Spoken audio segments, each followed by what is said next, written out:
The fence is ready, Your Honor. All right, I gotta see what was posted in chat. I plead the fifth. I did not make Gog sick yesterday by putting poison in his bread roll. It was all cool. All cool is found guilty. His sentence: 100 bonks to the head. Thank you, Chuckman. But Chuckman, um, do you have the evidence to prove that, though? I mean, most of the time, all cool is usually nice to me, but I've seen a few times when he wasn't. And I had to chew him out for that. And hello there, Ketman. Catman, it was so good. We finally got to finish off Mighty Max, and we started off with 2 episodes of Mummies Alive, and let me tell you, I'm hooked. Pretty damn good cartoon, I gotta say. I'm a fan. Looking forward to watching the rest of that with you on your next availability. Yeah, because like I mentioned this before, I've always saw it like on TV commercials and an advertisement, and it was always on during the graveyard shifts, like in my time zones from back in the day. I knew of its existence, but I never got to watch an episode until now. Why, hello there, Saki. Let's see. Don't worry. All Cool is currently being punished for it. Unfortunately, the old man tends to lose count of the bonks starts over each other. Perfect. Hi, Saki. I'm back from, being not sick from yesterday. Yeah, I want to touch up on that.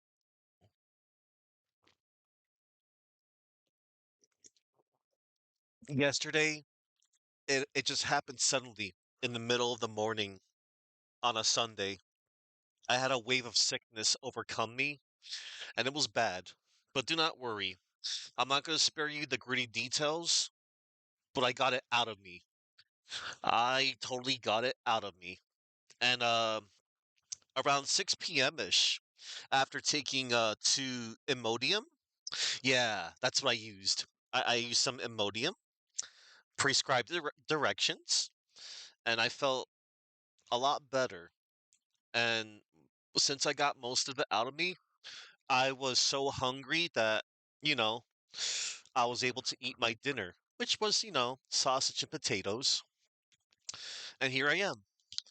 I got to watch both Fabio and Chuckman yesterday. Fabio was successful in beating Conker's Bad Fur Day, and Chuckman, he was doing a whole lot of side quests and a little bit more of the main story on Mega Man Battle Network 3 Blue version. They were my one of many sources of entertainment yesterday. So no, that's good. I'm glad that, peeps are here. Hold on. I want to give a manual shout out to Fabio as well. I know he's not here, but I'm shouting him out anyway because I can. But anyway, all right, I'm going to keep this brief before I start it up. I let y'all know how I was doing. I'm doing fine. Good, great. All right, let me get my list. Got the list. All right, awesome. Got Chuckman, Catman, Meows, and Saki. All right, everybody. Today, I'm going to be playing Phoenix Wright, Justice for All.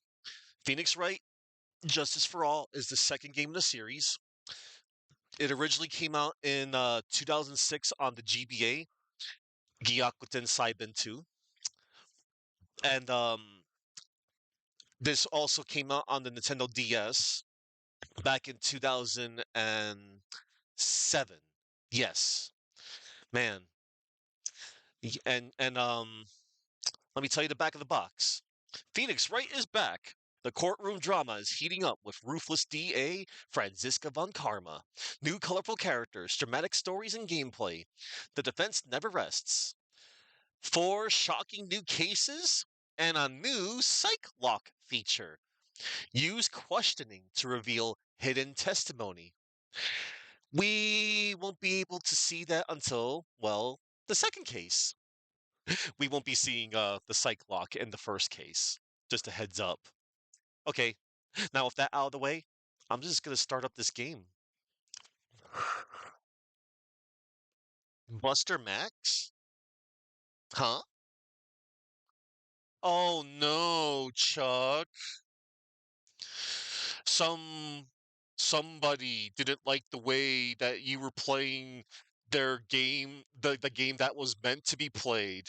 It's not like you were using those wonderful quality of life features because, they put that in the game and you only did it as like a time saver, and not to mention you did it by choice, and god forbid you do things by choice to make it so that your experience is enjoyable. Nuts to them, I say. uh I'll find that individual guilty. We'll sentence them to deletion. Yeah, it's like, oh, big whoop, big whoop. That's like saying that somebody is playing a, like a shoot 'em up with a turbo function. Some people out there, in the immortal words of Bart Simpson, they need to get bent. That was back when Bart was cool. But anyway, let us move on to the task at hand. Well, hold on. Let me kill that notification. All right. Notification demolished. All right. Oh, yeah. Well, of course. That's the thing. If they were really truly watching, which of course that individual may or may not have been. Yeah, I know. You always put up a little, you put like a little self rule. You like to fight the bosses first, without Buster Max, and then, yeah, and that's fine. I like that you could put like your own self-imposed like rules on stuff. It's kind of like how I played half of these like other collections I have, like without like, oh, I sure have the options to do like save states and loading states. It's just, by choice. But again, people, once again, they don't need they need to just go outside. They just need to go outside. I'd say touch grass, but that's so overused. I mean, they can still go outside and touch grass, but they just need to go outside. They need to do something better with their lives and not get bent out of shape of people on how to play their video games. All right, that's good, Saki. That you got perfect timing. You were off work half an hour early. All right, here we go. Much like I said last month. I think, yeah, we're still in last month, or rather last year. I did say that I am going to be playing one Ace Attorney game every month. That's right. It's going to last all the way until. Hang on. I did post it a little roadmap over at somewhere. I know where. It was over at Dymac. It was over at the Dymac TV server. Okay. Yeah, it was yeah, I could just say it too. So yeah, this month, everybody, I'm doing well, right now, more like for the week from Monday through Friday, doing Justice for All. February, I'm doing Trials and Tribulations. March, Apollo Justice, the fourth game. April, I'll be doing Dual Destinies, the fifth game. Uh, the month of May, I'll be doing Spirit of Justice, the sixth game. And then in June, for the first time ever, I'll be playing the Great Ace Attorney Adventures. And then in July, I'll be playing the Great Ace Attorney Resolves. I never played those games. That's going to be really exciting streams. And then in August, I'm going to be doing Ace Attorney Investigations, Miles Edgeworth. And then in September, I'll be playing Ace Attorney Investigations 2, Prosecutor's Gambit. I never played that one. So yeah, I never played the two great Ace games, and I never played the second Ace Attorney Investigations Miles Edgeworth game. So this will be my third time ever. Just a heads up. This is my third time ever revisiting Justice for All. Yes, Chuck. I love that. I love that. Basically, yeah.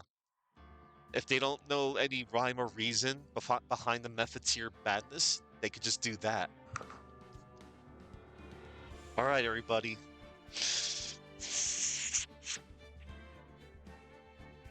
We're doing this. We are so doing this. I'm excited to do this particular game. All right, here we go. First in order of business, new game, and then I have to select Justice for All. Boom, here it is. The second game. The logo's the same.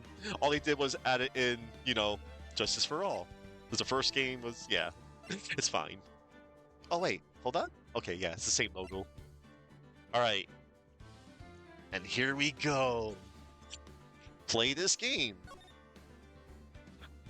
Episode 1. Oh, there he is. Mr. Phoenix Wright himself. The Lost Turnabout.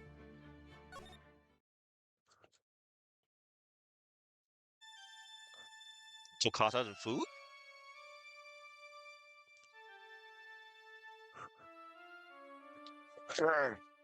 How did I get into this mess? That's far enough! You can't run forever, Mr. Phoenix Wright. Oh no. What? What? What have I done wrong? I cannot allow you to go on like this. But I'm just a simple defense attorney. Silence! You are no longer worthy of your title.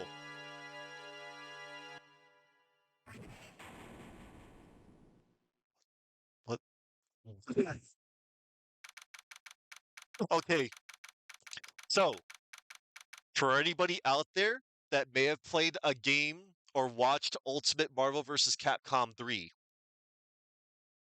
you all know where the quarter circle back two button super move that Phoenix Wright, he actually summons like the judge and goes, "Order in the court!" There you go. That was the reference. September 8th, 9:08 a.m. District Court, Defendant Lobby, number 1.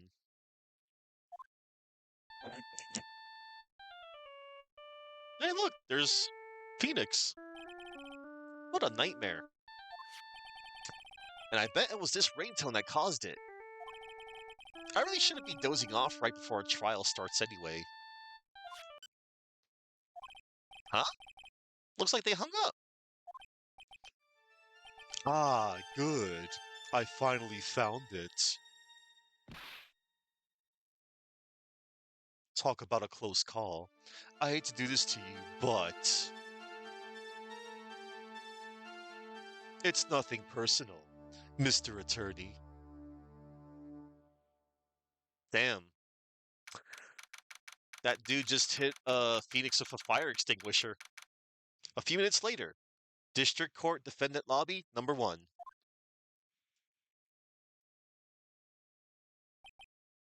Ellipsis. Ouch, my head. It's throbbing. And why does it feel so foggy in here?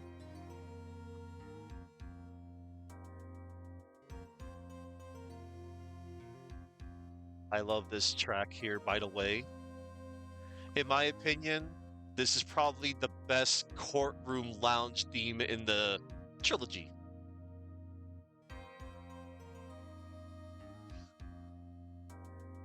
Those bell tolls. It's so good.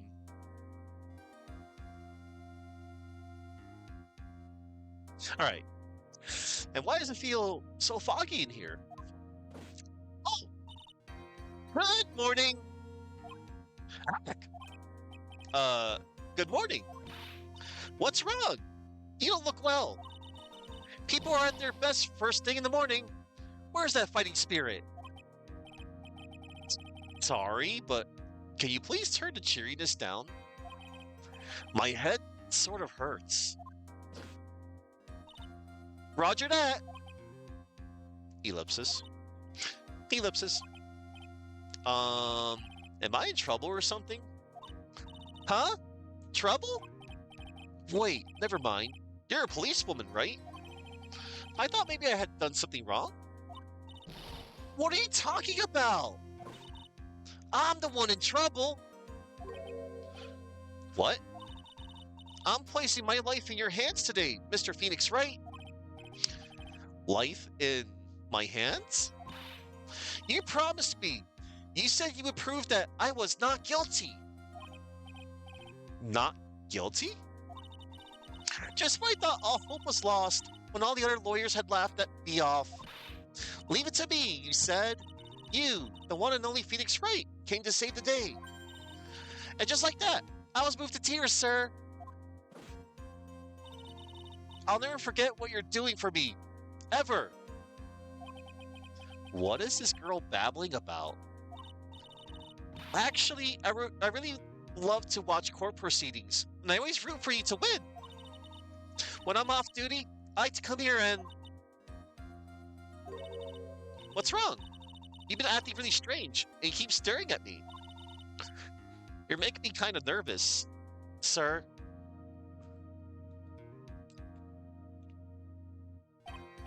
Oh, sorry. I'm afraid to ask, but here goes. So, this might sound bad, but, who are you? What? Mr. Wright, how can you say that? How can you do this to the fragile heart of a girl about to go on trial? You're absolutely horrible! No, I mean, I didn't mean it like that. Is this how a defense attorney treats his client, sir? I can't believe this! No, it's just... Well, I think you have the wrong person. Um... Yes? Who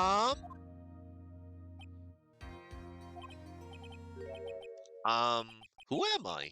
Why am I drawing a blank? Oh no. The trial... the trial will begin shortly. Will the defendant and her lawyer please proceed to the courtroom immediately? The trial's about to start. I'm counting on you in there, okay?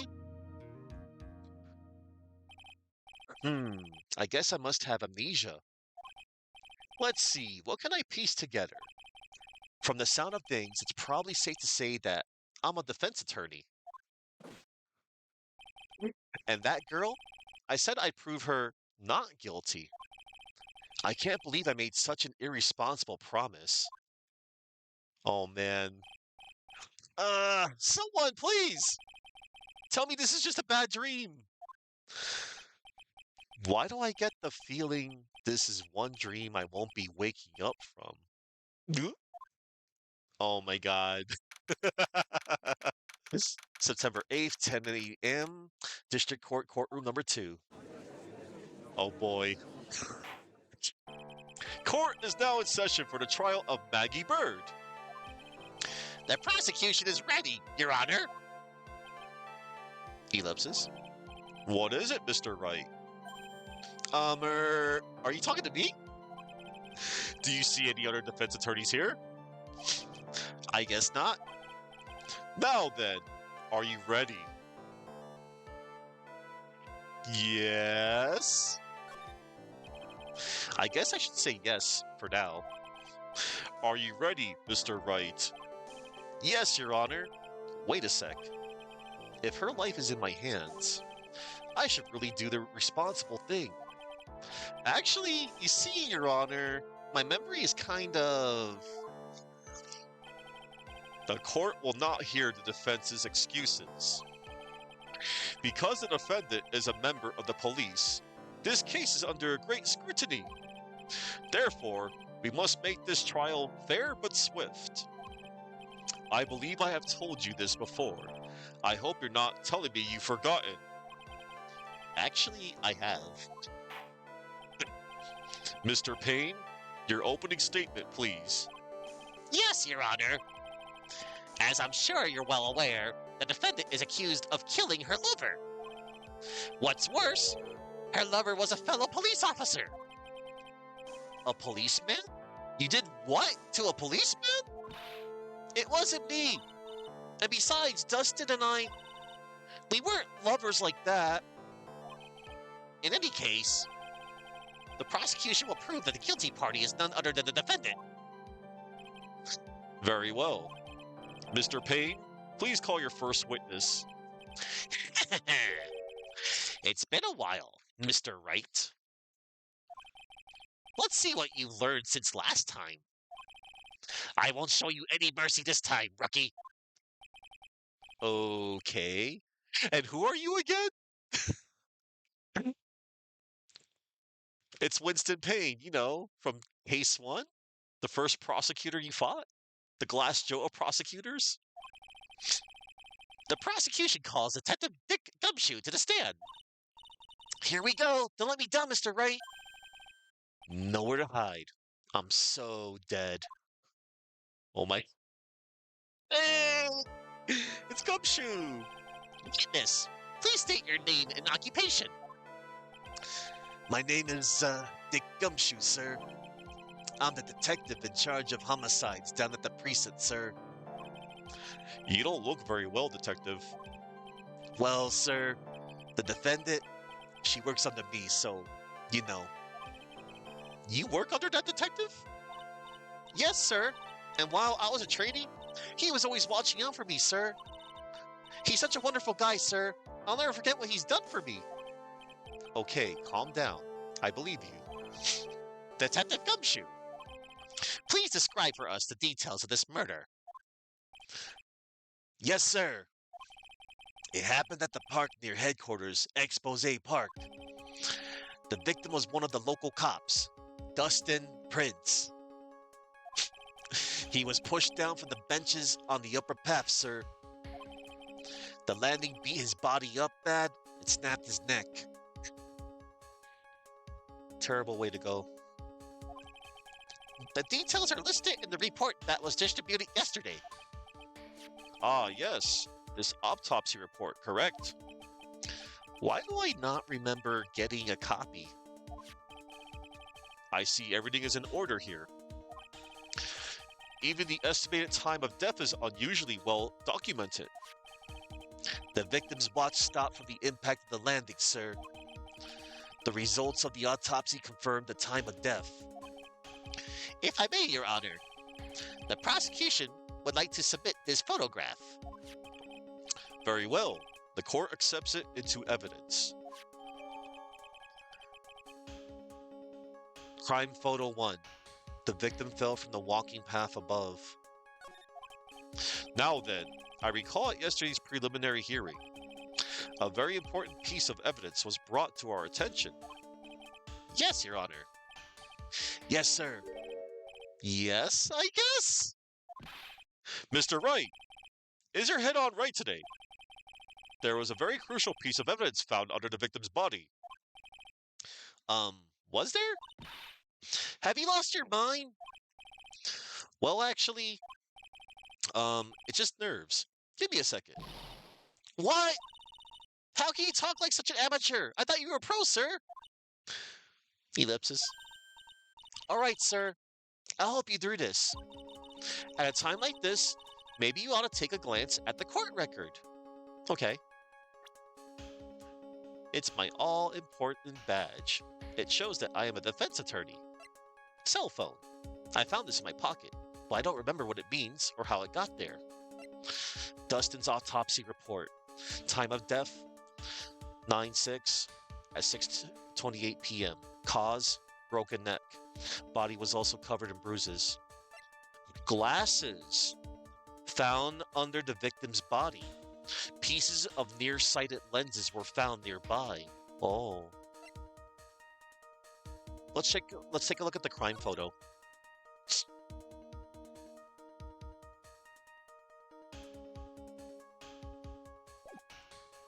And then let's check out the profiles too. Maggie Bird, age 22. My client. The only thing I can recall is that she's a policewoman. Dustin Prince, age 30. The victim and a policeman. It seems that he was dating the defendant, Maggie Bird. Winston Payne, age 53. The prosecutor for this case. Lacks presence. Generally bad at getting his points across. Dick Gumshoe. Detective at the local precinct, in charge of the initial investigation. So this is probably the piece of evidence that they are referring to.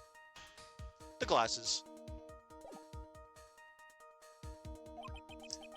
Court record? Yep. Info about evidence and people involved in this case are all listed there, sir. You can look at the court record by pressing tab. Tab, huh? You really know what you're talking about, don't you? It's too bad I'm a cop, right? Just think, I could totally be a legal aid instead. Mr. Wright. Yes, Your Honor. Court is in session. Save your chit-chat for later. Sorry, Your Honor. Well, I guess I better check the court record and see what I can find. What was it again? Tab? All right, Mr. Wright. Let's see if your notes are in order. What was the piece of evidence found underneath the victim's body? Glasses. That's simple, Your Honor. A broken pair of glasses. That's right. The victim grabbed his killer's glasses as he was being shoved, sir. Why, yes, Fabio.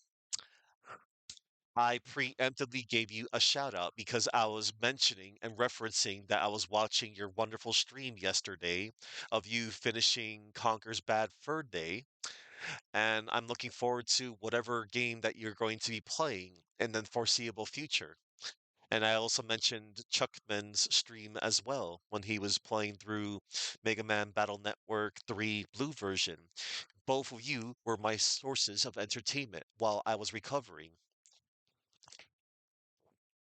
And as you can see, I have fully recovered. And you know what? Since you're here in the flesh, you're getting another one. And there's not a damn thing you can do about it. Yeah. Yep. I'm good. The victim grabbed his killer's glasses as he was being shoved, sir, and held onto them as he fell. Ellipses? Hey, why are you giving me the evil eye? Those glasses you're wearing. Ugh. Yes, this is my spare pair. But these glasses they found at the scene of the crime are not mine. I swear, sir. You sure about that? Look, it was a coincidence that on that same day, I accidentally stepped on mine. A coincidence, she says?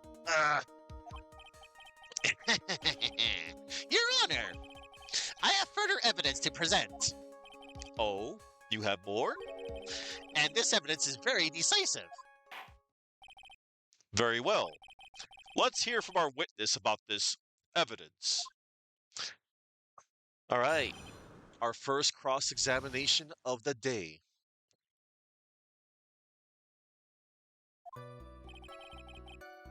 And this is also my least favorite cross-examination theme in the trilogy. I like the original, the first one. Oh well. This one's okay. It has its own, vibe to it. Not my favorite, though. There's something even more incriminating than the glasses under the victim's body, sir. During his date, the victim was pushed from the bench area, but he managed to write the culprit's name on the ground where he landed. I don't like saying it, but it was clearly the defendant's name, Maggie, sir. With this piece of evidence and the glasses, it's hard not to say she's the culprit. Are you sure about that, Detective Gumshoe? This is a picture of the writing, Your Honor. Why, this is... Yes, I can see her name is clearly written here. The prosecution would like to submit this picture. Understood. The court accepts it into evidence. Crime photo 2.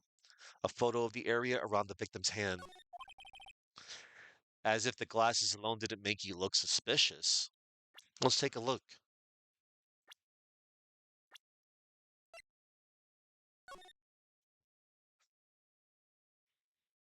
Damn. The victim even wrote your name clear as day on the ground. But, I already told you, those glasses aren't mine. And how do you explain his dying message? Ellipsis. It's a conspiracy. I'm not guilty, sir. Mr. Wright, you may cross-examine the witness. Cross-examine? This is it. I'm counting on you. Sure, but what am I supposed to do? What? This isn't like you at all. Normally, this is the part where you get in the witnesses' faces. Get in their faces and do what? I guess there's no way around it. Okay, I'm gonna lend you a hand. The prosecution's witnesses all hide things from the court, which means they lie from time to time. Lie? But isn't that detective your superior? Well, even if they don't mean to lie, sometimes people just remember things wrong. Like that detective. He does sort of look like a scatterbrain. It doesn't matter. Either way, it's bad for us, sir. That's why when you question witnesses, you have to find and expose their lies. Mr. Wright, your cross-examination, please. Yes, Your Honor. Talk about trial by fire. Here goes nothing. As long as I can expose the lies, we should be all right. Decisive evidence. There's something even more incriminating than glasses under the victim's body, sir. About those glasses. Do you have any proof that those belong to my client?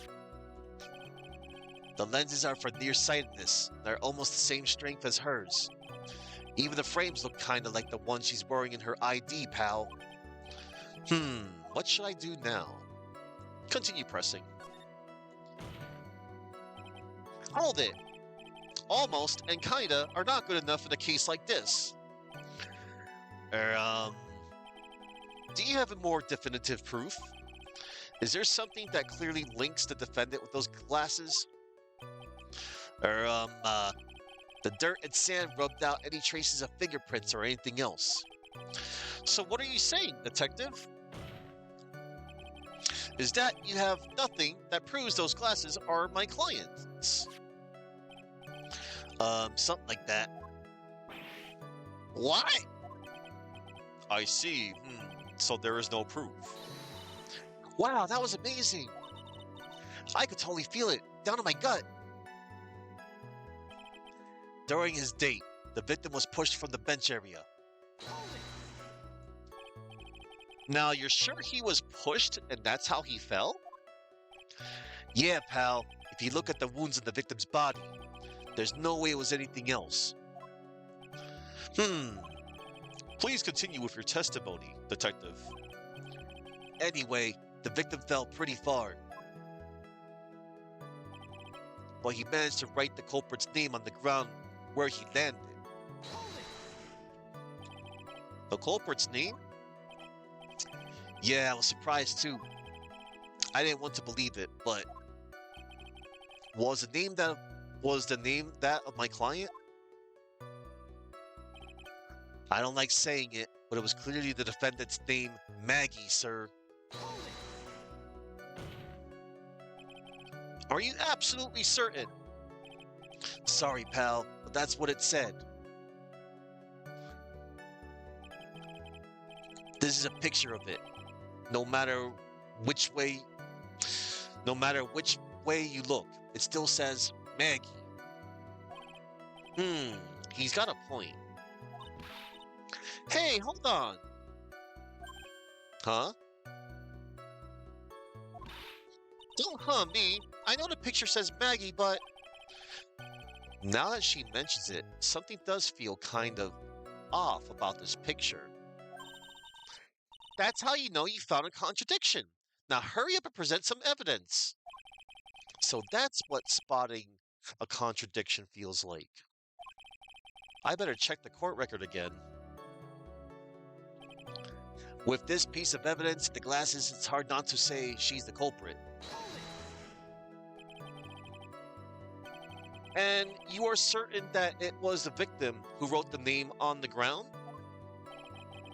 There were scratches on his fingers from the rough sand, and there were grains of sand stuck under his pointed fingernail. It certainly seems that the name was written by the victim himself. That didn't go well. If the writer really was the victim himself, then we're in a lot of trouble. Don't give up. Keep that fighting spirit going. I'm glad you're all pumped up, but I really want to see your special moves, sir. My what? You always look so cool when you present evidence. Present evidence? Oh, that present evidence. Actually, I was just thinking about that. Yes, the great Phoenix Wright is back. Oh, that's right. Huh? I heard that lately you could present not only evidence, but people's profiles as well. It sure makes things a bit more complicated, so be careful, sir. People's profiles, huh?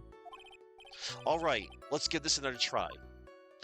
So, as the game suggested, so if you all remember in the first game, you can only present, well, evidence.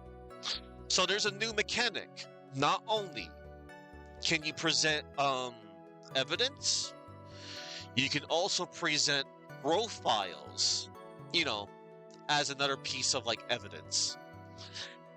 So these statements right here that Gumshoe's saying, the fourth and fifth one, and the third one, these are all contradictions right here. So, everybody, the victim spelt the name Maggie, right? As Maggie. Well, check this out.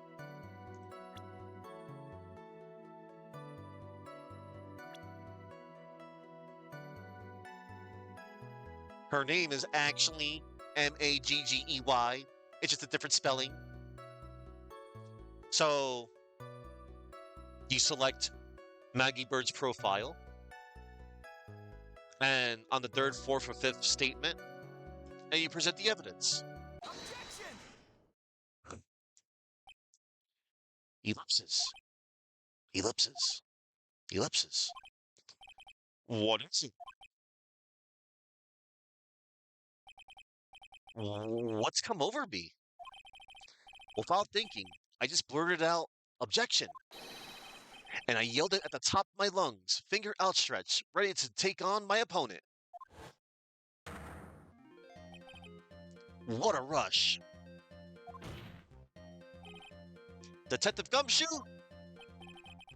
You talking to me, pal? Please state the defendant's name for me. What are you trying to prove this futile exercise, Mr. Wright? You'll see. This is a very crucial line of questioning. Actually, Mr. Payne, you can answer. The defendant's name, if you please. Where is this ridiculous question coming from? The defendant's name is, Maggie Bird. I think someone needs to check the court record. What? It says right here that it's Maggie Bird. It looks like the bird caught the cat napping. What's going on here? I have no idea. I have no idea either, sir. As you can see, the victim did indeed leave a name Maggie. However, the defendant's name is actually spelled Maggie. Maggey, not Maggie. This is a blatant contradiction of facts. Oh, how about that? I hadn't even noticed. But maybe the victim didn't know how to spell her name correctly. You think? May I remind you that it was you who said the defendant is accused of killing her lover? If they were truly lovers, it would be impossible for him to have not known her name. Oh, This is very true. Mr. Payne, yes, Your Honor. are you absolutely certain that the defendant and the victim, Dustin Prince, were in fact lovers? Yes, I'm quite certain, Your Honor. They were a well-known couple in the police force. Detective Gumshoe, please testify for the court the relationship between the victim and the defendant. Yes, sir. Dustin and Maggie. Oh. Officer Prince and Officer Bird had been going out for about half a year. It sounded like they were even talking about marriage. The day of the incident just happened to be the victim's birthday, sir. Officer Bird had gotten Officer Prince a present. It was something she had brought over 2 months ago. I should know, because she came to me to ask what she should get for him. Oh, man. Oh, those two sound like they were close. Nevertheless, tragedy struck. Yes, I see. You may cross-examine the witness, Mr. Wright.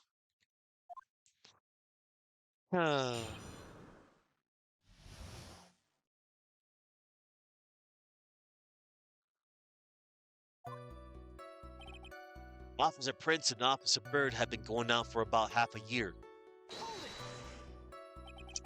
How do you know about this? Every year in March, we have a training camp for us cops. Officer Bird was a rookie at the time, and she and Officer Prince seemed to hit it off. They got close, I take it. Actually, I was supposed to go too, but I couldn't pay the deposit for the trip, so I didn't. If only I had gone on that trip. What is it? Oh, well, nothing, sir. Really. Anyway. Aw, his poor salary. It sounded like they were even talking about marriage. Marriage? But wasn't the victim 8 years older than her? What? You saying a guy's gotta marry someone the same age as himself, pal? No, that's not what I meant at all. Detective Gumshoe and Dustin were only a year apart, you know? Ugh, I think this fella has a ways to go before marriage. Mind your own business, pal. The day of the incident just happened to be the victim's birthday, sir. I got an achievement for that. That was funny.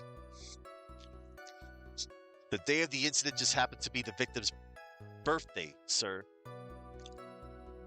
That's messed up. Dude died on his birthday. The day of the incident? You mean September 6th? Yeah. The victim, Officer Prince, had just gotten off duty at 5:30 p.m. that day. And since Maggie's night shift hadn't started yet, they went to the park for a bit. Ah, I remember when I was young and in love. Oh, it was a jolly time. That's great, Your Honor. I'm glad you're such a cheerful old man. Maggie, I mean, Officer Bird had gotten Officer Prince a present.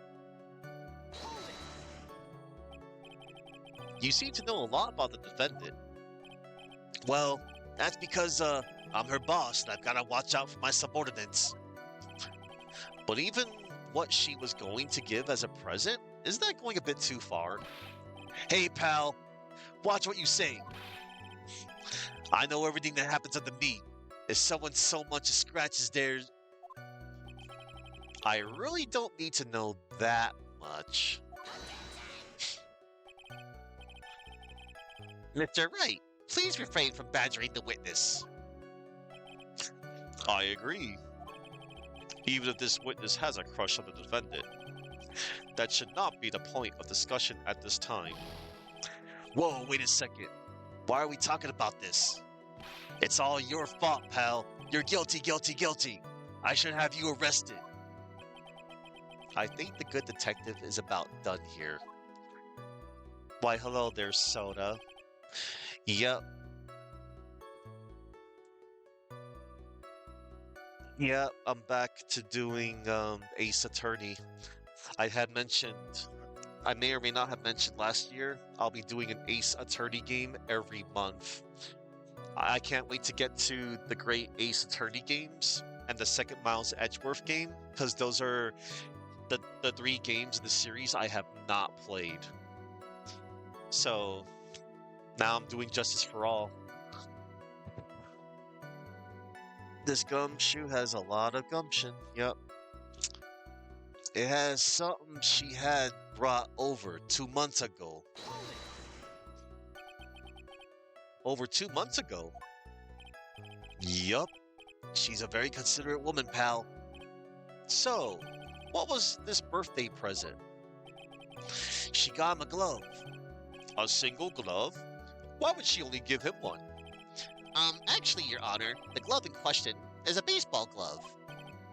Oh, I see. A baseball glove. Officer Prince was a huge baseball fan. A baseball glove, Let's press further on that. Just now, I believe he said that the present was something she had brought over 2 months ago. Yeah. Are you saying she brought the glove at a store that far in advance? Nah, nothing like that, pal. Then what is it like? She ordered it. It was custom made. Custom made? The glove was custom made? Yup, that's what I said. So the glove was custom made. Your Honor, I really don't see how this glove is related to this case. Yes, it would seem that there is little relevance. What do you think, Mr. Wright? Do you think this glove is really relevant to this case? Of course it's relevant. I don't know where this will lead me, but... Of course it's relevant! That glove is the key to this whole case! Yes, bluffing to the max. Now this is the Mr. Wright I know. I'm so happy you're back, sir. I was wondering how long it'd take. This is great. Pressing people. Feels like I've done this before. As if I used to do this to squeeze information from even the most tight-lipped people. Very well. If you are that convinced, then let's hear some more about the matter. Actually, I brought the glove with me today. And? Why didn't you say so earlier? Hurry and show the glove to the court. Well, I didn't think it had anything to do with this case. Anyway, this is it, sir. It's, rather yellow, isn't it? Baseball glove. A birthday present from Maggie to the victim. It was custom made. Wow. Officer Prince really liked the color yellow. And that's why you had to special order it? Yep, that's right. That and one other reason. I think this court has heard enough. It is clear that the victim and the defendant were involved with each other. Yes, that's correct, Your Honor. Now, if that is true, it brings up an important question. Was the name Maggie really written by the victim? I see your point, Your Honor. Detective Gumshoe, please tell the court a little more about the name on the ground. Yes, sir. Writing on the ground. We first looked into the handwriting. Unfortunately, we couldn't confirm that it was the victim's handwriting. Next, we checked the victim's pointer finger. We found that there was sand trapped under the victim's fingernail. There were also scratches on his skin that were caused by him writing on the ground. From this, we can confirm that the victim wrote this name with his right hand. Yes, a perfectly logical conclusion. Now then, Mr. Wright, you may cross-examine the witness. Thank you, Your Honor. And hello there, running wild Vigia, writing on the ground.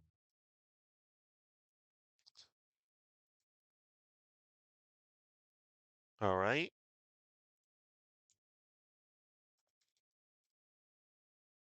Done. All right. Maggie who? Why, Maggie Bird, of course.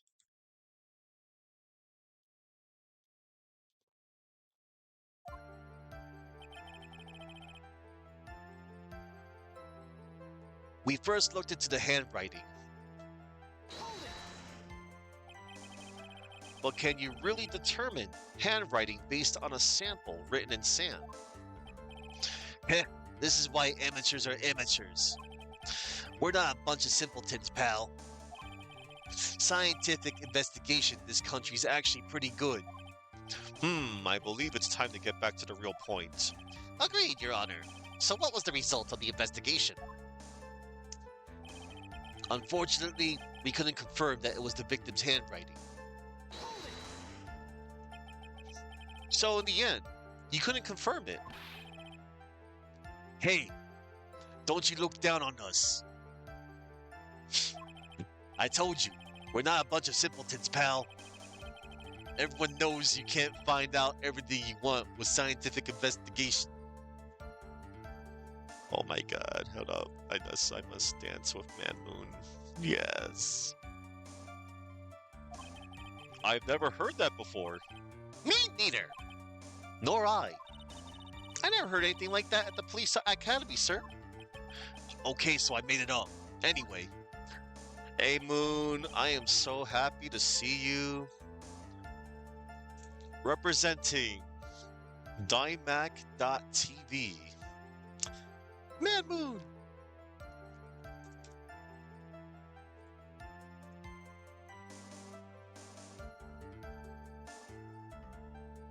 Only able to step in. Don't worry, man. Don't worry, Moon. I will definitely save Maggie. Next, we check the victim's pointer finger. Oh, one moment. I like to press.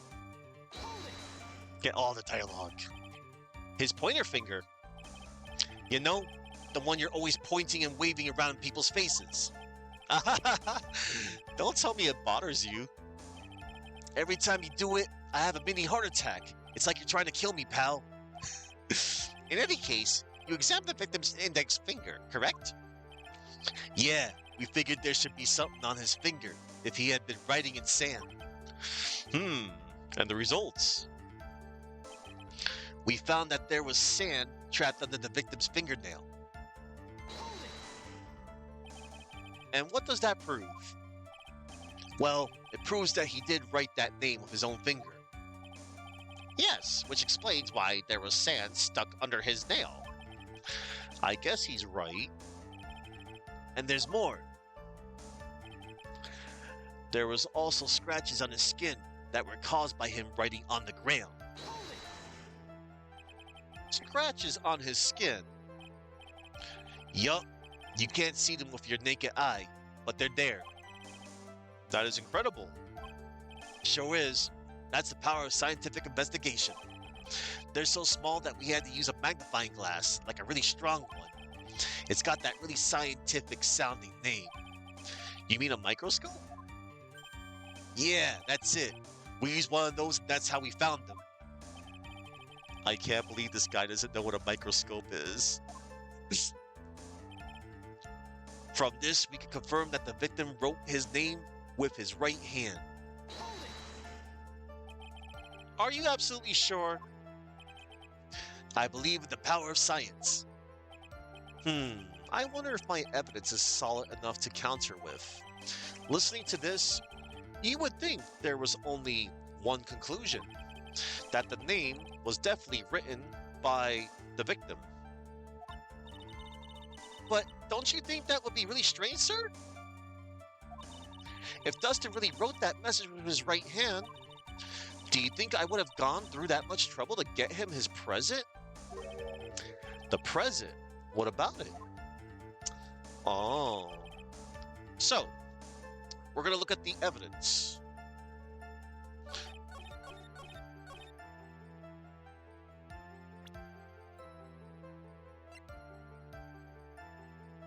Custom made.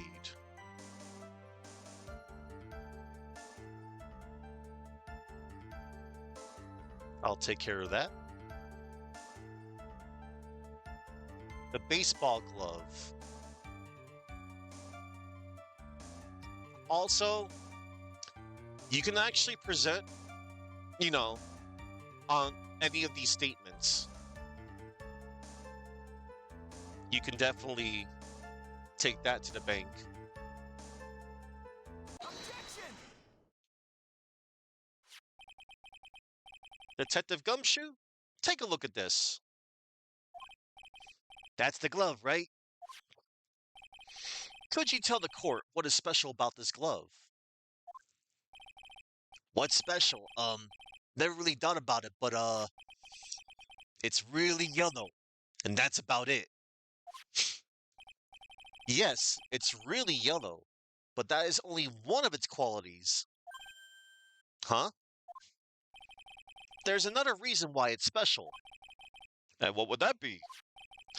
It's very simple. This glove is made for a left-handed person. Left-handed? Why, you're absolutely right. This glove is made to be worn on the right hand. That is why it had to be custom made. I have never seen a bright yellow left-hander's glove for sale. Have you? Well, no. So, detective, which hand did the victim use to write the name with again?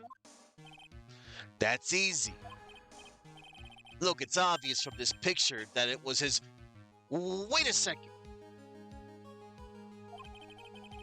Don't forget that the victim was left-handed. Ah.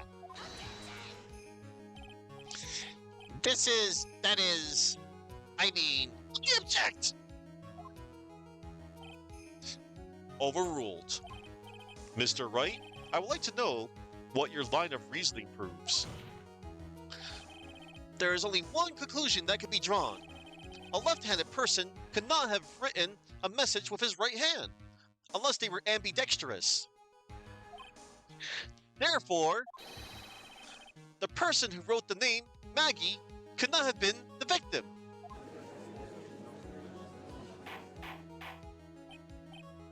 Order! Order! When you think about it that way, then yes. It is not possible that this name was written by the victim himself. Then that means Maggie is... No! It's impossible!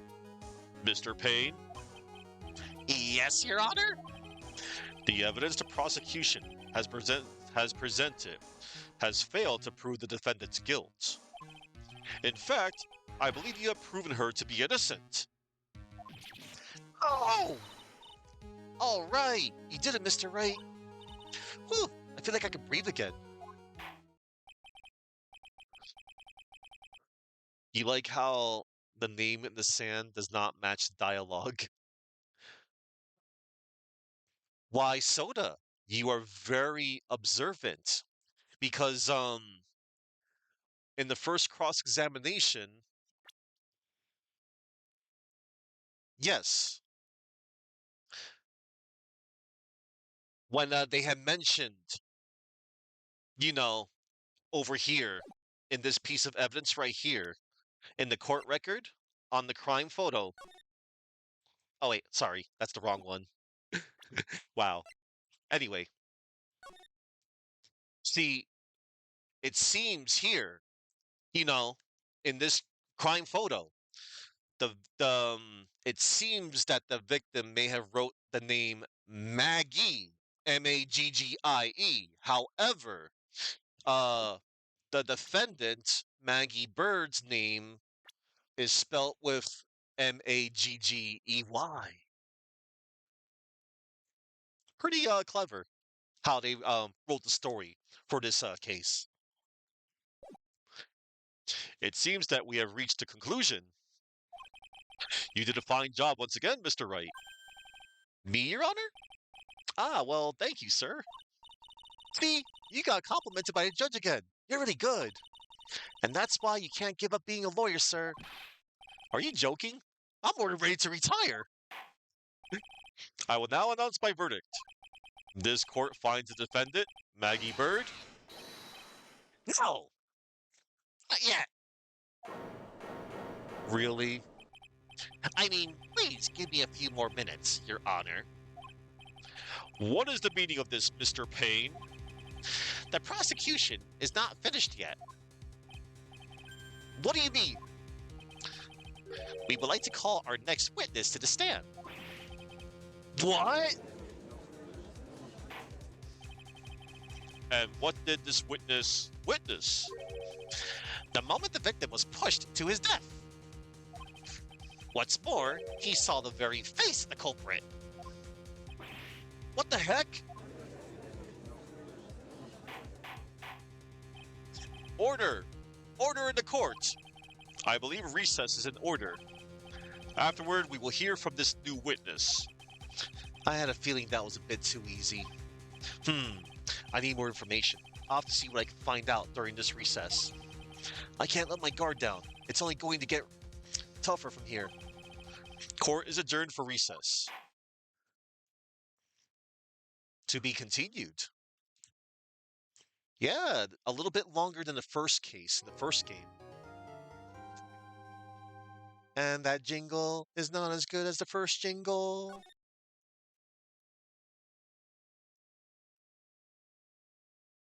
Oh. Yeah, I'll just save over this.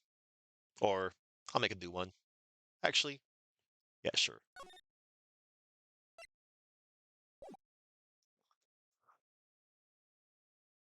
We're back in the courtroom lounge. September 8th, 11:43 a.m. District Court, Defendant Lobby, number 1. I can't believe my lawyer's trying to defend me in such a state. Why didn't you tell me, sir? I'm sorry I didn't mention it to you.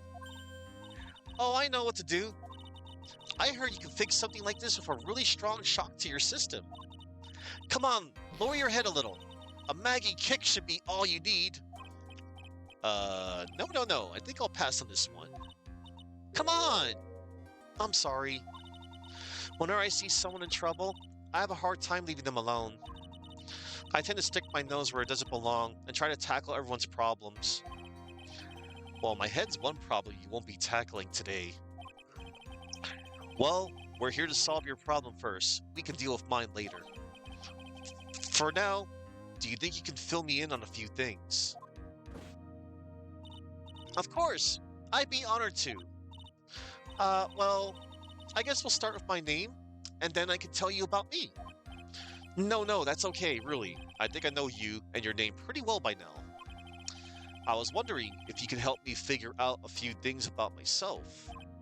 So, my name is Phoenix Wright? What a weird name. This is serious. You really don't remember. I'll tell you what, sir. You can have this back, and maybe it'll help. This is a business card? I got this from you. It's my most prized possession. You can borrow it for now, but please give it back, okay? Okay. There are some numbers written on the back. Oh, that's your cell phone number. Phoenix's business card. It's my business card. I handwrote my cell phone number on the back. I guess for now, we should stop talking about me and start talking about this case. This case? Yup. Can you think of anything that would be helpful for me to know? What can I tell you? Um, hmm. I can't think of anything other than the incident with that cell phone, but. Cell phone? Yeah, your eyes lit up when we talked about it at the detention center, sir. Hurry up then and tell me. This might be very important. Okay, Roger. It was on the day of the crime, just before 6 p.m. I picked up a lost cell phone while on a walk with Dustin.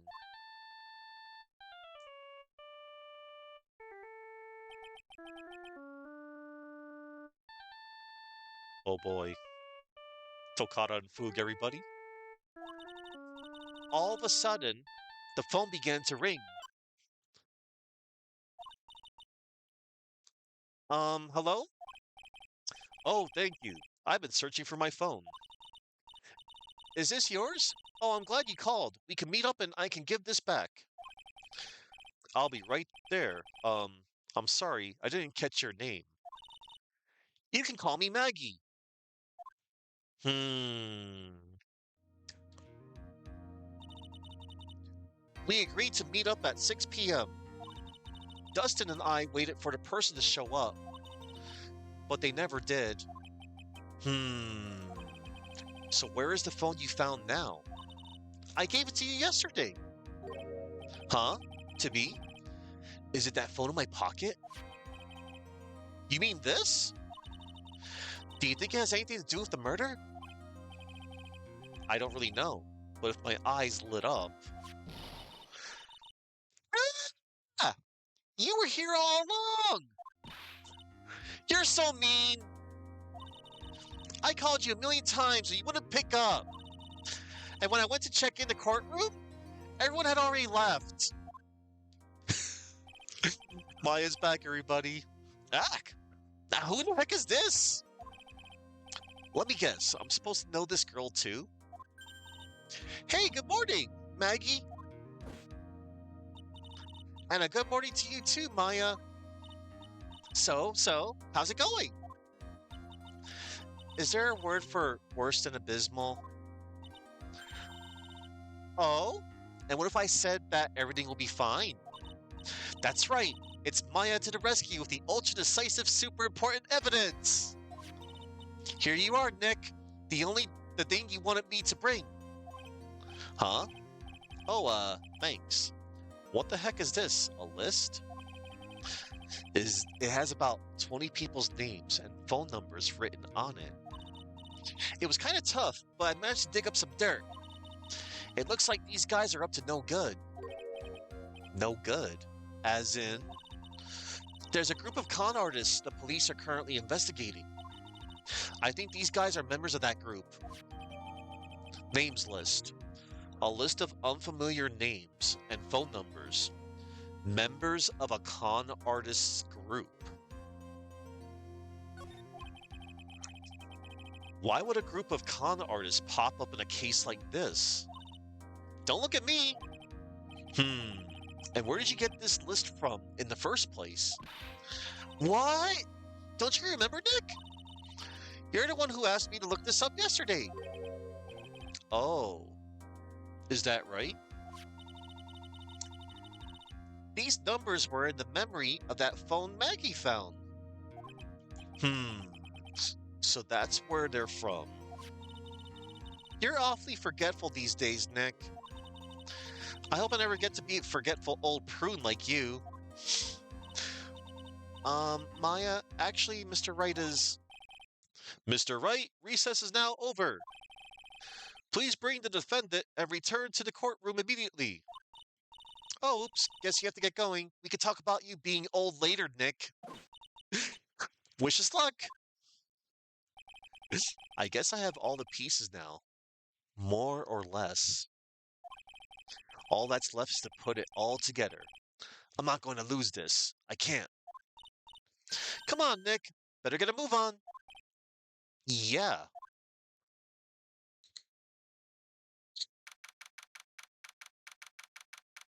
September 8th, 11:54 a.m. District Court Courtroom number 2. All right. Uh, Court will now reconvene. Please call your next witness to the stand, Mr. Payne. Yes, Your Honor. But before I do, if I may say a few words, What is it, Mr. Payne? it's about the next witness. He has a tendency to say things that rub people the wrong way, you see. So I asked if the court might be a little lenient on. There is no need to give a preface. Just hurry up and call your witness, please. Yes, Your Honor. The prosecution calls its next witness a drifter who was taking a walk in the park on the day of the murder.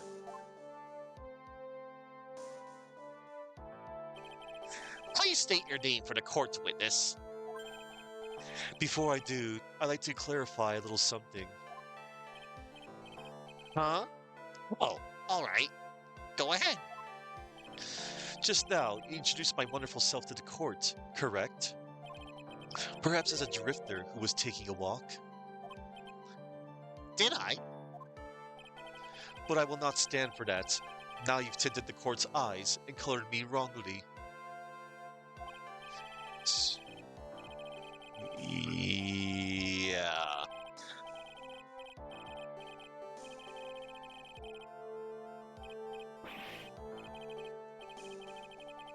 I wasn't bothered going to read all that. Oh, one moment. I'm going to make a clip of that.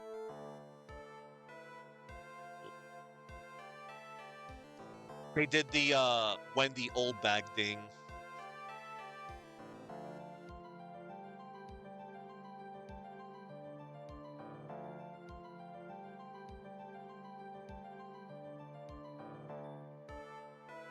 All right.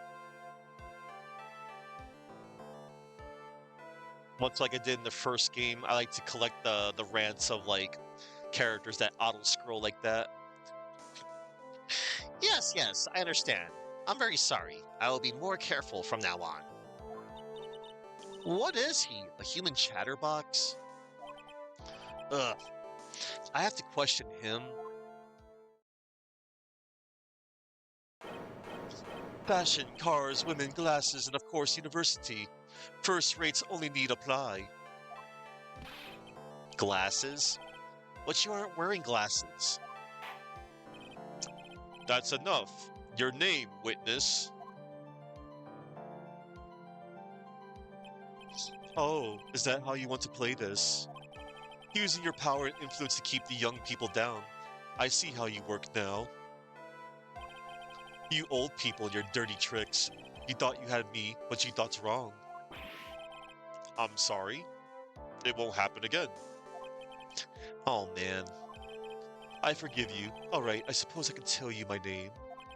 I am Richard Wellington, the drifting virtuoso, with a PhD in drifting, as it were. If you wanted to, you could call me a university student in transit. Ahem.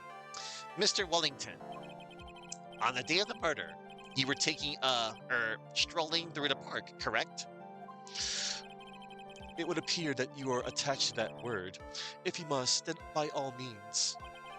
But I remind you that I am in no way a prebusant boy, out on the walk with mommy. If you must know, Anyway, please testify to this court with what you saw during your walk through the park. see, you said it again. Taking a walk, you know you...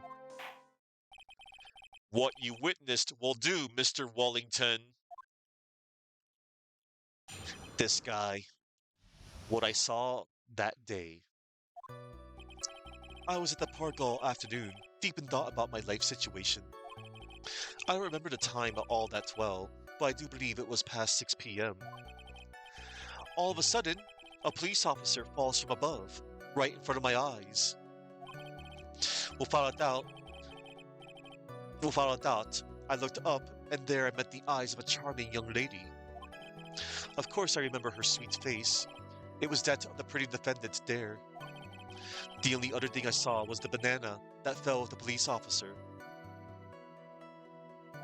What? Hmm, that was certainly a decisive testimony. Decisive? Nick, did you hear what he just said? Yeah, that's all you have to say? How can you be so calm? It's strange. My mind is very calm and clear. Maybe it's because I believe in my client. You mean Maggie? Yes, and if she really is innocent, then that can only mean one thing. That guy is lying. You may now question the witness, Mr. Wright. Okay, we shall. I'll find out the truth, no matter how well you craft your lies. What I saw that day. Let's check out our evidence first.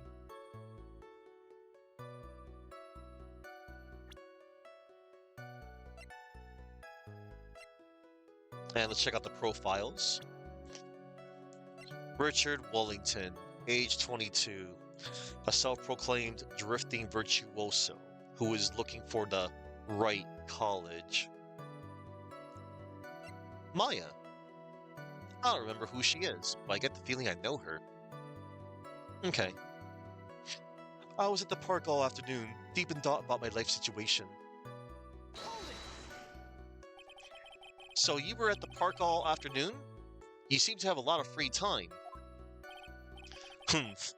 That was very rude of you. But then again, what could I expect? That's what you get from a man who graduated from a no-name trashy university. No name? Trashy?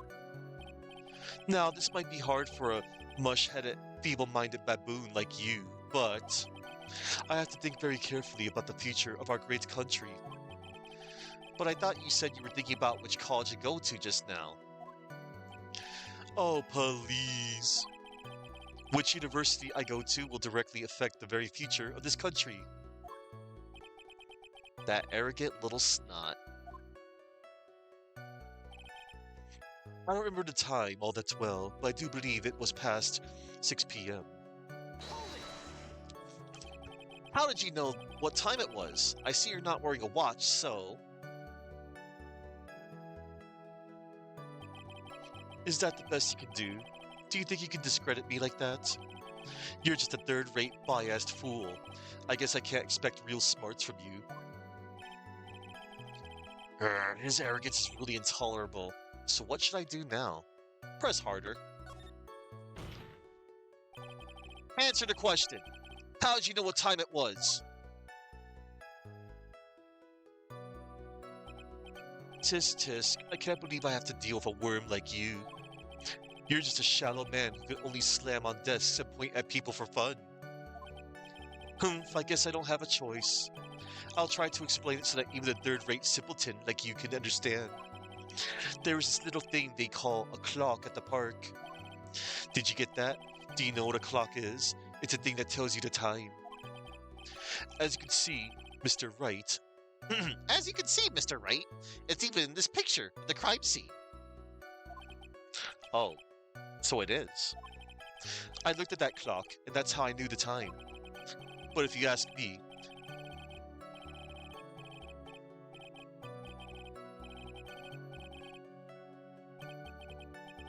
and yet again, another flood of meaningless words.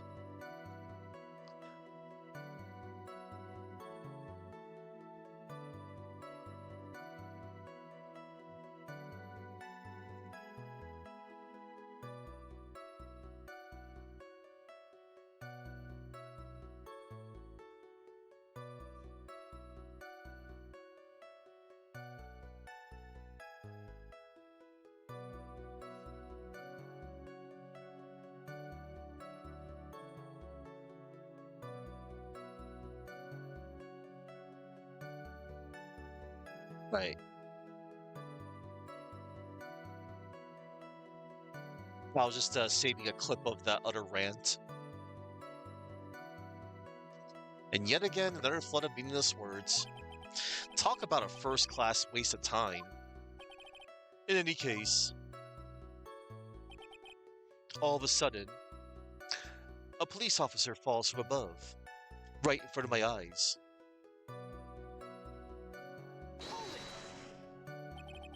And how did you know he was a police officer? You obviously have no idea how powerful my deductive reasoning skills are. With one glance, I could tell just what kind of occupation he held. That shoddy do-it-yourself. Oh, and I suppose it was also because he was wearing an officer's uniform.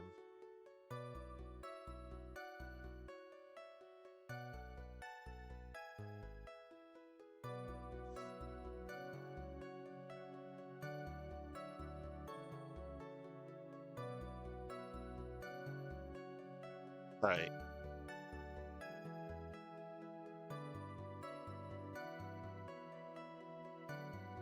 Continuing.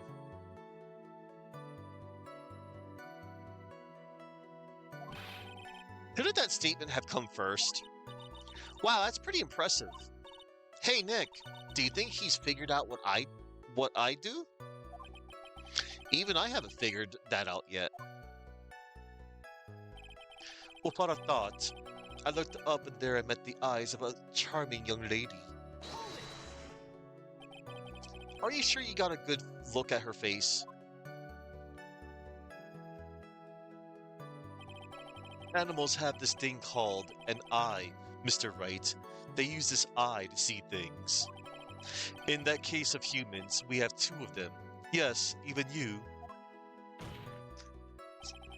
I don't care if I have them or not. Did you or did you not get a clear look at her face?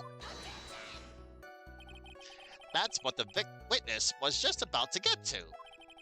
I would like to request that Mr. Wright not use such a loud voice during questioning.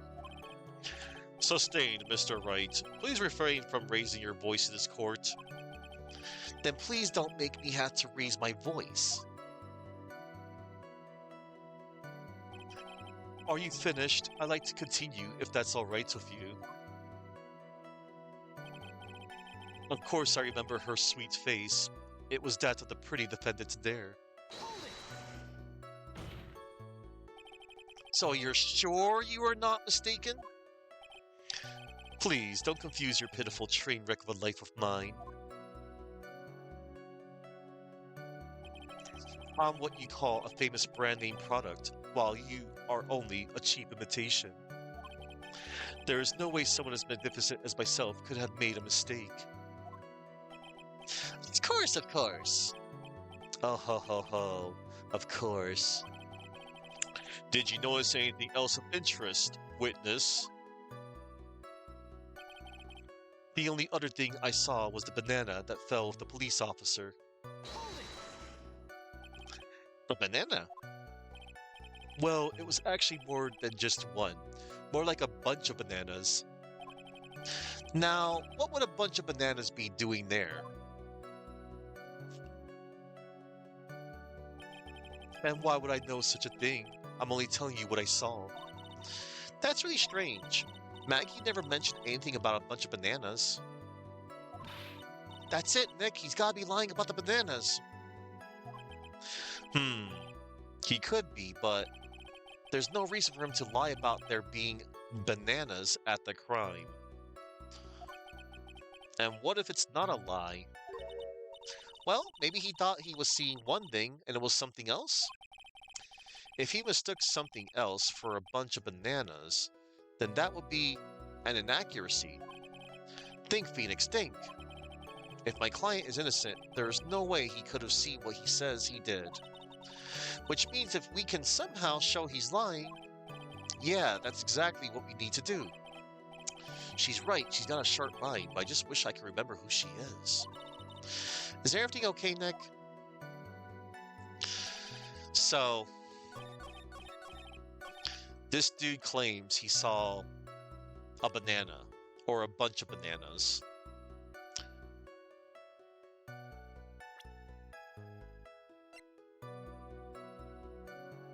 Look at the baseball glove. It looks like a bunch of bananas.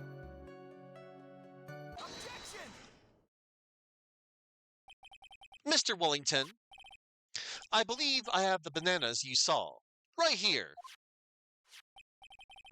Ah, so you knew about the bananas too. Why didn't you say so earlier?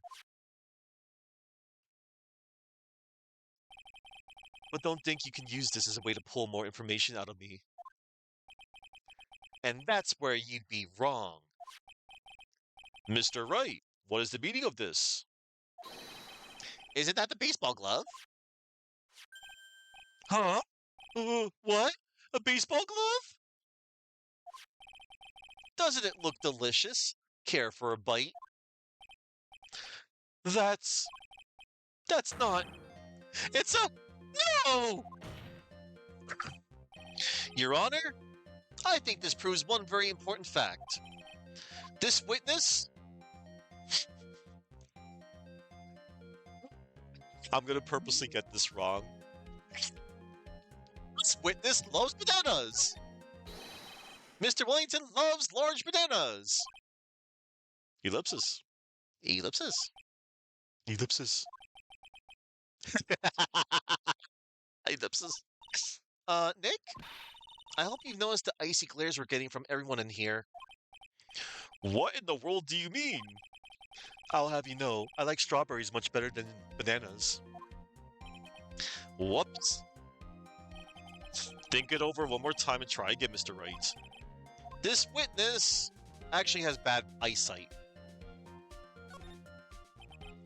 By the way, just how bad are your eyes? Huh? Why are you asking me about this all of a sudden? Your Honor, it is very simple to mistake a glove for a bunch of bananas. No, I don't think so. Objection overruled.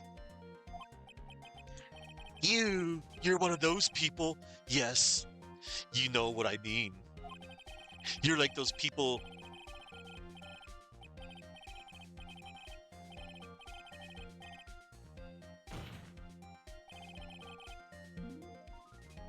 And that is why I asked you how bad your eyesight is. Don't you just love those auto scroll gimmicks? Not me.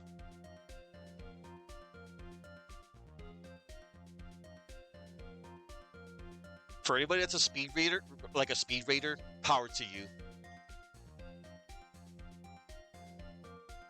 And for anybody out there that likes to write text scripts, like for an FAQ, and you can actually catch all that, power to you. And that is why I asked you how bad your eyesight is. They're both 2200. I suppose you're going to tell me that's terrible, right?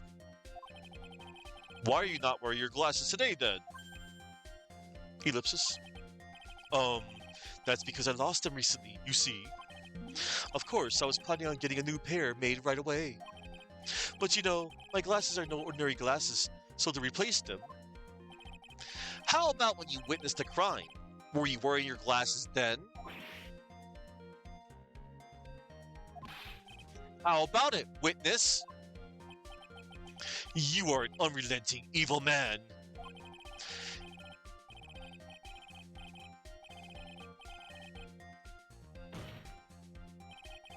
Which boils down to you, were you not wearing your glasses at that time?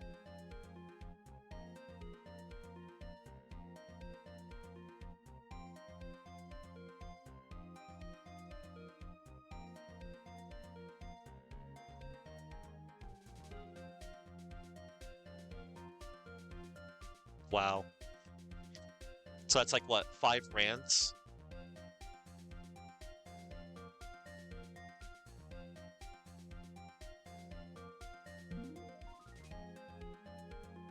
Which boils down to you were not wearing your glasses at that time. Therefore, the identity of the woman at the scene of the crime and that of the defendant cannot be proven to be the same by this witness. But the height difference was only 9 feet. it was very possible for him to see the face of the culprit standing on the upper path. Witness, please be more accurate in your testimony. Remember, a person's life is at stake. Yes, Your Honor. Now then, please continue with your testimony. Please tell the court what happened next in the moments after you witnessed the crime. What happened next? The girl on the upper path ran away as soon as she realized I was there. After that, I immediately called the police station to report the crime. It must have been 6:45 p.m. when I made the call.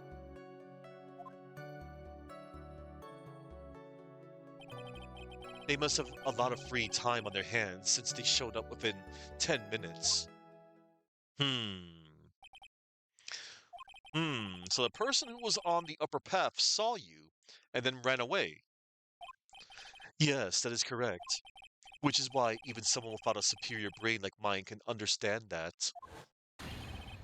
That girl is the murderer. You may question the witness now, Mr. Wright. What happened next? The girl on the upper path ran away as soon as she realized I was there. She ran away just like that? Yes, she did. She saw me and flew the nest like the guilty bird she is. Oh, I'm sorry. Was that pun too hard for someone who only got a third-rate education? Actually, that did take me a few seconds to get. Anyway, if she ran away the instant she saw you, how could you tell it was my client? The witness has already answered that question. He has stated that the defendant is the culprit. This is true, Mr. Wright. I'm striking your question for the record. How can I get more information out of him? By pressing the other statements, Mr. Wright. After that, I immediately called the police station to report the crime. Immediately? As in immediately. I mean, sure, a minute might have elapsed before I did, but that's the duty of every good citizen. Or did they not teach you that at your pitiful school? You think people learn about how to call the police in college? Hey, Nick, I think you should take a look at the court record for a sec. Ellipsis? It must have been 6:45 p.m. when I made the call. How do you know what time it was? That detective told me. You know which one I mean. The one with the jacket that makes him look like a dropout from a no-name high school. Hey, pal, I graduated from a pretty good, top-rate college. I don't believe this. It doesn't matter. I don't believe I was mistaken on what time I called. And if I am wrong, then that detective obviously doesn't know how to tell time. What? Why you're just some lousy kid who... I think the court can see your point. Anyway, how did the police respond? They must have a lot of free time on their hands, since they showed up within 10 minutes.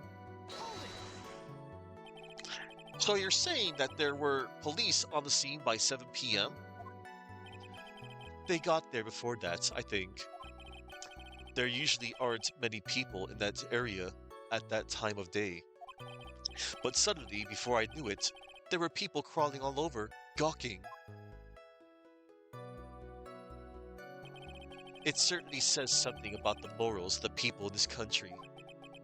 I can't find anything out of the ordinary in his testimony. Why don't you take one more look at the court record? Yeah, I guess I should. Okay, well... So these statements right here, it's either the second or third statement. These are the contradictions. So he immediately called the police station to report the crime, huh? And He claims that it must have been at 6:45 p.m. Yeah? Well then, look at the autopsy report.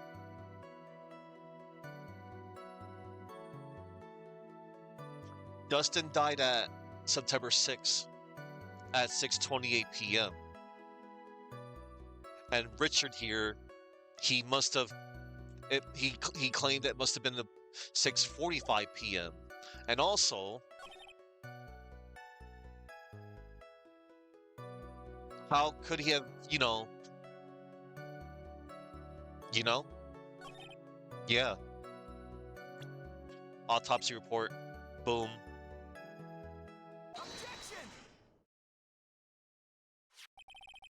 Mr. Wellington, would you please take a look at this?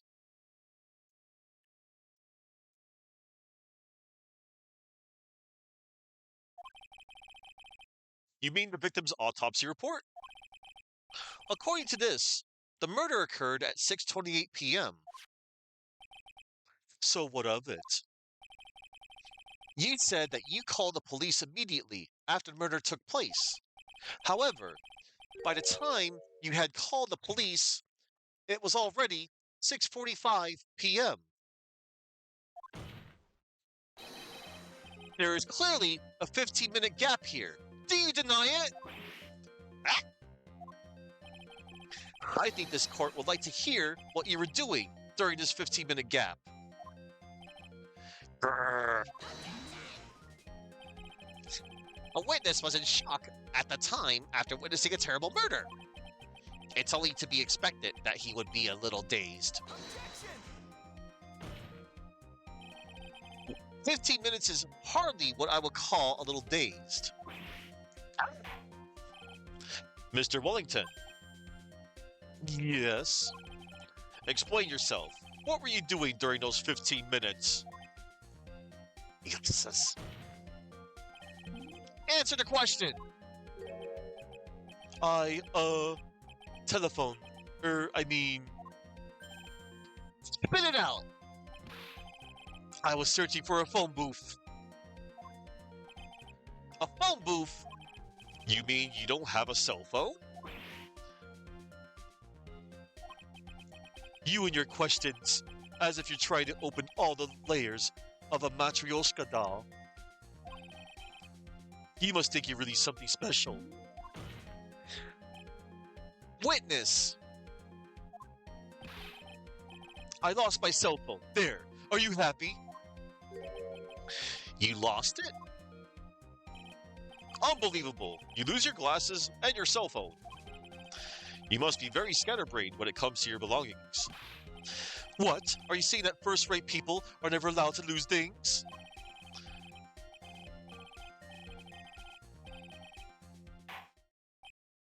Enough! I agree.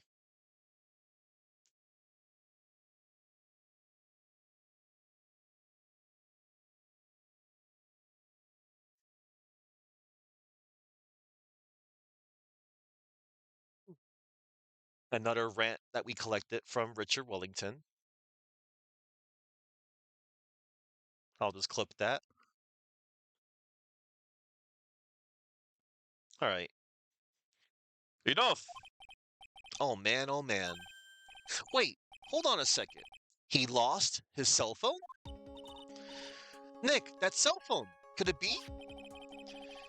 You mean this phone Maggie found? There's no way. Boy, I didn't see this coming. What should I do now? We're gonna question further. Mr. Wellington, where is your cell phone right now?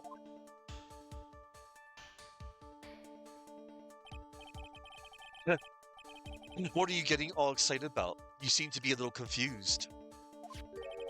I found my phone. I'll have you know. See, here is it. Or should that say here it is? Little typo there. Oh, I see. Looks like he's got his phone. And I thought that just maybe this was his.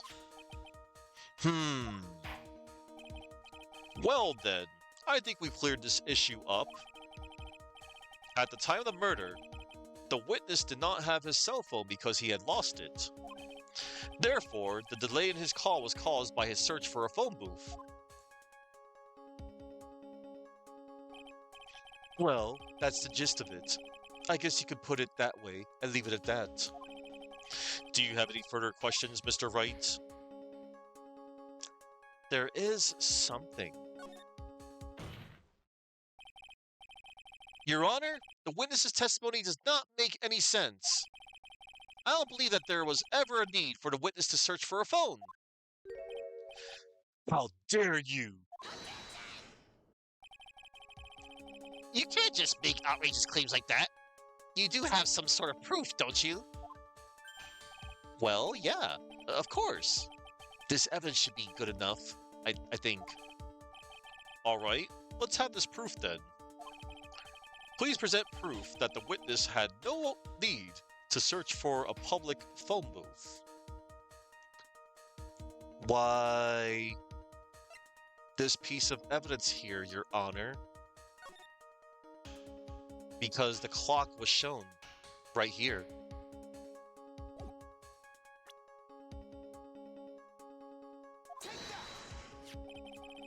It's quite simple, actually.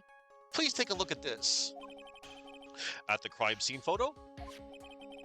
Is there a problem with it? Oh, there's nothing wrong with the picture. But if you don't understand my logic after looking at it, something is wrong with you. No. It's a phone booth. That is correct. All the defendant had to do was walk 3 steps. Mr. Wellington, why did you not use the phone that was right in front of you? Oh yeah, that's right. The phone booth was right there. I forgot to point that out. Oh yeah, I did remember the evidence.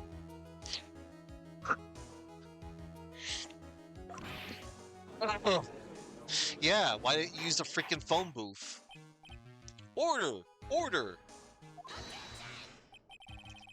What does reporting the crime a little late prove for the defense? The witness can't explain what he was doing for those 15 minutes. That is reason enough to throw suspicion on his testimony. Yes, this is very true. What do you have to say for yourself, witness? Ellipsis.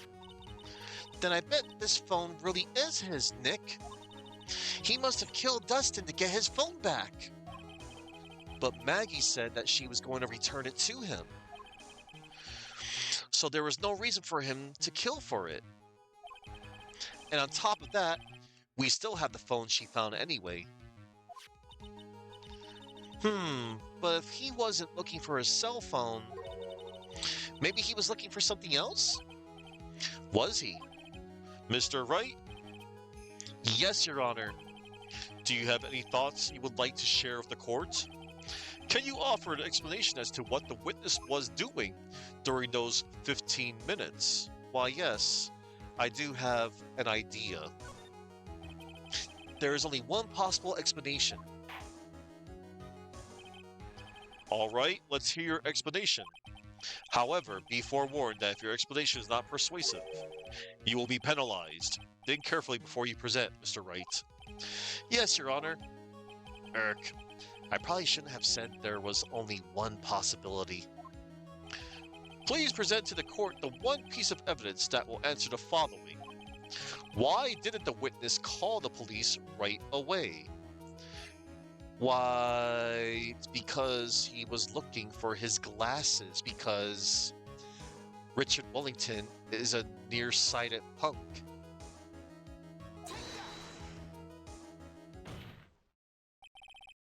Mr. Wellington? What? Don't do that. You almost gave me a heart attack. These are your glasses, aren't they? Ah, where did you find... I believe the court all heard what you just confessed to. That these glasses are in fact yours. I'll tell you where they were found, Mr. Wellington. These glasses were found under the victim's body. Under the victim's body?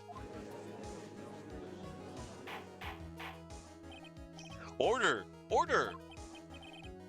Now, wait a second. Hold on. I didn't confess or confirm anything. Your Honor, I think the answer is quite clear here. As he fell, Dustin Prince grabbed the culprit's glasses. The culprit knew that he had to find his glasses and search frantically for them. What he didn't realize was that they were under the victim's body. And that is why it took him 15 minutes to make that call.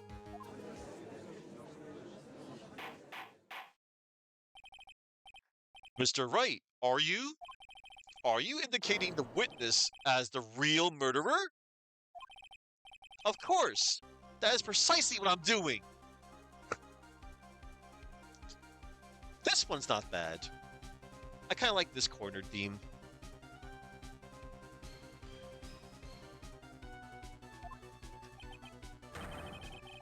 Ah!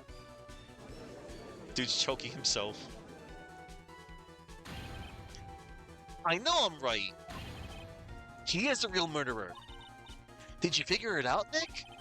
More or less. Turns out, this cell phone was the key to this case after all. Anyway, now is our chance to deep six this guy. I'll sink him in one shot. Yeah! This is so exciting, watching you work again. Somehow, my old self is coming back to me. It's time to sink or swim.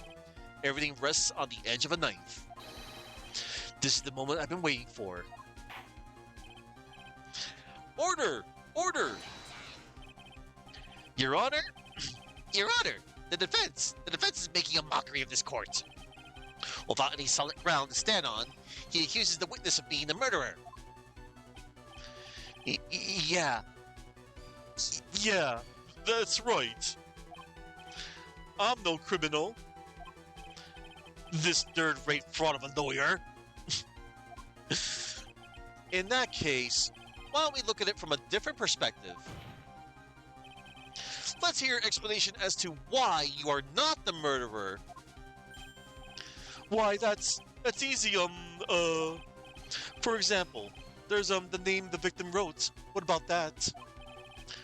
Oh, you mean the name Maggie? M-A-G-G-I-E? Yeah, even an idiot like you can read that, right?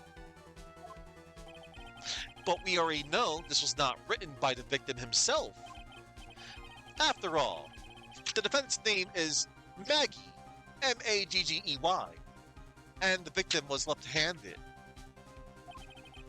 In other words, in order to make the defendant look guilty, the real criminal used the victim's right hand to write her name on the ground. But, wouldn't that mean that the real criminal was someone the defendant knew? Otherwise, how else would that person know her name was Maggie or Maggie? That is a good point. The witness didn't even know about Miss Bird before this trial. Ah, I forgot. Was there any way this creep could have known Maggie's name beforehand? Why, yes, there was a way. It would be best if I could prove that the witness had a chance to learn that the defendant's name was Maggie. Now, will the defense please present its case? How could the witness have known the defendant's name? Why, the cell phone, Your Honor. Maggie found it at the park. She got in contact with its owner, but they never showed up. Mr. Wellington, you didn't have your cell phone with you on the day of the murder, correct? So what if I didn't? When you realized you had lost it, what did you do? What did I do? Didn't you try to find it by calling it? Why, how did you... Your Honor, these questions have nothing to do with... Overruled. Mr. Wright, where are you going with this line of questioning? Do you think there is some relation between the witness's cell phone and the murder? I do, Your Honor. On the day of the murder, Maggie Bird picked up a lost phone in the park. And she also received a phone call from the owner of the phone.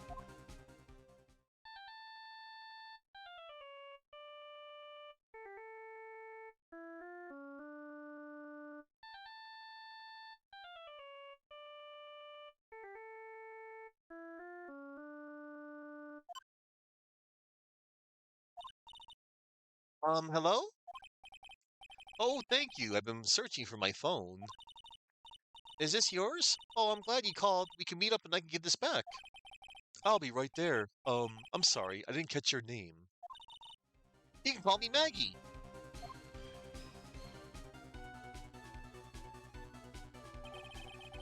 That was when you learned that her name was Maggie. Yeah. But she made one fatal mistake. Fatal mistake? My client's name is Maggie, but the name that was written on the ground was Maggie. My client's name is Maggie, Maggey, and the name on the ground, Maggie.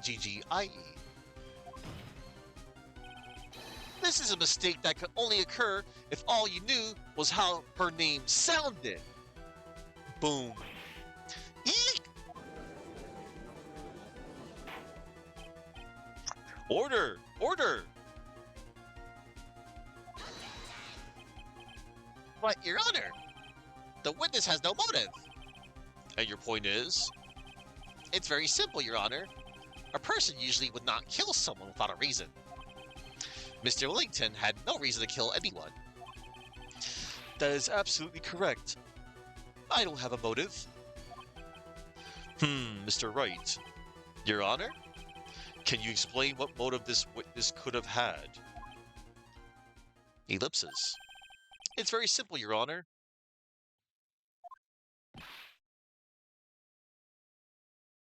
Ellipses. Are you sure, Nick? If I said I can't offer an explanation, then the trial's over, right? Yeah, but... Now then, please present to this court proof that the witness had a motive. Why, yes. The witness did indeed had a motive. Names list. List of con artists and their phone numbers stored on the cell phone that Maggie found.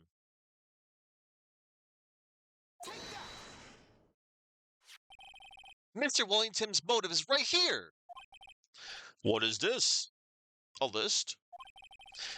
These phone numbers were pulled from the memory of the phone the defendant found. And we have determined that the people on this list are members of a certain group. You looked up all those numbers? Of course. This list of phone numbers was stored in the cell phone's memory. The names and numbers belong to people who are members of a certain con artist group. Well, what? Con artists? Can you explain why these numbers were on your phone, Mr. Wellington? This is an outrage! An invasion of privacy! Looking up the phone numbers on a person's phone is a worse crime than murder! You're one of those people.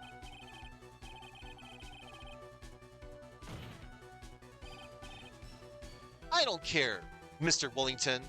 Yeah.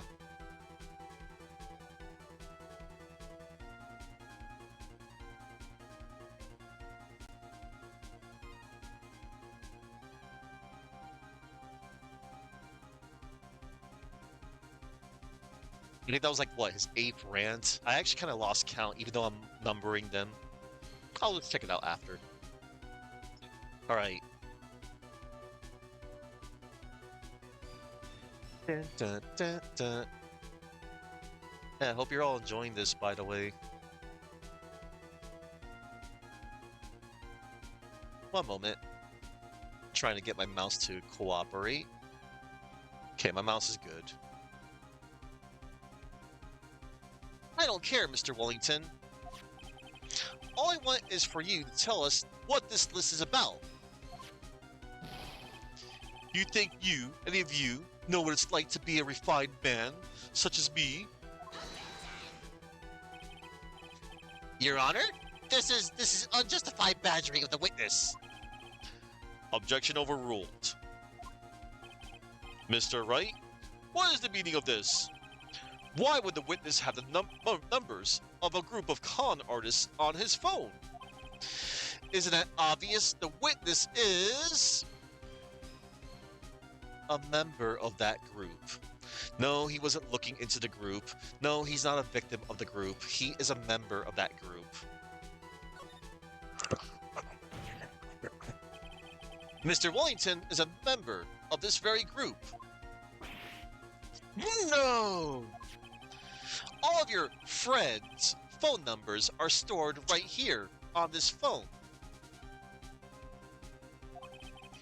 If anyone were to look into these phone numbers, it would be all over for you. That is why you had to kill. No, this is too much.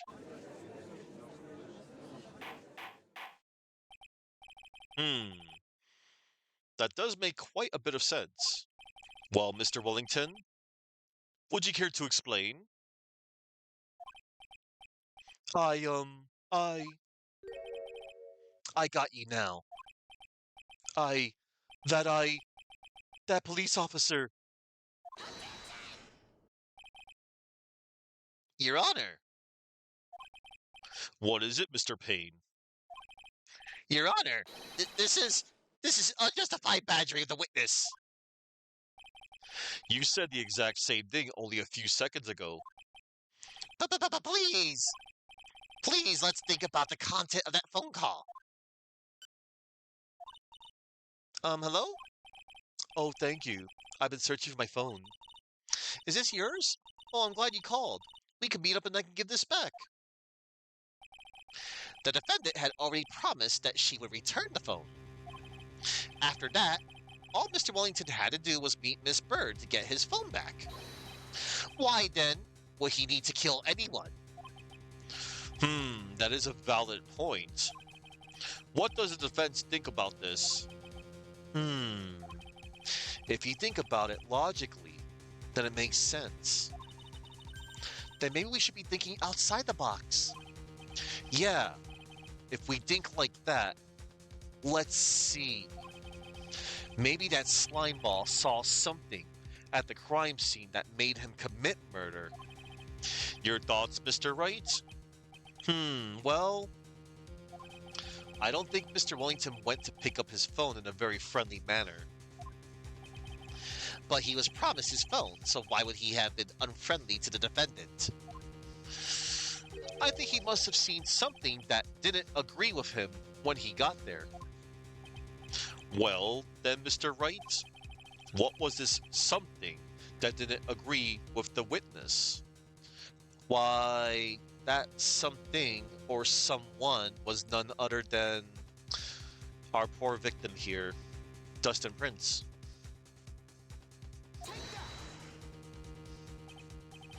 What Mr. Wellington saw was the victim. The victim? You mean Dustin Prince? Dustin Prince had gone on his date right after his shift was over. With no time to change, he went to the park still wearing his police uniform. Oh. The girl that picked up my phone is with a policeman.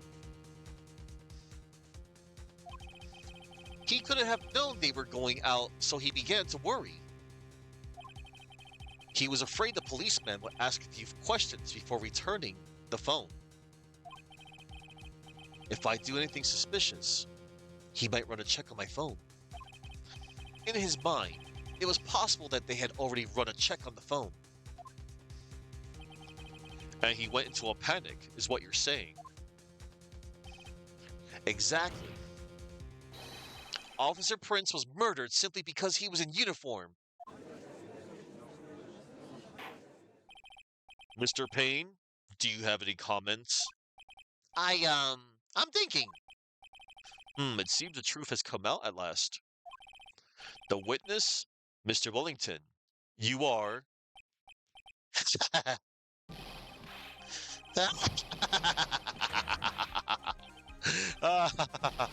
Impressive, not bad for a person with third-rate education. What's that supposed to mean? The evidence! Evidence! That guy is really creeping me out. All you've been waving around talking about is that suspicious cell phone. Suspicious phone number this, suspicious con group that. They're all on that phone. But who's to say that phone is really mine? Where's your proof? Your evidence? You want proof that this phone is yours? I already told you earlier. That phone I lost, I've already found it. You don't have even the slightest idea who the phone in your hand belongs to. But you can be sure it isn't mine, you simpleton. What?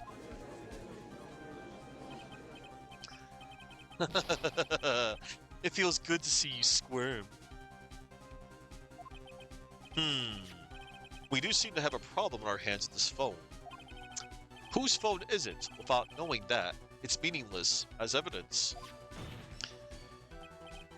Your Honor? This is bad. I can't let him turn the tables on me like this. This cell phone. There has to be something I've overlooked.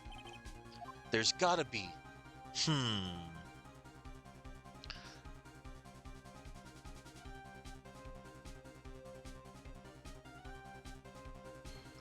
Let us do the fingerprints on the phone. I got it. We should check for fingerprints. Fingerprints? Yes, Your Honor. Mr. Wellington must have left some prints on his phone. Nick, don't you remember? When you got that from Maggie, you wiped it off. I what? You said there was sand all over it, so... Wiped it? I wiped it? Pretty thoroughly, too. Wow!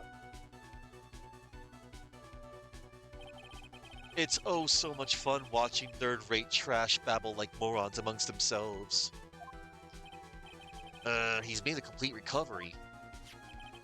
How many times do I have to say this? My phone is right here, you see. Oh, and incidentally, you can't check the numbers stored on the phone. It must have glitched because all the numbers just magically disappeared. You've got to be joking. He erased all the numbers I was going to use as evidence. Ellipsis. Mr. Wellington. What's this? By the tone of your voice, it sounds like you still have some fight left in you. Where did you finally find your cell phone? Ellipsis.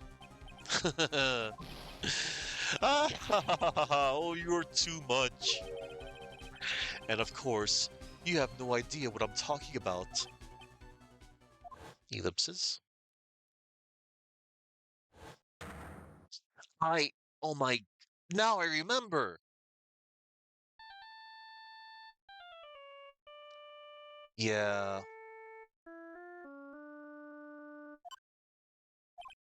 Huh? Looks like they hung up. Ah, good. I finally found it.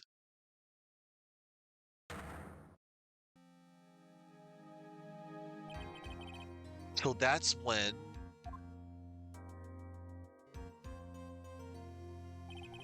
What's wrong, Mr. Attorney?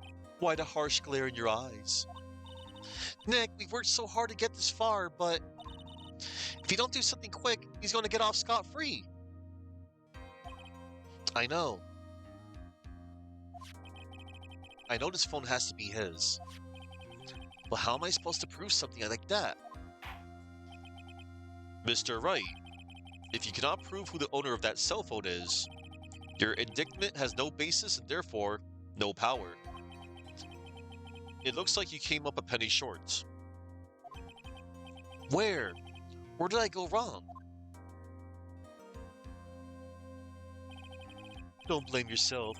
You're merely a third-rate lawyer. You only made one big mistake. Who are you? What are you? There's something you haven't figured out for yourself yet. Who I am. The court hereby concludes the cross-examination. If that will be all, I'll have to bid you gentlemen and ladies goodbye. I have a reservation at that ultra-fancy restaurant on the upper side of town. Thank you for your assistance. You've had a stressful day, so please, bon appetit. What am I supposed to do? Am I supposed to just let it go at that? Nah, we're gonna raise an objection. Please wait, Your Honor. All right, Nick. I think I may be able to prove it. Prove it? Prove what, Mr. Wright? Everything! Your Honor, the cross-examination has already ended. Besides, the defense is just going to badger the witness with more inane questions. You will not harass the witness. Is that clear, Mr. Wright? Did you hear that? No harassment allowed, Mr. Attorney. Please, Your Honor. Ellipsis. Very well, but this is your last chance, Mr. Wright. You may present one piece of evidence to the court. I only get one shot at this. If you cannot prove everything, it's over for your client and for you. Do you fully understand? Yes, Your Honor. I'm sure you are well aware, Your Honor, but the cross-examination period has ended. Were you paying attention, Mr. Payne? I said that Mr. Wright could present only one more piece of evidence. Oh. Now then, Mr. Wright, this is your last chance. It all comes down to this. It's go time.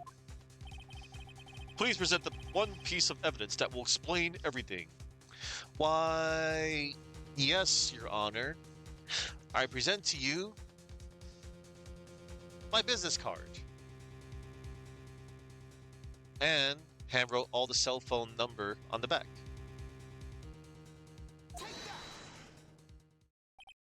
Why, thank you. How nice. Here, please have it of mine. The judge's business card? It's written in fancy script. The ink is strong and clear, but I still can't read it. Wait, what am I doing? This isn't the time to be exchanging business cards. Wait, I want to check something. Okay. That's kind of funny. Your Honor, there is something very important about that card, and that is...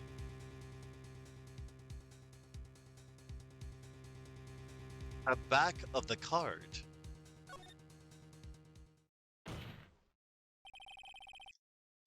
This card is important because of what is on the back. You wrote your cell phone number in the back, but that's exactly it. Can you please call this number from your cell phone? Huh? Right now? The court is still in session. It's okay, you'll see. Okay, if you say so. Is the defense preparing something, Mr. Wright? We are going to call my cell phone now. And then the court will see everything for what it is. Of all the idiotic, stupid things, too.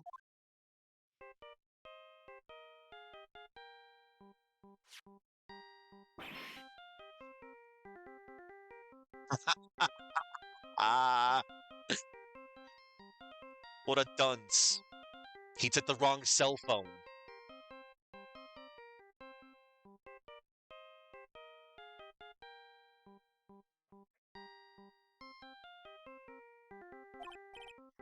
What? Why is my phone? And what is with the stupid sounding ringtone? Hey! You don't diss to steal samurai, punk. Mr. Wellington?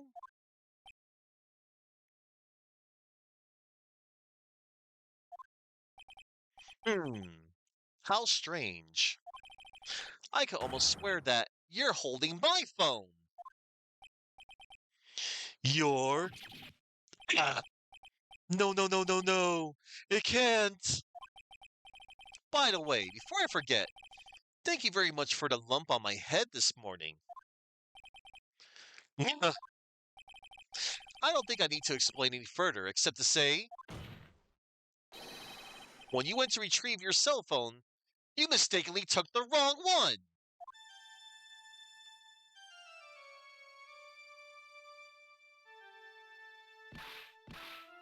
Huh? Choke.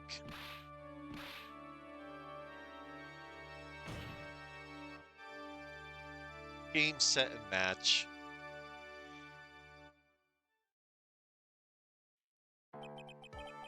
So this is what happened. You were knocked out by Mr. Wellington. He is a man who lives on his pride and self-image alone. And in order to hide his involvement with the con artists' group, he has become paranoid and has lost all ability to make rational judgments. Hmm. Then, then, Mr. Wright, the phone you're holding. It's Mr. Wellington's, naturally. Speaking of that man, how is he, Mr. Payne? He was arrested and has been taken away, Your Honor. Very well. Now then, this court finds the defendant, Maggie Bird, not guilty. I did it, Moon. I saved Maggie. That is all. This court is adjourned.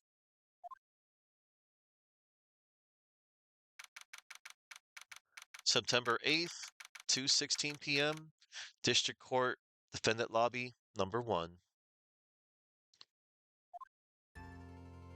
Yay! I knew that the real you would shine through eventually. I'm so moved by what you've done for me, sir. Thank you so much, Mr. Wright. I feel really bad for Dustin. He didn't do anything to deserve this. It's probably because of me. Huh? My whole life has been nothing but a whirlwind of bad luck and failures. Your whole life? It can't be that bad, can it? Since I was 6 months old, when I fell from the 9th floor of my apartment building, I've been hit by all sorts of vehicles, gotten sick from all sorts of foods, failed at almost every test I've ever taken, experienced almost every kind of disaster, and never won or even tied at a game of tic-tac-toe. My life has really been nothing but a string of disasters. Oh, that is pretty bad.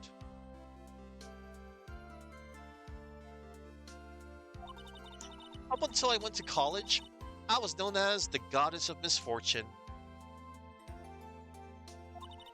And then, at the academy, everyone called me Lady Luckless. Lady Luckless? What's worse is that my misfortune always seems to latch onto those around me. What do you mean? When I see someone in trouble, I always try to help. Ah, that's right. You were talking about this earlier. It happened again recently too, sir. There was an old lady pacing back and forth by the pedestrian crosswalk. I gave her my hand and, before I knew it, we were having dinner at my house. Oh. I'm sure that Dustin's gone because of me. That's not true. That glove didn't even have any sort of special meaning. It was just a present to say thanks for covering one of my night shifts. Oh, I see. Everything's all my fault. Dustin's death, your head being all messed up. Well, I don't think my head is that messed up yet.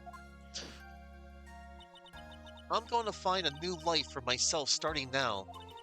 The next time we meet, I'm sure I'll I'm sure I'll have found a whole ocean's floor of good luck by then, sir. Yeah, after all, the goddess of misfortune is only a name. You bet. I'm gonna make it. I promise. Next time we meet, I'll only be an unlucky person instead of a goddess. Yeah, that's the spirit. Well, Mr. Wright, Maya, I should get going. Okay, good luck to you. Thanks, you take care of yourselves too. What a horrible day. I've got my memory back, but things are still a little fuzzy. But you're okay, and that's what counts. You really had me worried. Come on, let's get back to the office. I'm afraid to ask, but here goes. So this might sound bad, but who are you? What? I thought you said you got your memory back. At that moment, everything really did come back to me. Detective Gumshoe, he's someone I've had clashes with in the past during certain cases, but he's also been a good ally during others. The judge. He's a lovable, kind old man who is easily swayed by other people's opinions, but in the end, he always comes up with the right verdict. This person, I haven't got a clue. He seems to know me, but maybe he's mistaking me for someone else? And this girl, Maya? You finally remembered. This is Maya Fey, my assistant. That's right, I have so many unforgettable memories about her. For example, Irvton Nick, what's wrong? You keep staring at me. Don't tell me you've missed me. Well, yeah, I suppose I have. I feel like I haven't seen you in ages. Oh? Well, I'm back now, so it's time for us to create new memories together. All right, sounds good. All the phone numbers on my phone were erased by Mr. Wellington. I guess I have to start over from the very beginning. Come on, Nick. Let's go to our usual burger joint. Okay. Actually, it hasn't even been that long since she came back into my life. And that story began on one rainy afternoon, 2 months ago. Episode 1, The Lost Turnabout, the end. Oh, a brand new episode has been added, everyone.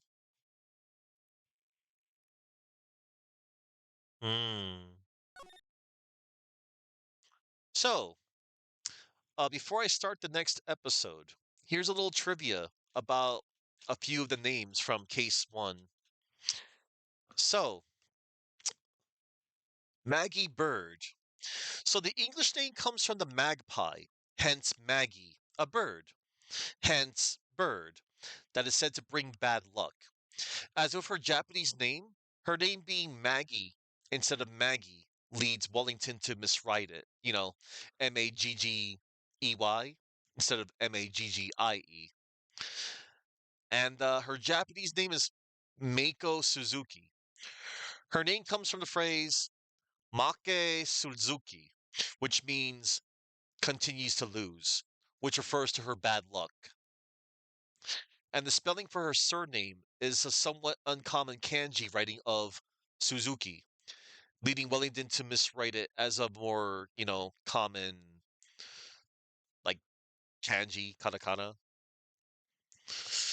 And then, as you may have imagined, for Dustin Prince, his full name is a play on dusting for fingerprints.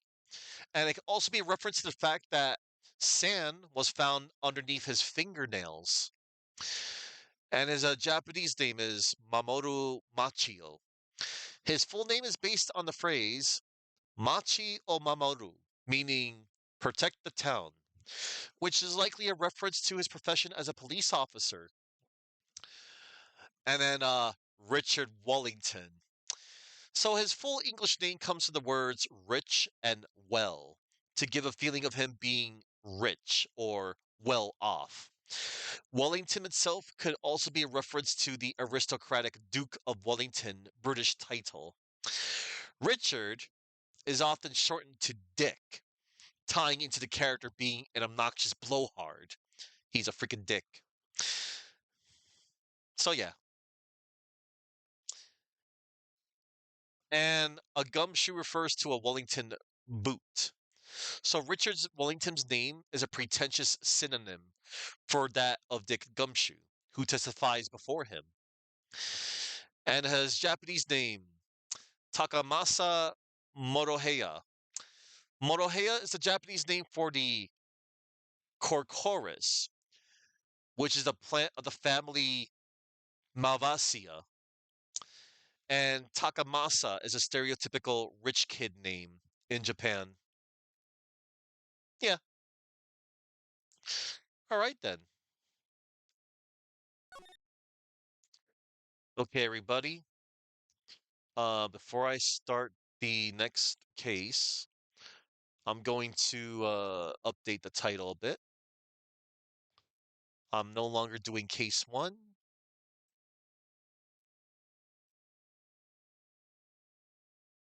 And the title is updated. There we go. And case two is a go.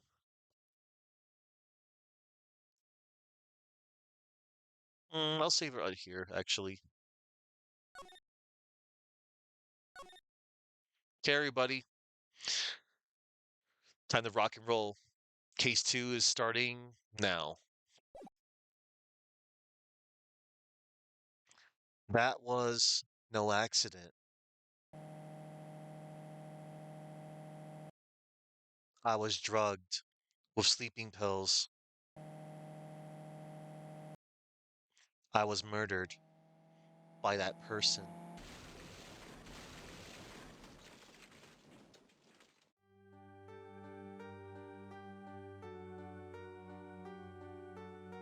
That's why I took my revenge. It's only fair, isn't it, Eenie?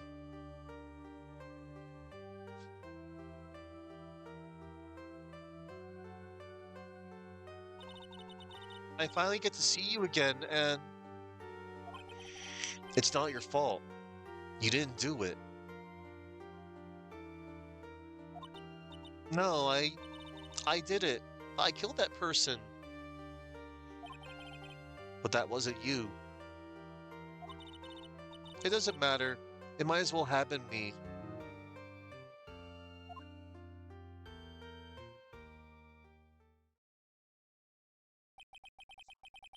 I can't believe something like this happened. The events of that gloomy, rainy afternoon that started this whole mess keep playing through my mind. All right.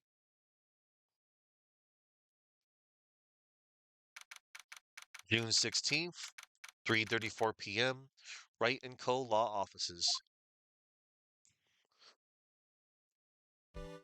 Oh boy. What depressing rain. Do you understand how depressed that makes me? Do you? I guess. But actually, more than being depressed, I'm angry. Angry at that weather girl on TV. I think our little rainy spell will take a break with a day of sun. Is what that girl said? I'd stake my life on it. Well, it's the weather. Well, that's why I didn't bother to bring an umbrella today. What nerve, calling herself a weather girl. She's going to hear about my $1,500 suit. About your case. Unless you're planning on suing the weather girl?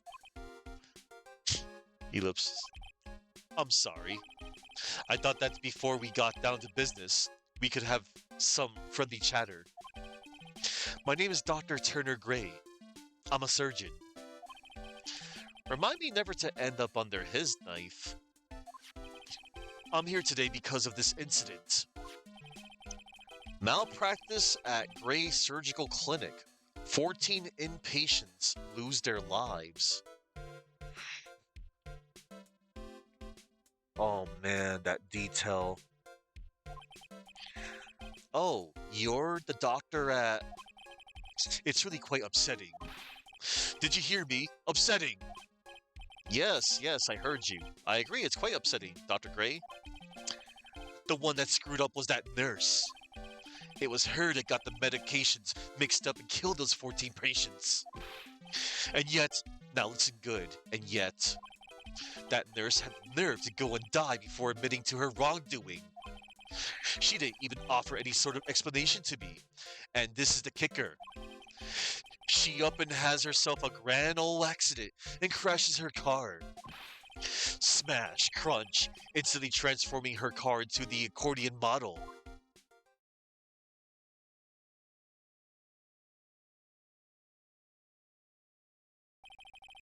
That's right. About a year ago, all the tabloid shows were talking about it. 14 victims of medical malpractice and the nurse's mysterious fatal accident. There were rumors that Dr. Gray had actually caused that crash. People said it was to forever hide the person responsible for the malpractice incident. Oh man, this case. Why would I? Now, I'm just going to say this once. Why on earth would I want to kill that nurse? She's the one who killed those 14 patients, not me. I think you need to take a deep breath, doctor, and focus. More to the point, this case is over a year old. Why bring it up now? That's simple, because the situation is slipping out of my grasp. This just won't do. My clinic isn't seeing nearly as many patients nowadays. Do you understand what that means? It means they're not coming to my clinic. You don't say. If it were me, I don't think I'd want to go either. So, what would you like me to do about it? I want you to help me prove I'm innocent. You do realize I'm a lawyer, not a private investigator, right? No, this is something only you can do. Maya Fey, you know this girl, correct? Ellipsis. Maya, why would he know her name? I heard you were working under her for a little while. Well, yes, I mean, hey, wait a second here. I worked under her? Yes, am I wrong? She told me, so I'm not quite sure if... Well, we worked a few trials together, but she went back to her hometown to undergo more training. Ah, yes, I heard. It must be lonely for you. What? Hey, I'm not... She must be an extraordinary girl to handle such rigid training. Huh? I have an acquaintance who knows a lot about these mystical sorts of things. She's the one who introduced me to Miss Fey. Is Maya really that famous? And I've already set up an appointment. For what? What else? A channeling. I'm going to have her call the spirit of that nurse that went and got herself killed. Oh. Maya? I wonder what she's up to right now. We, the women of the Fey clan, have always been spirit mediums. It's because the power to communicate with spirits flows strongly through us. That's what she told me. I guess she's learned to accept her responsibilities and become an adult. Not counting training, this will be her first time channeling a spirit. So she gave me one condition before accepting my request. A condition? The condition is you, Mr. Wright. She said that she wouldn't do the channeling without first seeing you again. Me? And that is why I've searched you out. You want to see her too, don't you? And so, that is how I ended up visiting Maya's hometown with the doctor. June 19th, 1:25 p.m., Kurain Village. Yeah, That's how it's pronounced. Kurain. Not Kurain. Kurain. So this is Kurain Village, Maya's hometown. Ellipsis. Why, hello there. Ellipsis. Okay. What an odd little girl. Hey, wait up, Pearly. Hmm? Someone else is coming this way. Nick! Maya? How are you? It's good to see you again. Wow. I didn't think you'd really show up. It's not that big of a deal. You made it sound like you were so far away. Well, maybe I exaggerated just a little. It was only 2 hours by train. If I had known you were this close, I'd have visited more. No, you're not allowed. I already decided, you know. Until I become an adult, I have to work hard and be strong by myself. Oh, well. Anyway, congratulations. I'm glad to hear training is going well for you. Alright, let's check our court record. Attorney's badge. So, Maya is 18 years old in this game. She was 17 in the previous game. My assistant until a year ago. Now she's trained to be a spirit medium. And then there's Dr. Turner Gray. He's the director of the Gray Surgical Clinic, where the malpractice incident occurred. Let us present our attorney's badge to Maya. Ah, it's good to see this tarnished badge again. What do you mean by tarnished? Well, look, this badge is like every other. It's bound to lose its color and shine after years and years. But you know, polishing it up once in a while wouldn't be a bad idea.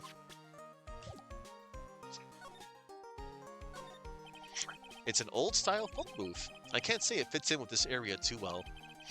My cell phone doesn't get reception up here, so who knows, I may need it later.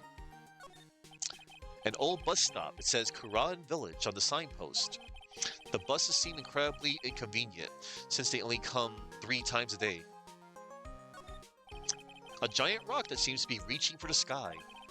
Its origins are written on a beat-up old sign. It looks like this giant rock is called the Kurain Boulder. There's a really complex explanation written here. But long story short, it's a big stone for spirits to live in, or something like that. The biggest, most elegant of the buildings I can see from here. This is Fey Manor, the place Maya calls home. It's easy to be overwhelmed by its presence. Alright, let's talk to Maya. Hey Maya, today's channeling. Looks like you finally become a full-fledged medium, taking on your first job. Yeah, I didn't think it would be this soon. But this case, do you know the messy story behind it? Behold the power of the Maya Intelligence Network. Let's see, 14 people died because of malpractice on Dr. Gray's part, right? And to pin the blame on the nurse. He killed her in what appeared to be a car accident. Huh? So what is this Maya Intelligence Network anyway? The tabloids. That's what I thought. I'm just pulling your leg, Nick. What really happened is the exact opposite. I heard it all about it from Dr. Gray. Ellipsis? Oh, come on, Nick. I wouldn't take a crazed killer as a client. That's too scary, even for me. Yeah, I guess so. Kurain Village? So this is your hometown, huh, Maya? Yep. Kurain Village, but I've heard people call this place Medium Valley, too. Interesting. So everyone that lives here is a spirit medium? Pretty much. Most of my ancestors were too, I think.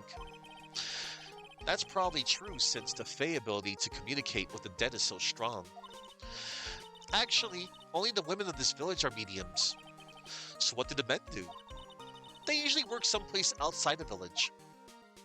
The girl earlier? Oh yeah, I wanted to ask you about that girl I saw earlier. Do you know her? Oh, you mean Pearly?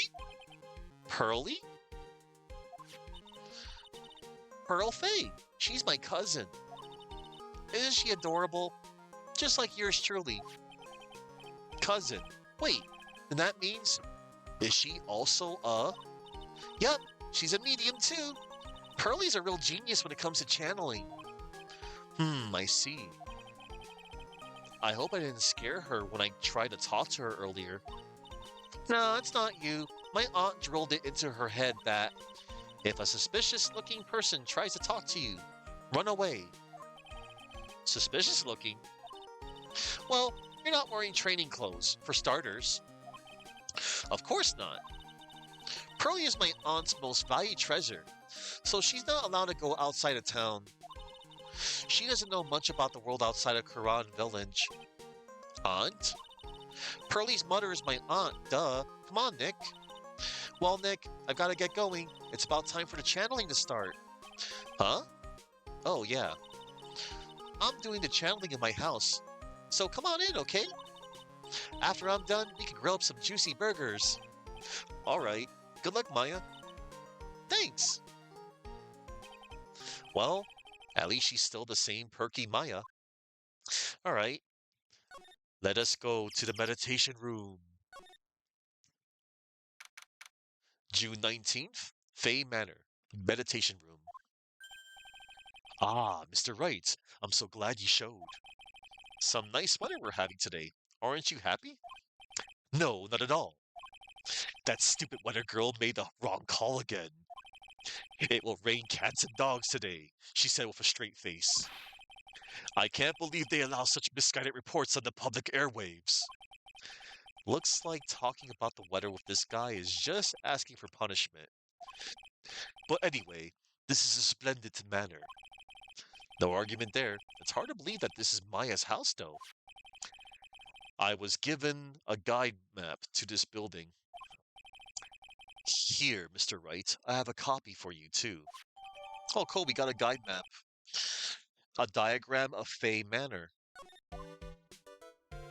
Let's go to the court record, and we're going to check out the manor. So there's a channeling chamber, the winding way, the side room, the meditation room, that's where we're at. And this is, it says Fay Manor guide map partial. Oh, look, she's only 8 years old. Ran away as soon as she saw me. A girl who is Maya's little cousin. Okay. Let's present our attorney's badge. Look, here's my attorney's badge. Are you trying to compete with me in my profession with that piece of scrap? I am a surgeon. Compared to you lawyers, I'm practically a saint. Yes, well, I don't exactly have any patients right now. But, and listen good, I'm not the one that made the mistake. This doctor needs his head examined. I agree. Wow, this manor is really nice, don't you think? Do you honestly think this place is all that impressive? Don't make me laugh. Huh? This is the countryside. Land here is dirt cheap. I will have something much greater one day. I will build my own grand mansion. Did you hear me? A grand mansion. This manor will seem like nothing. Could you keep that shaking fist away from my face? Thanks. Oh, by the way, there's something I wanted to point out. So, in the original GBA and DS versions, Turner Gray, he used to adjust his glasses with his middle finger. And there wasn't like a big deal about it when he brought it over in America, because that's not even an obscene, gesture to make in Japan. They had to change it because, the times. That's all I shall say. Because some people, they don't know better. Anyway, before we talk to him, I'm just going to examine. Someone with a lot of skill wrote these 4 Chinese characters with a brush. Oh, look, here's a translation. Once in a lifetime. Its message is people should value their ghostly meetings as once in a lifetime chances. The door that leads to the channeling chamber, the place where spirits and people meet. The iron in this door was tempered, making it very solid. It looks like there is a strong lock on this door to top it off. A piece of cloth with a ton of finely written characters jammed into it. Probably esoteric knowledge only mediums would know. Let's see. Here's one in English. It says 100 ways to save money. Being a medium sounds like a rough way of life. This door leads out to the winding way. The weather outside looks really nice. Okay. Alright, let's go talk to this guy. Today's channeling. What are you going to do once the nurse's spirit has been called? Is it obvious? I'm going to have her write a signed confession. A signed confession? Yes, a confession. Pay attention.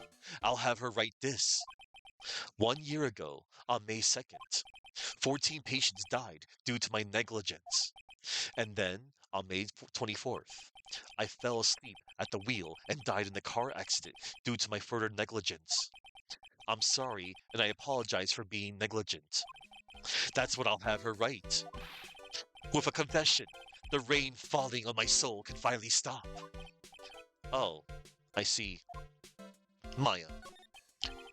So, how did you hear about Maya Fey? I heard about her from an acquaintance, a girl studying the occult at the college. Why, hello there, Selena the Grumpy Programmer. Hello there.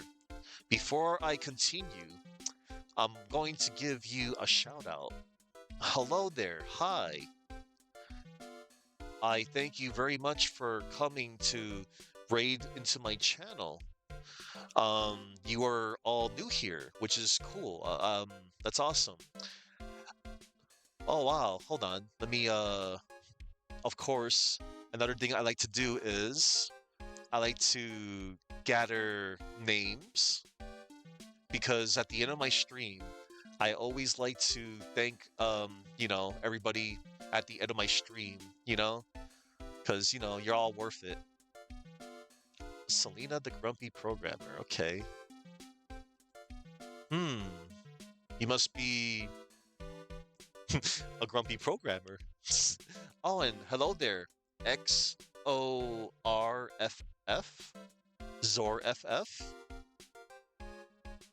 You could correct me on your pronunciation on your name.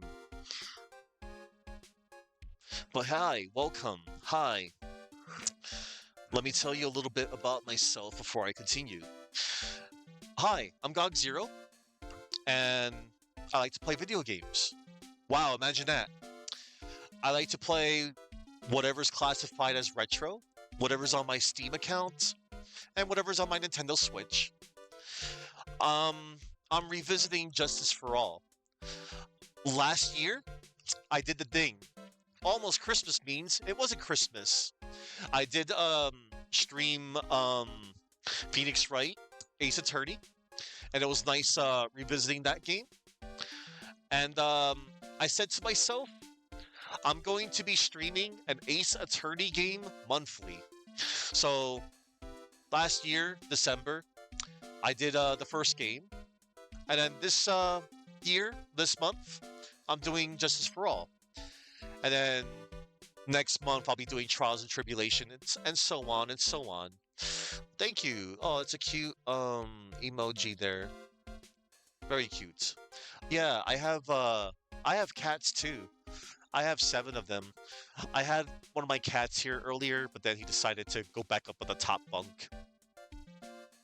But hi, I'm glad you all came to my channel. Thank you, thank you. I shall continue now. I heard about her from an acquaintance, a girl studying the occult at the college. That girl introduced me to this village. This is the home of the Quran School of Channeling. The home, huh? And Miss Maya is a daughter of the Master, I hear. Master? Anyway, do you see that door? That's the room where people and spirits meet. Miss Maya's aunt is in there right now. Would you care to meet her? Okay, so we shall do that right now. We shall go into the channeling chamber.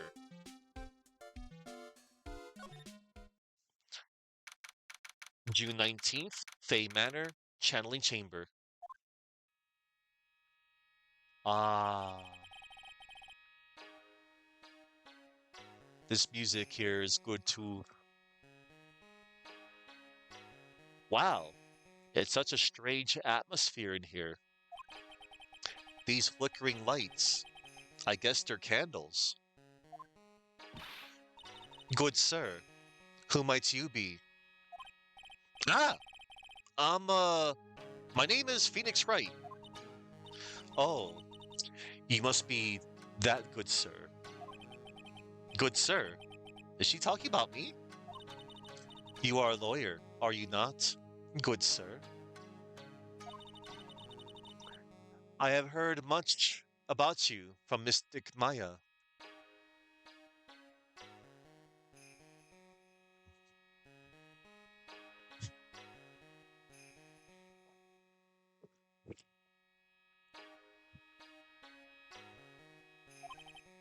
Is that so? Mystic Maya?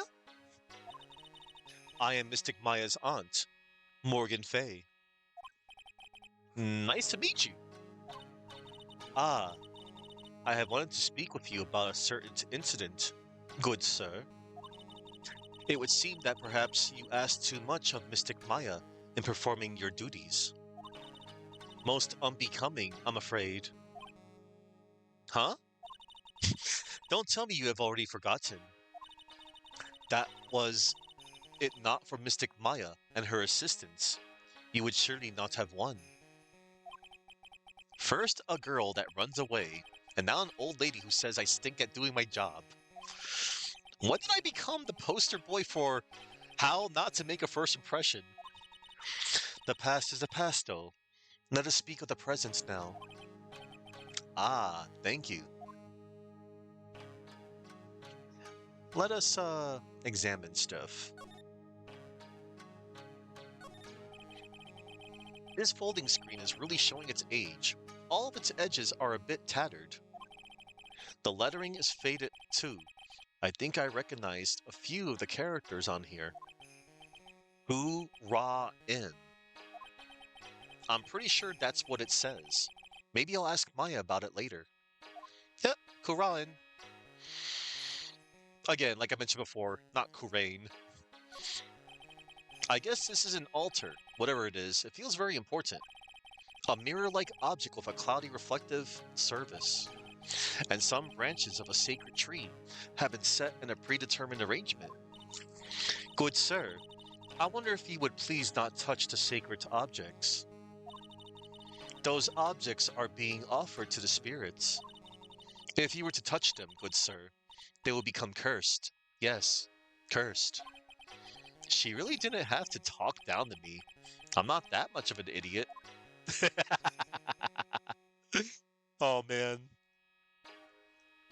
Let's check this here. There is some empty space behind the folding screen. The light of the candles can't reach back there, so it's completely dark.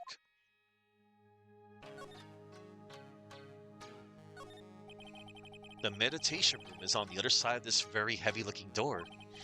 There is a giant iron lock where the handle is. It feels like a curtain that separates the normal world from the spirit one. Ooh. I think that's all I can check here. Alright, let's talk to dearest Morgan Faye, who we just met. First order of business. Attorney's badge. Good sir. Ah! We would like to begin the channeling at 3 o'clock. If you don't mind, good sir, would you mind allowing me to make the preparations? I'm sure. Go ahead. She's a Fae, all right. Just as odd as the rest. We're gonna talk to her.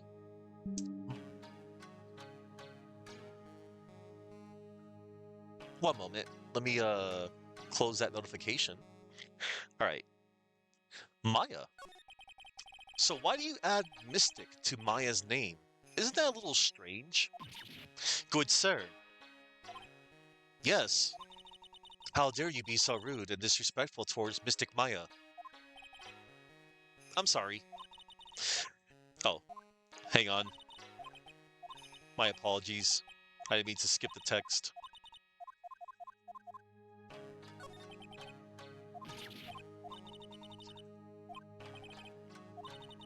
He must be addressed by her proper title, good sir. You must call her Mystic Maya. So about Mystic Maya, it is the blood. Excuse me, blood? Mystic Maya carries the blood of the Master. In actuality, she's the only one remaining. Only one remaining? What's that supposed to mean? Mystic Maya is the last of the rightful heirs of the Quran channeling technique. Okay, then where do you stand? That is a little more complicated. Although a woman of the Fey clan, I am merely a member of the branch family. Branch family? What's that? It is as it sounds. For a member of the branch family, no matter her spiritual power, she can never become the master of the Quran school. So, how strong are you? It is a shame. However, I will admit, I cannot even begin to compare the lowliness of my power to the master's. So that's how it is. Well, at least she does not claim that all lawyers are demons. Yeah. Today's channeling. So, today's channeling will be her first? Yes, good sir. Because the spirit of a person who dies in a traffic accident is usually very strong. It is usually easier to call that person to our world. Traffic accident indeed. The channeling will take place here, in this channeling chamber, good sir. As you can see, I am in the process of preparing. Channeling chamber. So, this room is the channeling chamber? The place where a spirit's medium speaks with those who have departed. I don't suppose you'd mind if we observe the session? Do not even think of such nonsense. Only the medium and the client may enter here. Oh. The secrets of the Quran techniques cannot be seen by just anybody. That never stopped Maya from doing it in front of me before. It is also for your safety, good sir, if something were to go wrong. That is why, while channeling is being performed, that heavy door is securely locked. Oh, that's what that lock is for. Ellipsis. Oh yes. I wonder if you have yet to meet Pearl, good sir. Pearl? She is an adorable, angelic young girl. Oh. Oh, that odd. She is my daughter. Now then, what was it you were about to say? What a cute daughter you have. A pure heart that knows not of the evils in this world is a powerful thing, good sir. Please refrain from affiliating with her, I request. Well, it's not like I had the chance to anyway. I must insist and stress that you not let it occur.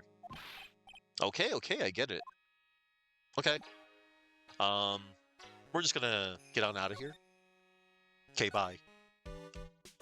And hello there, Grotto. Yeah, man, I'm feeling a heck of a lot better than yesterday, man. Yeah, I had mentioned in the C3 Discord and on my socials, I was totally not feeling well. It just happened out of nowhere. It was just a wave of sickness, but I got it out of me. I got it out of me. And, yeah, I'm feeling so much better now. The one thing that was killing me the most, not streaming yesterday. I had to play it safe. I didn't want to like risk anything. And you know, I'm still waiting for that evidence, Chuckman. Is there any evidence to prove that all cool poisoned me? Anyway, good to see you, Grotto. We will find out. Okay, see that you find out. You have all the time in the world. There's no limitations. If you can prove to find out All Cool was the one that poisoned me. I don't think he did, though. The odds of All Cool poisoning me are definitely. I want to believe negative, but at the same time, I think there might be a possibility. I believe you guys. Alright, let's go to the Winding Way. June 19th, Fay Manor, Winding Way. Wow, this garden is really breathtaking. Someone put a lot of love into it. What is that over there? Is that an incinerator? It looks a little out of place in a garden like this. Alright. It's a really old urn. The ashes of a person long dead are inside. It looks like something with a long history. Other than that, it's not very interesting. So time to move on. Damn. A splendid garden with a small lamp and traditional decorations. It's a bit small to walk around in. Although, that incinerator piques my curiosity.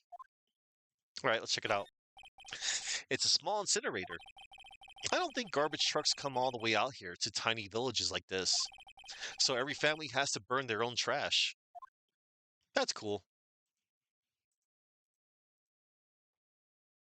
Now that I think about it, I kind of sort of wish that I would have an incinerator at least like outside so I don't have to walk 1 or 2 blocks away to take out the garbage, but it's okay.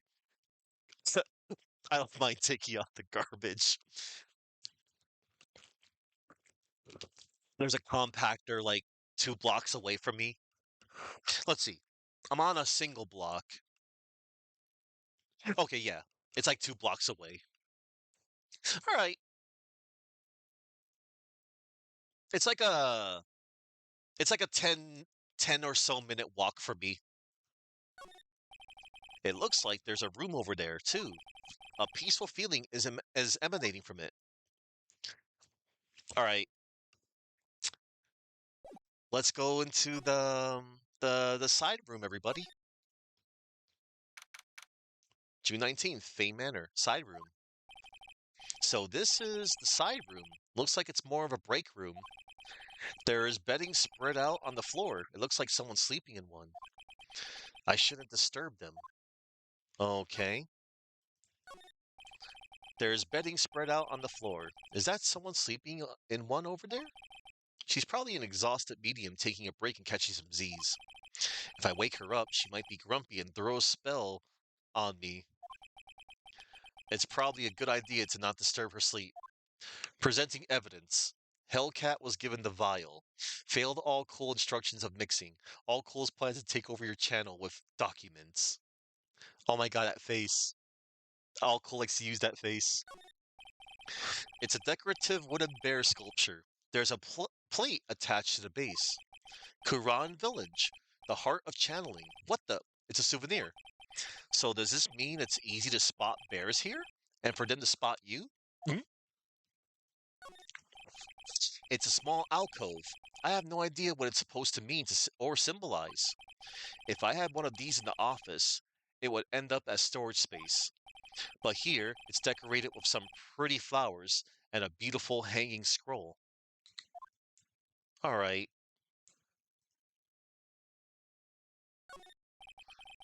This is the first time I've seen a sliding door like this in person. From here, I can see the Winding Way and the little garden in the courtyard. Alright. Okay, well, there's nothing else to look for here, everybody. Let's just go back to the Winding Way. Hey, you! Hold on now. This gal's got a few questions to ask. I'm sure I've heard that southern accent somewhere before. Oh, well, I'll be. It's Mr. Phoenix Wright. How you been? Haven't seen you in, what, a year? You are, lot of hair. Lot of hair, was it? Lot of who? Wait, you best not be making fun of my hair now. No, I wasn't making fun. I was complimenting you on your fine hair.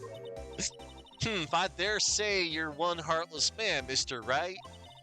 It was cause of my testimony that your friend got out of being guilty. But looks like you already forgot that. Hold up. You were working with the prosecution at first as one of their witnesses, and came after us as if we were a piece of sirloin steak. Minor detail. Stop being so uptight. Let little things get in the way. The name's Hart. Lot of heart. Don't you go forgetting it. Oh yeah, that's it. Now listen here. I'm here to take some pictures today. Gonna get myself a real scoop. Ah, so I guess you're still at it. Being a photographer, I mean? You betcha. The hardest working one out there, I reckon. Didn't I say I was gonna make a name for myself as a famous paranormal photographer? Oh, that's right. This ain't no time to be wasting time. I got the achievement for calling her Lotta Hair. The challenge about to get started. Is it that time already? We all should hurry up and get to the meditation room. What are you waiting around for? Come on. Lotta hair, Lotta heart, huh? I've been judging her harshly because of that case. The hardest working photographer out there, also known as owner of the only camera in the village. Yeah. I've been judging her harshly because of that case. But I guess looking back, we had some good times too. Yeah, we did. Okay, everybody, to the channeling room. June 19th, Fay Manor, meditation room. We will now begin the channeling. Mystic Maya, an honored guest, please proceed into the channeling chamber. With this, I can finally swat all those pesky flies, once and for all. You hear me? They won't be able to say a single bad thing about me after this. You would love to hear them apologize, wouldn't you? Wouldn't you, Mr. Wright? Me? Oh, yeah, I sure would. Dude's got issues. Mystic Maya, do you have the channeling chamber key? Yep, right here. That is most satisfactory. That key is one of a kind, so please take care of it well. It'll be fine, Aunt Morgan. I won't lose it, trust me. Okay, Dr. Gray, let's get started. Finally, let's go.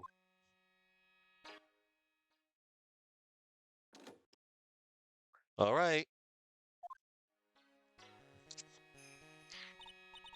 Now, let us wait patiently out here for them. Please have some lovely bitter green tea and jaw-droppingly large strawberry desserts. Hold on now, Granny. Granny? How come we ain't allowed in that room? Dear madam, you have an impressive grasp of English. From where did you learn it? What? I'm from the heart of the heartland. Is that so? Then I humbly request that you return to this heart of the heartland. Damn. What are ya? This is Quran Village. If you cannot follow our traditions and rules, we request that you leave. Whoa.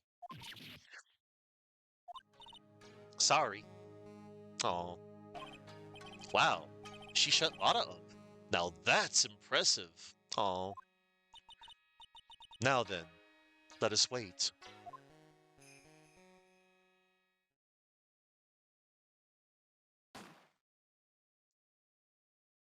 Uh-oh. Bang. Right now. What was that just now? It came from inside the channeling chamber.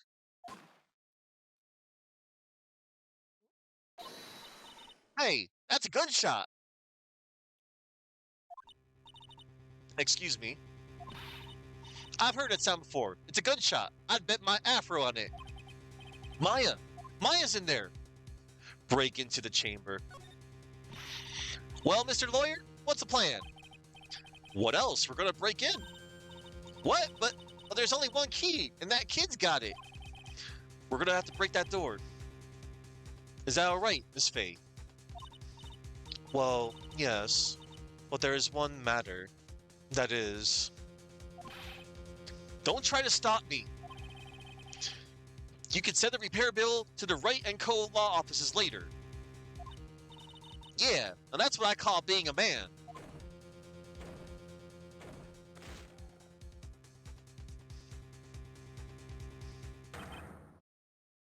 Dr. Gray! Uh-oh. I was murdered. Maya? That man murdered me. So I killed him. What?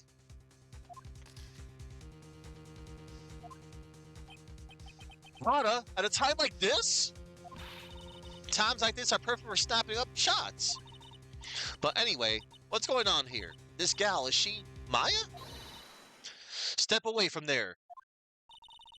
Please leave this area to me. Go quickly and inform the police. But, hurry, before there are more victims here. Hey, let's go, city boy. Leave this to the granny. June 19th, Quran Village. My cell phone doesn't get reception way out here, so I ended up using the phone booth to call the police. Yeah. And? They're on their way. That's good. Loudy, I saw a genuine mysterious phenomena. She seems really on edge because of all this. Not that I blame her. I'm scared to death by what's going on.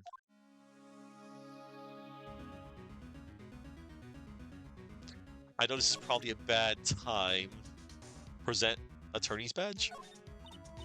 Hey, they'll be here soon, right? The police, I mean. I reckon you should be getting back to the crime scene now. Yeah, I guess so. Alright, we're gonna talk to Lotta. What you witnessed. Hey, mister. That gal, Maya? She wasn't the one that pulled the trigger, was she? Oh yeah. Lotta doesn't know that when Maya is channeling, her whole physical appearance changes. And then again, weren't there only the two of them in there? I reckon she must have done it then. Dr. Gray. Lotta, what do you know about Dr. Gray? Not much, but I did some digging. That's one gent with a bad reputation. Really? I hear he's good at surgery and stuff, but his personality stinks like wet sheep. You're telling me. I sort of got the same impression myself. He's really controlling. He's real controlling. Soon as his nurse or patients doesn't do what he says, he starts hollering. Must have been real rough to work for him. Alright. Time to go to the meditation room. If we can. Ah, Mr. Wright. Miss Faye, how's, Mystic Maya? She has returned to this world. The spirit severing technique was successful. Let me see her, please. She is still unconscious. I humbly request that you wait outside for her recovery. Guess I just have to wait. The police are here. Sorry to keep you waiting. Huh? You again? What are you doing all the way out here, Detective Gumshoe? It's actually kind of funny. I was in the area for a business trip, pal. Well, time to check out the crime scene. I'll have to question everyone here later on. So just sit tight, alright? Why is he grinning at me? Shall I show you to the scene of the crime, Detective Jim Shoe? Jim Shoe. My name isn't Jim Shoe. The two of them went into the channeling chamber. I guess all I can do for now is see what everyone else has to say. And by that, I mean go to the winding way for now. And then maybe go to the side room.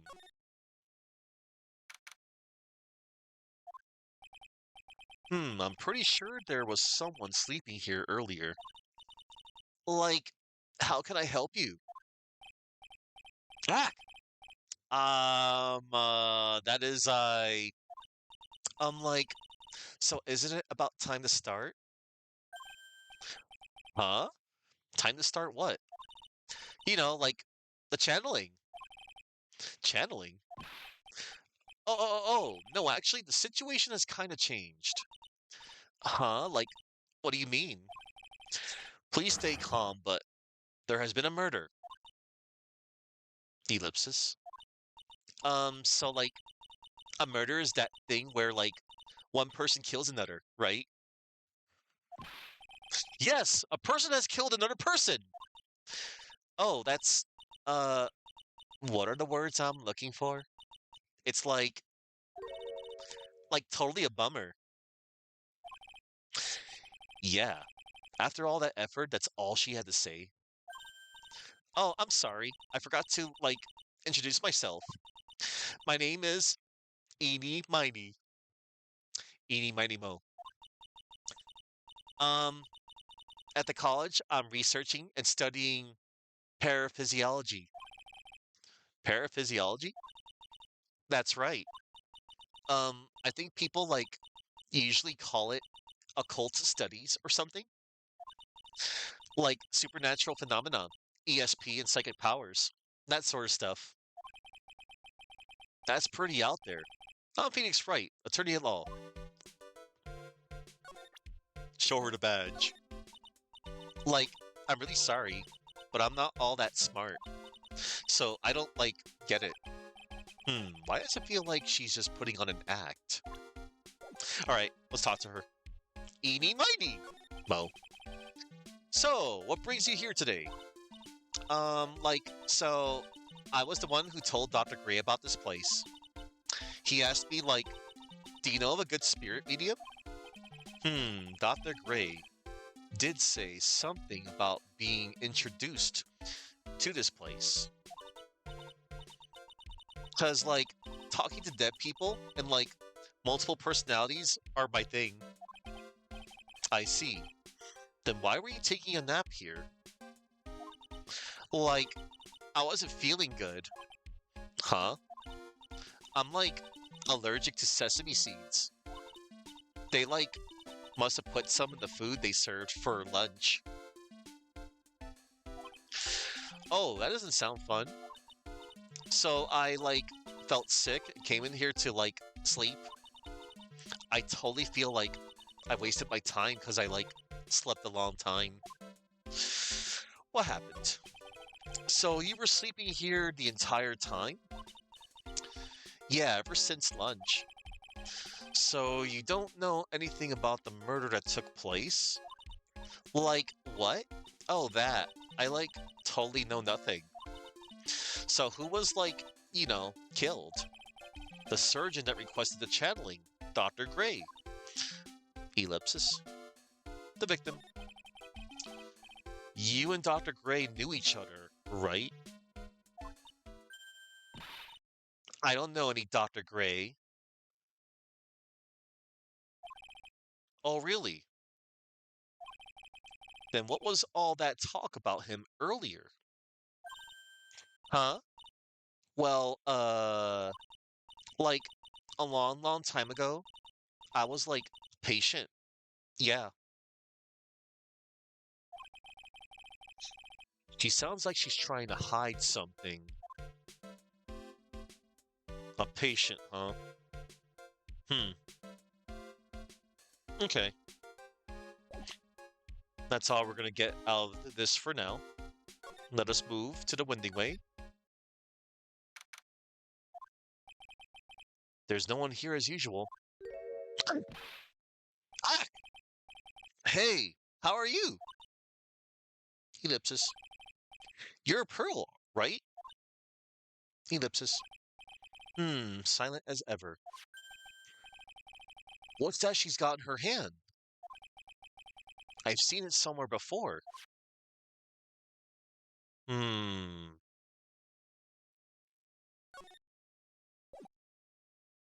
Let us... Let's try talking to her first. Pearl. Um... uh, What is it? Is it my hair? Is it too spiky? Not spiky enough? Oh, wait. I think I know what I had to do first. Let's present the attorney's badge. Oh.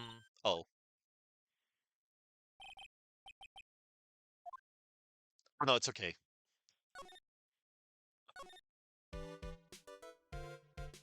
Let's try again. Talk to her about the item in your hand.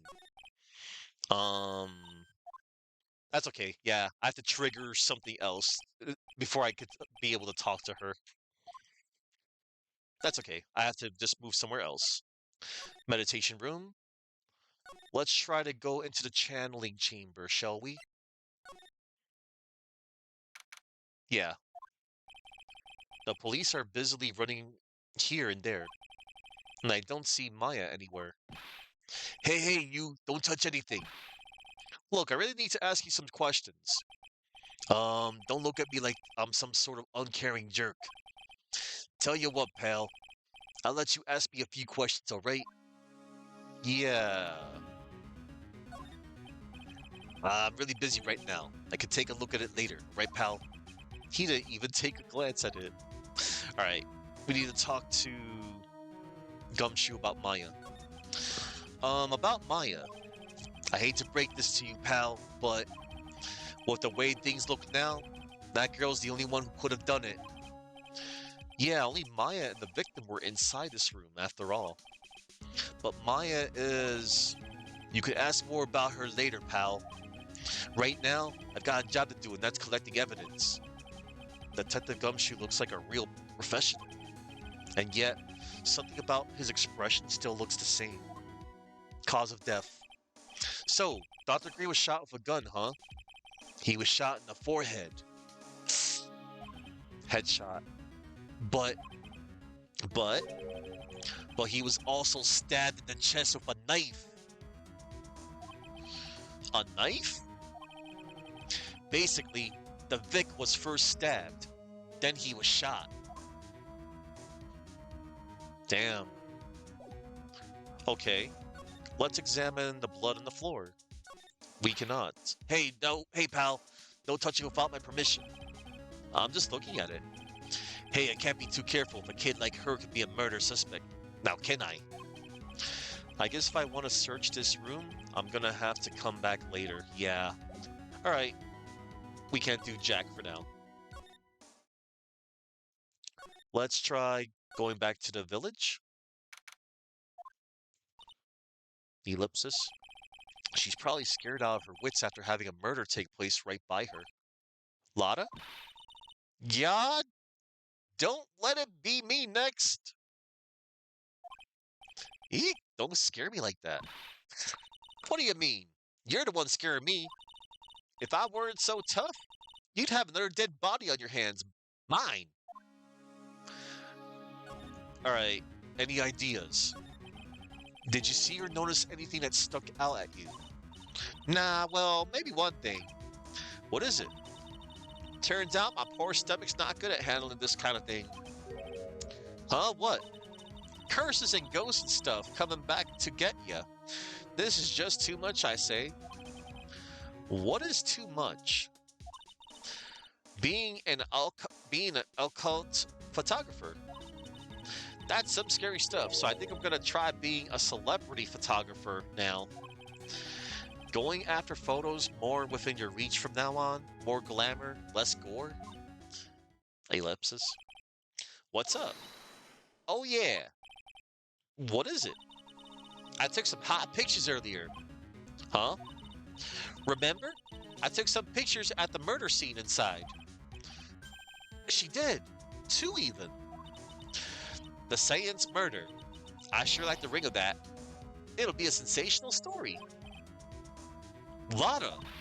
Sorry, but my journalistic sense is burning inside me. Hate to cut and run, but I'm heading back in. Gotta beat those cops and scoop the century. Wah! I don't know who's scarier, Lada or the spirits. And why does it feel like we've been through this before? Okay, so can we go back to the meditation room? Oh, dear madam, you have such impeccable timing. Like, what's all the buzz? All right, everyone, listen up. You too, pal. I'm gonna give you all a brief update. Right now, it looks like the investigation's not going to be done until real late. That is a terrible shame. I propose that everyone sleep here under the roof of the Fame Manor tonight. What a mess. I can't believe how crazy this day turned out. Maya was arrested and taken away by the police, and I don't see myself getting any sleep tonight.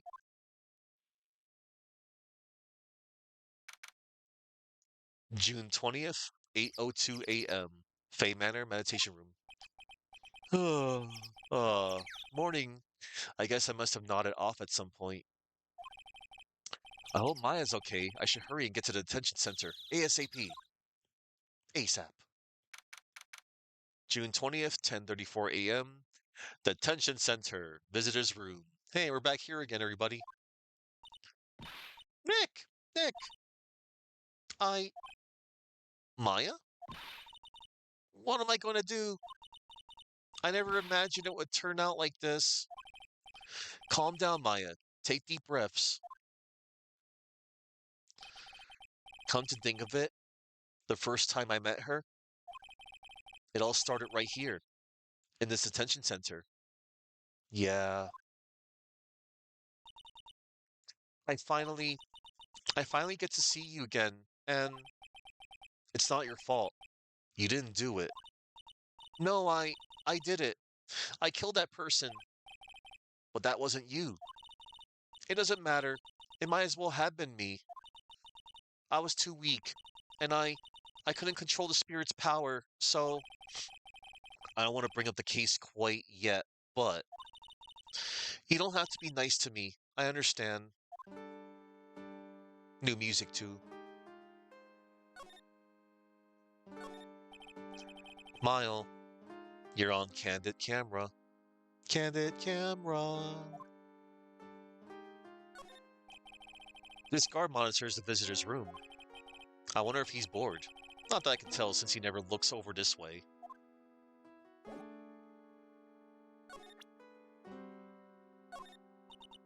Sorry, Nick, but there's nothing really special about it. Alright. Channeling. So you're the master, or something, of the Quran school of channeling? Actually, my mother is for now. But since that title was passed from mother to daughter, I guess I will be someday. But many people think that channeling isn't real, that it's all just an act. You believe in us, don't you? Yeah, because I've seen it with my own eyes. When Maya's channeling a spirit, not only her voice, but her whole physical appearance changes. It's a supernatural phenomenon that occurs every time.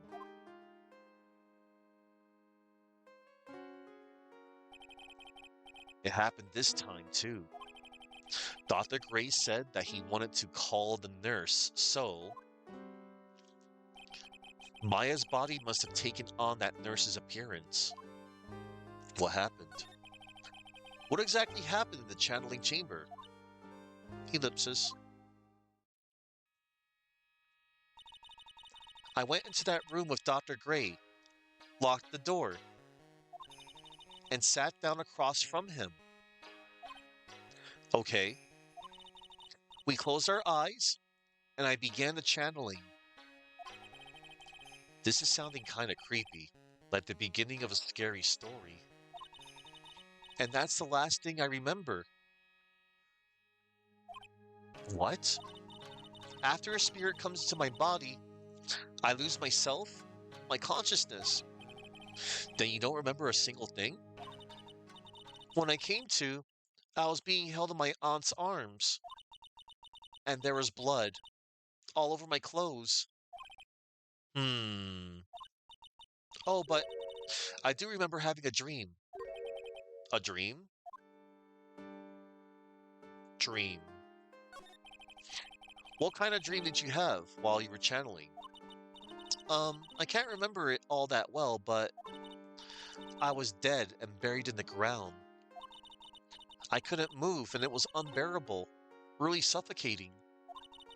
It went something like that. I see. I have no idea what to say to that. There was a really familiar smell too. Under the ground? Yeah, I can't quite place it, but I know I've smelt that same scent before. Ellipsis. I guess this is about all the information I'm going to gather for today. I'll be back later, Maya. In the meantime, please make sure you prepare it, okay? Huh? It? What is it? The document requesting me to be your attorney, of course. Ellipsis. But what's wrong? Are you sure? I mean, I'm guilty. I'm a murderer. No one's decided that yet. But I did. I killed that person with these two hands. That's enough, Maya. It's hopeless. If you defend me, you'll lose, I'm sure. Stop it. Ellipsis. Help me. Nick, help me. I'm scared. Don't worry. I will. When is the trial? It sounds like tomorrow. As usual. Zero prep time. All right. I'm going now. Wait. Ellipsis. This jewel. This is called a Magatama. It's a magical charm and it's always protected me. Give this to Pearlie, and I'm sure she'll lend you her spiritual powers. Maya's Magatama, slightly translucent. It's small, but it has a deep, profound aura about it. Ooh. Oh, this music. Make sure you show that to Pearlie, okay, Nick? I'm sure she'll be a big help to you. All right. Later, Maya. I'm just gonna go back here real quick. Phew, it feels like I've been gone forever, but it's only been one day. Oh, that's right. Where's that newspaper Dr. Gray brought the other day? There it is. Ah, here it is, right on top of my desk. This is the only thing he left behind that's going to be of any help. Newspaper clipping 1.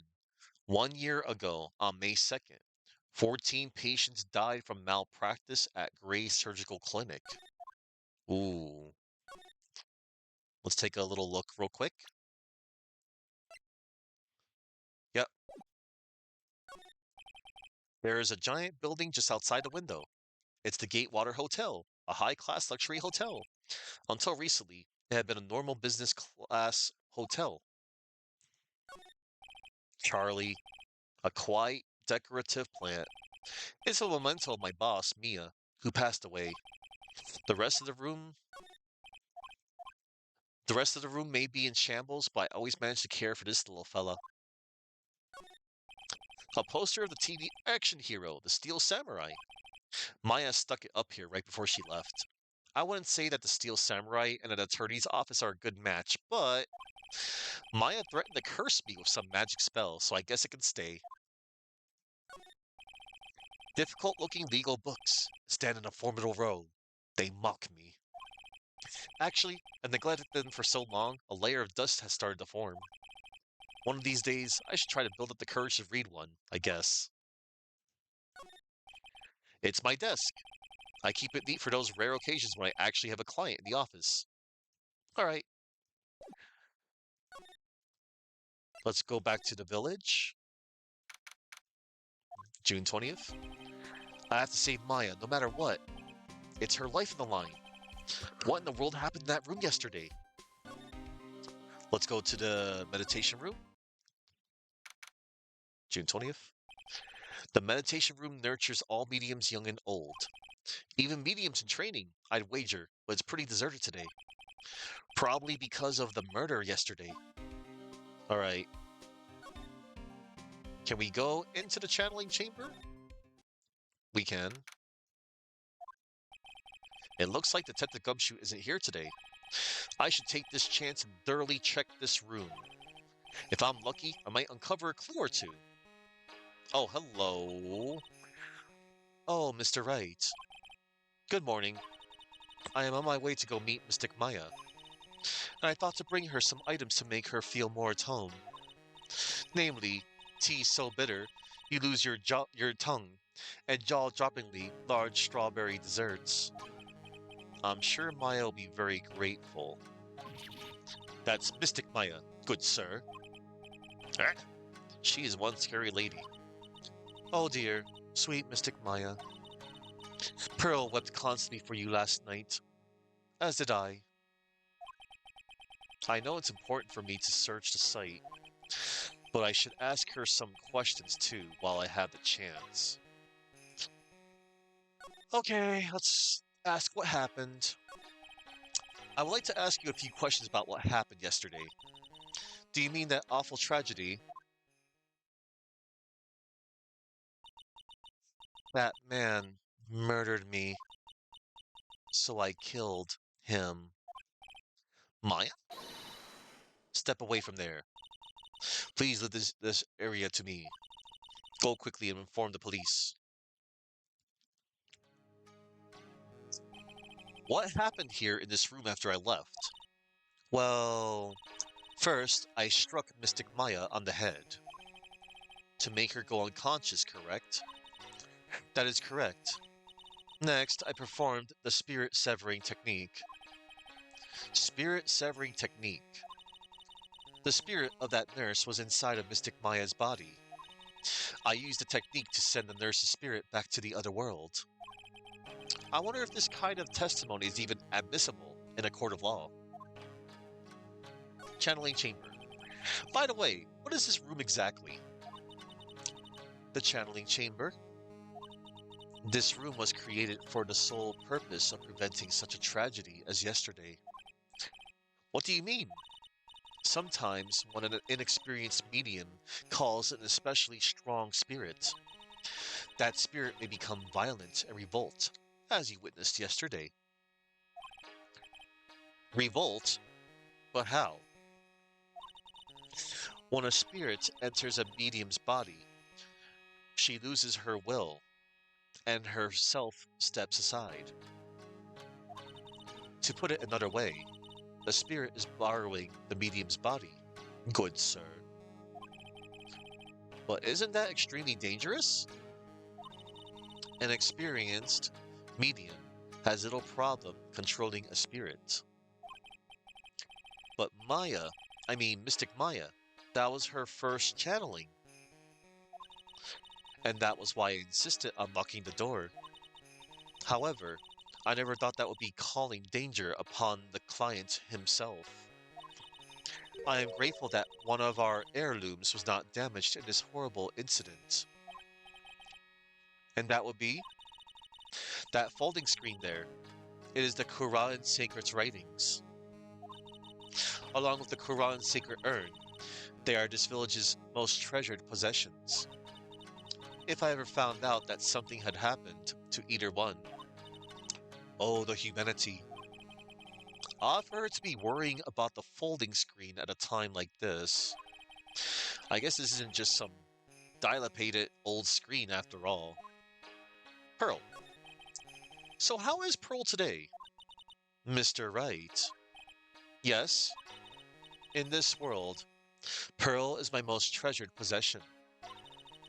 When compared to even Mystic Maya, Pearl has the spiritual power to become a master. That's very impressive. Until now, the women of the Branch family have thought themselves to be inferior. But Pearl is different. Her spiritual strength is so great. It's even greater than some of the main family. Yes, Pearl is a channeling prodigy and is the pride of the Branch family. Wow, she's really fired up now. In any case, our world is so different from yours. Perhaps it is best for you to quit, good sir. Quit? Quit what?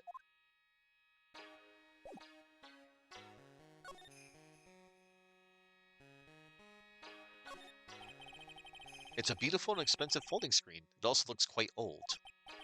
There seems to be some sort of sacred text written on it, but I can't read it. Ellipses. This is... It's a... It's a hole! Could this have been made by a bullet? Folding screen. About 8 inches off the ground is a small hole that looks like a bullet hole. Hmm. Well then, I do believe it is time for me to take my leave. Alright, please tell Maya I said hi. What was that? I mean, Mystic Maya. I will tell her. I guess this is an altar. Whatever it is, it feels very important. A mirror-like object with a cloudy reflective surface. And some branches of a sacred tree have been set in a predetermined arrangement. I guess they're used during the channeling. This is where the medium sits, I assume. There are 4 panels of this flooring. The straw on the flooring feels a little damp, probably from the humidity in the air. Alright. There is some empty space behind the folding screen. The light of the candles can't reach back there, so it's completely dark. I hope no one's hiding back there. Okay. Let's check the blood stain. This is where the medium sits, I assume. There are 4 panels to this flooring. Well, it's the same. No matter what I do, my eyes keep getting drawn to the pool of blood in the center here. Yeah, that was like the same text here. Feels a little damp, probably from the humidity of the air. Alright, we saw the blood stain. Blood stain. The meditation room is on the other side of this very heavy-looking door. The lock on it is broken because, well, I broke it. It doesn't seem possible, but I managed to break it pretty badly. When we want to do something bad enough, people can do the most amazing things. Yeah, let us, you know, let's go to the Winding Way.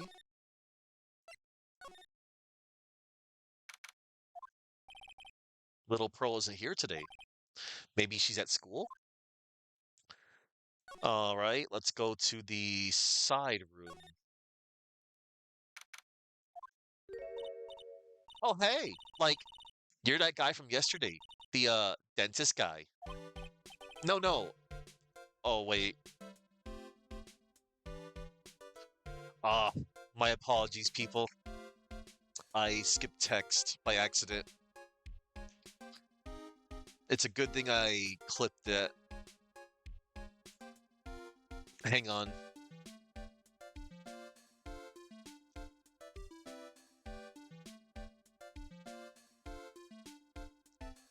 Hang on.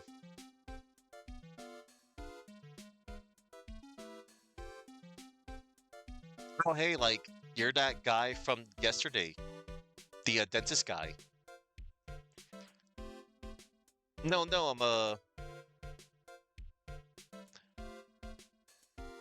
hang on, everybody.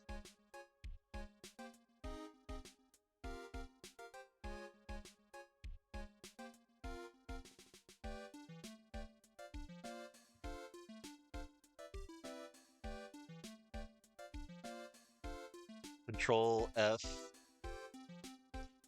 Oh, hey, like, you're that guy from yesterday. The, dentist guy? No, no, I'm a lawyer. That's right. Mr. Smith Esquire? That's right. Right. Wait, I mean, you're wrong. My name is Wright. I, looked up the script. Yeah, cause whatchamacallit, I accidentally pressed right click. That sped up the text. I am so glad I immediately looked up the entire script for the game on a separate tab. Yeah, my apologies, everybody. I just read the text I just accidentally skipped. My apologies. That's right. Wait, I mean, you're wrong. My name is Wright. No, it's not fine, Grotto.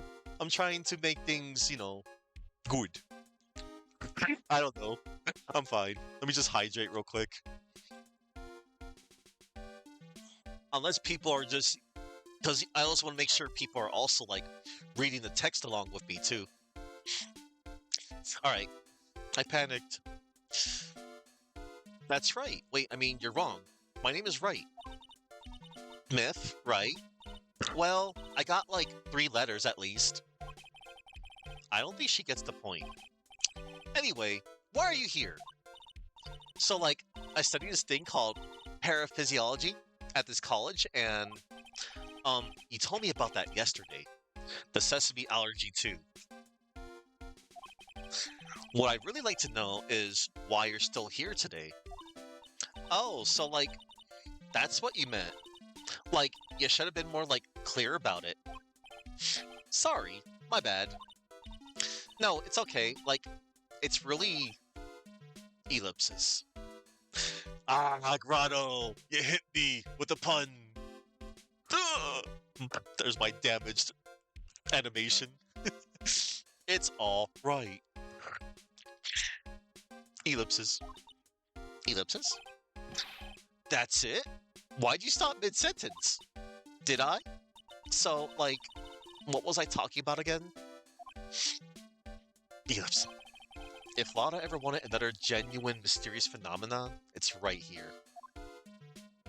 So let's talk to Eenie Miney. So, why are you still here today? Like, there's so much more for me to like study here. Like what? Like the medium's training, or like how they inherit their spiritual power. I suppose this village is the real thing after all. So like, I asked if I could stay here for like a little longer. She sure seems like the carefree type, at least on the surface. What happened? Have you heard about the murder? It's like totally scary, she says with a silly smile plastered on her face. So, do you know anything about it that might help? Ellipsis. Somehow, I don't think she has a grip on reality, let alone what's going on here. The victim. About the victim, Dr. Gray. I don't know who you're talking about. Like, wait, I think you asked about him, like, yesterday too? That's right. Her reaction yesterday when I asked was, you and Dr. Gray knew each other, right? I don't know any Dr. Gray. Oh, really? Then what was all that talk about him earlier? Huh? Well, like a long, long time ago, I was like a patient. Yeah. Okay, she is definitely hiding something from me. Like, is something wrong? We shall present the evidence. Newspaper clipping. Like, I'm really sorry, but and I know like you totally had your heart set on it, but I can't like take it. Who said anything about giving this to you? My bad. I got a little too ahead of myself. I think I have to like channel, not channel. I have to trigger. This is it. There she is. Ellipses. Ack, you surprised me. Ellipses. And how are you today? Ellipsis. I guess she isn't open to friendly chatting. Huh? She's still holding something in her hand. It looks like the same thing she had yesterday. All right. Now, according to Mystic Maya's instructions, I had to show her The Magatama.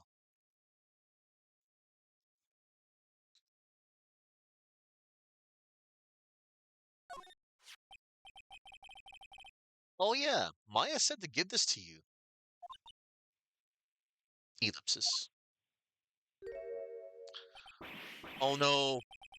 Ah, I'm in trouble now. If Morgan sees us like this, I'll be the next one they're channeling. That's that's Mystic Maya's. Huh? She actually spoke. Who are you? I'm Phoenix Wright. I worked with Maya. You worked with Mystic Maya? You're Mr. Nick, right? Excuse me? I bet I know who she picked Nick up from. I know who you are. You're you're Mystic Maya's special someone.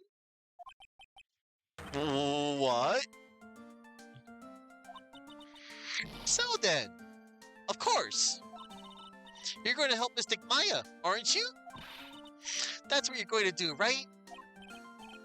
Well, yeah, I will. Oh, wow. It's like a beautiful fairy tale. That earnest look shining brightly in your eyes. It must be true love. What? Yes. Why am I being boiled into a bright red lobster by this little kid? I'm so jealous of Mystic Maya. Ah, what a wonderful relationship. Wait, I mean, things aren't like. I can tell you're a good person. All right, Mr. Nick. I may be small, but I'm going to help you in any way I can. Oh my god, I gotta do my best to use a little child voice. Pearl. Pearl, are you friends with Maya? I feel very grateful to be friends with her. She's so great. I want to be like Mystic Maya when I grow up. I really look up to her. Wow, I had no idea Maya was so revered. Usually when people don't use Mystic Maya's title, I get mad. Oh, sorry. But if it's you, Mr. Nick, then it's okay. Because you're special to her. Where in the world did she get an idea like that? Wait away! This may be rude, but which channeling school are you from? Which channeling school? Yes, for example, I study the Quran technique. Ellipsis. Oh, I get it. No, I'm a lawyer. A lawyer. Lawyer? Yup. Is that related to spirit mediums in any way? None that I know of. Wait, are you telling me you don't know what a lawyer is? I'm sorry, but I have no idea. Maya did say Pearl doesn't know much about the outside world. That's true. The item in your hand. So what's that you got there, Pearl? Oh, this? I found it yesterday. If you want it, I can give it to you. Accept it. Alright, well, if you really want to give it to me. You look like a child at a toy store, Mr. Nick. She not only speaks in a refined manner, but laughs in one too. Black key. An old steel key. A green jewel set in the center of the key's grip. It appears to be an ancient key of immeasurable power. Mr. Nick? Yes, Pearls? I can call you that, right? You're too cute to just call you Pearl. You're too cute to just call you Pearl. Sure, Mr. Nick.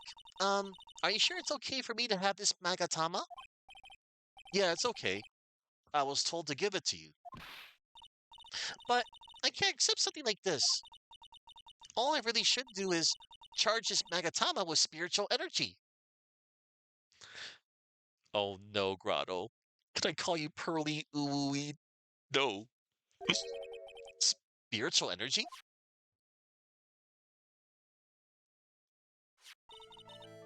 Please take this. I'm sure it'll be helpful. What do you mean? It will let you see people's secrets. See people's secrets?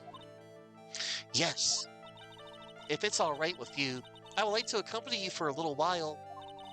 I can explain that the Magatama's power to you when we meet someone hiding a secret. Nice. So now we basically unlocked new gameplay mechanic. And yes, Grotto, it's just a 9.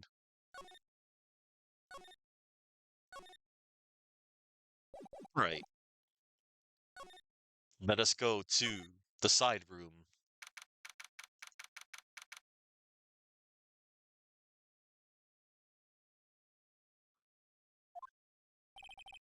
Hello again. We seem to be seeing a lot of each other today. Aw, she's like totally cute. Is she like your daughter? What? No! How old do you think I am?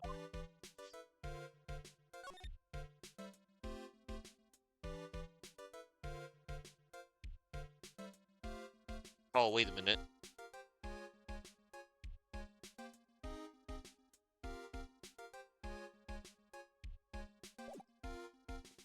We need to retreat for now. We can't speak to her just yet. We could. Me, Miney. Hello, Ultima. Just say yes. I found a little girl and took her seems a lot less acceptable. Hey, it's you, pal. So you're going to be her lawyer, I bet. Yes. Oh, I really feel bad for you, pal. Just this once, I wish I could be on your side. Detective Gumshoe. Yeah, but I shouldn't be saying that kind of stuff to you. Hey, you're a cute kid. Ellipsis. I'm not scary, honest. Wow, I never knew Gumshoe liked kids. Hey, I know. I'll show you something cool. How's this? It's a real genuine pistol. You don't do that! What's wrong with you? Detective Gumshoe, what are you doing showing her something that dangerous? Oh, sorry.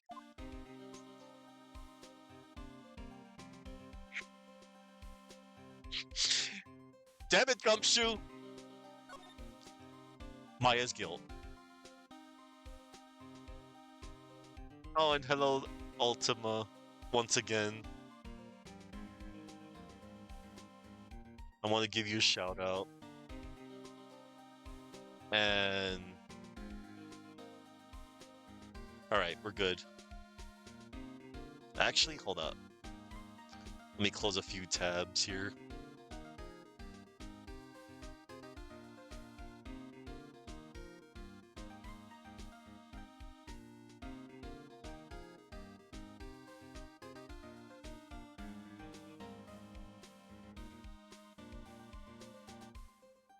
Okay. Closing, closing.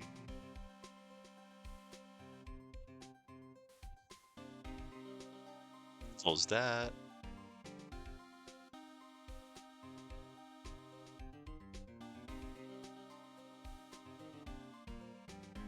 Okay, good.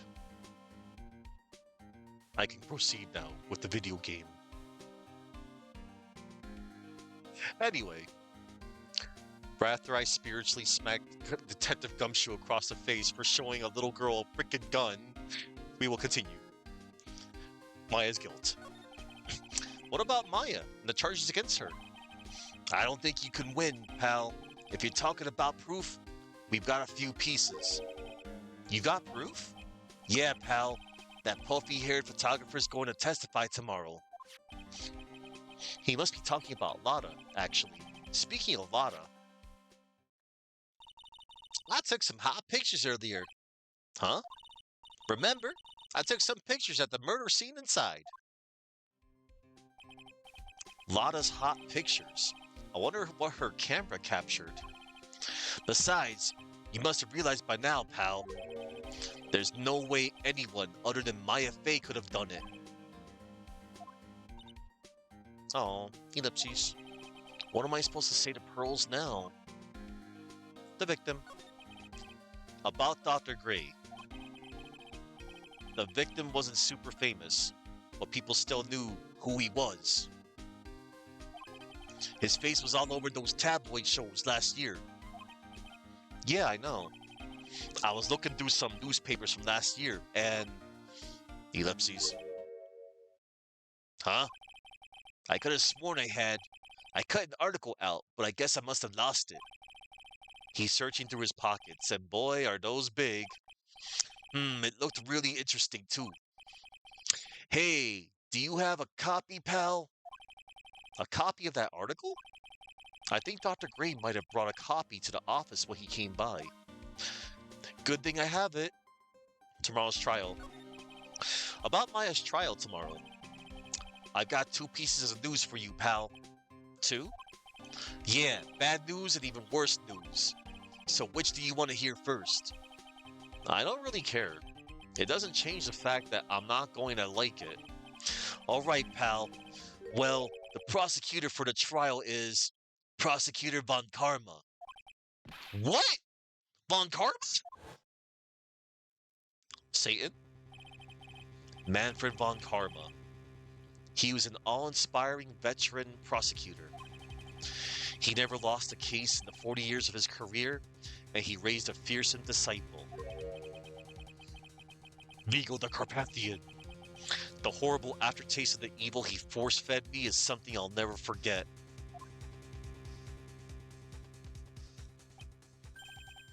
Wait a sec. But didn't Von Karma stand trial and... That's where the other piece of bad news comes in. The Von Karma you're facing tomorrow is actually his successor. Successor? Successor. So, who is this successor to Von Karma? Literally, pal, it's Prosecutor Von Karma's kid.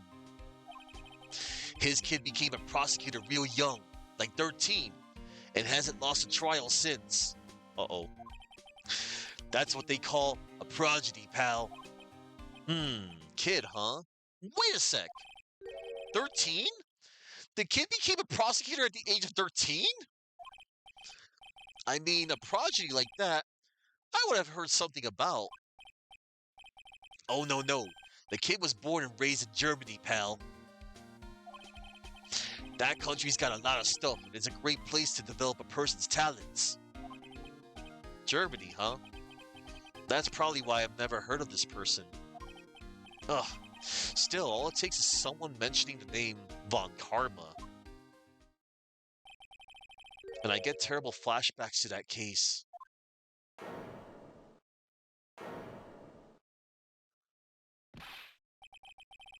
Stop it!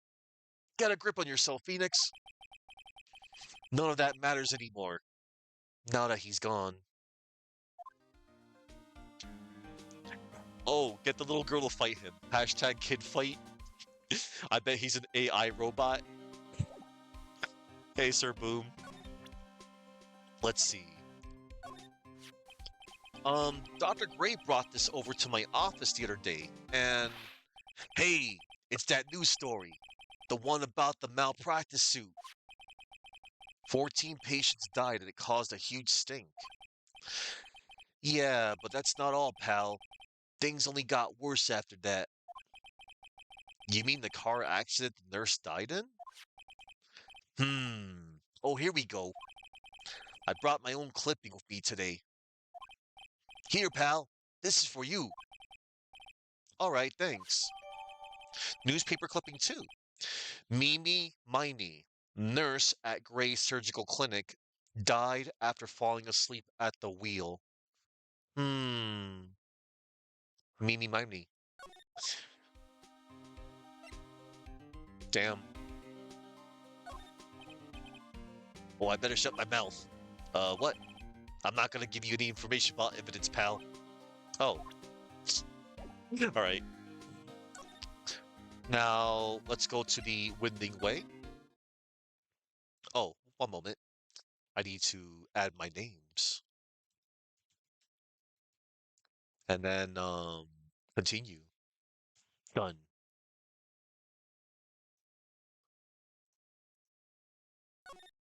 Now we can talk to what's her face? The victim. I want to ask you about the victim, Dr. Gray. I totally don't know him. New game mechanic, everybody. Ack! What is that?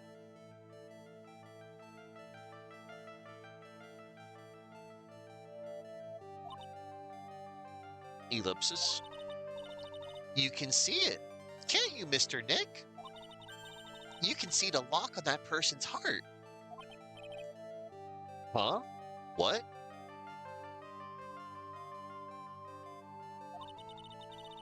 This is the power of the Magatama.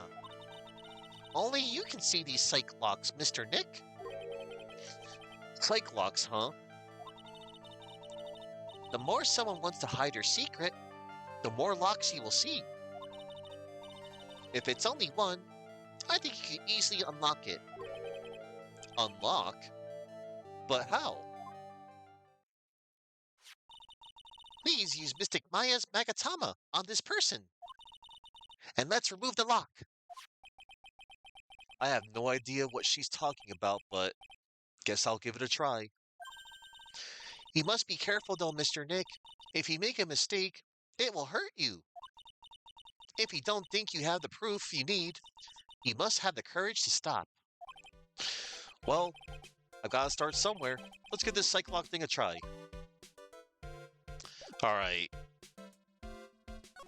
We shall present to you the number 9.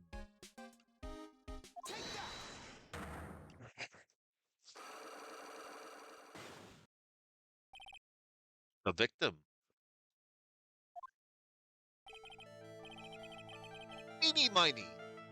I believe you do know who Dr. Gray is. You choose Mighty Green number 9? Damn. Well, I choose number 9, Metal Man. Number 9, a Metal Man. I love Hyadane's Metal Man track. It's so good. And the video that goes along with it. Eeny Miny, I believe you do know who Dr. Gray is. I told you, how many times do I, have to repeat myself? If you're, so totally sure, then where's, your proof? While it may be possible that you never actually met Dr. Gray in person, I do believe you might have at least indirectly known of him. What do you mean, indirectly? I should try to show that the possibility existed for now. So something that shows a possible connection between Edie and Dr. Gray is... Why, this newspaper clipping number 2 that mentions Meeny Miny, who happens to have, I don't know, the last name of Eeny Miny? Eeny, meeny, miny, mo.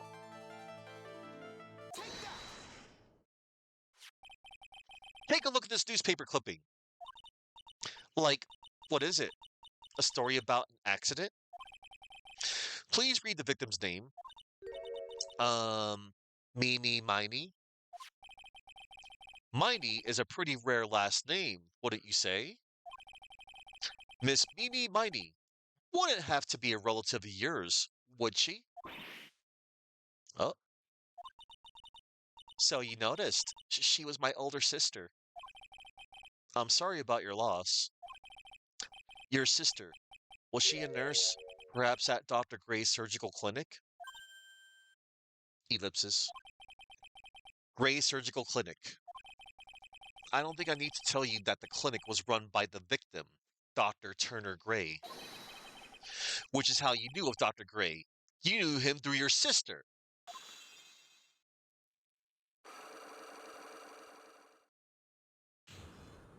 Unlock successful.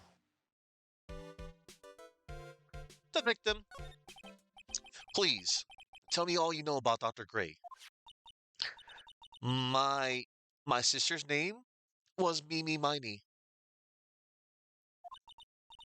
He was like a nurse at Dr. Gray's clinic. That's what I thought. Interrogation. I heard that like Dr. Gray was really tough on people, like a total slave driver. My sis was like always coming home totally wiped out because she was overworked. Wiped out? So is that why she fell asleep at the wheel? That guy like drove my sis so hard, so like that's why the accident happened. The one where 14 patients died from malpractice? Yeah, like I think that was the doctor's fault too. My sis was pushed by like everyone's expectations and like her duties and stuff. And that pushed her to her death. Oh, I'm sorry. So like, are we done? I've like already told my story to like everyone. Do you understand now, Mr. Nick? This is how a psych lock works. Well, I don't plan to pry into people's hearts unless I absolutely need to. The lock this time was pretty easy, but you might meet people who aren't as willing to give in later on. If you don't have enough proof, be careful and know when to stop trying. Okay. Now where did this box come from? I'm sure this wasn't here last night. It looks like a box for storing clothes, but it's pretty big for just clothes. It's mostly empty, but a few folded pieces of channeling costumes sit at the bottom. Okay.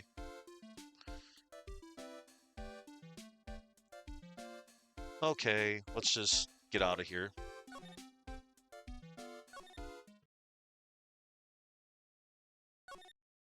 Meditation room now?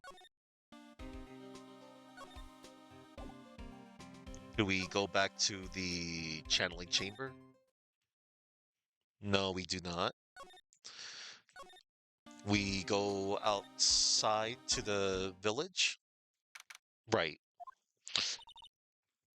Mr. Nick? What's wrong? I have never left Quran village. Really? Wow, that's pretty amazing. You are going to meet with Mystic Maya, aren't you? Please tell her I said hi.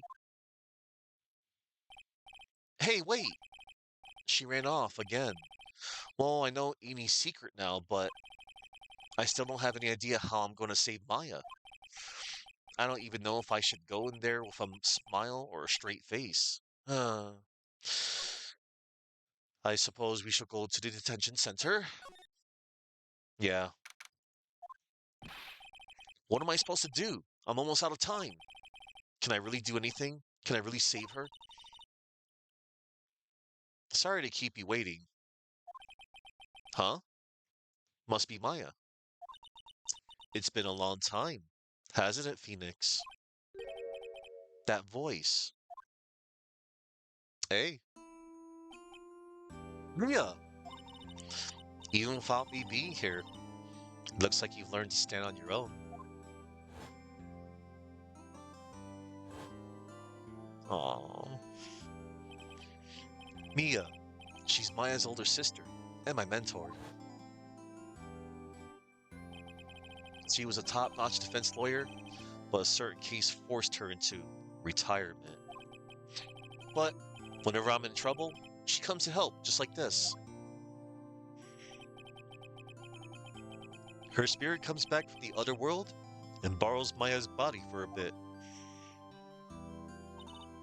Phoenix, you can't make that kind of face in front of your client. A lawyer? A lawyer is someone who smiles no matter how bad it gets, and especially when it's bad. Mia, You can't smile at the end. You haven't been smiling the whole way there. In any case, the face you're making now is no face to show a client, Phoenix. But, so tell me all about it. I'm going to guess that my sister's in a lot of trouble again. Damn. I told her everything about what had happened in the last 2 days. Mia closed her eyes deep in thought while she listened.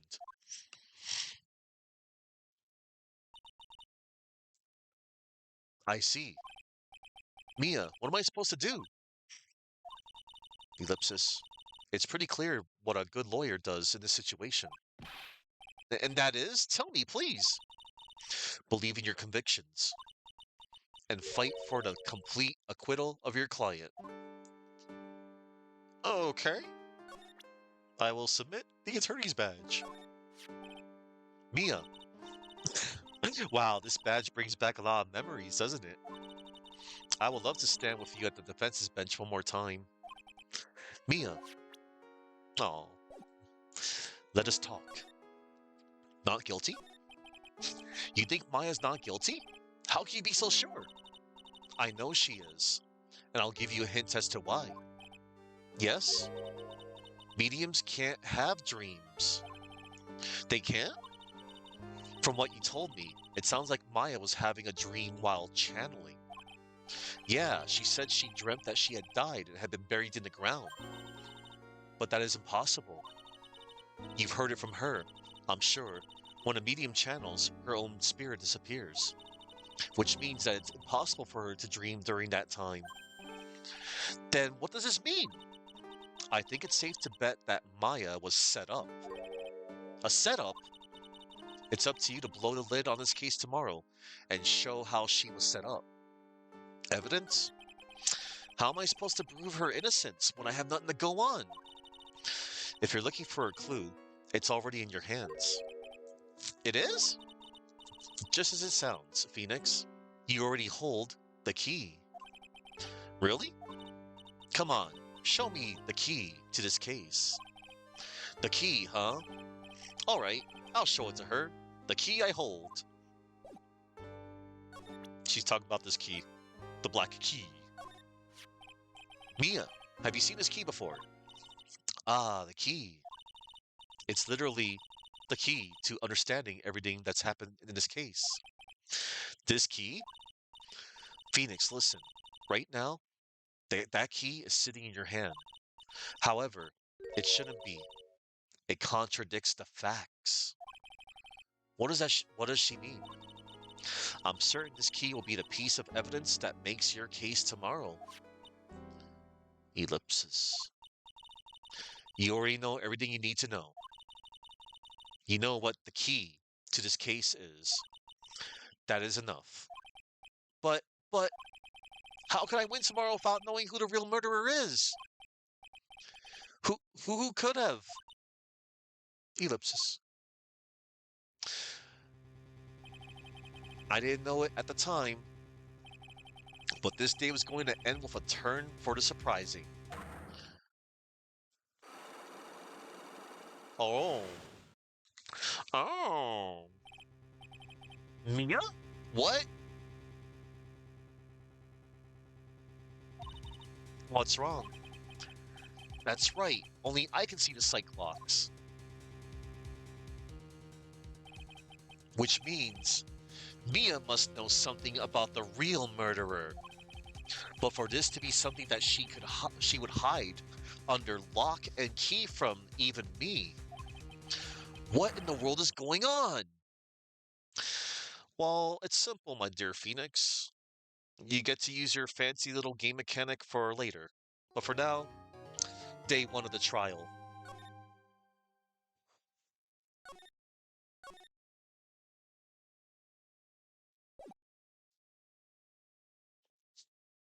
Yes, we're back here at the courtroom lounge. June 21st, 9:48 a.m. District Court, Defendant Lobby, number 3.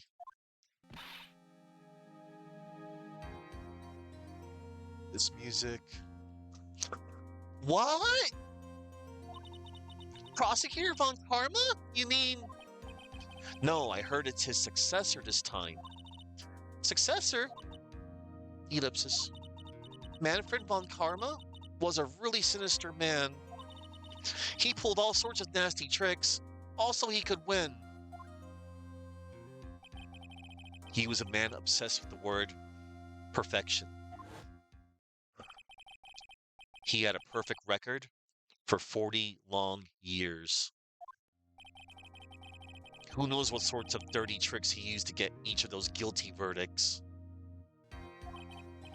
And now, his successor, I wonder what kind of person they will turn out to be.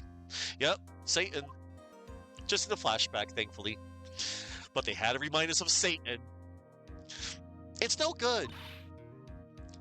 Mystic Maya! Curly! You showed up! Thanks for coming all this way! I was really worried about you. Hey, where's your mother? Didn't you two come together? Mother is watching over the trainees. She said they have training for 2 days straight with no breaks. Damn. Huh? Then you came all by yourself? Yup. I snuck out of the manor and followed the map. Don't tell me you walked all the way here. Of course not. I ran. She didn't walk to the courthouse. She ran. I can't, oh my. If it takes 2 hours by train. Oh man. Curly, what about the train? Huh? What's that? Train? Oh my god, this poor girl. I give up. It's time, isn't it? I'm really scared. What if Von Karma tries to do something to me? At least I know Mr. Edgeworth would be nicer to me than Von Karma. Mr. Edgeworth? Who is that? Oh. He's Nick's rival. Well, he's also a friend. I still remember him as though I've seen him only yesterday. Every trial was a scorchingly fierce battle until the very end. I was always back and forth with them, but when you're rivals for life... Maya, please don't mention that name ever again. Huh? But why, Nick? I'm sorry, Maya. I forgot you don't know. He's gone. And he's not coming back. What? Wait a second.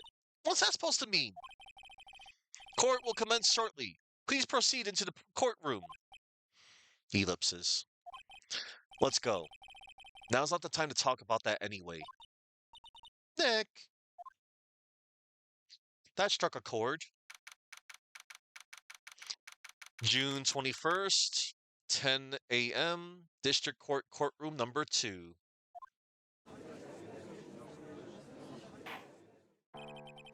Court is now in session for the trial of Maya Fey. Are the prosecution and the defense prepared?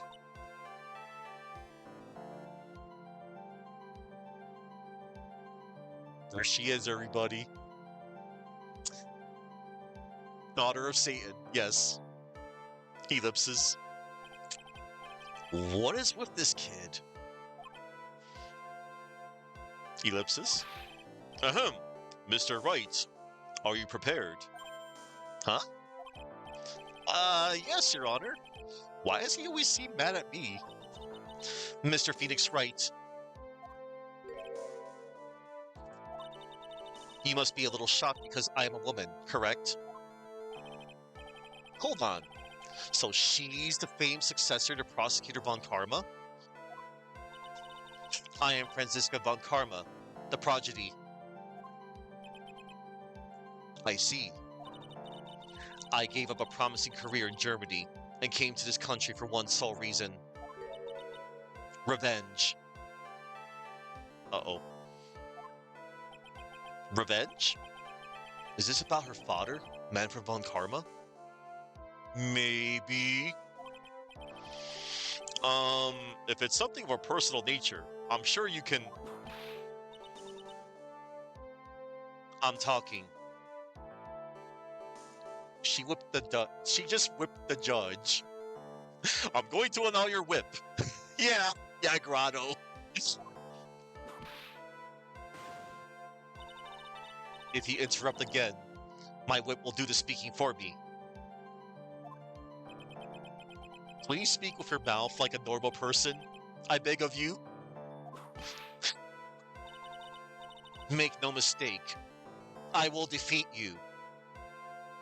She whipped me. Ow. I'm not a freaking skeleton, or a bat, or Dracula. Jeez. Prepare to go down. Mr. Phoenix Wright. Mr. Phoenix Wright. Prosecutor Von Karma, your opening statement, please. Those of Von Karma blood have only one fate. And that is perfection. The defendant, Maya Fey, will find no escape from her guilt on my watch. Very well. What is the defense's position? Chuck Shush. Your Honor, does the defense wish to enter a plea of not guilty? Yes. Foolish fool who foolishly dreams of foolish dreams. That's you, Chuck. The foolish fool who foolishly dreams of foolish dreams. I'm just kidding, Chuck. 10 minutes. I give the defendants 10 minutes before it changes its plea. That's right. I'll have you running for the justified self-defense plea in no time. Justified self-defense? A plea usually reserved for when a person unintentionally kills in defense of themselves. We could very easily make a solid case that it was self-defense, but the defense stands by the plea of not guilty, Your Honor, because to plead justified self-defense is to say you did kill someone. I can say whatever I want in my own stream, Chuck. This is my courtroom, my rules. I'm the judge, jury, and executioner. Me. I'm also the defense attorney and the prosecutor and the bailiff and the witness. I play all the roles. Wait a minute. Never mind. I just imploded. Anyway. The defense would like to enter a plea of punish me, please. I'm going to allow this. Oh my god. Because the plea justifies self-defense is to say you did kill someone. Her little courtesy. How foolish. If that's how you want to play it, Mr. Phoenix Wright, then I shall now call the first witness. She's just as scary as her father. Like father, like daughter, I suppose. Oh no. Witness, your name and occupation? Yes, sir. My name is Dick Gumshoe. I'm a detective at the local precinct.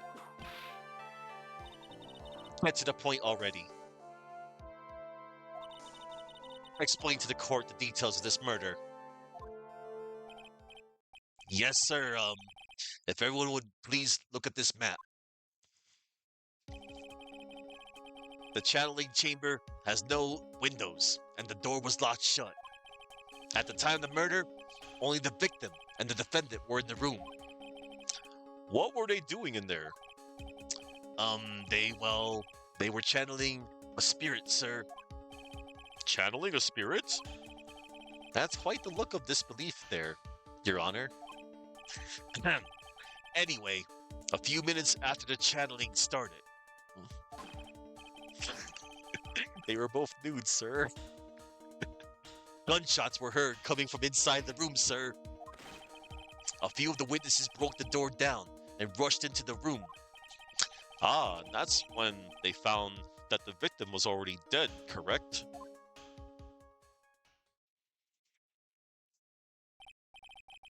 Hmm. I believe this is one of the most open and shut cases I have ever presided over. Floor plans have been added to the court record, a diagram of the channeling chamber. Yay. So, how was the victim killed? I was about to get to that. Stop wasting my time then. Damn. Cause of death. The direct cause of death was a pistol shot to the forehead, sir. The shot was fired from point blank range.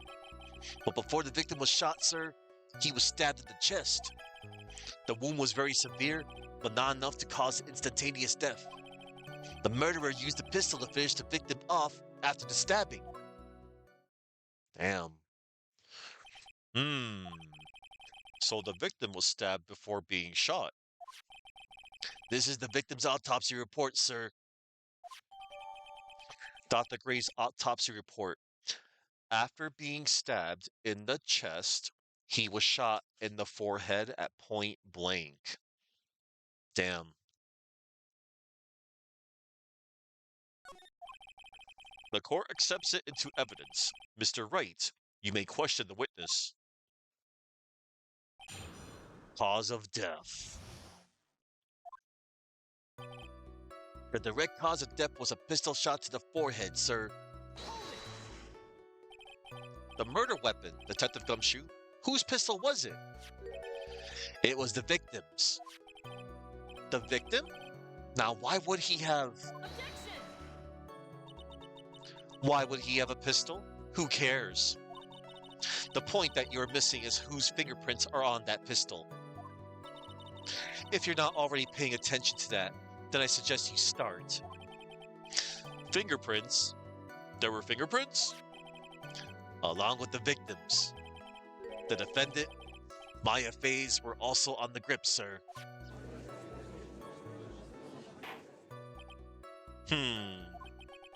So the defendant's fingerprints were left on the murder weapon. I walked right into her hands there. Fingerprints? Yes. The shot was fired from point blank range. Point blank, huh? So how about far away? So about how far away is that? It's anywhere between 12 to 20 inches away. And how do you know he was shot at point blank? Tisk, tisk, tisk, Mr. Phoenix Wright. That animation. I grow tired of the foolish foolery of the foolish fools of this foolish country. Excuse me? Gunpowder burn. Gunpowder burn. When something is shot point blank, a burn area is left around the bullet hole. Gunpowder exploding is what makes a bullet fire. And that gets real hot, pal. And there were definitely some gunpowder burns left on the victim's forehead. Wow, never knew that. Live and learn, I guess. But before the victim was shot, sir, he was stabbed in the chest. Damn. Stabbed. And what was he stabbed with? A fruit knife. I see. And whose knife was it? It looks like it belongs to the Fays, sir. And of course, Maya Faye's fingerprints are all over it. All over it, huh? This does not look good. What will you do now, Mr. Phoenix Wright? The wound was very severe, but not enough to cause instantaneous death. How severe was the wound? If it had been half an inch more to the right, it would have hit the victim's heart. After a stab like that, it's impossible to fight back, let alone stand. This testimony makes it sound like Maya had stabbed him with the intent to kill. The murderer used the pistol to finish the victim off after the stabbing. Are you sure he was stabbed first, then shot? Yup, sure as sure can be. One look at the wounds and you come to the same conclusion too, pal. A fool is a fool who will only listen to the foolish opinions of other foolish fools. Sure. A pistol shot to the forehead at point blank is certainly enough to kill instantly. Does it matter, then, which was first? Think a little more before you open that big mouth of yours, Mr. Phoenix Wright. What a pain. How do people die, Phoenix Wright? That's enough. We have clearly established how the victim was murdered. I brought the 2 murder weapons with me today. Very well. The court accepts them into evidence. Pistol, murder weapon, was Gray's. 2 shots fired. And it bears both Maya's and Gray's fingerprints. Knife, murder weapon. A small fruit knife belongs to the Fays. Bears Maya's fingerprints. The date and time of death was June 19th at 3:15 p.m. Eyewitnesses claim to have heard 2 gunshots at this time. And 2 murder weapons, both with the defendant's fingerprints on them, huh? This does seem like an open and shut case. Naturally. This is going from bad to worse. As if the summary just now wasn't oversimplifying things to the extreme. Your Honor, feel free to slam that little gavel of yours. After all, there is no room left for doubt, is there? That is quite true, Mr. Wright. Yes? Even in the face of all this, do you still wish to plead not guilty? It's the opinion of this court that if you do not adjust your plea, you stand to lose. See, just as I promised, Mr. Phoenix Wright, you would change your plea in less than 10 minutes. What will you do, Mr. Wright? Will you change to justified self-defense? Because now will be the time to do so. This is your final chance. This is a huge decision. I better think this through all the way. Well, we're pleading not guilty, you know?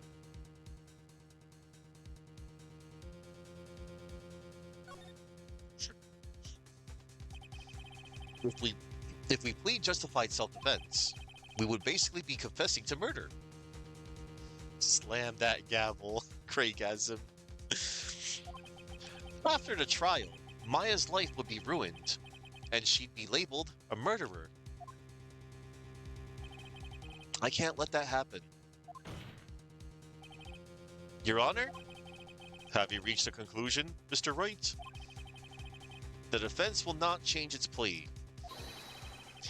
We will accept nothing short of complete acquittal. How? You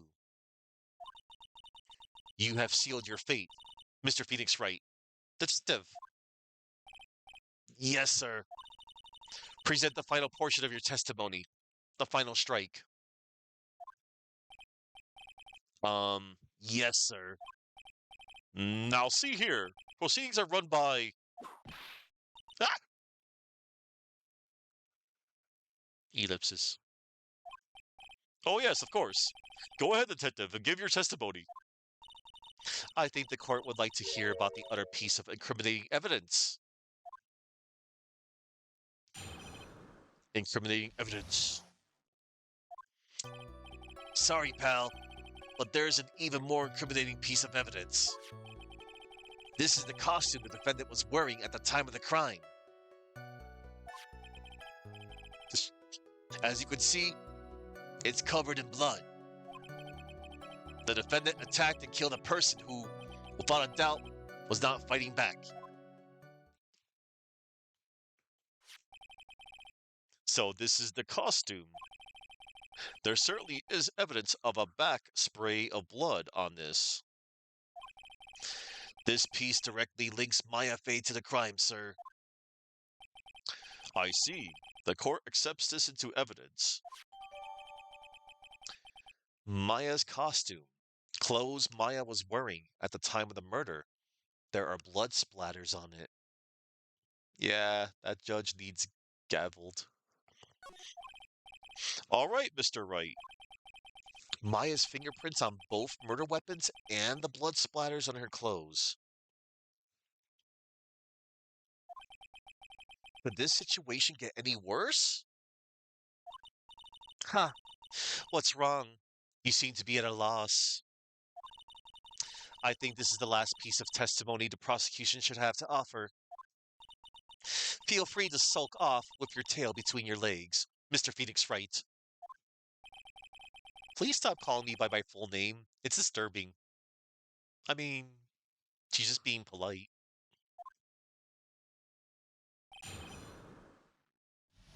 I think. Incriminating evidence.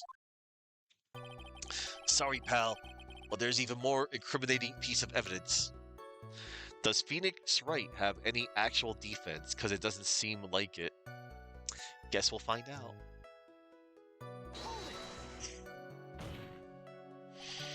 Why didn't you say so in your testimony earlier?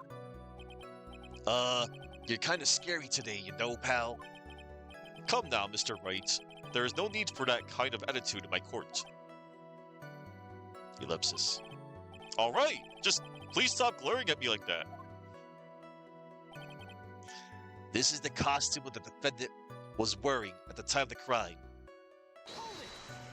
Whip me, Mr. Wright, or get out. Maya's costume? Yeah, she was wearing this when we arrested her. Maya, she's wearing her channeling costume today, too. Is she not allowed to wear anything else? As you can see, it's covered in blood. There's blood on the costume. Oh. Lab results show that it is the victim's blood. The victim's blood? So there is blood from the victim of the defendant's clothes. Definitely not good. So, were there any other clues you could glean from this piece of evidence? Well... If you must change the topic, then the good detective here must testify again. But too bad. Not enough time. Let's move on. Ah, yes, Miss Von Karma is perfectly correct. Now even the judge is on her side. But if I bite off more than I can chew here, what should I do? Why, we press further, of course. Why is Miss Von Karma suddenly putting up resistance? There must be a reason as to why she suddenly threw out an objection like that. Threw out an objection.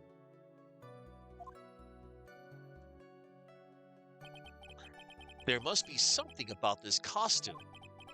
I just have to look harder. Mr. Wright, Miss Von Karma's logic is perfect. There is no way for you to poke a hole in it.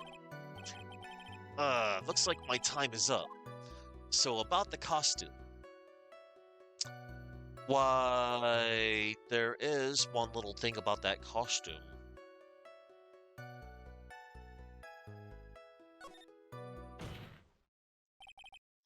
Your Honor? Actually, there is something very wrong with this piece of evidence. What? What are you talking about, pal? Ellipsis. Where is this problem you were talking about? I've come this far. There's no turning back now. The problem I have with this piece of evidence is here. Right here, everybody. This would imply a nude Maya. I'll allow this.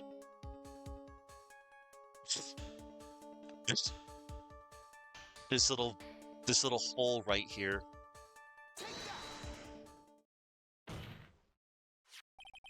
I asked the court to please take a look at the sleeve of this costume. The sleeve? There is a tiny hole here. A hole? But that wasn't in the report. Hold on. What's this around the hole? It smells faintly of gunpowder. Gunpowder? No one ever told me. A hole that smells of gunpowder. It looks like I found the hole I was looking for. Your Honor, the only logical conclusion you can make is that it must be a bullet hole.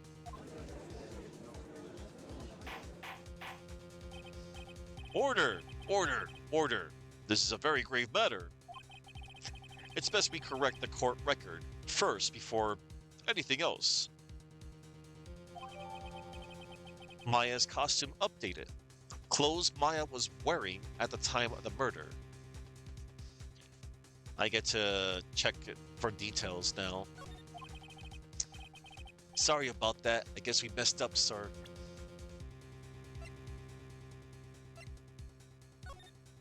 Yep.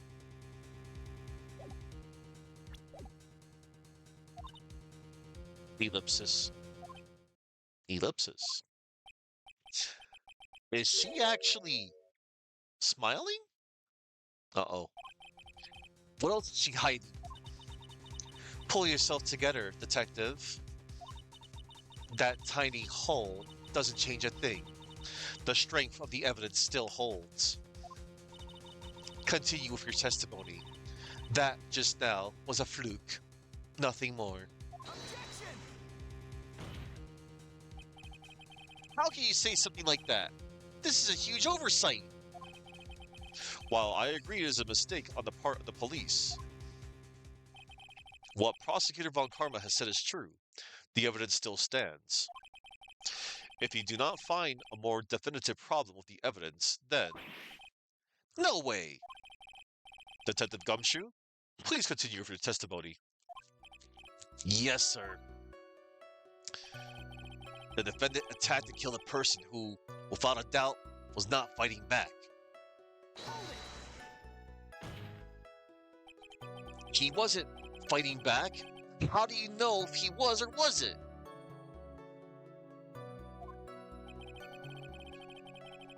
We can find no evidence that the victim put up any sort of struggle, pal. So did the murderer have a fight with the victim or not?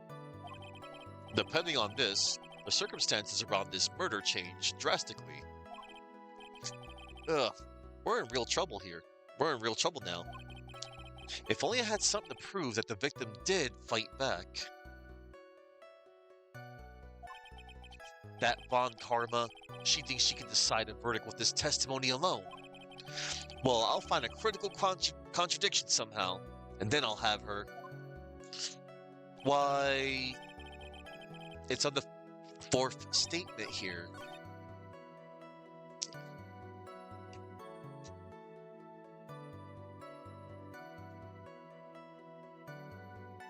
The defendant attacked and killed a person who, without a doubt, was not fighting back. Oh, really?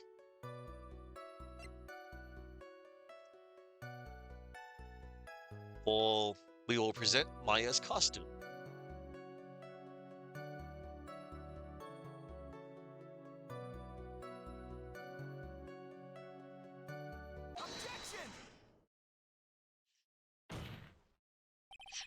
Detective Dick Gumshoe. Yeah, yes. Having you call me by my full name is kind of a weird feeling. You said that my client killed a person who, without a doubt, was not fighting back. Yeah, I did. Then what, may I ask, is the bullet hole you police overlooked supposed to mean? What does it mean? I'll tell you what it means. It means that the victim had fired off a shot. Is this what it means to not fight back? Ah, you're right. It seems you're correct.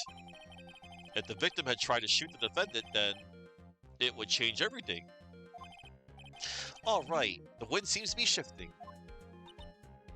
Huh. What is with that "are you finished yet" laugh? Are you finished yet, Mr. Phoenix Wright? Miss Von Harba? It seems that Maya Fey was shot at by the victim. However, that is only grounds enough to support a justified self-defense plea. That is correct. But I'm sure you remember, Your Honor, what the defense clearly said. They rejected justified self-defense and pleaded not guilty. Ah, now that you... Why, that's right. Ah, which means the defense has yet to prove anything at all. No! Well, yes, that's true. Furthermore, just the fact that there is a bullet hole in the costume is not enough to substantiate even a plea of justified self-defense. Huh? How so? Ah. Don't just stand there. Hurry up and tell the court what transpired that day. With the new information we acquired at an inn, of course. Huh?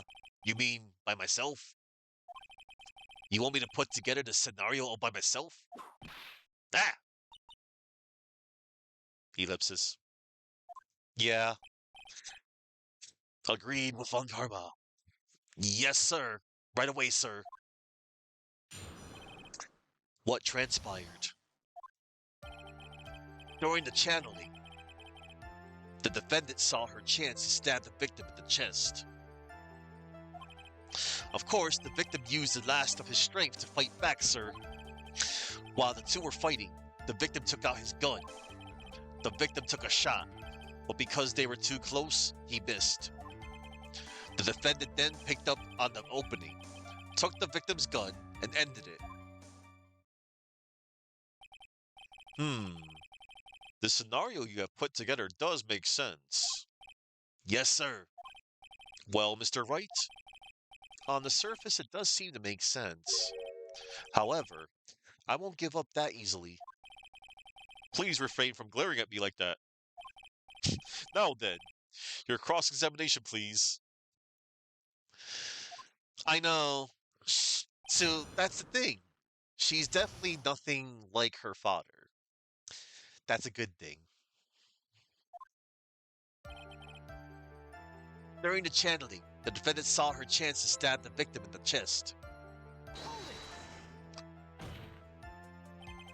There is quite a difference in height between Dr. Gray and the defendant. Add in body strength, and it seems unlikely the defendant could have stabbed the victim. Now that you mention it, yeah, I guess. You think you can get away with such flimsy reasoning, Mr. Phoenix Wright? Maya Fey was in the middle of channeling, was she not? Ellipsis. When channeling with the Quran channeling technique, the medium physically changes. With the nurse's build, the defendant could have easily been a match for the doctor. I don't believe it. She even studied up on the Quran channeling technique. That's scary. Like I said before, I am perfect. About what you were talking about. I didn't quite get it. Ellipsis. Ellipsis. Never mind. Let's continue with the testimony. Of course, the victim used the last of his strength to fight back, sir. So he was stabbed, but the stab wound didn't kill him. But if you think about the blood loss, he was probably hurt pretty bad. How badly hurt would you say he was? Actually, I went to give blood the other day, and afterward, I felt a little lightheaded and dizzy. I guess the damage was maybe about 10 times the dizziness? Ah! Ellipsis. Sorry. What's this? According to the fans of the series, TNT and Investigations 2 are the high points of this series? What's my take? I actually heard. No. So I know how great Trials and Tribulations is. If we're just speaking of just the trilogy, because this was just a trilogy once upon a time on the GBA. I would have to agree. Trials and Tribulations is definitely up there. I do consider this the weakest of the trilogy, but it does have its good moments. I'm afraid I don't have an opinion on Investigations 2 because I haven't played it myself. However, I have seen non-spoiler discussions that people said that the second Edgeworth game is really good. And I can't wait to get to that eventually, which will be in September, because I'm going to be doing, one Ace Attorney game monthly. So yeah, I think you heard right. While the two were fighting, the victim took out his gun. Where in the world did that pistol come from? Oh, and I'll be doing Trials and Tribulations next month. I don't know exactly when next month, but it'll be next month. Where in the world did that pistol come from? It looks like the victim, Dr. Gray, has specifically brought it for that day. But a handgun? He got it off the black market about 2 days before the murder. That's messed up. Why did Dr. Gray bring a gun? Was he taking precautions against something? The victim took a shot, but because they were too close, he missed. So, you're saying that the bullet hole in this costume was made then? Sorry, pal, but yeah, that's what I think. The two of them were already fighting when the shot was fired. Maya, I'm really glad you weren't hurt. Ellipsis. The defendant then picked up on the opening, took the victim's gun, and ended it. Maya has never fired a gun before in her life. The victim had already taken off the safety. With the safety off, even an amateur like you could fire it, just by pulling the trigger. Even me? I wonder. Now, do you understand? Avant Karma's logic is perfect. His testimony certainly makes us look very bad. But there's gotta be a contradiction in there somewhere. And uncovering it is going to uncover the truth. I can feel it. And it's right here. The victim took a shot, but because they were too close, he missed. Oh, really? Really, Detective Gumshoe?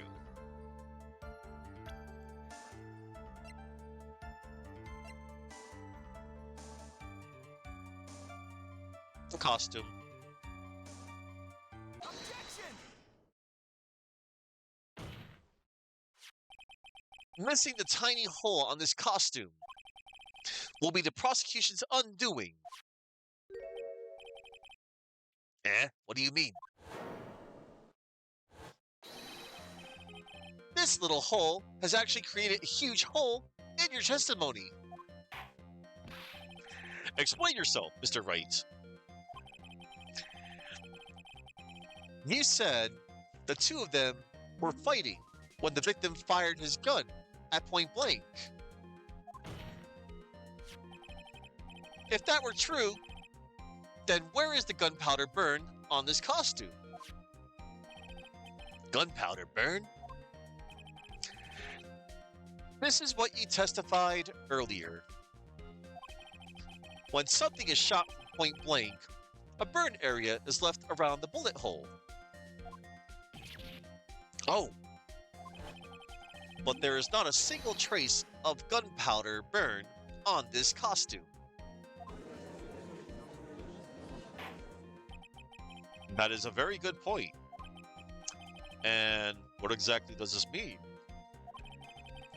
It means that when the shot was fired, they were standing apart from each other.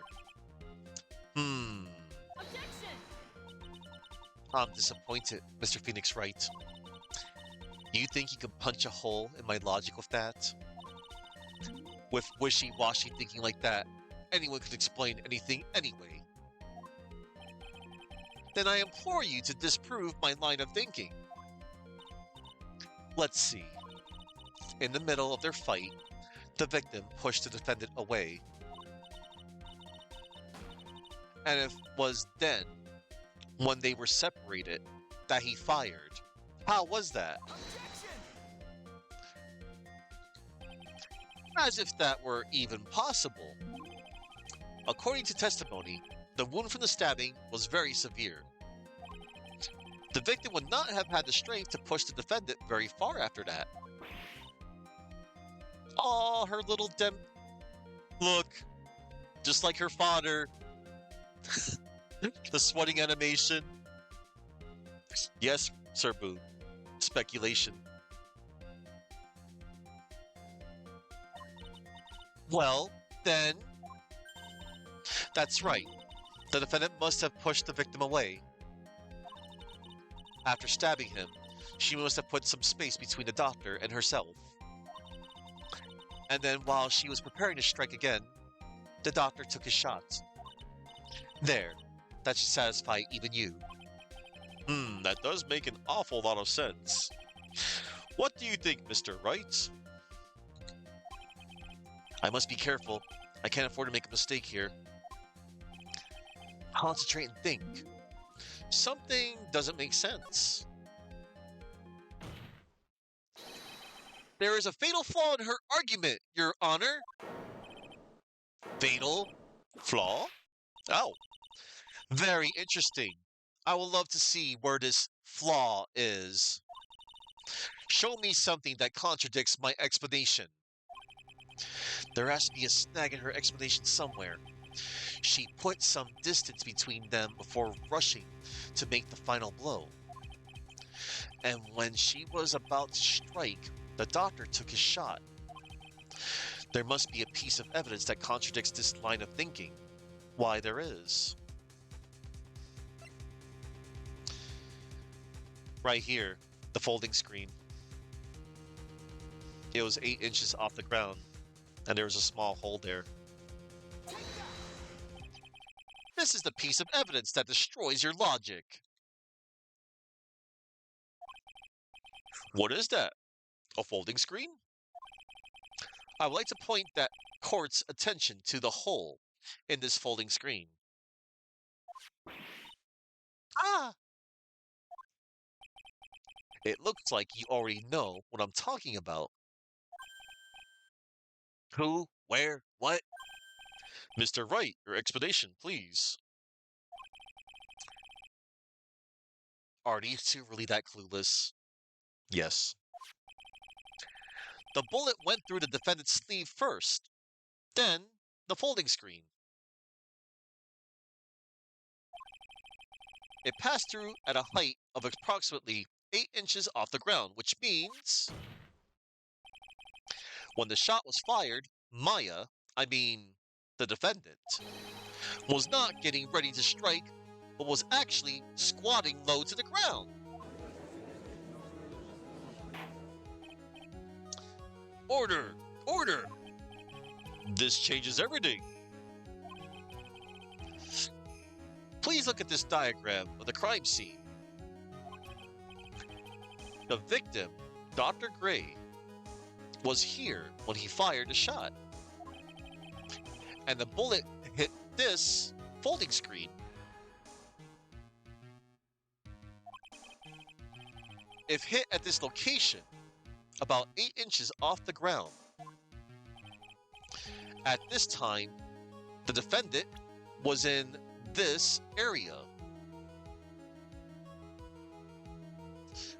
Right here. She was standing here, near the folding screen. Wait a second. We know the defendant was close to the ground based on the height of the bullet hole.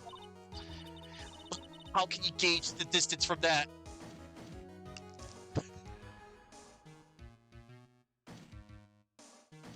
Aw, she looks adorable when she's angry. Damn, she is upset.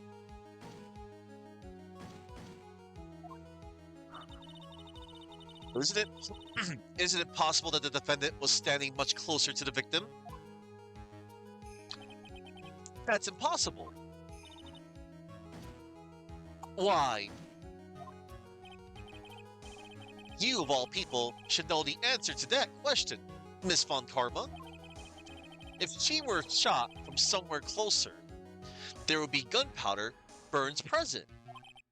However, there is nothing of the sort around the bullet hole of this costume. Ah, Oh, curse you, Mr. Phoenix Wright. You.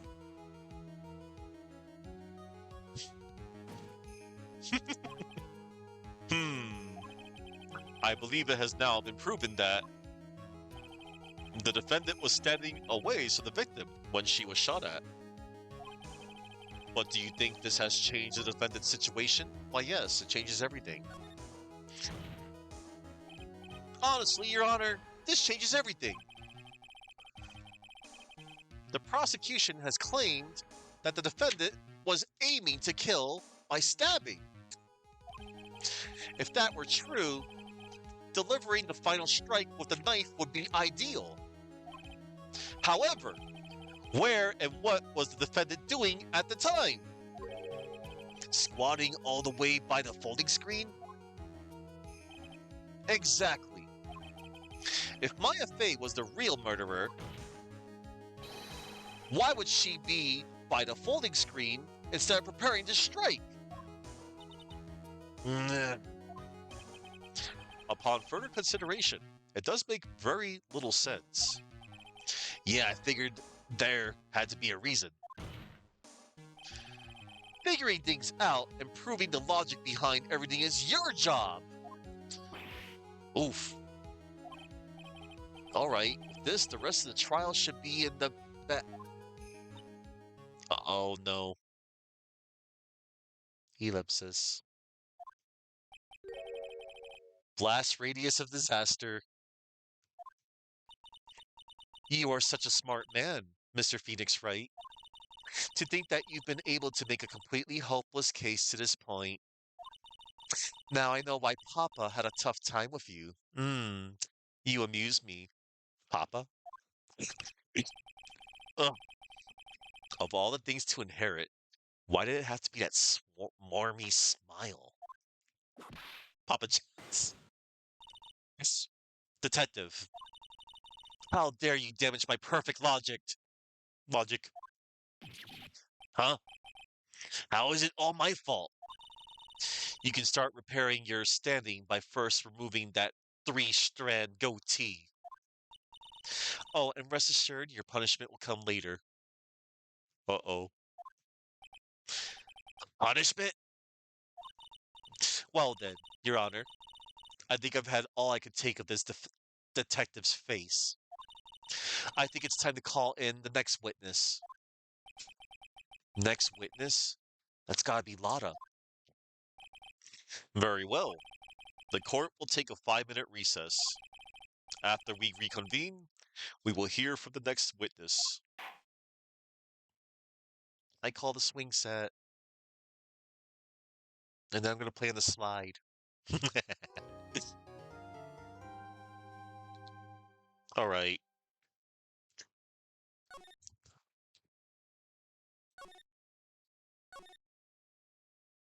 Alright. We shall continue. Oh boy. June 21st, 11:37 a.m. District Court. Defendant Lobby number 3. Phew. That was a close one. I know you were giving it your all to defend me, but I could feel the death penalty hanging in the air. So is Maya a ghost or not? She's real. She's not a ghost. but I could feel a death penalty hanging in the air. I felt like I was pretty close to dying myself. One moment, I'm getting a DM. Oh, one moment, I got a notification elsewhere.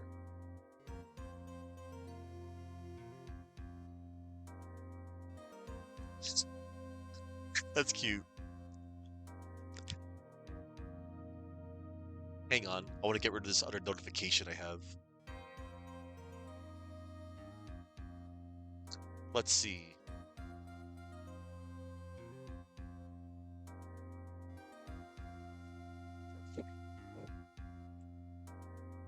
Oh, I see.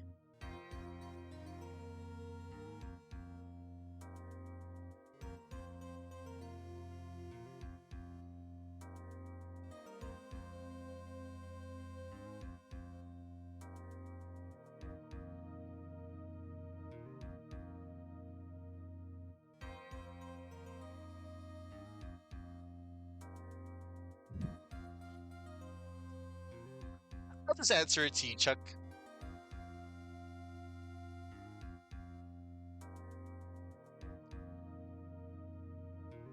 There's more to it. I felt like I was pretty close to dying myself. But you were wonderful out there. You listened carefully, made theories, and tricked everyone into believing you. Thanks. Wait, tricked? That must be the lawyer's secret technique, right? By the way, is the next witness who I think it is? Yeah, I'm pretty sure it's Lotta Hart. Oh, guess there's no escaping her, huh? Remember, Nick, you promised you'd save me. If you lose, me and my sister's ghost will come after you and haunt you. Oh no.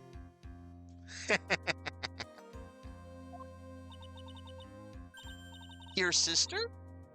Are you talking about Mystic Maya? I mean, your sister? Are you talking about Mystic Mia? Yeah, do you remember her, Pearly? My sister was a super good lawyer. She was also Nick's teacher. Oh, I didn't know that. Oh. June 21st, 11:43 a.m. District Court's courtroom number 2.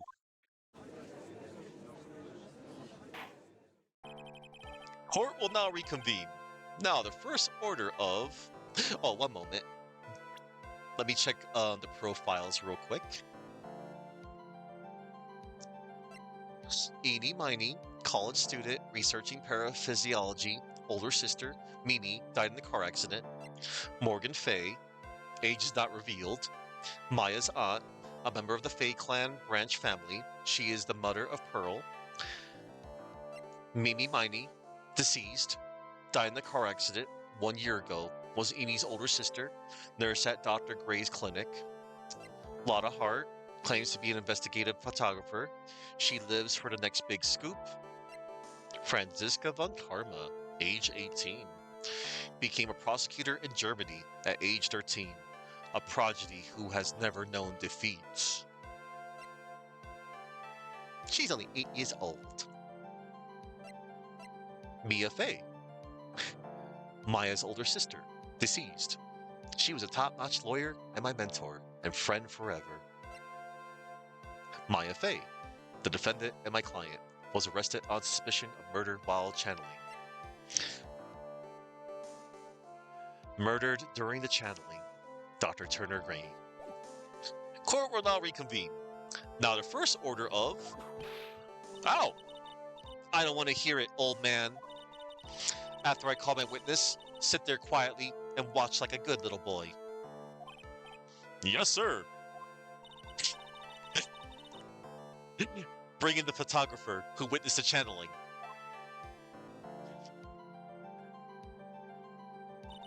Witness, your name and occupation, if you please.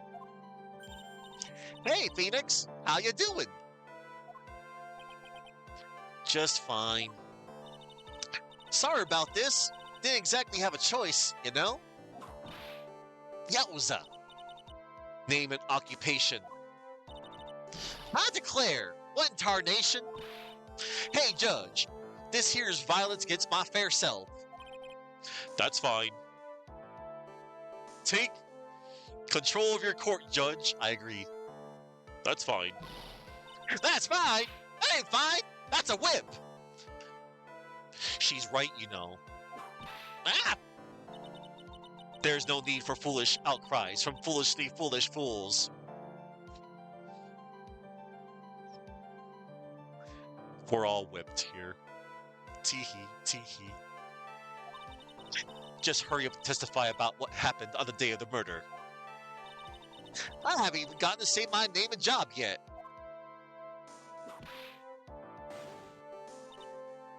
Uh-oh. Ellipse. The name's not a heart. Paranormal photographer, and I'm here to testify. Now, let's all be one big happy family, okay? I were whipped in there. That's just me, though. Witness's account.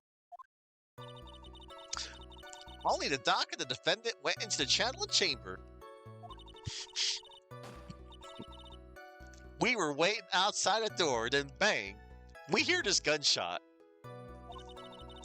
Mr. Lawyer there broke the door down. We rushed into the room. Inside was the dead victim, and the defendant waving a pistol around. I swear, other than those two, there was no one else in the room. And did you take a picture of the scene right after the murder took place? Reckon course. Eh? Excuse me? Reckon course. It's short for, yeah, reckon? Of course I did. Ah! Doesn't look like I care. Damn. Just hurry up and show your picture to the court. The moment of truth. What will be in that picture? Let's see here. This here's a picture. Uh-oh. It would certainly seem that only the defendant and the victim were in that room. Lotta's photo. A picture taken at the murder scene. Are you ready, Mr. Phoenix Wright? I will clear all doubt about Maya through this cross-examination. Just watch me.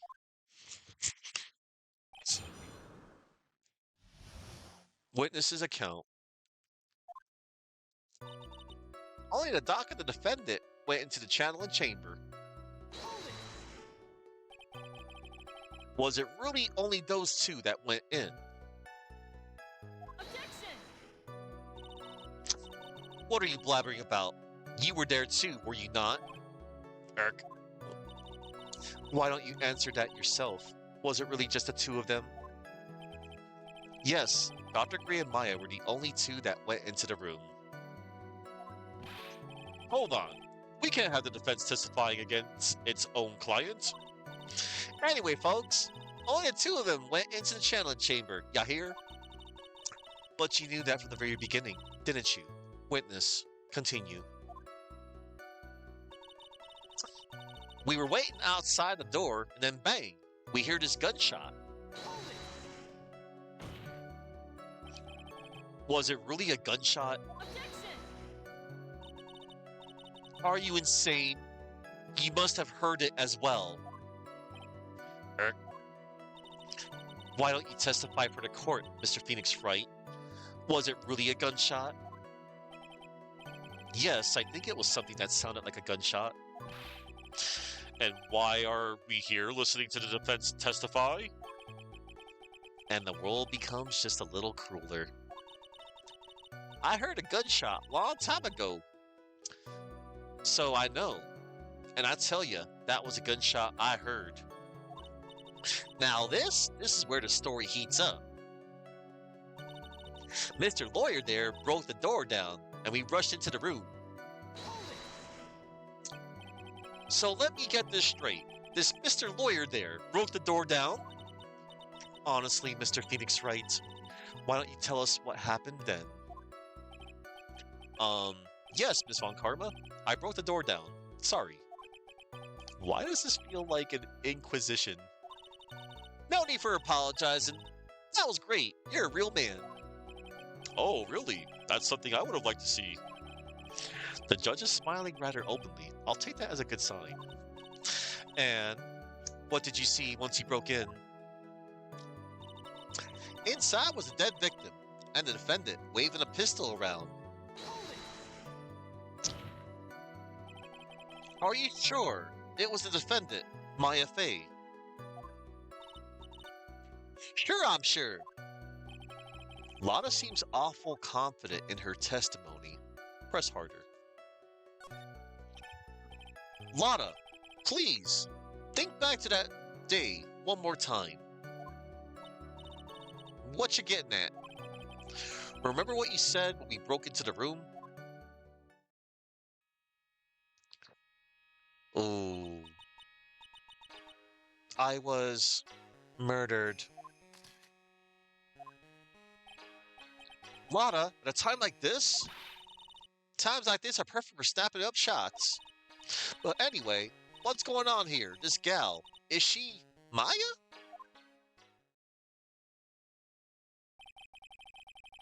When you saw the murderer at that time, you couldn't even tell if it was Maya Fey or not. Am I correct? Well, you see. Order, Ms. Hart. You're here to present accurate testimony. Yeah, so sorry. Good. This shifts things back to my side. For a defense lawyer, your defense is terribly lacking, Mr. Phoenix Wright. The gavel looks a lot like a beer keg. It does. Witness, think back to when those two entered the channeling chamber. When they entered? One of those people that entered the chamber was Maya Fey, correct? Yeah, that's right. Yeah, it was Maya that went in. It looks like we've come to a collective conclusion. The person in this picture is most certainly Maya Fey. Exactly. Rats, and I'm trapped like one. Again. I swear, those two, there was no one else in the room. Are you absolutely certain of that? Sure am, but that old witch chased us out of the room, so... Old witch? Does she mean Morgan Fey? But there was no one else in there, and you know it. The channeling chamber was very dark, almost pitch black. Was there really no one else in there? What about...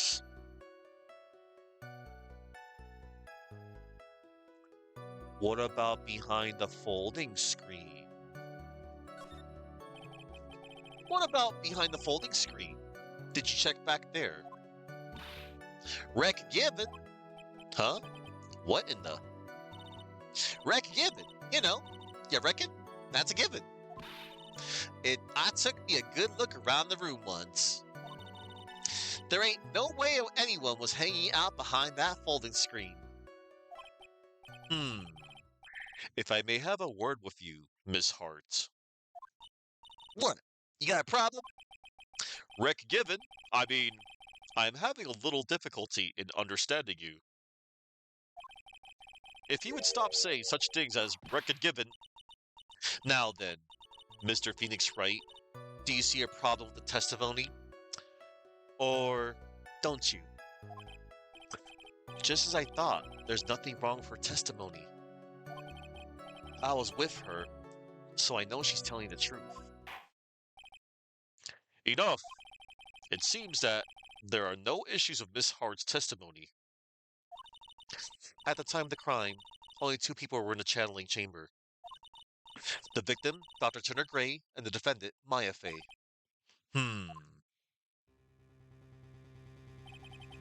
The face of the defendant cannot be verified in this picture. However, if we think about the circumstances, it would have to be the defendant. What am I going to do? If I just let this go... What is it, Mr. Wright? You look as if you have something to say.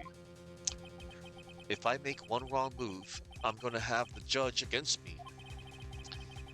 Is there anything I can present that would prove it's not Maya in that photo? Well, we sadly cannot present anything yet because we don't.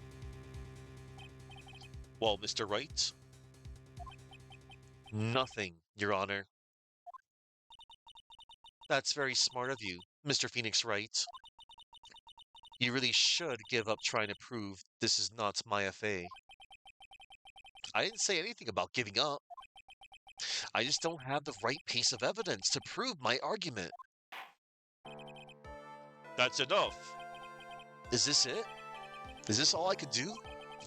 I think it is quite obvious to this court that a verdict of not guilty is not possible. I told you, totally 100% impossible. Ms. Von Karma, do you have any further questions for this witness? Having established the defendant's guilt, further questioning won't be needed. What about the defense? No further questions, I presume? I couldn't protect Maya. The defense. Phoenix. Phoenix, you can't make that kind of face. A lawyer is someone who smiles, no matter how bad it gets. Mia?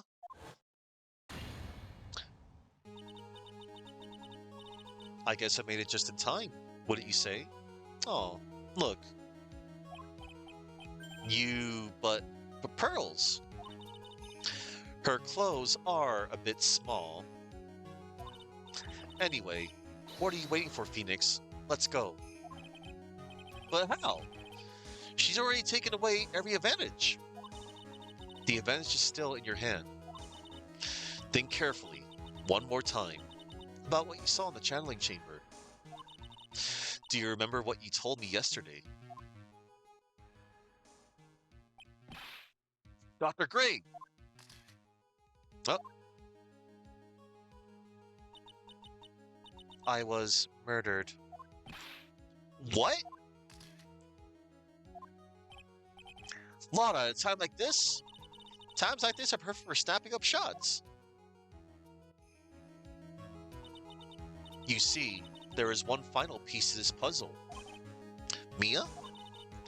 Question Lana one more time, Phoenix.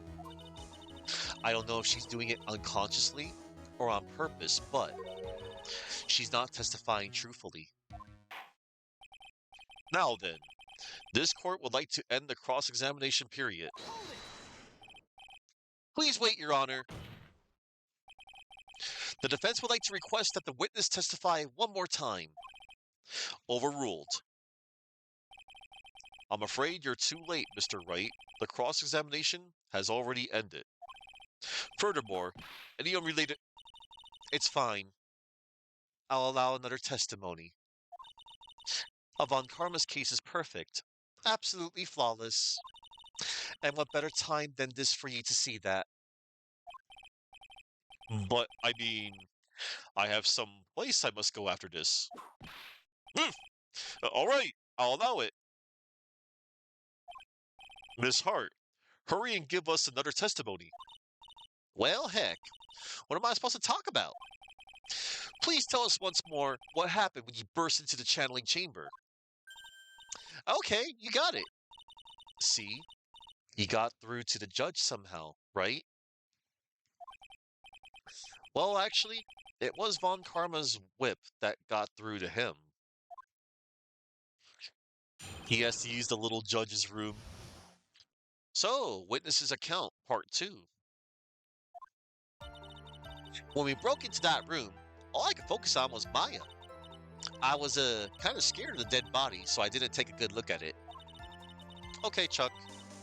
I'm really bad when it comes to blood and ghost stuff, but I still managed to point my camera at Maya and take a shot. Nothing sounds different from before. Some parts of her testimony were very vague. I should press her on those sections. Struggle all you like as you taste the bitterness of your defeat. Well, amuse me with your useless questions, Mr. Phoenix Wright. I'm waiting.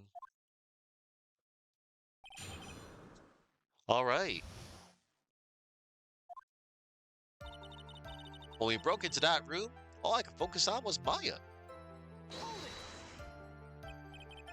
So what did she look like? You know, she looked almost like a different person.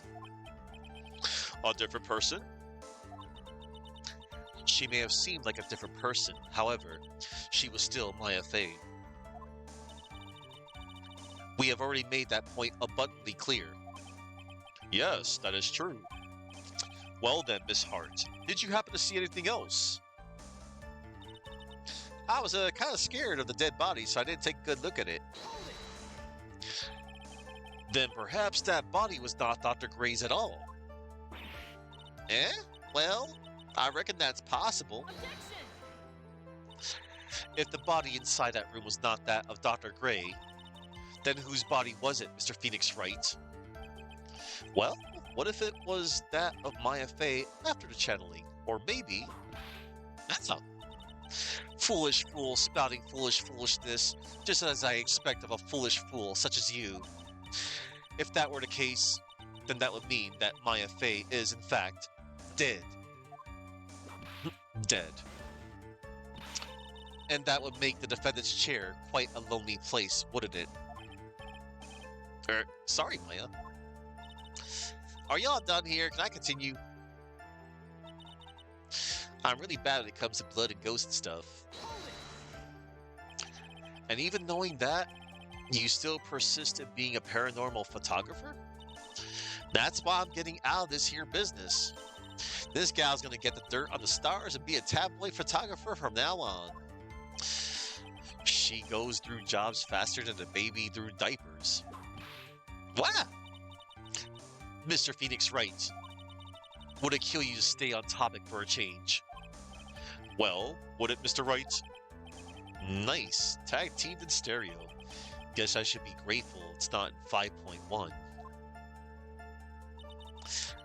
But I still managed to point my camera at Maya and take a shot. 2, right? 2 what? 2 shots. You took 2 shots. But only 1 has been submitted as evidence. Miss Hart, where is the other picture you have been withholding? No, no, no. You got it all wrong. It's not me. I didn't mean anything bad. I know I can be a little mean, but I ain't evil. Well, at least she knows herself. Then why have you not shown this other picture to the court yet? Well, ain't it obvious? That prosecutor woman told me to shut my trap about it. What? Von Karma! Miss Von Karma, you're hiding critical evidence. Ellipsis. Unforgivable, Von Karma. Suppressing evidence like this. You're as bad as your father. We're gonna confront Franziska about this. Your Honor, the defense asked that Prosecutor Von Karma be held in contempt of court. Well, yes. Me? In contempt of court? You can't be serious. But you hid evidence from the court on purpose. That's... Yes, but she must whip me once more. Yeah. That's not fair. Phoenix, are you a lawyer or a school child? Ack! I was so angry I lost my composure. Miss Von Karma, would you care to explain yourself to this court? I thought this picture was not important, and thus felt no need to submit it. That's all. How could you think? How could you think?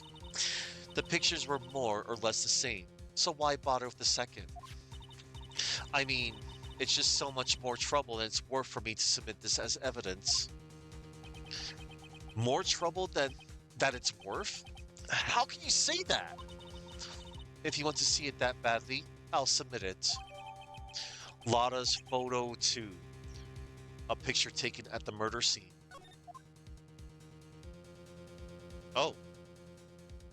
Well, would you look at that? That face. Hmm. Ellipses. What is this picture? It's obviously a second picture the witness took that day at the scene of the crime. Well, it's a little off-center, but that's what you get with a nervous amateur. I think the important point here is the person in this picture. This is most definitely not Maya Fey.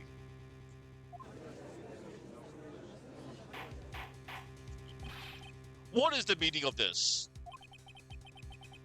This might be the break I was looking for.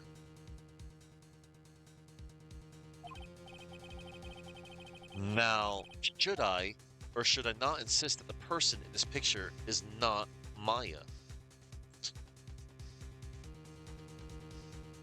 Hmm.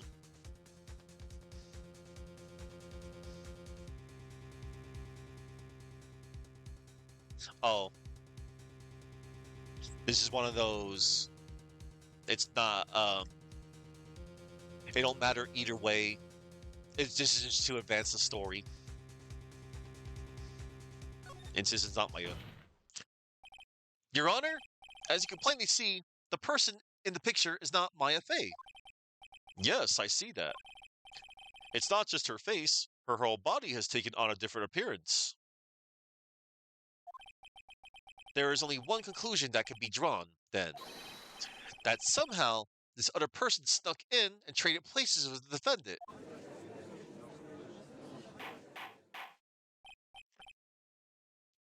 Order! Order! Order! Yes, Grotto. Well, yes, I believe you are correct, Mr. Wright.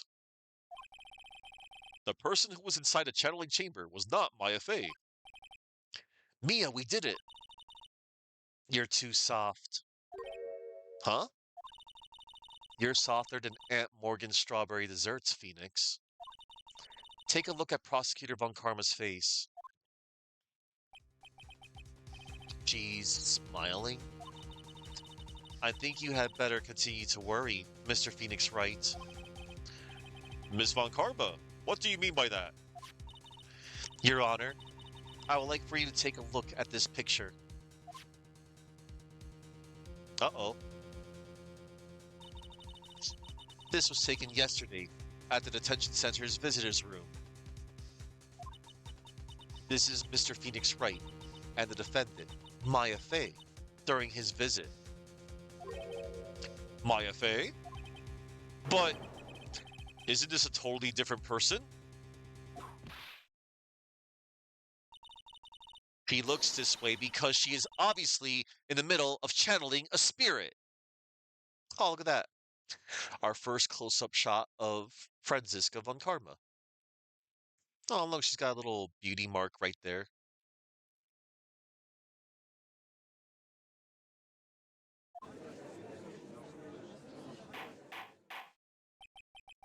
It's unbelievable that she can. Yet, it is the truth. When Maya Fey is in that state, she physically changes into the person she's calling. Ellipses. Miss Von Karma, a word if I may. Mia? Taking pictures of someone during a private visit is illegal. Surely you must know that the picture can't be submitted as evidence. Ellipsis.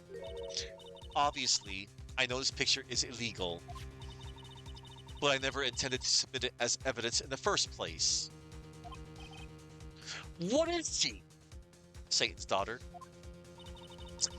From the moment I showed this picture to the court, this case became all mine. After all, this image has now been forever burned into the judge's mind. Ellipses. I don't even have a single witty line. It looks like we've been had. I don't claim to understand this, and I still cannot believe it. Are you saying that this person is the defendant, Maya Fey? If I give up here, the trial will end. But if I slip up and say something wrong, it will cost me.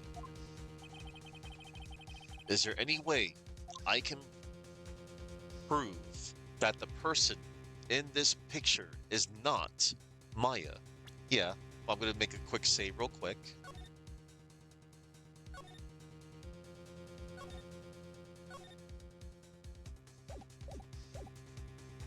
I can prove it. Your Honor? Oh, the fire has returned to your eyes, I see.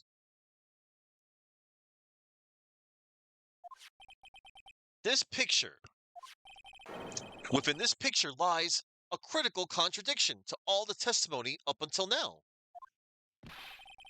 A contradiction. So, if ghosts are real and a ghost did it, then a ghost did it. Case dismissed, not guilty. Yeah, Grotto. A contradiction. So, you think you spotted a problem with this picture? Then earn your keep. Why don't you point out exactly? Oh, wow. What is strange? Hang on. I just want to see that little. Um, I dislike when they do that, like the auto scroll. Hang on.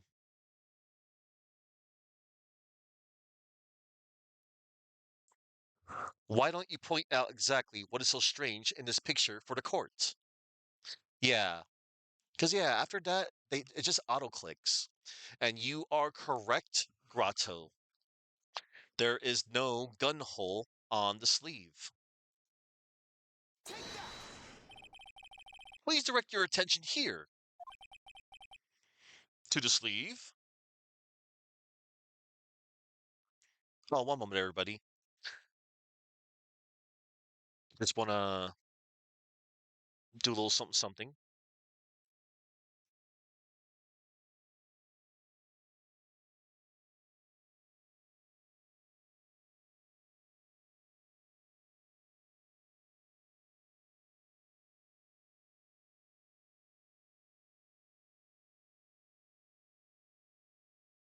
One moment.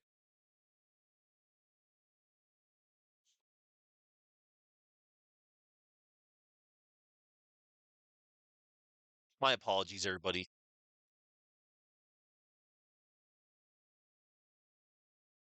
I'm just checking something on my Discord real quick.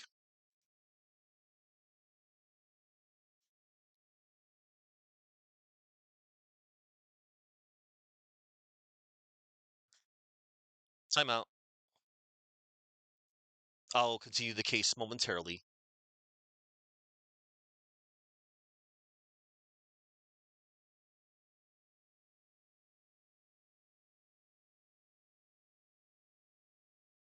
Oh, okay. I was just checking up on something.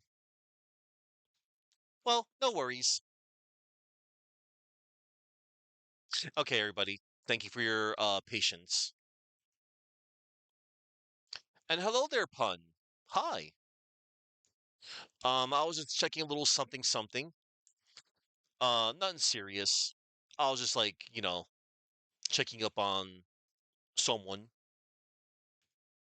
And oh, to whomever was the moderator that gave the shout out. Thank you kindly for giving a shout out to Pun, a good man who deserves nothing but the best. And he does. Thank you, Grotto. Thank you for the shout out to Pun. Good pal of mine from board 8. And he really does deserve nothing but the best.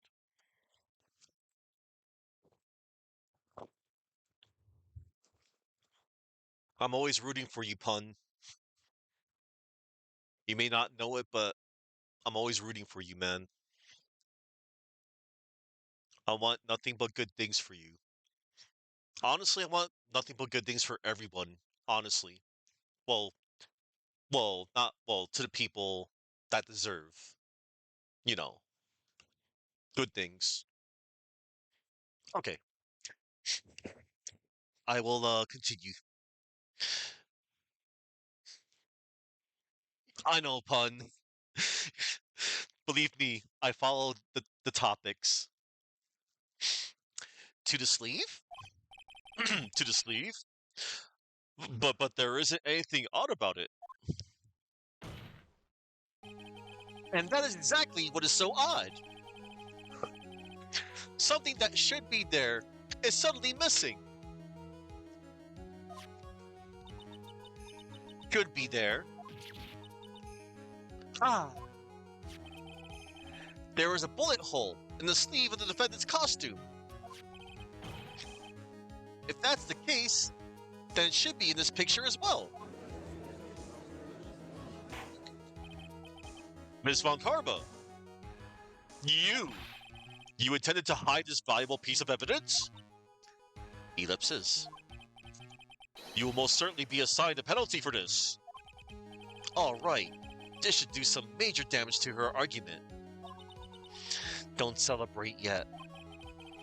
You like to bring down the mood, don't you? Take a look at Miss Von Karma's face.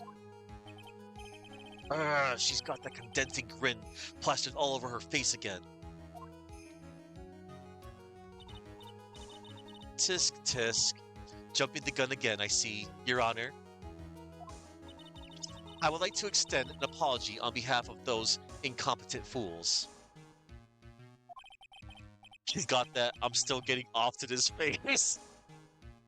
Yeah, Grotto. What do you mean? And what incompetent fools? If those fools down at the precinct hadn't missed the bullet hole, I would have gotten a report about it. As I didn't, I could not have known that this picture was of any value to this case. I see. She's lying through her teeth, I know it. That woman knew about everything. The bullet hole, the picture, everything.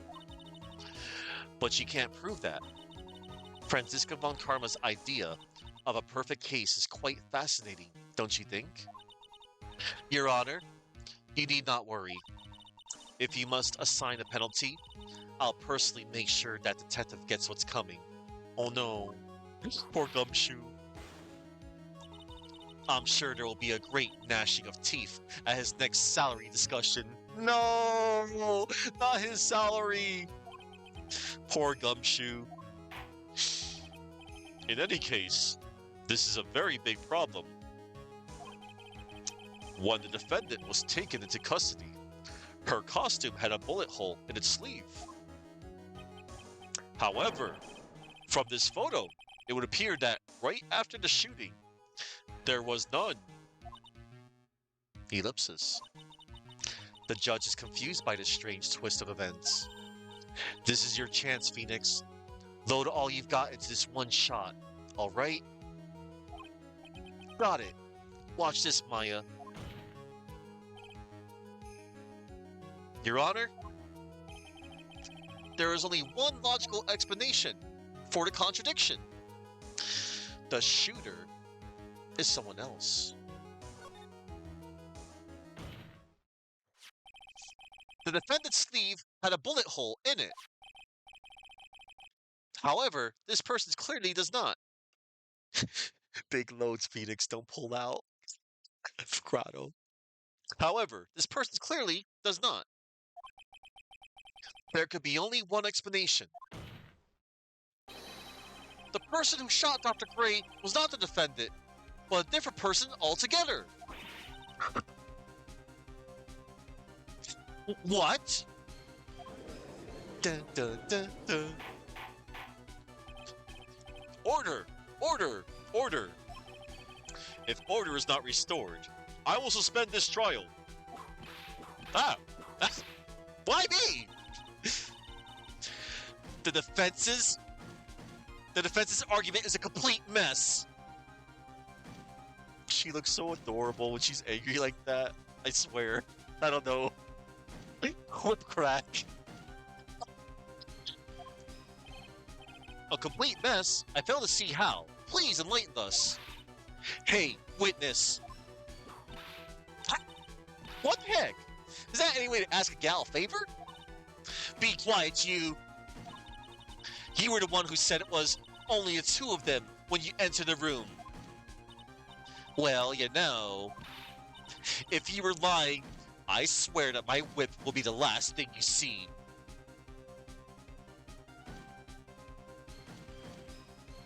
Yeah!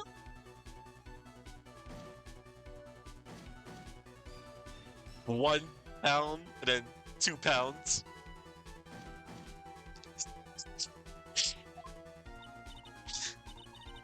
Look, sis. Look, sis, you're looking mighty scary, so why don't we say you? Ah! I swear, I wasn't lying or nothing. There wasn't anyone else in there, honest. You see, now riddle me this, Mr. Phoenix Wright. Riddle me this. She quoted the Riddler. Where did the defendant vanish to? And where did this other woman appear from? Why is it lately all I want to do is cry? Well, if the person in this picture is not the defendant,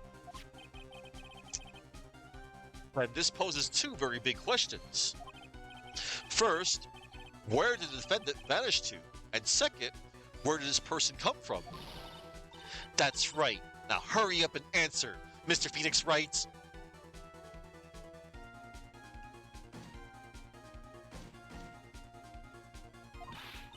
Come on, you can't fall apart here, Phoenix Wright. I can't believe that even Mia's calling me by my full name. First, can you please whip me again? Second, see the first question. But I mean, how am I supposed to prove something like this? Had enough yet, Mr. Phoenix Wright? Or do you think you have enough in you to turn things around even now? To turn things around. That's right. Mia would always turn things around and change her perspective. Phoenix? So, where did this intruder appear from, and where did Maya disappear to? I need to look at this situation from a different angle. Let's see. What if before we broke in, the third person was already in the room? And what if Maya had left that room somehow? If I could prove that either one of those conditions were true. Mr. Wright, let's hear what you've come up with. I think what happened before we forced our way into the channeling chamber is... Maya had left the room. Maya had left the channeling chamber at some point. And the defense can prove this. Oh, how a foolish fool makes a foolish face while dreaming foolishly foolish dreamings. Maya Fey was being looked after by her aunt, Morgan Fey. The chances of her leaving the crime scene is lower than that detective's salary. Anyway, let's see some evidence. Prove that from the murder until the time of arrest, the defendant had left the room. Why, it's simple, Your Honor. It's the freaking black key.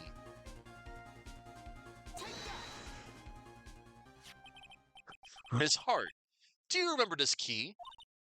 Well, I've seen it. Hey, that's a channeling chamber key, right?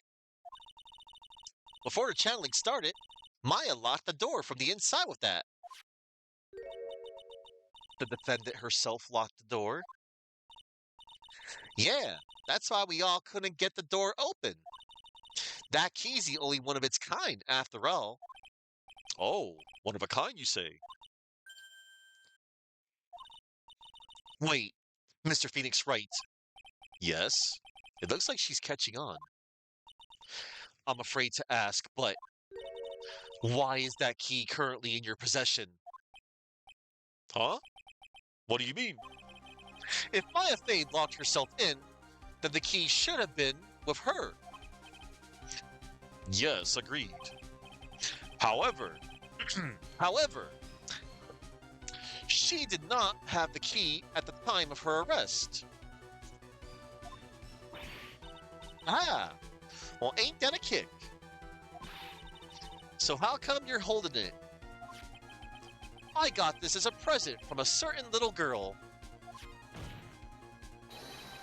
And that little girl was nowhere near the crime scene at the time. That's preposterous. This means that Maya Fey must have left the room. If she had not, then I would not be holding this key you see before you. No! Dang. It seems we have come to an impasse. This picture has clearly captured the face of the murderer. However, is this person the defendant or not? The defense is arguing that this person is not the defendant. Furthermore, as proof, this key has been submitted as evidence. Miss Von Torma? How can this be?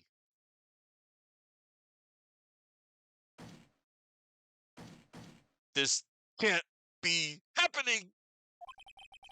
At this point in time, a verdict on the defendant's guilt is not possible.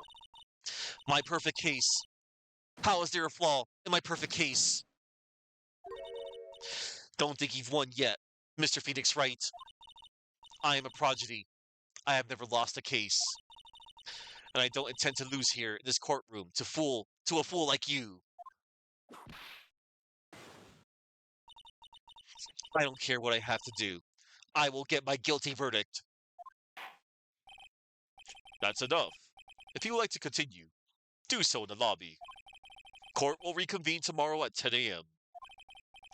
That is all. Court is adjourned. Don't think you've won yet, Mr. Phoenix Wright. I will whip you to shame. You hear me? Ah. June 21st, 1:32 p.m., District Court, Defendant Lobby number 3. Wow, that was you, Pearly? You summoned my sis? Yes, I felt I had no choice. Great going, Pearly. I knew you were special. Hey, Nick, did you know? Yeah. It's not like anyone else in there could have done that. Nick, I know you're trying really hard and all, but I really don't remember ever leaving that room. And I don't think that a third person could have gone into that room. Yeah. Well, at least we have until tomorrow to figure things out. Like, what happened in that room, for instance? Yeah, I'm counting on you. Aw, I envy the two of you. Oh, by the way, Nick, do you think you could take Pearly back home for me? Sure. All right, Pearls, you ready to go buy some tickets? Huh? A ticket?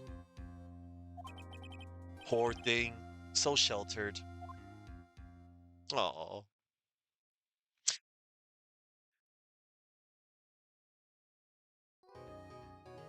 All right. You can bet we're going to be finishing this case now. I kind of underestimated how long this was after going off from case 1. But hey, I'm good. I'm feeling so much better. Like from yesterday. June 21st, 3:24 p.m. Quran Village. Thank you very much for bringing me home, Mr. Nick. You're welcome. I had to come and look into a few things here today anyway. I thought about this a little. If Mystic Maya didn't kill that nice man, she definitely didn't. Yes, of course. But if she didn't, then someone else did, right? that murderer person. Yes, Pearls. Oh, I see. I wonder what's wrong. She seems sad. Oh,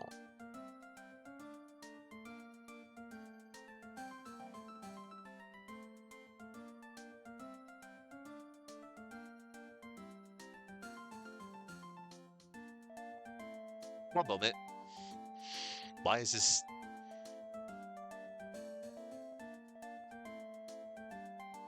Hang on.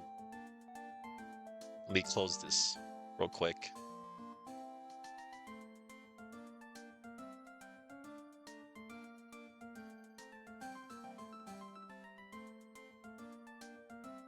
There we go. Well, I thought I had closed this other one. It's fine. Anyway, um, let's present our attorney's badge. So, that's a lawyer's sacred treasure?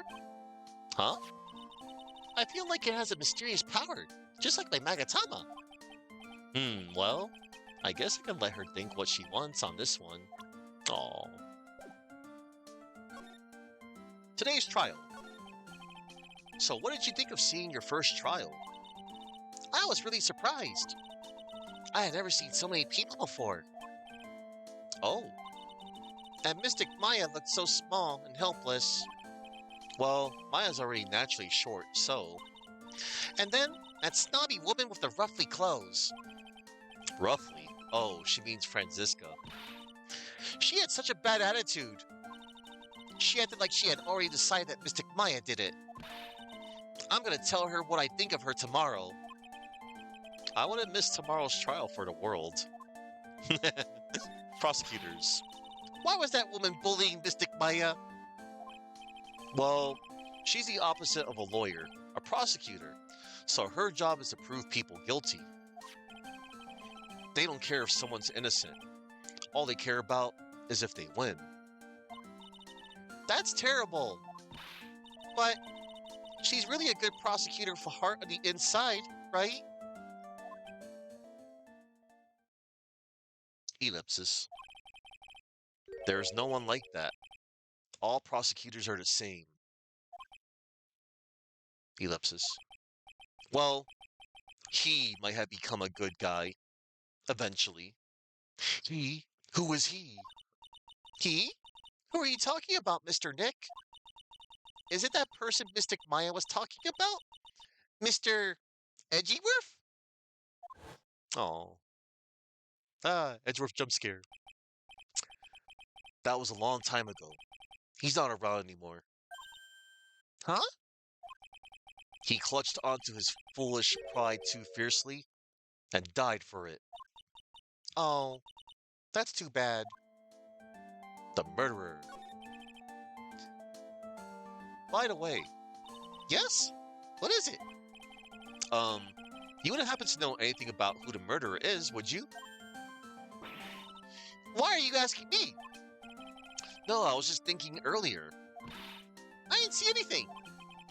She didn't see anything, huh? Speaking of that, during the murder, where was Pearls, and what was she doing? And on top of that, this key. Just when did she pick this up? Pearl's alibi. I just realized I never asked you what you were doing at the time of the crime. Pearls, where were you, and what were you doing when the murder happened? Ah! What I was doing? I wasn't doing anything. She's really bad at lying. You can whisper it to me. I won't tell anyone else. I promise.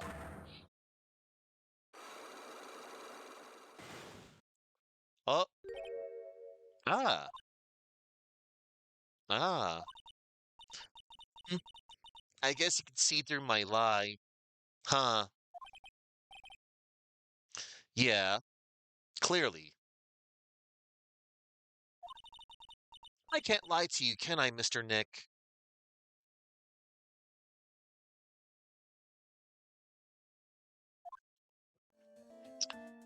Oh, little Pearl.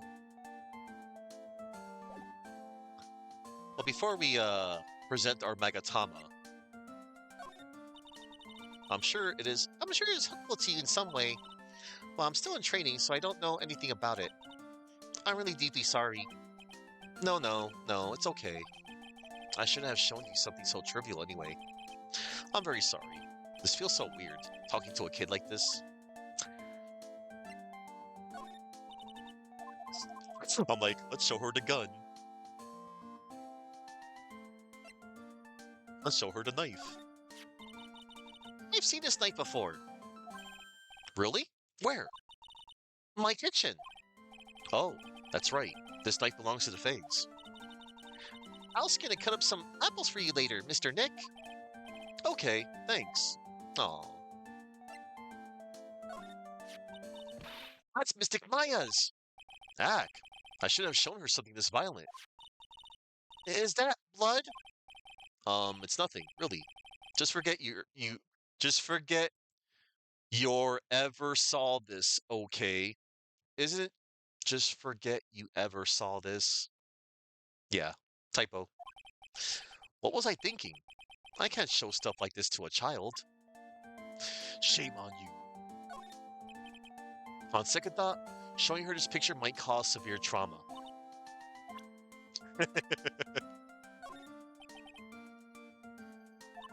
What were you thinking?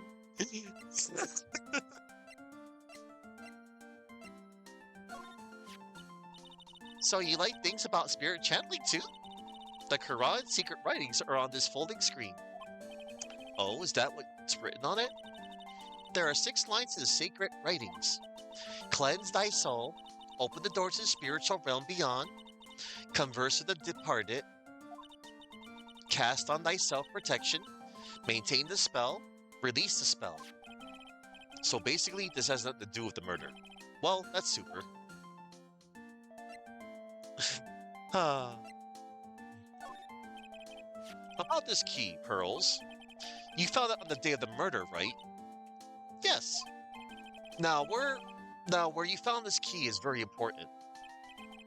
So please tell me, Pearls, where did you find this?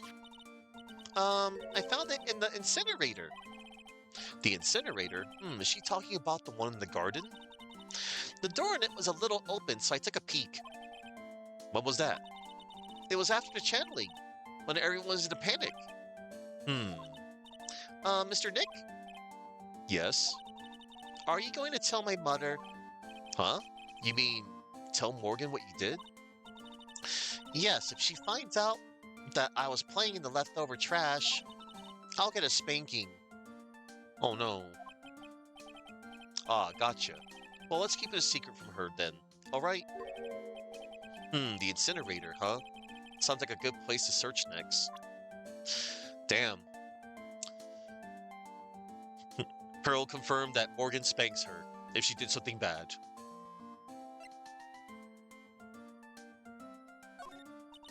Alright. Let's present our Magatama to Pearl. Pearl, you shouldn't be lying. Pearl's alibi. Pearl, you have to tell me what you were doing when the murder happened, okay? But what if I can't just tell you what happened? Then I'll guess what happened. How does that sound? What? You can do that? You'll tell me if I guess something right, won't you? Yes. Now, when the murder was taking place, you were here, right?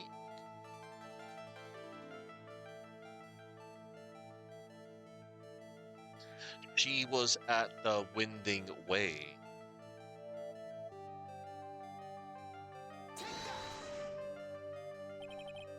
You were here, weren't you, Pearls? In the Winding Way.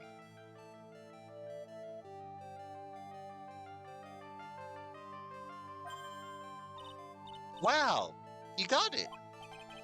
So, do you think you can tell me now? I'm sorry, not yet. Man, oh man. Alright, what next? Okay, I think I know what you were doing there. Do you really know that much? Well, I am a lawyer, you know. Now, what was it Pearls was doing in the Winding Way?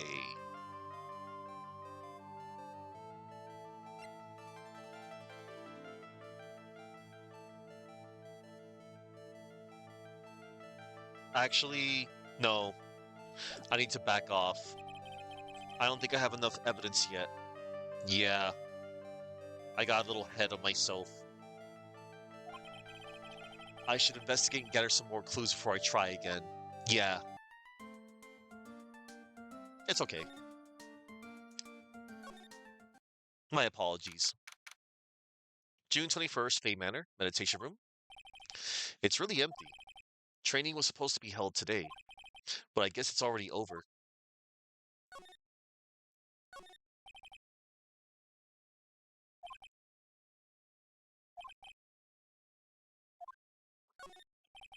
A door that leads to the channeling chamber, the place where spirits and people meet.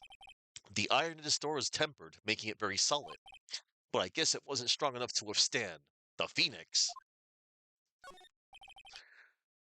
Let's see.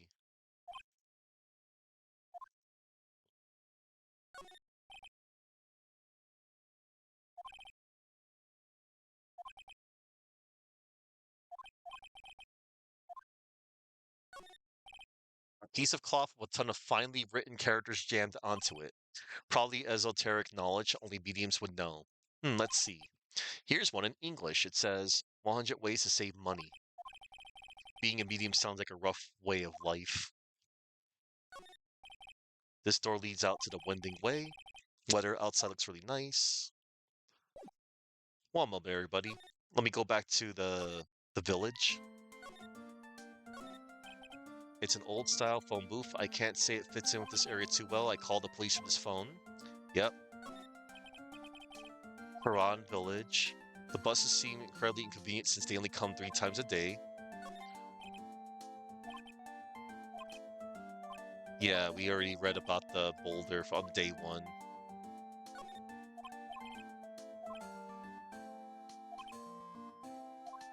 Right. The biggest, most elegant of the buildings you can see from here. This is Fay Manor, the place Maya calls home. It seems to be overwhelmed by its presence.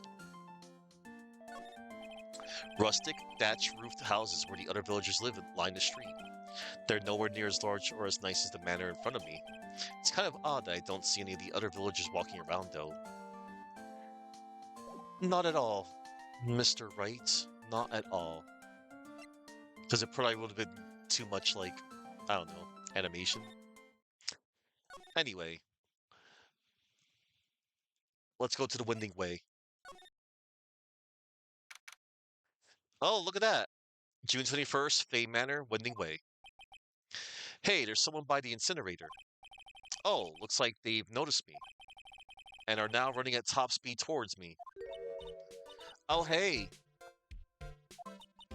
Like, you're that dentist guy. Actually, it's Phoenix Wright, attorney at law. Nice to see you again. Oh, like, real suave. So it's like my turn. It's nice to see you, too.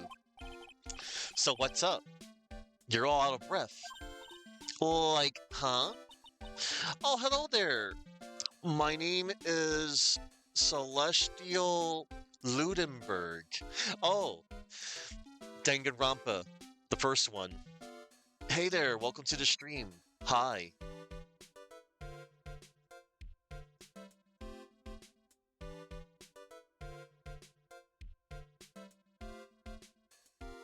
Yeah, welcome to the stream.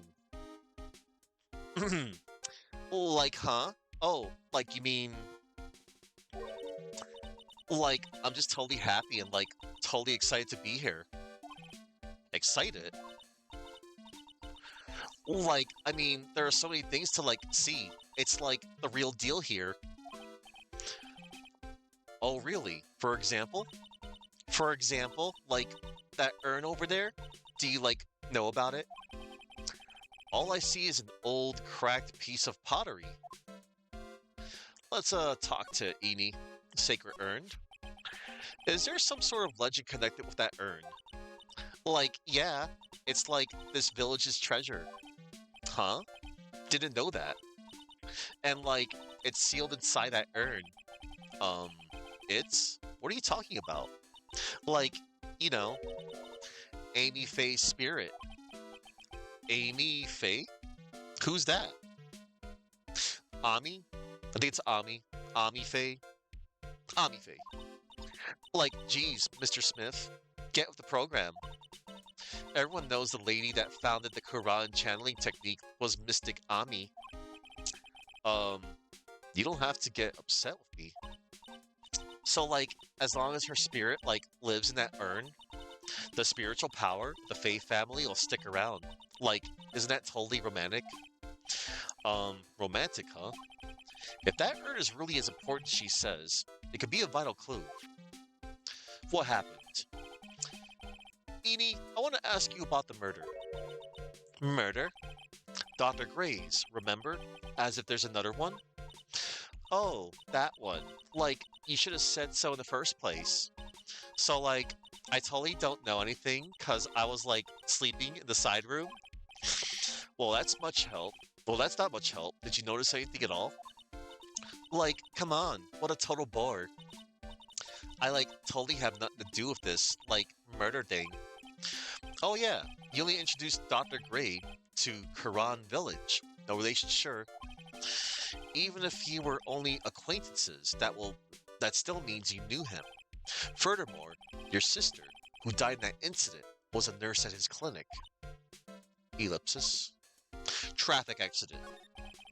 All right then, why don't you tell me about your sister's fatal accident? Like, why? You think, like, it's got something to, like, do with the murder?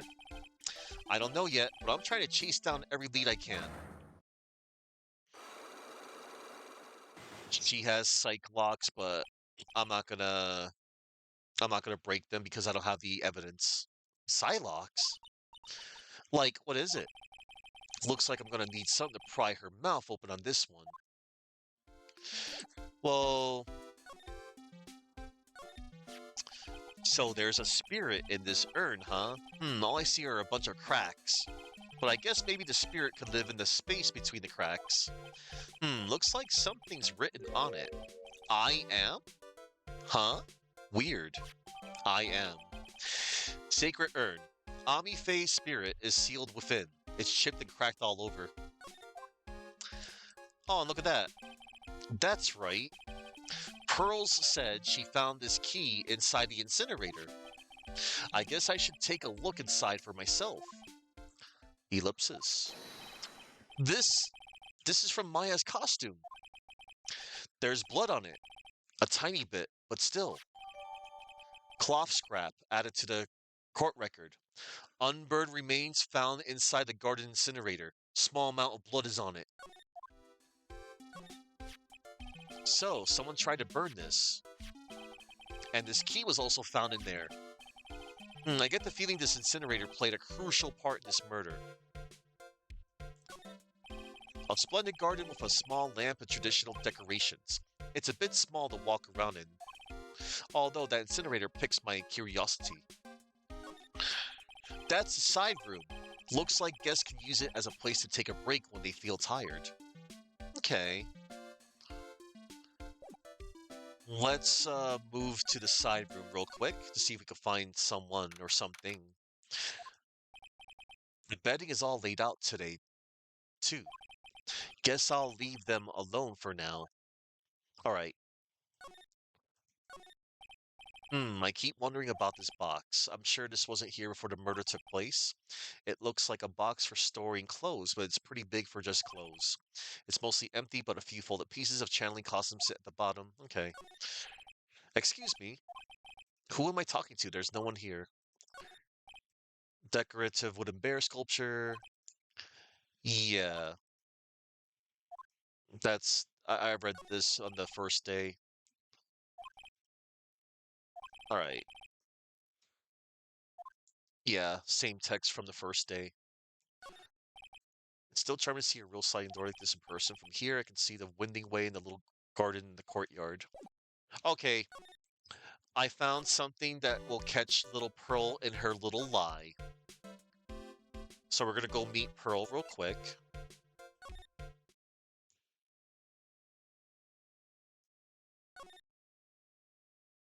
Oh wait, can I go in the channeling chamber first? Looks like Morgan's here too, but she hasn't noticed me yet. What is she doing? It looks like she's talking to a picture. Oh,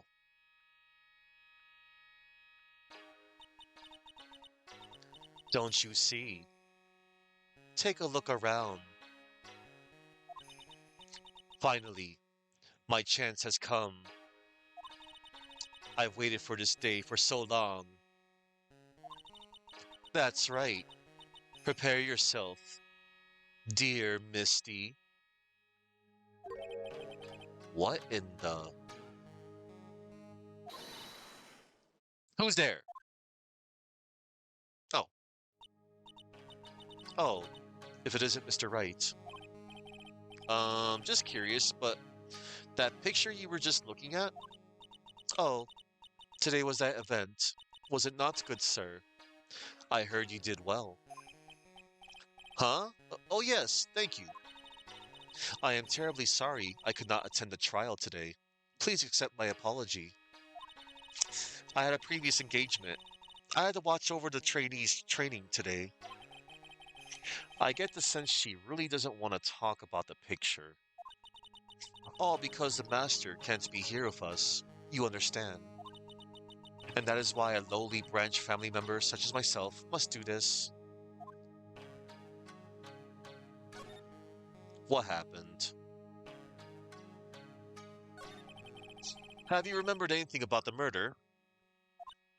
No, I told you everything I know already. Were you in this room the whole time, while I went to call the police? Yes, of course. I was by Mystic Maya's side the entire time. I performed the spirit-severing technique and held her in my arms afterward. You said that yesterday as well. Did anything else happen? I would like to say more.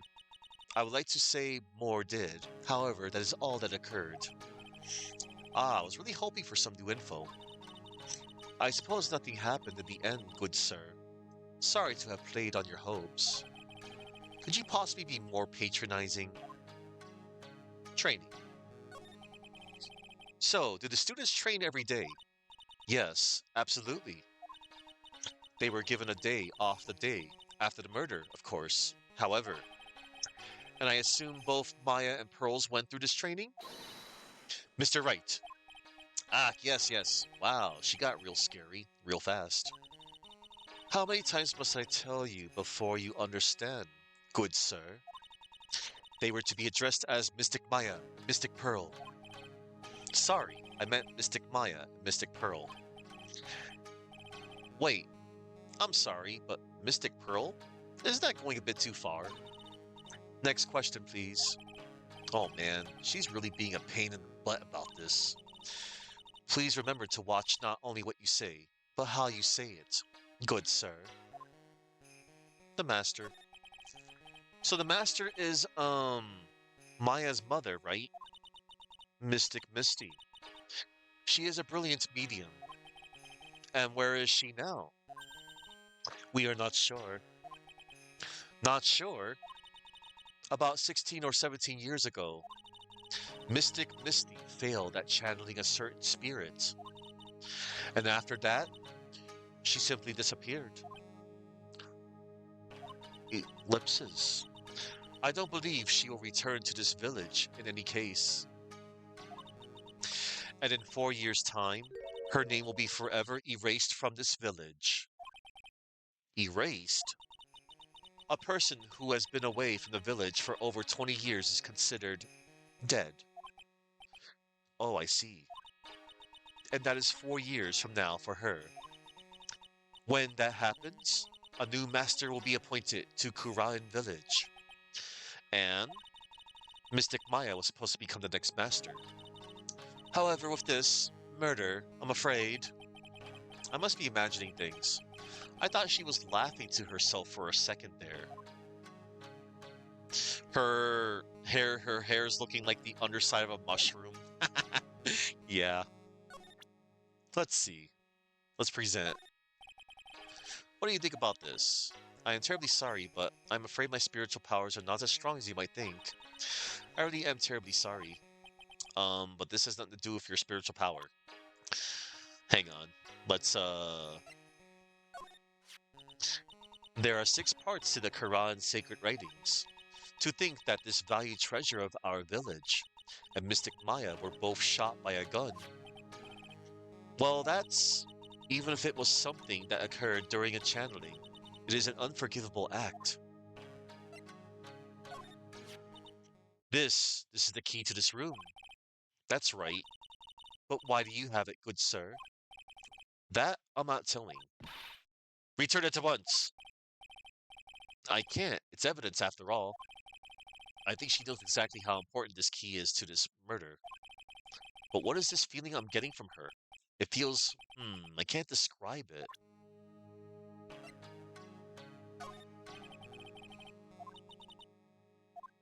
Alright, let's see.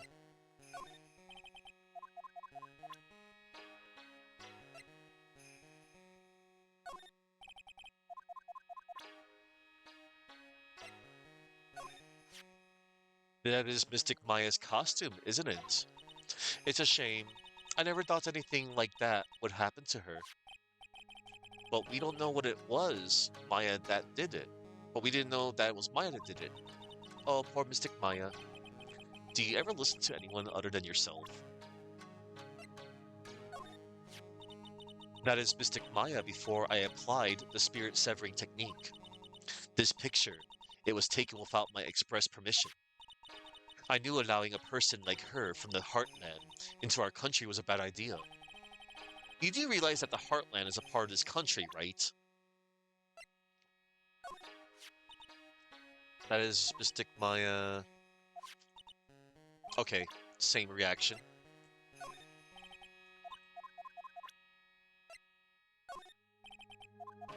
Oh yeah, I forgot I can present profiles too, I think.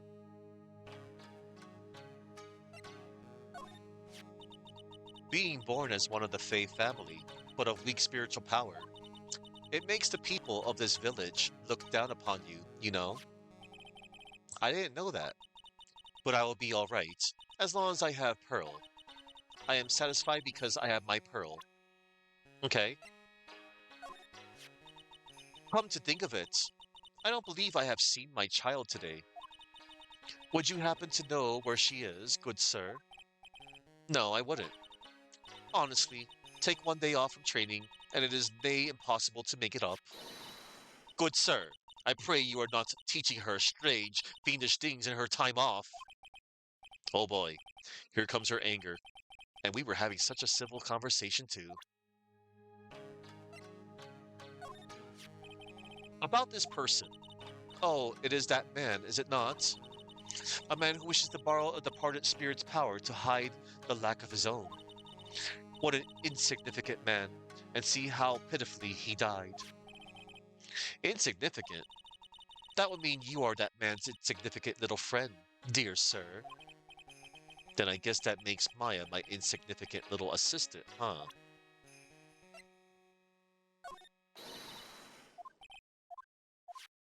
Good sir, why did you take a hidden picture of Mystic Maya? What? Wait, it's not like that at all. It is unforgivable. Ow, ow, ow. Why did she slap me? Damn. Wait, hold on. Good sir. Yes. Okay, when did you... Oh my. I think I might know of this person from somewhere. It's Mia, you know, Maya's older sister. Ah, yes, that is who she is. How could you forget a daughter of the master? If memory serves, she became a lawyer. Oh, how splendid for her, don't you think? That soft, kind smile. It's the kind that tells you a pair of devil horns are not too far away.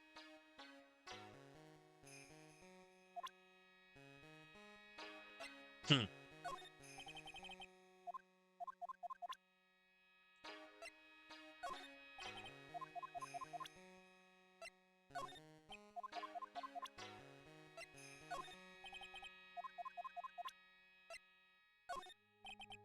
Yeah, I forgot you can. I actually totally forgot. Oh, look, it's Ami Faye, Quran Channel Technic founder. Legend says her soul is sealed in the sacred urn. Yeah, so I know I didn't forget it in court, but you can present profile pictures to during investigations. All right, I think we're done here with Miss Morgan Faye.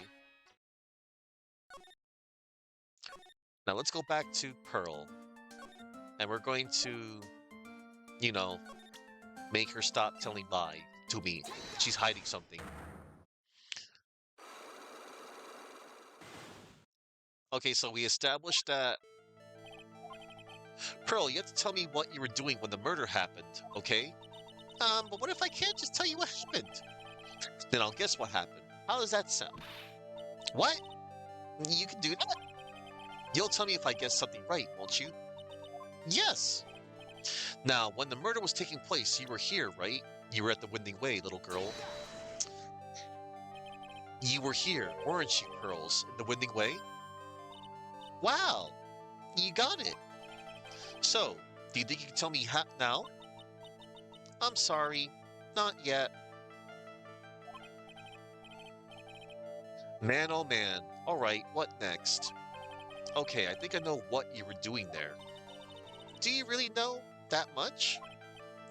Well, I am a lawyer, you know.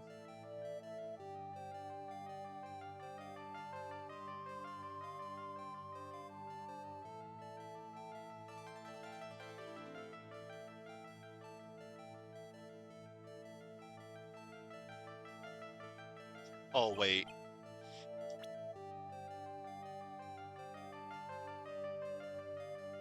Purses.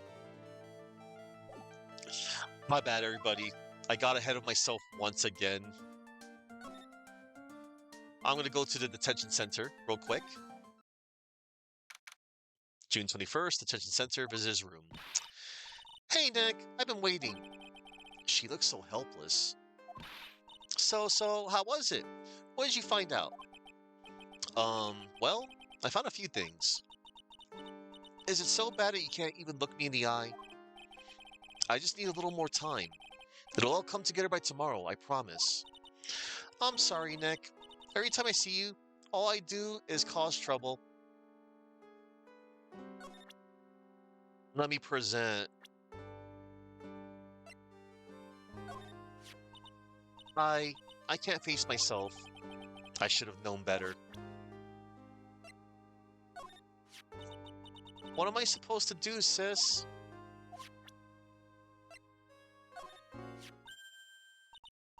The that's the guy I killed.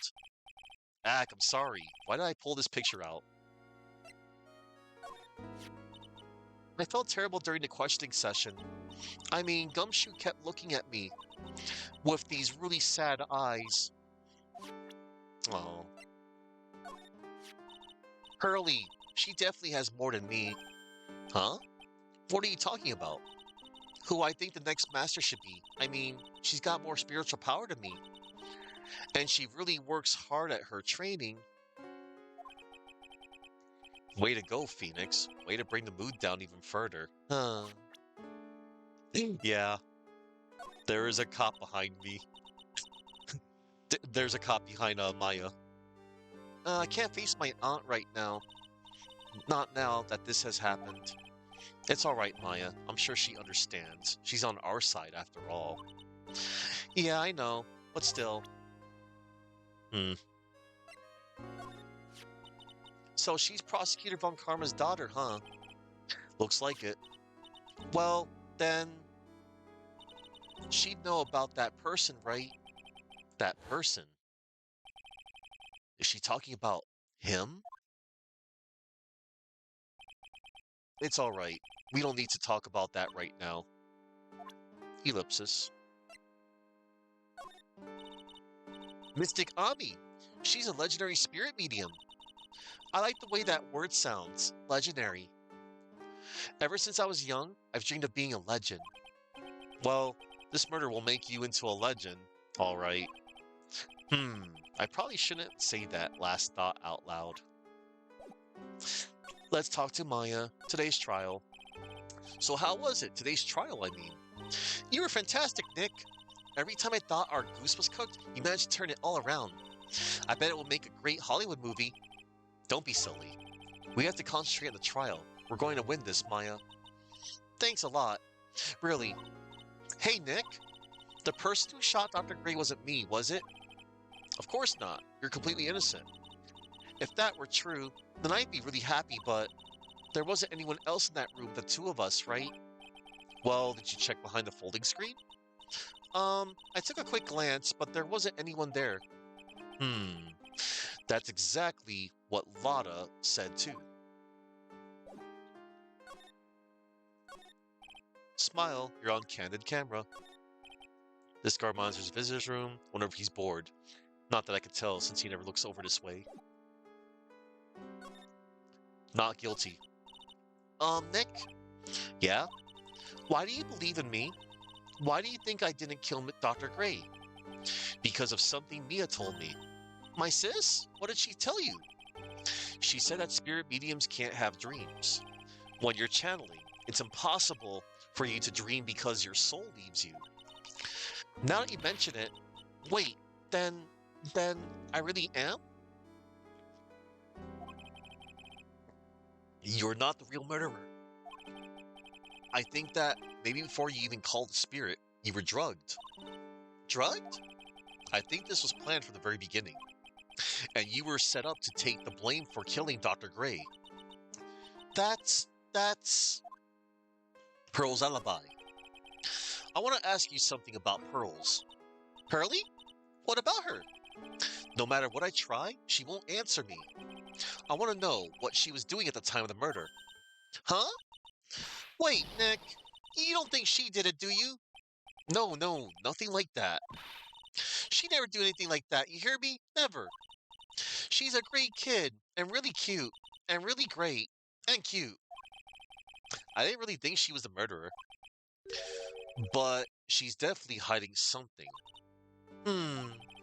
You were with her on that day, right? Yeah. The two of us, we were playing with her ball.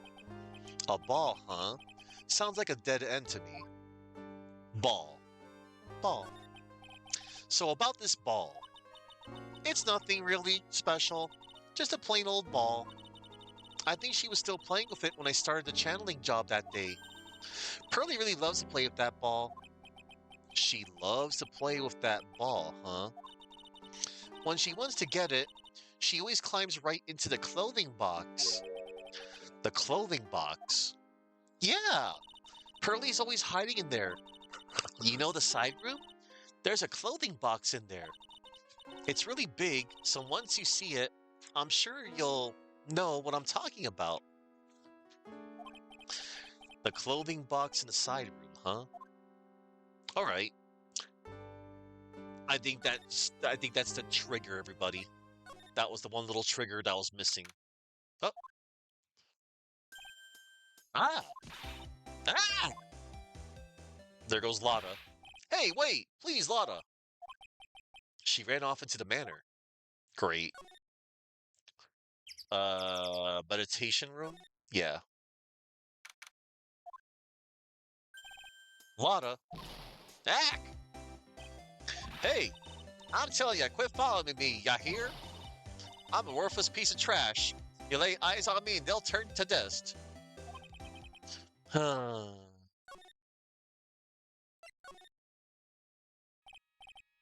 Hey, Morgan. Yes, what is it? And must you be so noisy? We have a rule here. The hallway is not for running. Now then, in a calm manner, ask your question. Okay, anyway, did you see Lotta come by here? Ah, that girl from the Heartsland. I'm sorry, but she did not pass by here at any time. Grr, Lotta, you sure know how to waste a man's time. Yeah, additional dialogue. I don't think you have to actually, go there. Oh, hi. Excuse me. I'm pretty sure I saw Lotta run in this direction. but it doesn't look like she's here. Oh, there it is, everybody. The ball. Steel Samurai's on it. It's Pearl's ball. Maya said it's always kept in the clothing box. So then, what is it doing on the floor? Pearl's ball, Pearl's favorite toy. She was playing with this at the time of the murder, it seems. Pearl's ball taken. It's the clothing box where Pearl's ball is usually kept. I wonder what's inside. Ah! Wow! What were you doing in there? What were you thinking?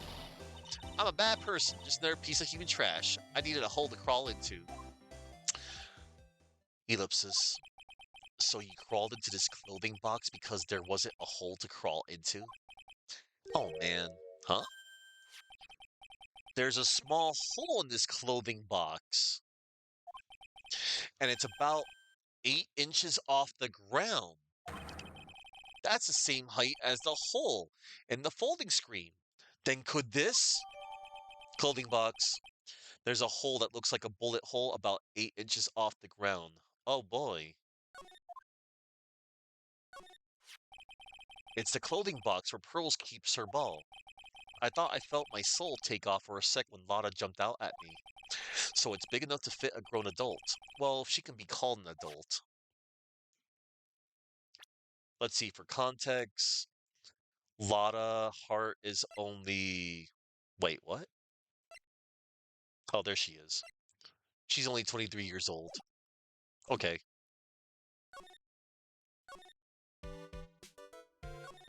Let's go back to the meditation room. Oh, Mr. Nick, that person ran by here just now. What person? The person with the fluffy cotton candy hair? Ah, she means Lotta. She said, "Don't look at me with them eyes." But I'm not that scary, am I? I don't think that's quite what she meant. Oh, that's right. She also wanted me to tell you? Going on a trip to find myself. So don't you bother finding me. Oh, well, thanks. You're welcome. Aw. Okay. Let me go back to the village real quick. Okay. Let's go back to Wright & Co. real quick. Just in case. This case has had me out of the office most of the time. I can come back tomorrow. Helping Maya should be my top priority now.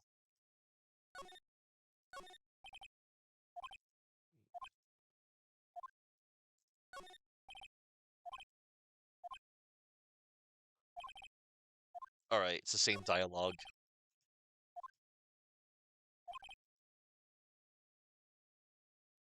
Oh, that's different. Charlie, a quite decorative plant. He's a handful, but I've grown quite attached to the little fella. He also helps me to remember all the good times with Mia. Yeah.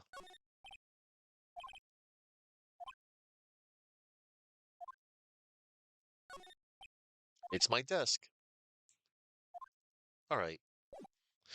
Let's go finally talk to Pearl, everybody. Because I actually finally got the one piece of evidence to break her psych lock. Oh, whoops. Oh, Mia! Phoenix, it's good to see you. I was really worried, so I thought I'd see you, how you were doing. You might get caught on film again. There are certain risks you have to take in life, or in my case, death. Anyway, how are you doing? Have you found anything useful? Only a little. I think I'm slowly beginning to understand everything, piece by piece. Everything will resolve itself by tomorrow somehow. Be right back, Mia. I forgot to go to Pearl finally.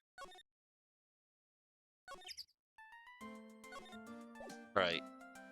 We could finally break the psych lock.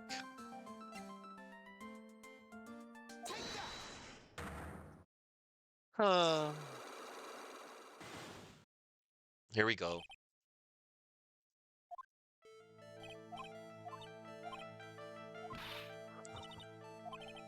Let's see. Yes. Where the murder was taking place, you were here, right? She was in the Windy Way. You were here, weren't you, Pearls? In the Windy Way? Wow! You got it? So, do you think you can tell me now? I'm sorry, not yet. Man, oh man, alright, what next? Okay, I think I know what you were doing there. Do you really know that much? Well, I am a lawyer, you know. Now, what was it Pearls was doing in the Winding Way? You were playing ball. She was playing with this at the time of the murder. Pearl's ball. You were playing with this ball, right? Ah, that's right. How did you know? Maya told me that you love to play with your ball. Yeah, I was playing with my ball. Uh-huh. And then? Ellipsis. Something happened, huh? Something really bad. What do you mean, something? Nothing happened. This is it. While you were playing with your ball, this happened. The sacred urn. This urn, it's a village treasure, right? Ah, and the spirit of the founder of the Quran technique is sealed in here, isn't it? Yes. What's this? It's cracked all over, isn't it? There's even a few gaps here and there.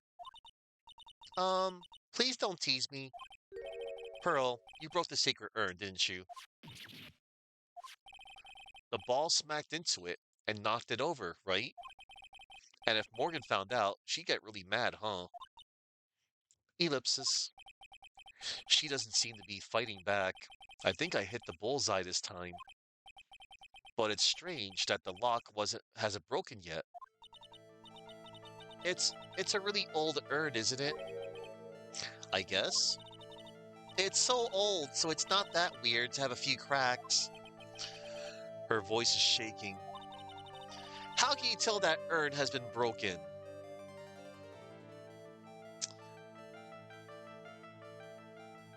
Well, you see, Pearl, the urn says I am, right?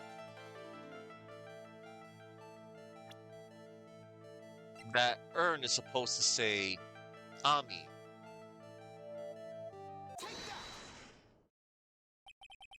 Who started the Quran channeling technique? Huh?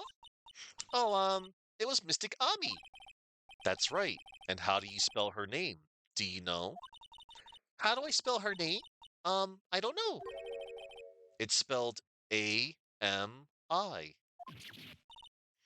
Gasp. I thought it was a little odd when I saw I am written on this urn. Ellipsis. And that's how I knew that someone must have broken this urn and made a mistake in spelling when they put it back together again. I saw through her little lie finally. Unlock successful. Okay, tell me your alibi, Pearl. Unlocked. Around when Mystic Maya started the channeling on that day, I was playing in the Winding Way with my ball. And that's when you broke the urn? Yes, I broke it. I accidentally let Mystic Ami's spirit fly away. Don't worry, Morgan will never know, okay? I'm a bad child. Breaking a village treasure is unforgivable. I thought that maybe they would make me leave the village. But the broken pieces were pretty big, so... You thought you could put them back together and no one would notice? Yes. Hang on. I want to present a few profiles before I move it along. I'm sorry, I don't know who this person is. I guess that makes sense. He never left Quran Village after all. I'm really sorry, Mr. Nick. I just don't really know anyone outside the village. She was channeling her inner channeler as she tossed her ball. Yeah. I look up to Mystic Maya a lot. She's my role model. She's so smart and pretty and kind and loving. She's always cheerful, never gets sick, isn't picky, and has good sleeping habits. She always wakes up before me and always eats breakfast before me, too. And she has you, such a wonderful person with whom she can share a. Okay, I get the idea. She really thinks the world of Maya, doesn't she? Oh. I knew her for a little while. Mystic Mia was your teacher, right? I'm sure she was a great master of lawyers. Master of lawyers? I guess. I mean, it's not exactly a martial art. You should keep training, Mr. Nick. Yeah, you're probably right.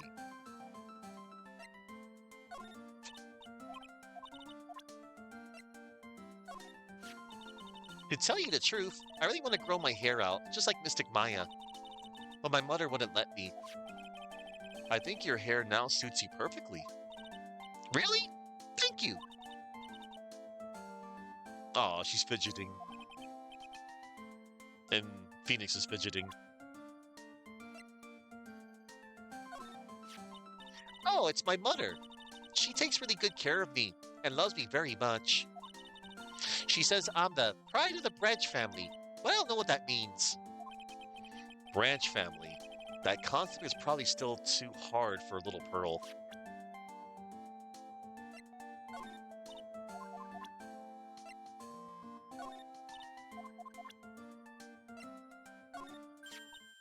Ah, this person! I can't let her get away with bullying Mystic Maya like that. I'm going to cast a curse on her. Can spirit mediums really do that?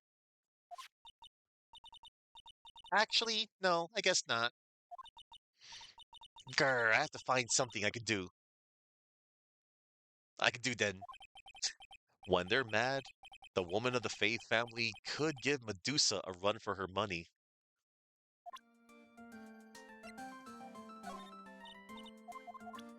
Right. Sacred urn. I found some glue and brought it to the hallway and fixed the urn there. The hallway? You mean Winding Way? Yes. Oh, look. The channeling had already started, so I didn't think anyone would walk by. I see. So about how long did it take you? It must have been a nasty repair job. Yes, I might be strong at spiritual things, but when it comes to arts and crafts, I'm not nearly as skilled. When I had finished fixing the urn and looked up, I saw you coming into the manor. So that's around when Vada and I were coming back inside after reporting the murder. When I saw that, I packed everything up in a hurry. Mr. Nick, what is it, Pearls? I'm going to get banished, aren't I? I really don't think that's going to happen. I mean, I bet Mystic Ami's happy to be free from that cramped urn. Yeah, I hope so. No harm done, and a happy resolution. Phew! Sacred Urn has been updated. Broken by Pearl right before the murder. Under repair in the hallway until police came. Alright. Okay.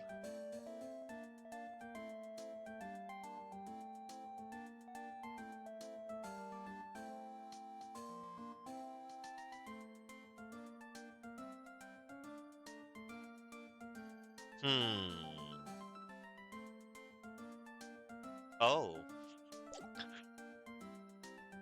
Let's see. Okay.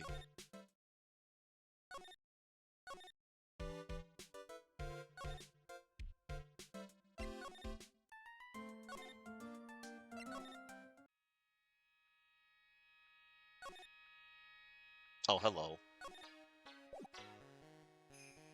Let's just dip out of here.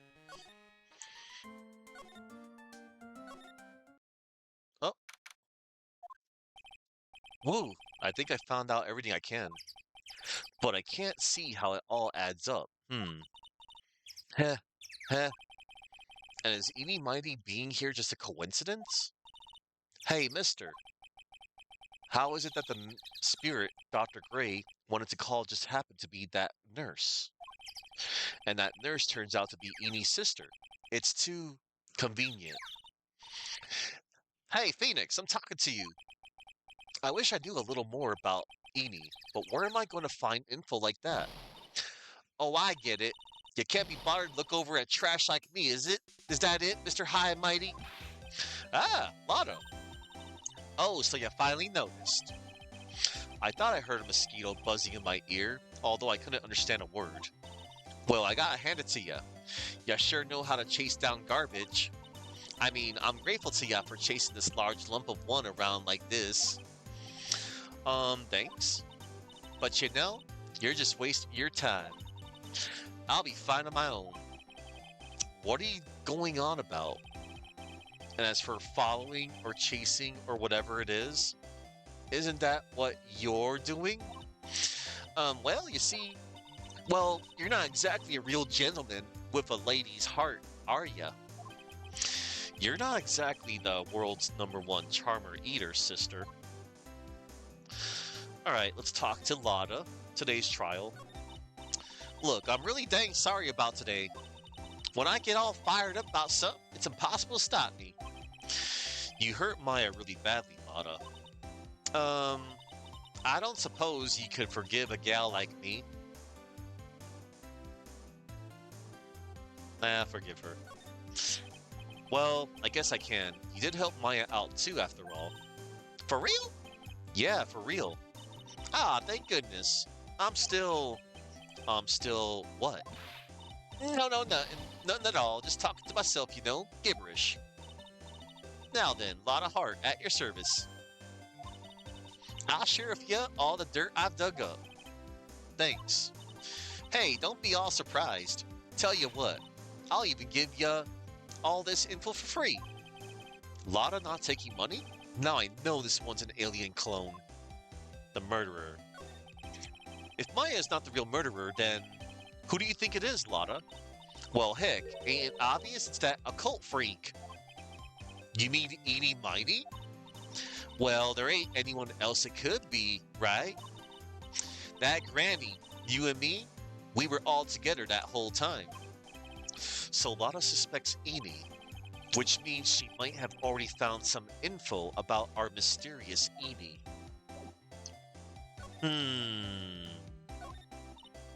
Nope, don't know about that. Things that don't catch my eye don't catch my interest. And she calls herself a journalist. I'm a real natural, aren't I? I caught the murder just right, and even managed to make it mysterious. Mysterious? All you managed to do was forget to focus your lens. Shit it. That's my technique. My technique now. You hear?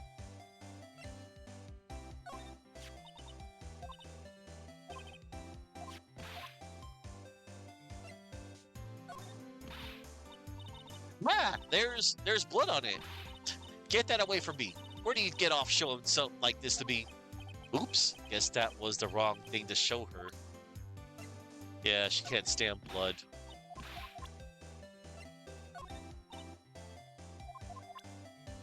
Anyway, yeah, I think I could have the guts to carry one of those around? A celebrity photographer with a gun? You think it'd work? Bang, bang. Nah, thanks, but nah. I can't see myself like that.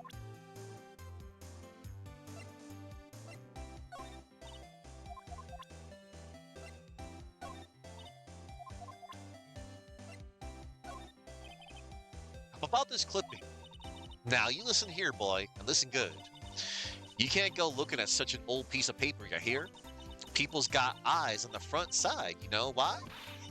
So they can see in front of themselves, not behind. So how about it? You feeling my energy? Nope, not an electron.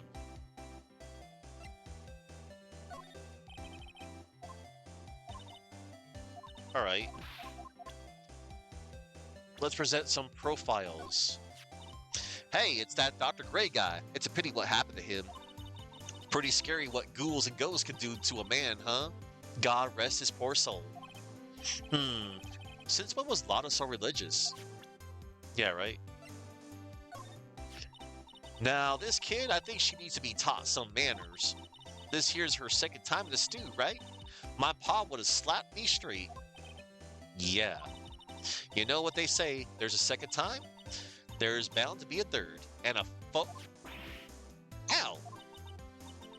Yeah, didn't have to slap me. I get it. I get it. Sorry. Wow. Phoenix slapped her.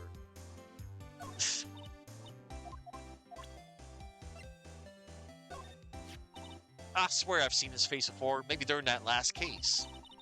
Whenever something happens, this detective guy is always there. I wonder if he's the real baddie behind everything. Somehow, I highly doubt it. I overlooked this little kid. What do you mean? I mean, I didn't think it, but you know how it's always them silent types? Huh? Wait. The little talk's nothing but a ball of happy goodness, right? So I reckon she's the type to have done it. Well, now, that's just how the world turns. I don't think this has anything to do with how the world turns. That old lady sure can be forceful. She scared me that day. Well, only a little. Now you hear? You know, I'm beginning to get sick of this hairstyle. Next time I go to the salon, I'm going to get my hair straightened, I reckon. What do you think, Phoenix? I think if you got rid of your afro, I would have recognized who you were. Yeah, that's kind of the problem, ain't it? Please, can we get on with the important stuff? Say, like the murderer? Hey, this is that prosecutor gal, the one that likes breaking all the rules. Switches are for horses and lights, not people. How's that? I made a pretty clever pun, didn't I? Sorry, didn't hear you. Ah, well, I'll forgive the wax in your ears this once and tell it to you one more time. Let's show her the profile of Eenie Miney.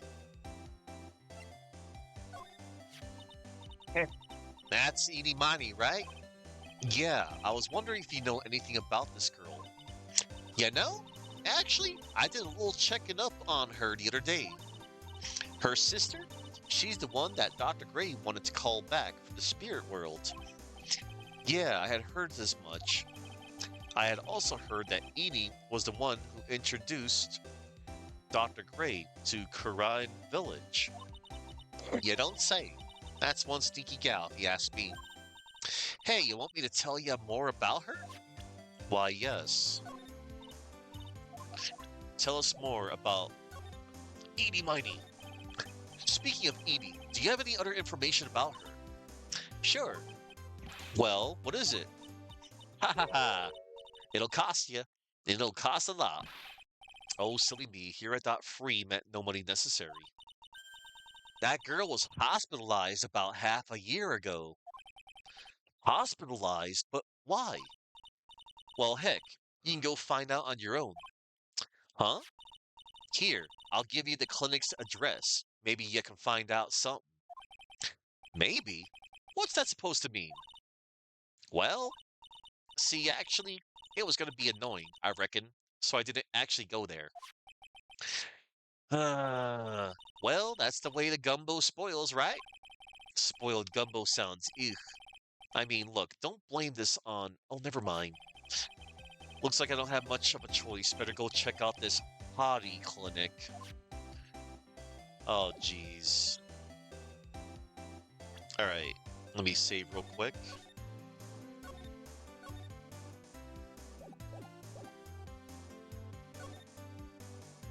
To the Hottie Clinic, everybody. Oh boy. Reception. So, this is where Eenie was hospitalized. Yes. Are you here to visit a patient? Yes. Are you a doctor here? Yes. I'm Director Hottie. Ho ho. Ah, I didn't think I'd be speaking with the director himself. Yes. So, what can I help you with? Uh-huh. I'd like to ask you a few questions about Miss Eenie Miney. Miss Mighty. Miss Mighty. Miss Mighty. Miss Eenie Mighty. Yes. Oh, her.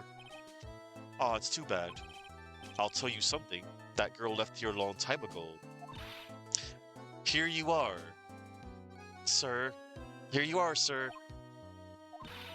You know you shouldn't be up and about. Come on, it's back to your room with you. Aw, Sweetums, calm down, calm down. Don't be so harsh to an old man like me. Don't you dare start that Sweetums thing with me. If he... Oh, hang on. I accidentally skipped text.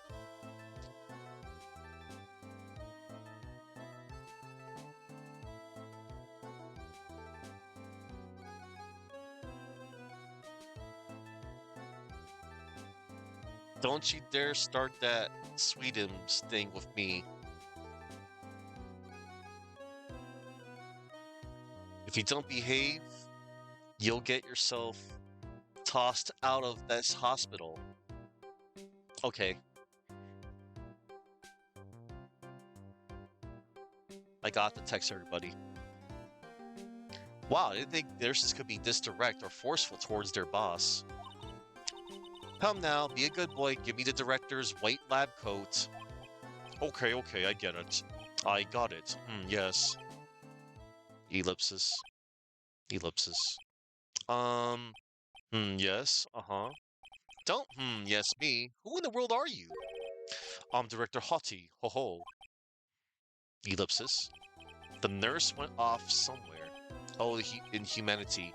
Only person I can talk to. Is this guy... Ugh.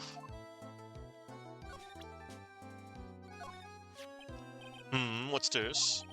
I'm a lawyer right now. I'm investigating a murder. Yes. What is it with your angry face? Violence isn't the answer. Yes. The trial is tomorrow, and I would really like some information from you. Is that right? Well, you know, I think I can let you in on a little secret. What's that? Yes, actually, I'm not the real director. Are you kidding? Anyone with half a fly's brain knew that. Eh? What do you mean? Do I have to explain this to him? Well, hold on. I'll give you something. Real information, okay? I'm actually this clinic's... See, I'm like this place's walking dictionpedia. You mean walking encyclopedia? Yeah, that. My specialty is in young, silky, smooth, haughty patients. There's nothing I don't know about them, but I get embarrassed talking about it. Yeah, how about you keep that kind of information to yourself? Ho ho ho, anyway, you want to know about little Miss Edie Miney, right? Little Miss Edie Miney. That girl. Ah, I remember her especially well. Really, especially very well. Okay. This guy. This guy.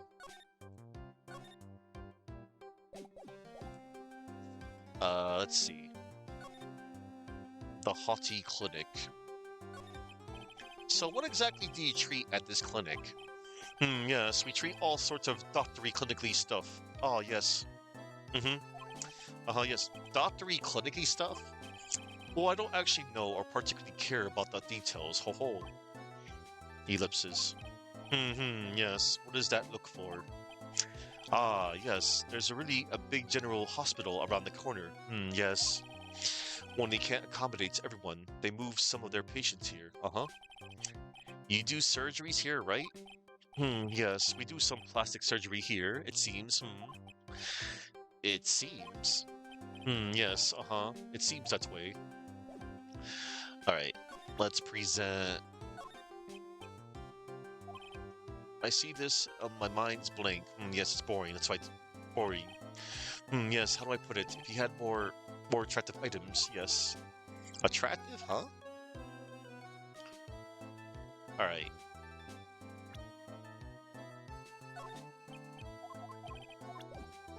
Let's see. Well, that's what I present this. So about this girl.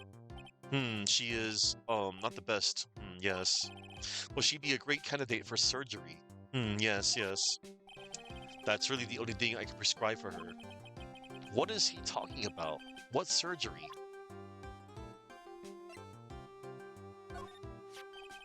Would you please take a look at this person? Oh, this is a superb example of a woman. I'd like to meet her just one time. Bring her to me tomorrow. She'll get special attention from me, I promise. Where does he think he is? This is a medical facility. So I'd like to ask you about this person. Something tells me, yes, nothing. There's no need to bring this person in for an exam. Wouldn't do it anyway. Even as a pretend doctor, he gets an F from me. So about this girl. Isn't she the patient down at room 206? Yes. I'm sure that cute nurse is taking very good care of her. That nurse said the girl has chickenpox, or was it measles? Maybe the flu? Pearls is fine, well, although I feel sorry for the nurse now.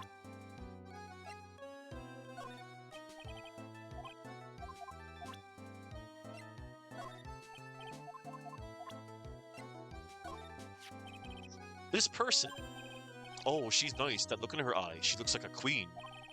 She's glaring at me. Her stare is making me choke up in tears.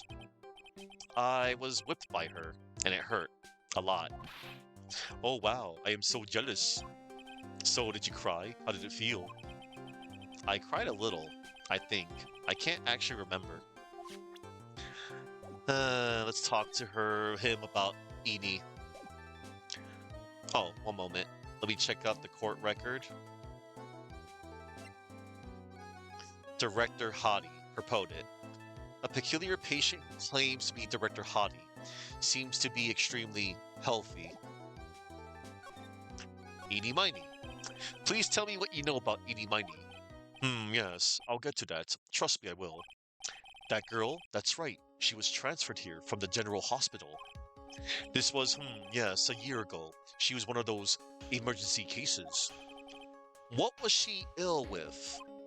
Ill? No. She was injured, not ill. With my trained eye, I could see, I could see it was a huge wound at that. A huge injury.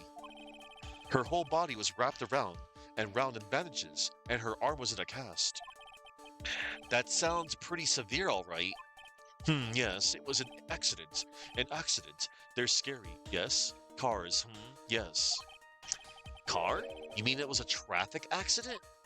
Yup, that's what gave her that terrible injuries. I swore it was in the papers. Yes, I looked it all up. I did. It was terrible. Yes. Dare I even ask what is wrong with this old guy? The operation. Just now, you mentioned something about a big operation. Are you talking about Miss Edie's operation? Yes, Miss Edie's. That was one heck of an accident. Yes, her whole face was burnt like bad toast. It was bad, very bad. Was it really that bad?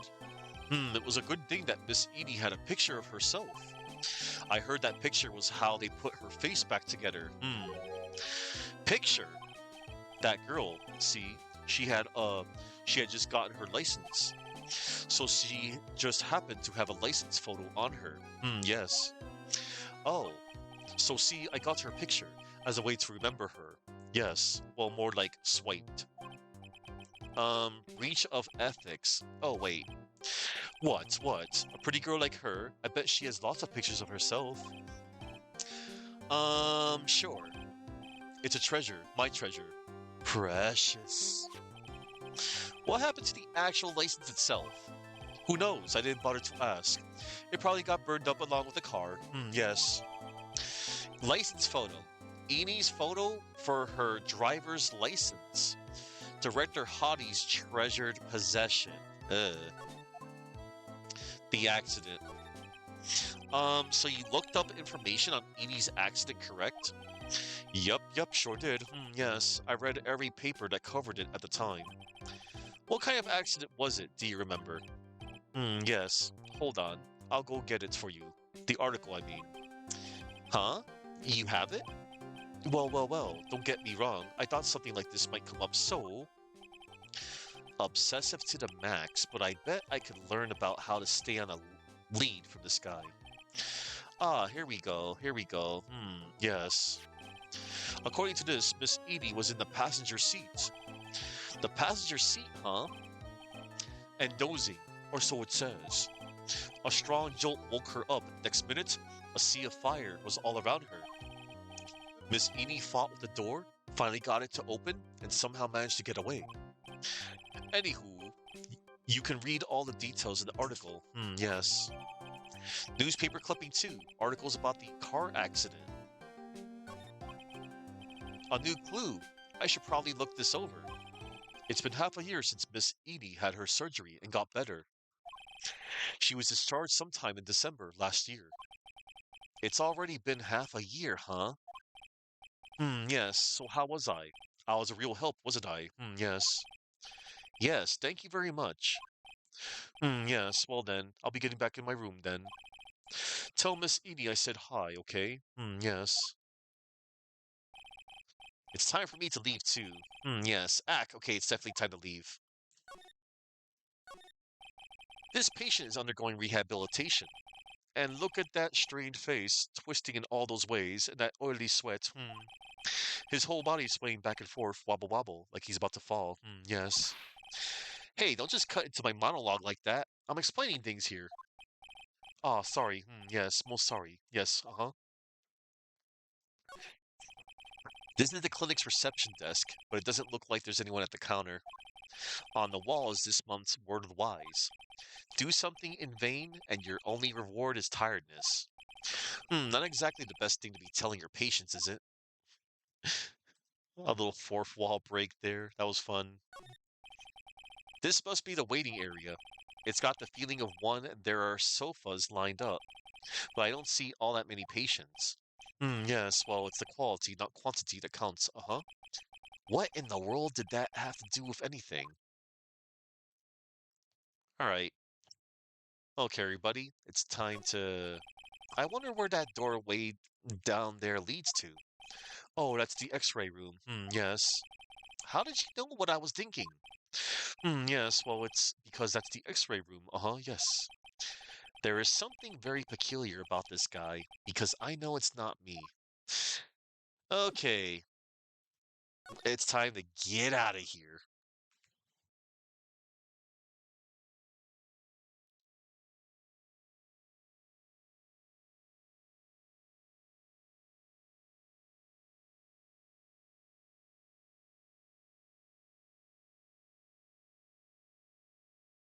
Oh, okay.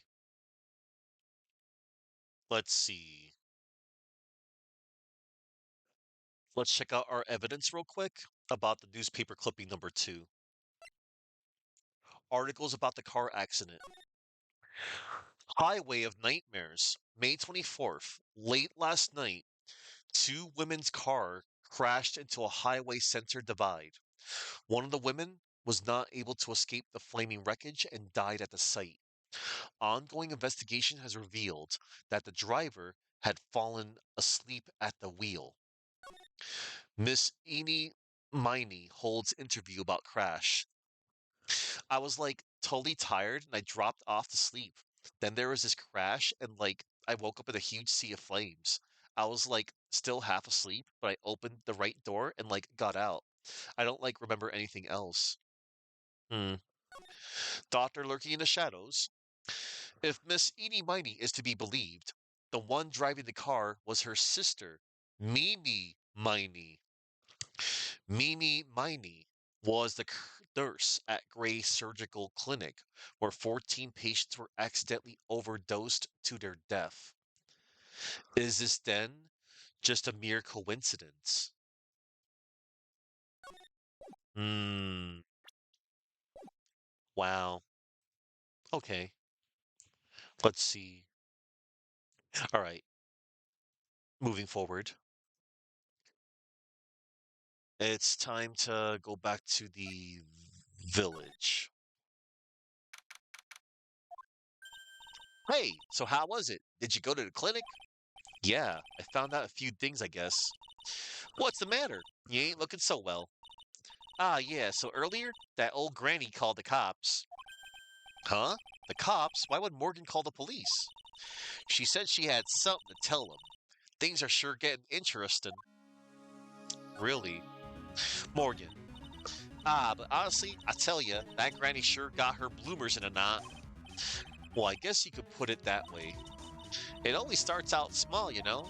Stealing the master seat and controlling the village folk. And now you see what it's turned into? A murder, that's what. Yeah, what a mess. Hey, hold on. What? That stuff you were just talking about.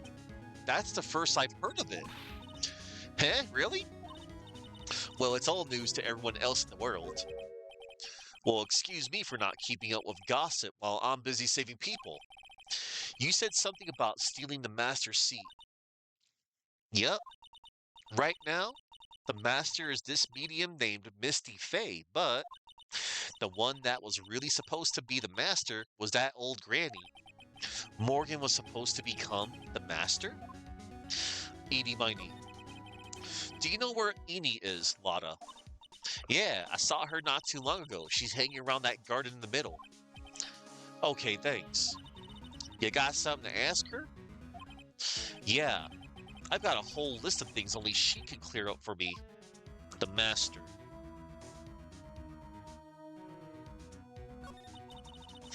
So I hear the master has always been the eldest daughter. The eldest daughter. Turns out that old bat is Misty Fey's older sister. Oh? They say the older sister is usually the one with more spiritual power. Come to think of it, Maya said the same thing a long time ago. She warned me not to take Mia's powers lightly. Well, anyway, somehow Granny there lost to her younger sister, Misty. I see. This made the townsfolk turn against her, so I hear. Said all sort of things too, like she's the eldest and yet she doesn't have the power to be the next master. Disgraceful. Wow, I had no idea. So what would have happened had Morgan been stronger? Maya's family would have been the branch family, I reckon. Damn. All right, let's go to the meditation room.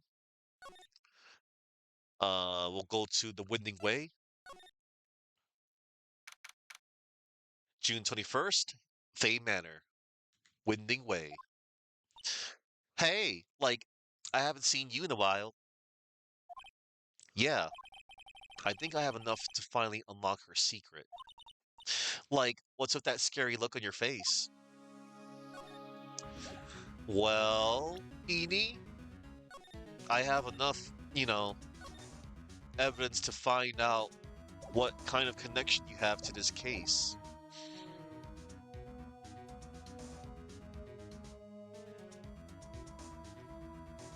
It's time.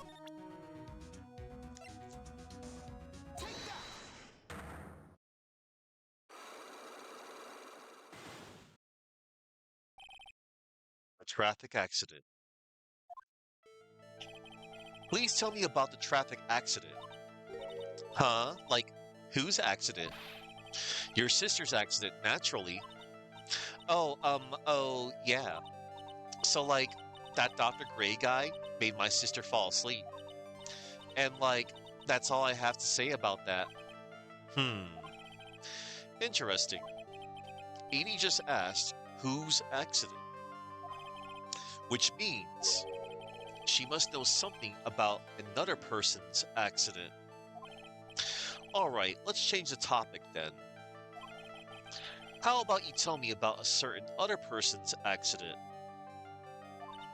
Huh? Another person's accident?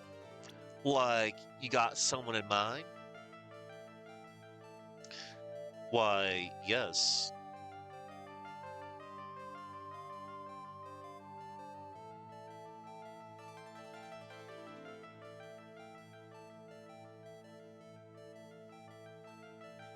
You present two pieces of evidence here. You can just choose to either present the license photo, or if you want, you can actually present her own profile to her. We're going to present the license photo just because. Enie's photo for her driver's license. Director Hottie's treasure possession. I want to ask you about your own car accident. Me? Yes. So, wow, like, how strange. I have, like, no idea what you're talking about. Can you, like, prove I was in, like, an accident? Why, yes, I have proof, my dear Edie. It's newspaper clipping number 2.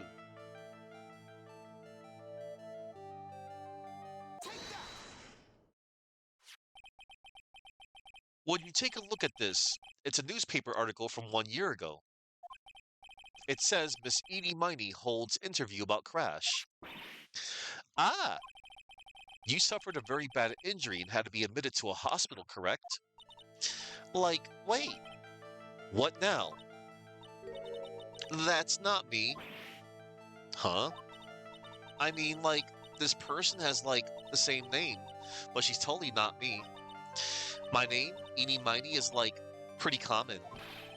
What in the world are you babbling about?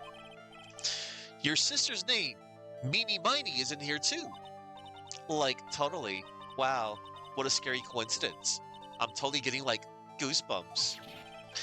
You think I'm gonna let you get away with that? So, like, now what?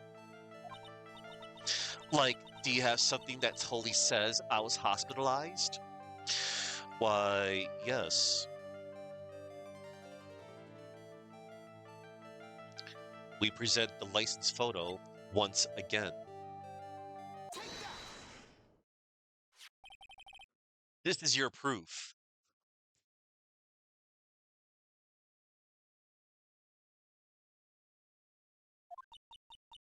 Like, what's that picture supposed to mean?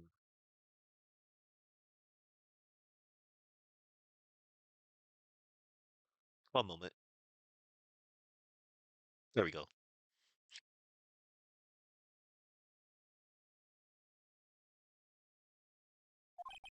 I got this from the hospital where you were hospitalized at. Huh? So, there was a certain patient there. He's quite a fan. As a memento of your stay, he stole this. I have to say, this photo looks like you. That creepy fake director. Uh, now, are you ready to tell me about the accident? Like, wait a sec. Okay, so like, I was in an accident, sure. But that's like totally not related to this murder. Actually, it is. Look at this article. It says that one of the women died, correct? And that woman who died, who do you suppose they mean? Ellipsis. Do you suppose the woman who died in that accident could be Mimi Mimey, your older sister? I believe it was your sister, Mimi Mimey. Mimi, you were riding in your sister's car while she drove. The two of you were together when your accident occurred, making it one and the same.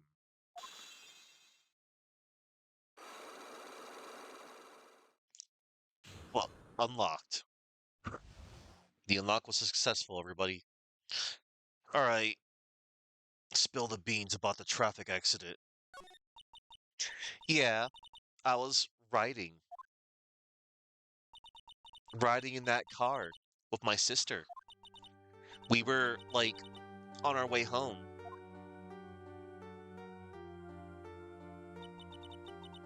I was riding in the passenger seat when I fell asleep.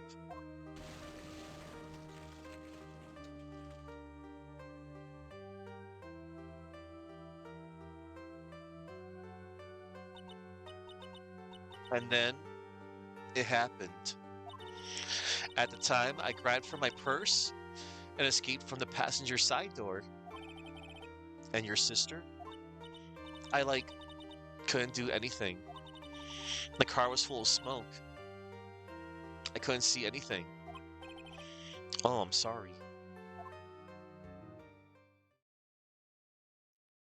All right. One moment. Let me save real quick.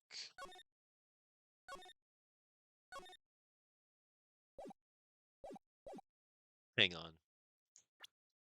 I just want to see what happens when I get a reaction. Present, profiles. This face, like, I think I've seen it somewhere before. What? You're just joking, right? Haha, like, of course I am, silly. Oh, thank goodness. What do you know about this person? I'm like, sorry, but it's totally like time for my nap. She's even got me yawning. And I like totally don't care about that person anyway. Tsk. Like, that's totally Mystic Maya's cousin, right? Yes, her name is Pearl. So like this little kid is like the next master? Oh, no, no, no. Maya's the next in line to be master. Oh, yeah, like, that's right. That's Morgan Fay. Like, she's been totally helpful. Did she just bow to the picture? So what about her? Oh, nothing in particular. I just wanted to know what you knew about her. Well, she's like a really good person. I see. Like, totally. Okay, this is going nowhere.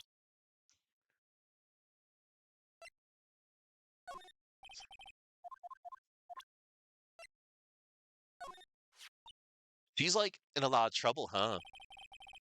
She's stealing quick glances at the picture while smiling like a Cheshire cat. But like, this will totally prove the power of channeling. This? What this is she talking about?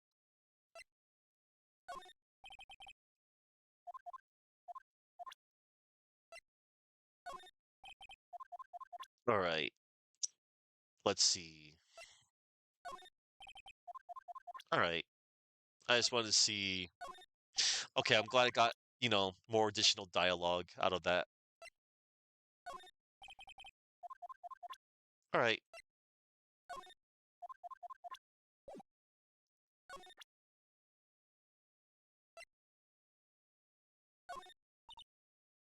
like, really sorry, but, and I know, like, you totally have. All right, let's talk to her about Dr. Gray. Did Dr. Gray really cause that accident by drugging your sister with sleeping pills? Like, he was totally out to get my sister. He totally did that to, like, pay my sister back. I wonder. This does give Edie a good reason to want to murder Dr. Gray. It seems simple, doesn't it? What do you mean? But it would be very hard to catch me. Actually, I'd say impossible. What? I think you get the picture. I'm gonna serve you a slice of humble pie. I hope you enjoy it.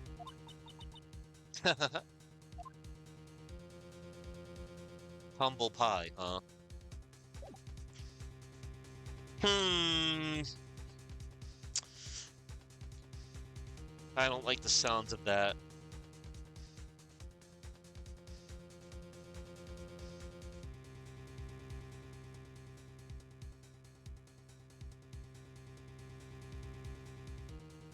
Okay, everybody.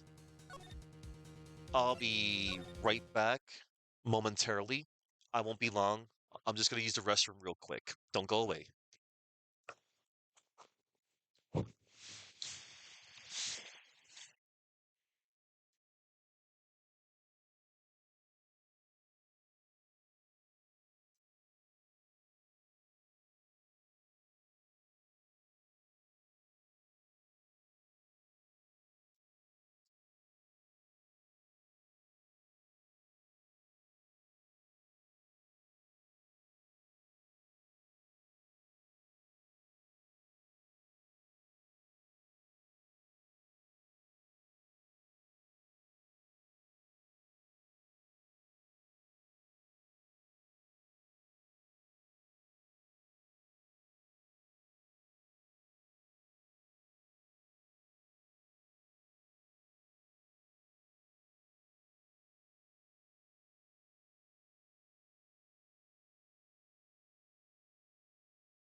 Hey everybody, I return.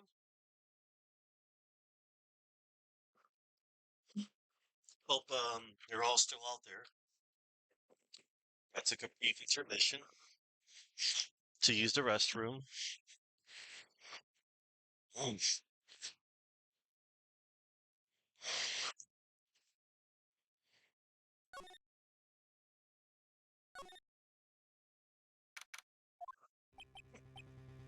Looks like something's up. Stop, leave my mother alone. Ow. Hey, hold on, okay, pal? I'm not gonna hurt. Pearl, dear, it is perfectly alright. I will be out for a short while with this young man. Mother, please, let me go too.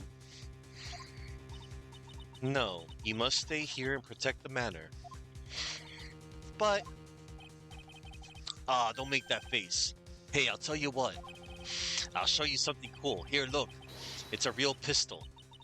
Detective, do not upset me further. Sorry.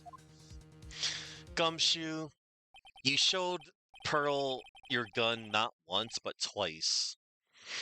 Poor Gumshoe being dragged off by the ear like that by Morgan. Ow.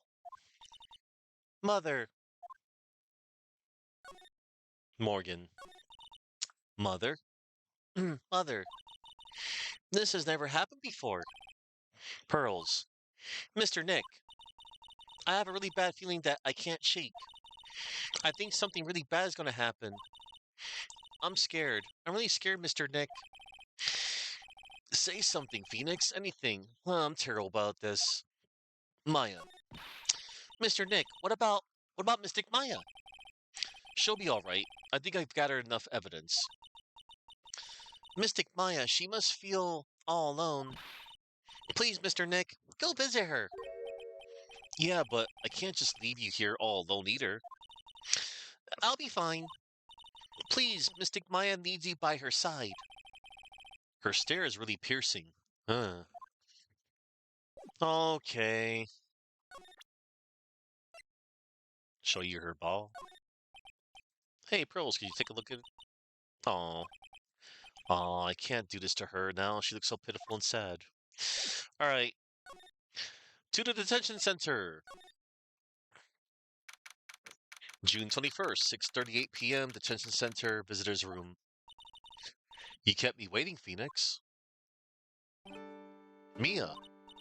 So, how are the preparations? I think I have enough evidence and information now. I think. Everything will be on your shoulders tomorrow. Whether Maya is found guilty or innocent, it's a heavy weight to bear. If memory serves, Mia had a few psych walks of her own. Mia, I'm ready to unlock the last piece of information I need now. Sure, I welcome you to try. Alright.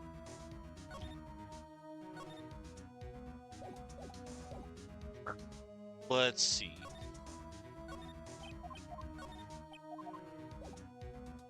Let's talk to Mia, the murderer. Mia. Yes. Mia, you know something, don't you? About the real murderer. I mean... Ellipsis.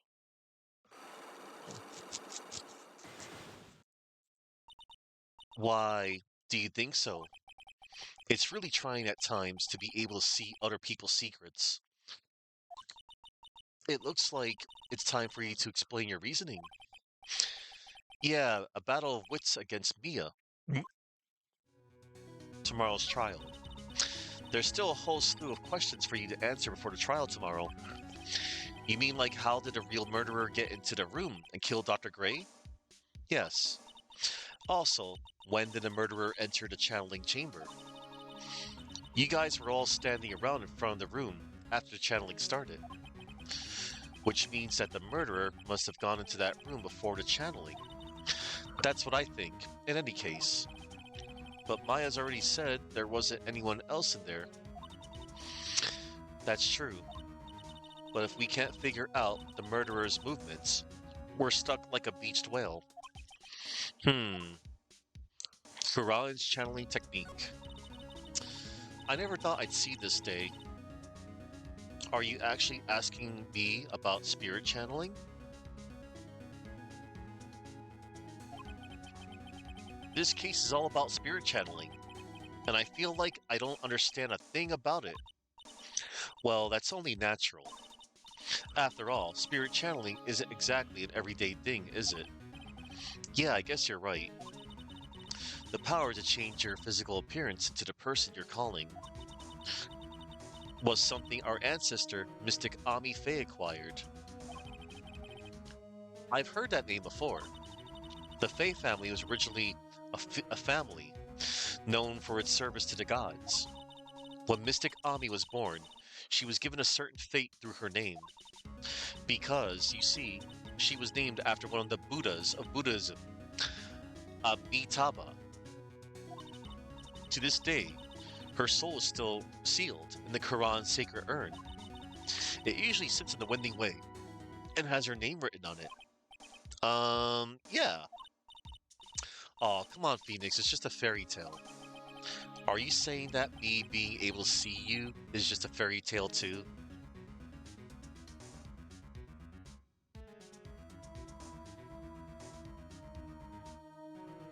Alright,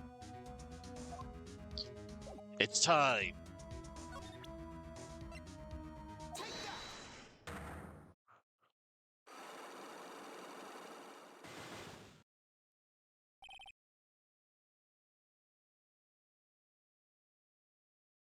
The murderer.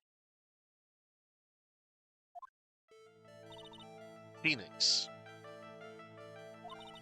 you think I'm hiding information about someone from you? Isn't that right? Yes.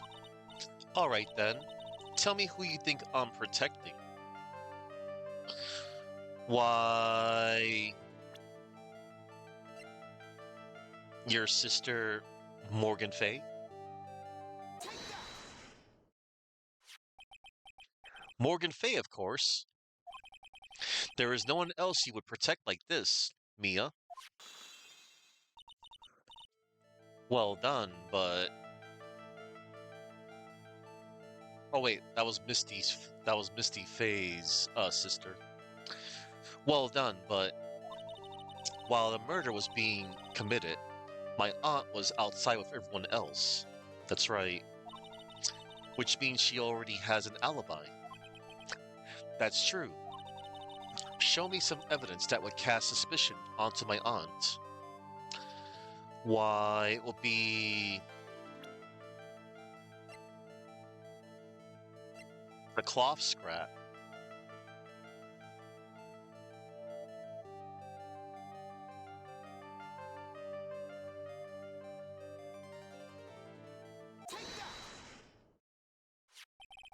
The proof is this piece of cloth. Ellipsis. I found it in the incinerator near the Winding Way. It's the same material as Maya's costume except for the splotch of blood.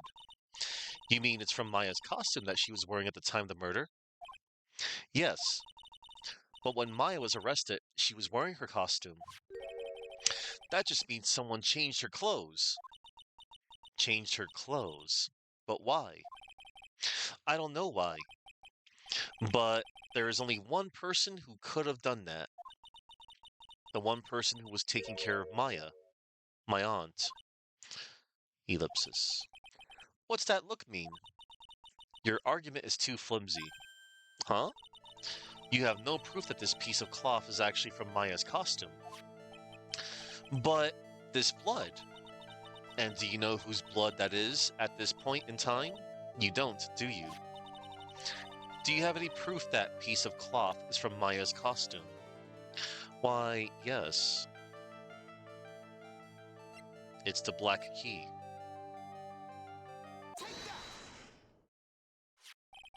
I think this is the proof that you're looking for. The key to the channeling chamber, huh? At the beginning of the channeling, Maya had possession of this key, and yet, somehow, it magically ended up in the incinerator, in the center garden. You're right. And this is what Maya told me. While I was channeling, the key was sitting inside my sleeve, and both this key and the piece of cloth were found inside the incinerator, which means that this piece of cloth was a part of Maya's costume. It would certainly seem that way. Someone changed her into a different set of clothes, and then burned the costume she was wearing in the incinerator. There is only one person who could have done that. The one person who was taking care of Maya, my aunt. Exactly. You did very well, Phoenix. Thank you. As long as you have those two pieces of evidence, you can cast suspicion on my aunt. However, however, like I said in the beginning, my aunt has an alibi. Yeah, she was with us the whole time. Here's my final question. You don't have to present solid proof of this for me,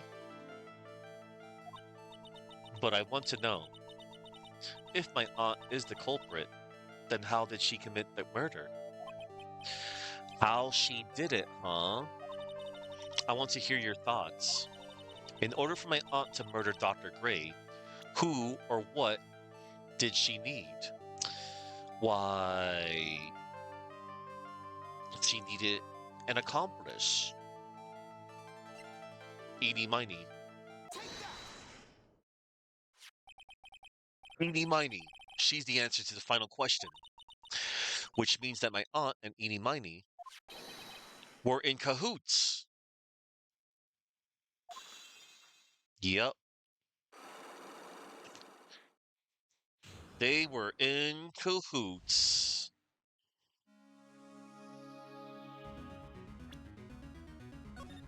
Hang on, I just want to see. Come on, Phoenix, we don't have time to be looking at things like this. We need to find out everything we can for the trial tomorrow.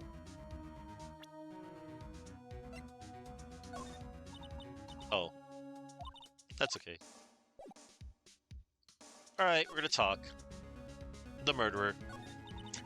Something's been bothering me all this time. This crime is something no normal person could carry out. The person would have to know a lot about Fay Manor and the village itself to do this. But Morgan already has an alibi. Yes, which is why I can't figure out how it was done. We can assume that Eeny Miny is involved somehow. But we have one big problem on our hands. A problem? With what? We don't have a motive. Why would Morgan want to kill Dr. Gray? Why would she have to? Also, we don't really know for sure that she was cooperating with Eeny. Ellipsis. Mia doesn't have a clue either, huh? Then there is only one possibility. Huh? Think about it, Phoenix. Why would my aunt do something like this? And why would she do it in such an underhanded fashion? Because? Mother. She is the one who holds the key to this. Mother? Whose? Mine? Don't be silly. Mine, of course. Misty Fay. Mia and Maya's mother? Why would she bring her up now? Now then, looks like we've gathered everything we could. All we have to do is win tomorrow. Everything will become apparent then. Right, Chief. Right, Chief. We won't lose. To be continued.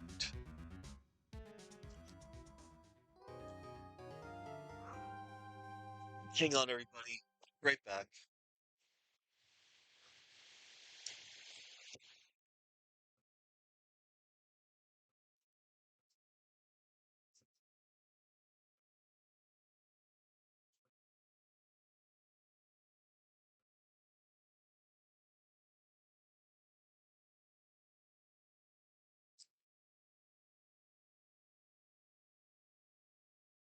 All right. I'm back, everybody.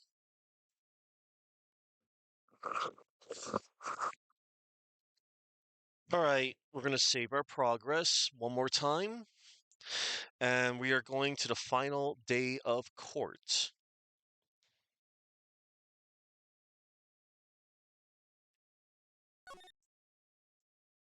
Buckle up because it's going to be one bumpy ride, as always.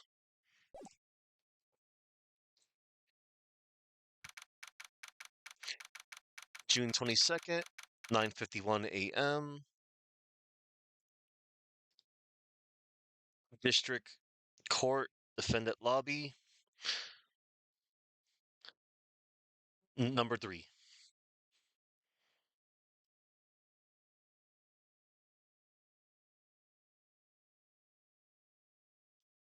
All right. Nick? Yeah? Did you know that Von Karma's daughter is only 18? Just like me?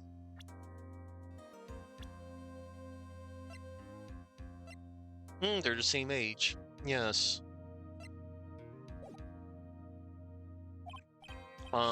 Yeah, why? I was just thinking about how strong she is. I mean, she's been in Germany all this time all by herself, and she's so grown up. Yeah, and I'm sure she felt a lot of pressure from her father's reputation. And then you look at me, and well, I'm the daughter of the master, but I'm still just a little girl. And on top of that, I'm the suspect in a murder trial. But I think you're really strong too, Maya, for all you've gone through. Good morning! The two of you look like you're doing well today. I'm happy for you. Hey, morning, Pearly. You'll be safe today, Mystic Maya. Huh? What do you mean? My mother is coming today to show her support. Yeah, that's right, Pearly. Hey, Pearls. Yes, Mr. Nick? Do you think you could do me a big favor? Could you channel Mia today, too? Huh? I was sort of hoping to sit in the audience today and watch. Please, it's very important to me. I don't feel confident enough without her help. Mr. Nick, that's enough. You can't show weakness in front of the person you love. Pearly, not this again. Please, can you do this for us? Please, can you do this for us, Pearls? Alright, I'll do it. I'll do it for Mystic Maya's sake. See you later, then. I'll leave you two to your alone time. Adorable. Phew, thank goodness. Nick? This way. This way, Pearls won't be able to see today's trial. What do you mean? What's going on? Oh boy. June 22nd, 10 a.m., District Court, Courtroom number 2. Here we go. Court is now in session for the trial of Maya Fey. The defense is ready, Your Honor. Let's start already. Mr. Phoenix Wright, I look forward to tonight's news with great joy. The image of your defeated face will be transmitted all over the world. All over the world, huh? Sounds like you made quite a name for yourself, Phoenix. Don't be foolish, you foolish fool wearing the foolishly foolish clothes. The famous one is me. I'm the prodigy who has never lost a case since becoming a prosecutor 5 years ago. Naturally, the world's eyes are on me as I conduct my first trial in this country. Uh-huh. That's nice, Miss Von Karma. Glad to see you're in such good spirits today, Miss Fey. It's true what they say. Women really are scary when they fight. Now then, a very interesting theory was presented during yesterday's session. That the defendant could have left the channeling chamber, correct? Yes. And this key is proof of that. This key, the only key to the channeling chamber, was not where it should have been. Your Honor, I would like to say one thing before we begin. Alright, let's hear it. The prosecution has determined that for the time of the murder, to the time of arrest, the defendant did indeed leave the room at one point. What? But, Miss Von Karma, then how do you explain this picture? Are you saying then that the person in this picture is not the defendant? I never said that wasn't the defendant. Then what is the meaning of this? All I am saying is that Maya Fey, after killing the victim, exited the room. And I believe that is when she dropped this key. Can you substantiate your claim? Isn't that what I'm here for? The prosecution would like to call the defendant's aunt, Morgan Fey, to the stand. Just as I suspected, Aunt Morgan. Poor Mia. She seems really torn by this. Damn. Oh, there she is.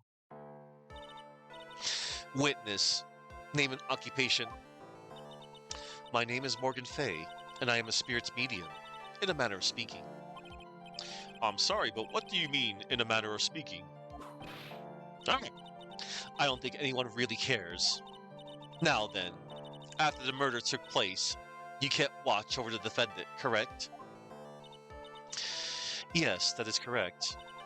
I performed the spirit severing technique on Mystic Maya then. Spirit severing technique? A technique to remove a spirit from a body and send it back to the other world, that is. Yes, that is. Ah! You, be quiet. Now, witness. Something happened while you were performing this technique, correct? Yes, that is correct. What in the world could have... Mystic Maya, she escaped from the room. What?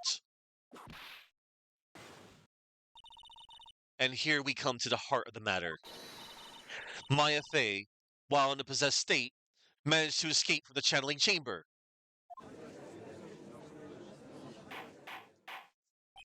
Order! Order! Order! Miss Fey, please testify to this court what happened during that time. Your Honor, I will try my best. I think someone just upped the ante on this trial. Maya's escape. After we heard the gunshots, those two broke the door open and entered the chamber. I requested that Mr. Wright and the other lady please contact the police. A pistol was hanging from Mystic Maya's hand, and she was in a daze. Then, quite suddenly, she thrusted me away from herself and escaped from the room. With great strength, she hit the base of my neck, and I fainted for a short while. I'm afraid I have no knowledge of where she went after that.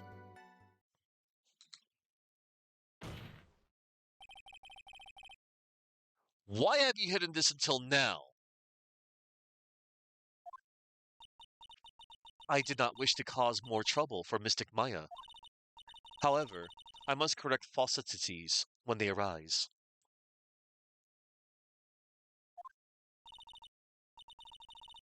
That's right. She is simply correcting a falsity, Mr. Phoenix Wright.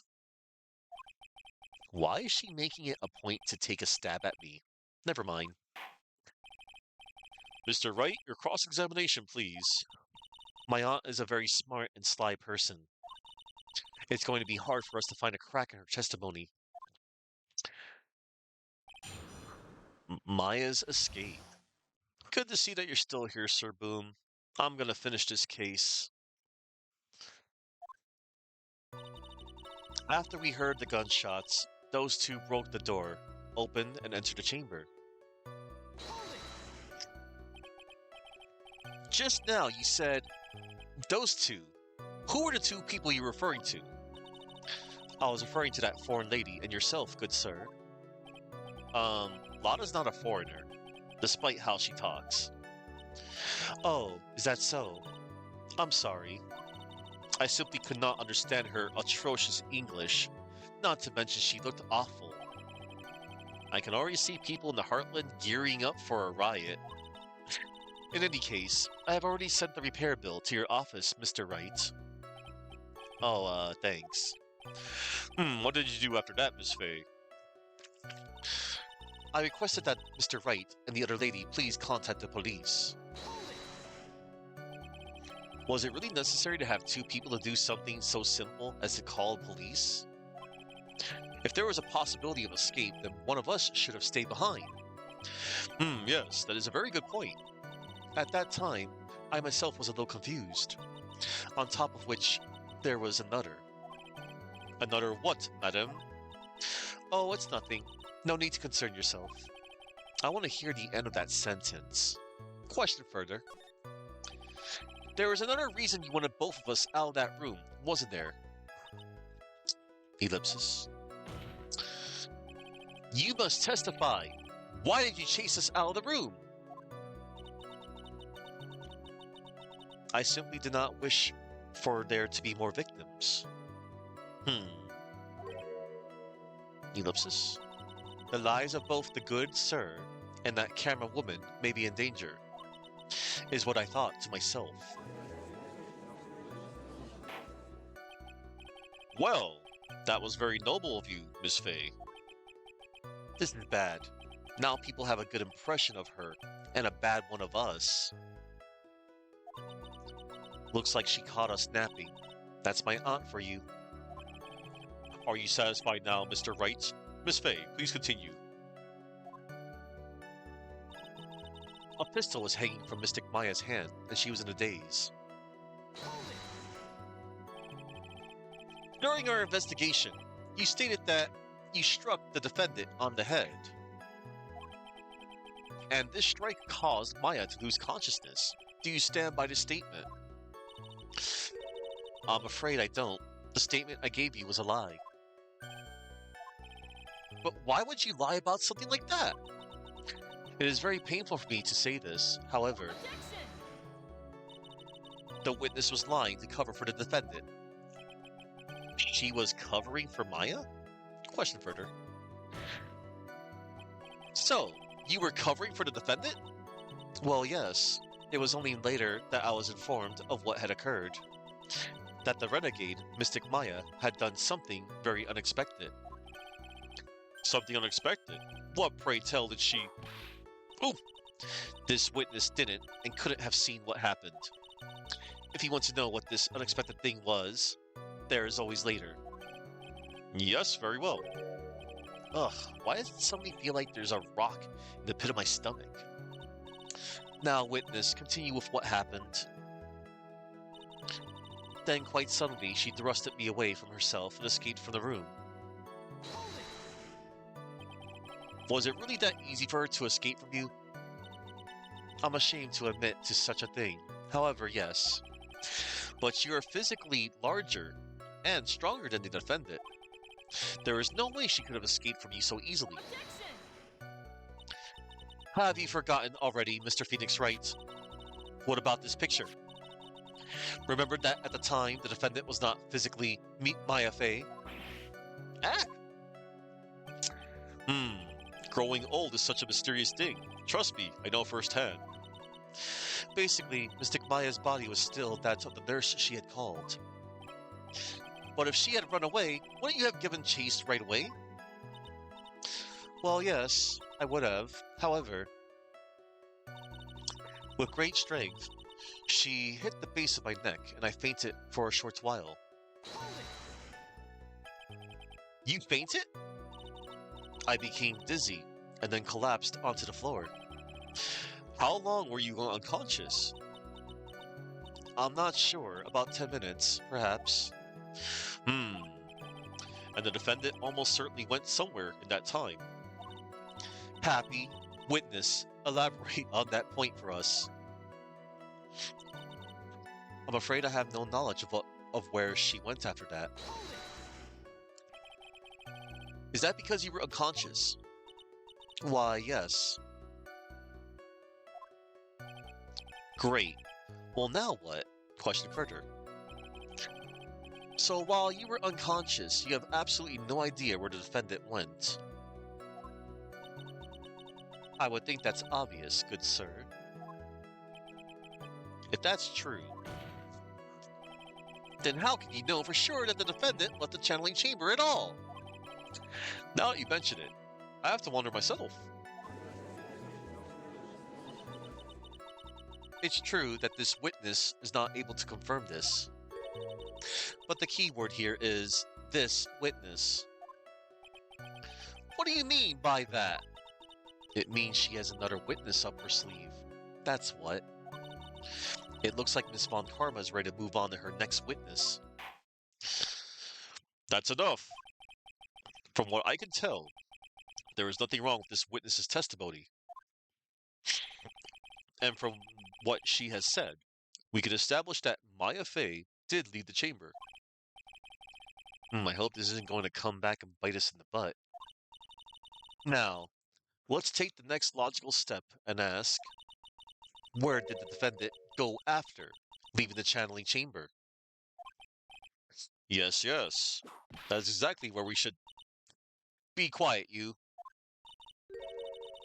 Now then, what the escapee had done was she had gone to speak with a certain person.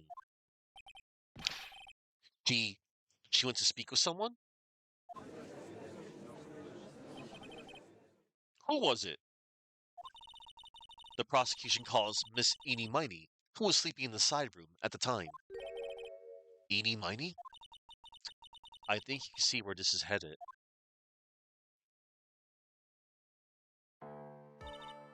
Witness, name and occupation. Okay, so my name is like Eenie Miney. I'm like researching like Paris physiology stuff at the university. What is this paraphysiology? Let's see. It's like, I guess most people call it occult stuff. Even if that's what most people call it, I can't say I understand what that means. Then I suggest you go home and research it yourself. Yes, sir. Now then, Miss Miney. After the murder took place, you spoke with the defendant, Maya Fey. Is this correct? Like, I guess. If that's the case, then let's hear your testimony. That is all right, isn't it, Your Honor? Yes, sir. For the love of all things good, Your Honor, have some spine, for my sake.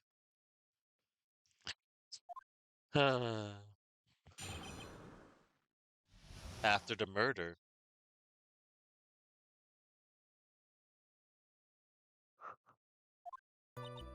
Like, when the channeling started, I was like sleeping in the side room. Like, a little later, someone came into the room, like, really suddenly.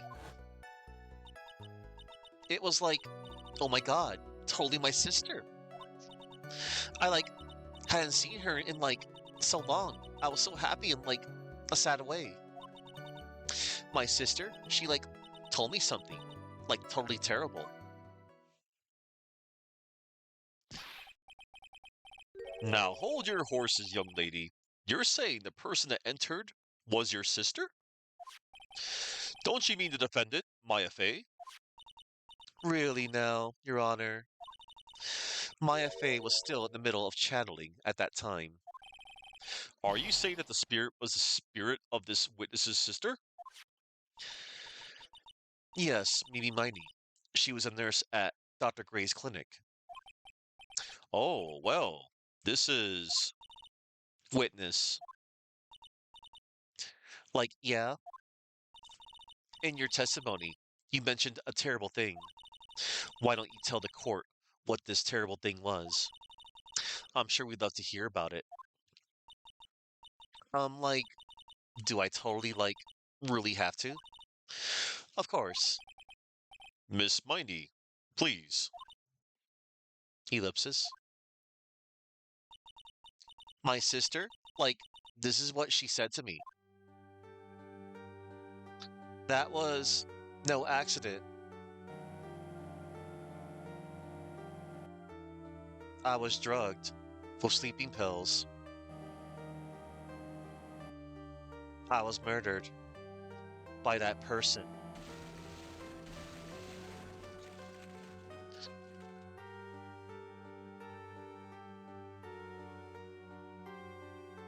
That's why I took my revenge. It's only fair, isn't it, Eenie?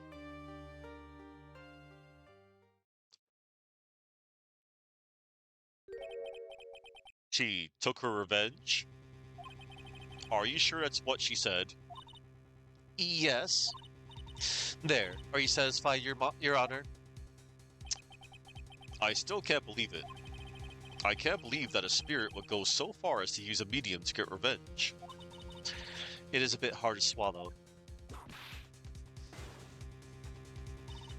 However, all the evidence and testimonies point to this as the truth. The end. What do you think, Mr. Wright? It certainly seems like all the loose ends are accounted for. This testimony just now, was it all made up? Was it just one huge lie? Of course it was, Phoenix. Mia, what do you mean? It's well constructed, but that's all it is. But even the most well-spun lies can be undone. We can do it, Phoenix. Let's find that one loose thread and unwind this tapestry of lies. Your Honor, there is room for doubt. So the defense will cross-examine this witness. We believe that our cross-examination will reveal the real truth behind this murder. Yet again, the foolish fool spouts out more foolishly foolish drabble. I wonder if you'll make this one more entertaining than the last. After the murder. Oh boy. Like, when the channeling started, I was like sleeping in the side room. Was that because of your, sesame allergy? Was it? Like, that's right. Like, I think there were sesame seeds, like, in the lunch they served that day. I had this, like, premonition that it was going to be a seedy day. Yes, indeed. I see. Am I the only one who missed the boat here? Anyway, so you were taking a nap. Did something happen while you were sleeping? Like, a little later, someone came into the room, like, really suddenly. Do you know the time? Like, maybe a little before 11 a.m.? Something like that, I think. 11 a.m.?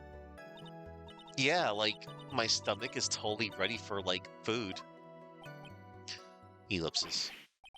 No, I think you misunderstood me. I'm not asking what time it is now. I meant what time was it when that someone came into your room? Oh, so, like, that's what you meant. Like, you should have been more, like, clear about it. Sorry, my bad. No, it's okay. Like, it's really... Ellipsis. Ellipsis? That's it? Why'd you stop mid-sentence? Did I? So, like, what was I talking about again? Never mind. Witness about this person who entered the side room. It was like, oh my god, totally my sister. Are you absolutely sure? I guess. You guess. Was it or was it not your sister who entered? Like, I don't know. I mean, like, I totally don't know your sister at all, Mr. Smith. First off, my name is not Mr. Smith. Second, I'm an only child. But more than that, she's managed to mess up the question with her answer. Well, Mr. Wright, the defense rests. Well, that was a colossal waste of our time. Now then, witness, how did you feel when you saw Miss Mimi Miney? I, like, hadn't seen her in, like, so long. I was so happy in, like, a sad way. You were happy in a sad way? Yeah, like, I mean, it was my sister. But wouldn't most people react here with surprise at seeing a dead loved one alive again? But like maybe if I was like someone who didn't know about like the occult, but I like know all about the Quran channeling technique. The point here is the witness immediately recognized that it was her sister. Yeah, like what she said. Should I drop this line of questioning? I think we need to question further. So, you really didn't think anything strange of the whole encounter? No. Like, there wasn't any reason for me to, like, think anything was strange. But, oh, don't keep badgering her. You know the phrase, objection? Could you try using that once in a while? Mr. Wright, this question of what the witness felt when she saw her sister, is it really that important? Why, yes, it's very important. It is very important, although I haven't quite figured out what it is yet. But I've got to bluff for now and make it seem like I know what I'm talking about. All right, Mr. Wright. Miss Miney, please amend your testimony. Like, okay, I'm like totally cool with that. I wasn't like scared at all. And like, her costume looked totally like normal. Oh, really? So, there was nothing odd at all about your sister's appearance. Like, yeah, nothing was like weird. Mia's talking to herself like she's found something wrong? That's impossible. Like, is everything okay? Can I, like, go on? My sister, she, like, told me something, like, totally terrible. My sister, she, like, told me something, like, totally terrible.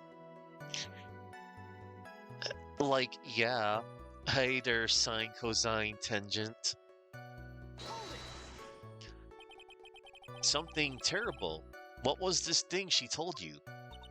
Huh? Like, didn't I just, like, tell you about it? Did you, like, forget already? A foolish fool for foolish seed, for a brain only speaks foolishly with foolish words. Well, excuse me, princess. Anyway, should I ask to hear the story again? I like that he referenced Link from the Legend of Zelda cartoon. The localization, they were a fan of that. Let's ask to hear it again. I'm sorry, but could I hear the story one more time? Like, sure, no problem. I'll even, like, tell it all spooky, like, for you. That was no accident. I was drugged with sleeping pills. I was murdered by that person.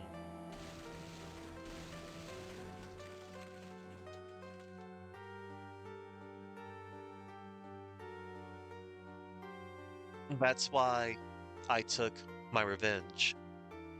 It's only fair, isn't it? Eenie?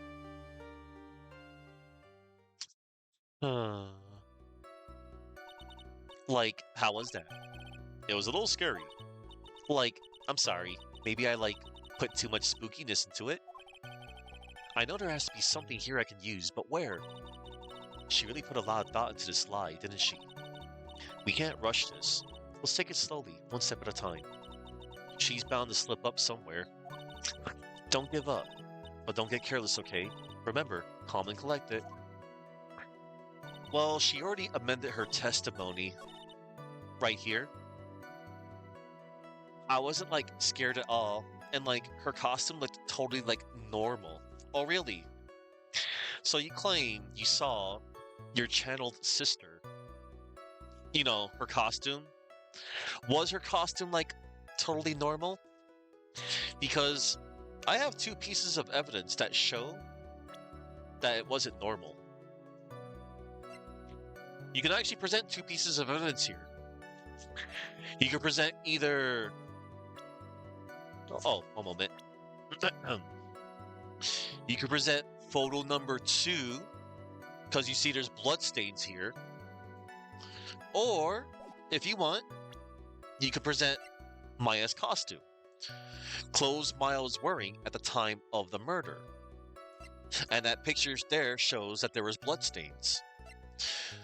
So yeah, either of those pieces of evidence works on this statement.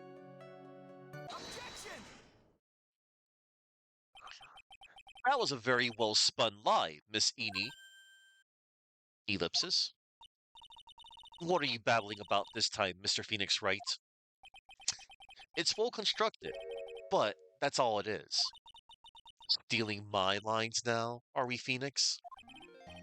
Miss Miney, may I remind you of what you said?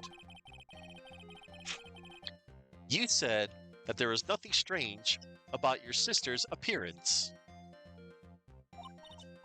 Like, yeah, and... Well, I don't think that's what you were thinking at all. Take a look at this picture. This is a picture of the sister you met. I would think that even you would be surprised if someone appeared before you like this. The blood spray.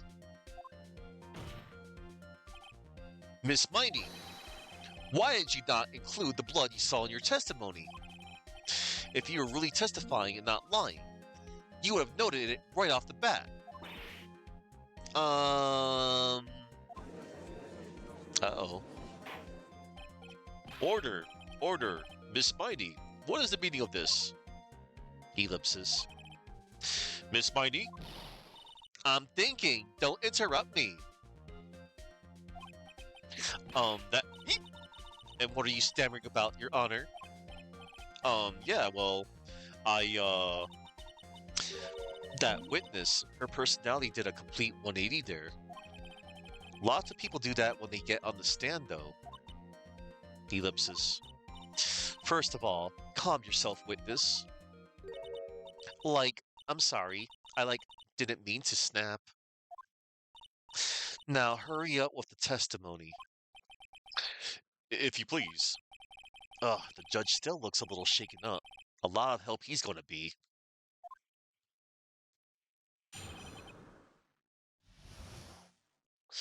After the murder, part 2. The side room was, kind of dark, you know? So, the costume is, purple, right? The blood totally blended right in. And I, persuaded my sister it wasn't, right to do something like that. And then, I took my sister to the channeling chamber.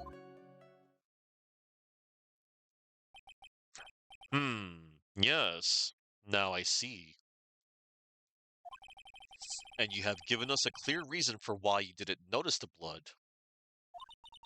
You think, thanks? Thanks, Gramps? Are you satisfied, Mr. Wright? Ellipsis. All right, I guess not. Very well. You may question the witness. After the murder, part 2. The side room was, kind of dark, you know? Really? Because I thought it was pretty bright inside that room. Don't push your subjective opinions onto this court. That's right. Excuse me, but how is my statement any more subjective than Miss Miney's? You are such a hopeless cause. Witness, you may feel free to ignore this trite little man. Okay. Ugh, can't breathe. Let me out of here. So, the costume is, purple, right? The blood totally blended right in. You didn't see the blood? Yeah. But she must have had the gun with her at that time as well. That's, Are you going to tell me next that you didn't notice the gun either? I like totally didn't. All I was looking at was like her face. Hmm. Continue. And I like persuaded my sister it wasn't like right to do something like that. And what was your sister, Miss Meanie Miney, like at the time? Well, she was like totally flipped out because she just shot Dr. Gray. But I think like she knew. She like said she did something really bad. And like she said she wanted to go with me to like apologize to Miss Morgan. Did Mimi Spirit really say that all that to you? Like, yeah. And then like I took my sister to the channeling chamber. Was your sister calm by that time? Like, I guess so. I guess maybe like taking her revenge on Dr. Gray like made her feel a lot better. I like to feel a lot better too, Mr. Phoenix Wright. The sooner the better. She says with her whip at the ready. And like, Miss Morgan was the only one in the channeling chamber, you know? May I ask you one more thing, Miss Miney? Like, sure. Was there anything you found strange, unusual, or just out of place? Something out of place? Huh? Like, when do you mean? When? Um, when you... When you were going to the crime scene. I'm talking about when you were going to the channeling chamber, of course. Like, no, nothing strange. She answered rather quickly. Now what? We're going to press harder. Think harder. I know you can remember something. I, like, totally can't. That's not good enough. You have to explain yourself clearly to this court. Do you think, Mr. Wright, that whether or not there was something odd on the way to the channeling chamber is all that important? Why, it's very important.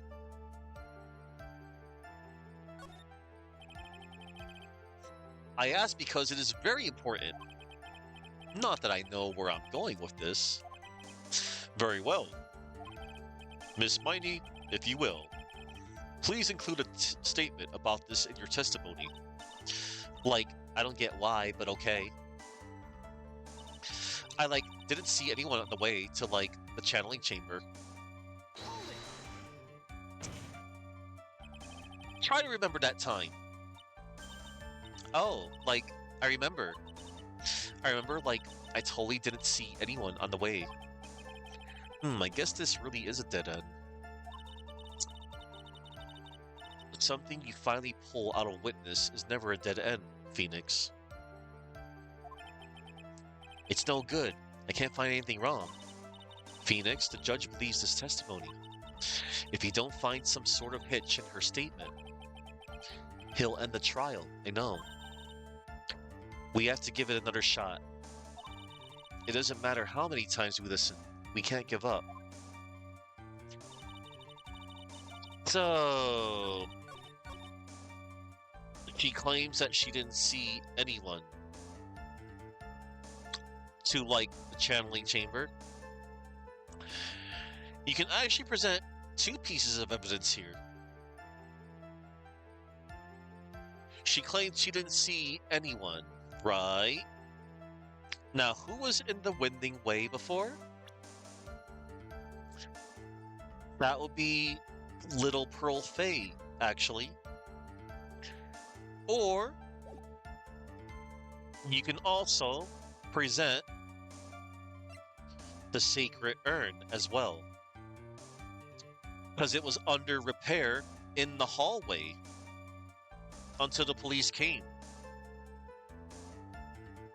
So yeah, you could actually present either, you know, the Sacred Urn or Pearl's profile here on this statement.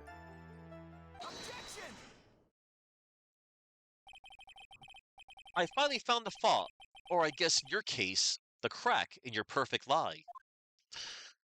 Ellipsis. Take a look at this urn. Like urn, there are cracks. Do you see them? So, like, what does that prove? Objection! Who cares about some worn-out old urn? Like, yeah, I already, said I didn't see, anyone on the way to the channeling chamber. I didn't, totally say anything about it, like an urn, did I? It looks like you still don't understand. I propose that if you had really been walking along the winding way at that time, there was no way you could not have seen this person. Yeah, how could you not have seen pearls? I'd like to introduce someone to you. This is Miss Morgan Fay's daughter, Pearl Fay. Oh yeah, I forgot to mention. So for example, since I chose the urn on the previous statement, I had to choose Pearl here. But if you actually showed Pearl's profile on the previous statement, you would have to show the urn on the statement that I just presented. I did the urn first, followed by Pearl next. This is Miss Morgan Fay's daughter, Pearl Fay. Yes, and how is this child relevant? It just so happens that at the time of the murder, Pearl was playing in the center garden. Oh. And she just happened to break this urn. Oh. Oh. Wait, she broke the urn? Yup, she accidentally knocked it over with her ball. Nah. And Pearl was the one who put it back together, while sitting right in the middle of the winning way. What?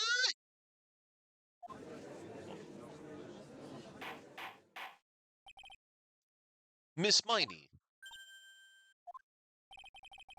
Pearl was there in the winning way at the time. He was hard at work, putting the pieces of the urn back together, you see.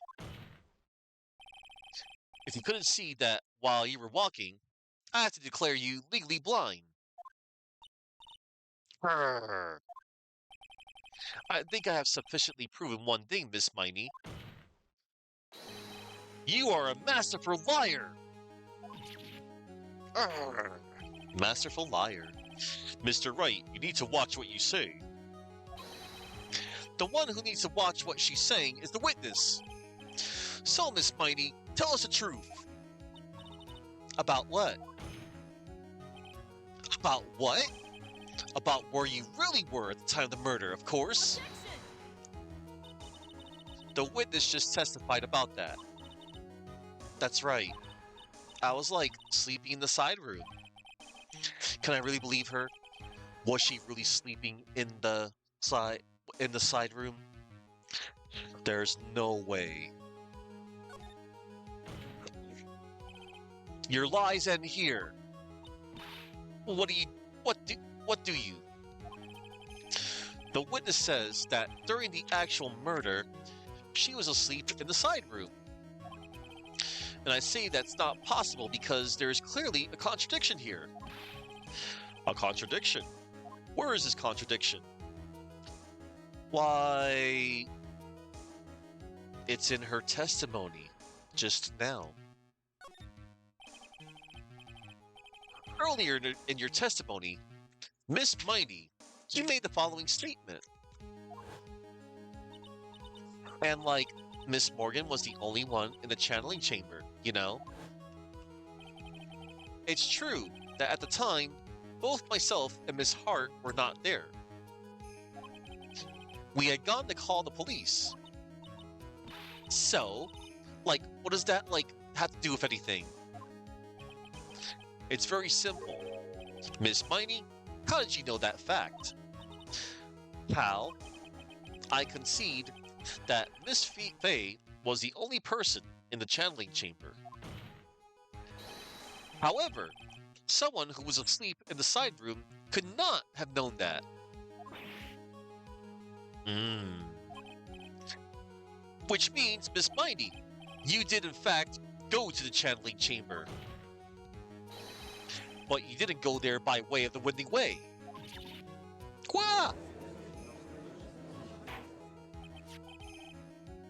But look at the matter guide map. If one were to go between the side room and the channeling chamber, one would have to use the Winding Way. Yes, that's right, Your Honor. Which is why I asked this very important question.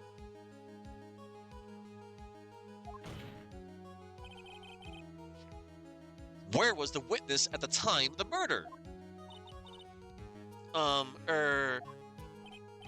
Miss Miney, please answer the question. Ellipsis. Don't ask a question off of a baseless assumption, if you please. Ellipsis. Well, I suppose since you've put it out on the table, Mr. Phoenix Wright, you might as well answer the question for us. Where was the witness at the time of the murder? Now's your chance, Phoenix. Yeah, the only person who could have killed Dr. Gray was Eenie Miney. So now's the time to prove it. Now then, Mr. Wright, let's hear your answer. Where was the witness when the murder took place? Why... Hello there, Dan49320001. I actually kind of underestimated how long I was going to go. I actually did not realize that case 2 was actually going to be this long, considering I did case 1. Now, for context, case 1 in the second game, which is what I'm playing right now, I think it's a little bit, tiny bit longer than the first case from the first game.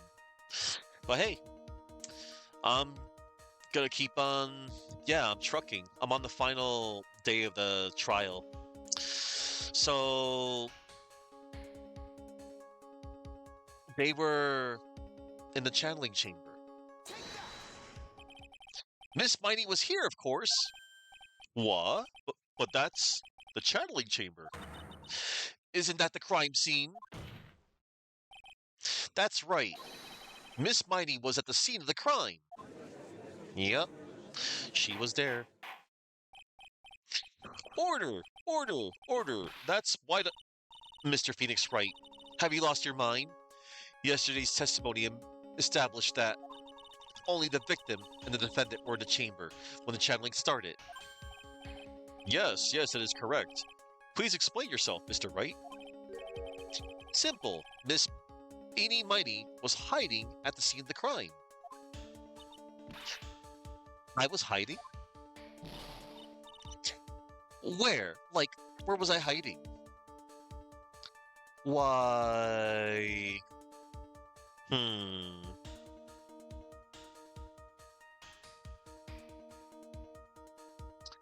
He was hiding behind the folding screen, of course. Miss Miney was hiding here. Ow. If you're going to tell a joke, at least make it one I'll laugh at. Ha! Go home, boy, and look up what hiding means. Oops. R. Looks like I'm gonna have to one-up her. One moment. I think I pointed at the wrong spot.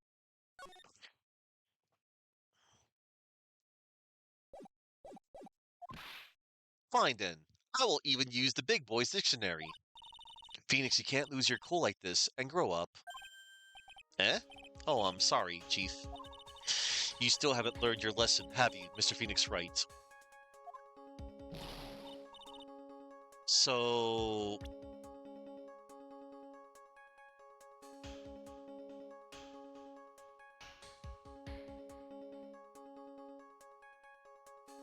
I think it was right there?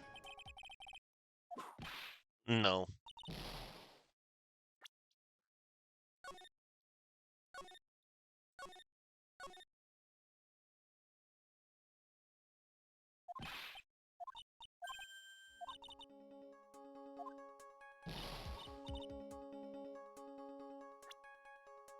It was...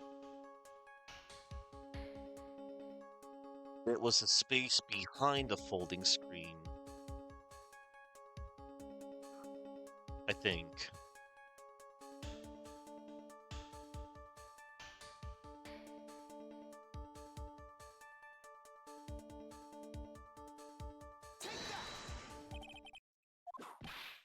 No. Hang on. This is a little embarrassing. Sorry, everybody.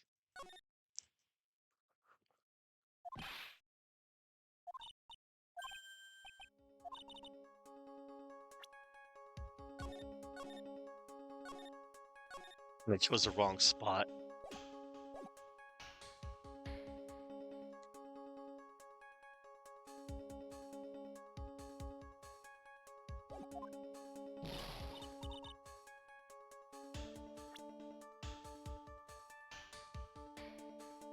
Wait, wasn't there a chest here, I think?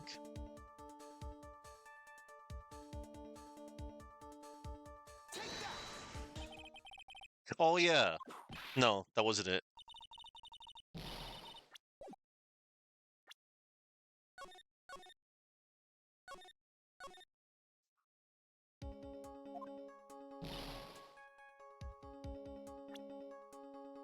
And she was hiding right here?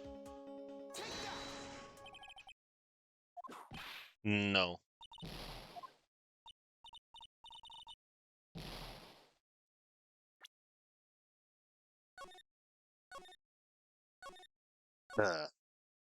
Hang on. The space behind the folding screen, that's where it was. Was I not pointing at the right? Oh wait, the space. Was this here? Because I think there was a box here. No. Oi.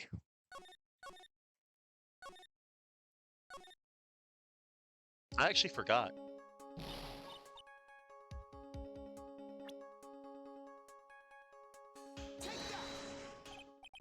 Here, of course. Oh.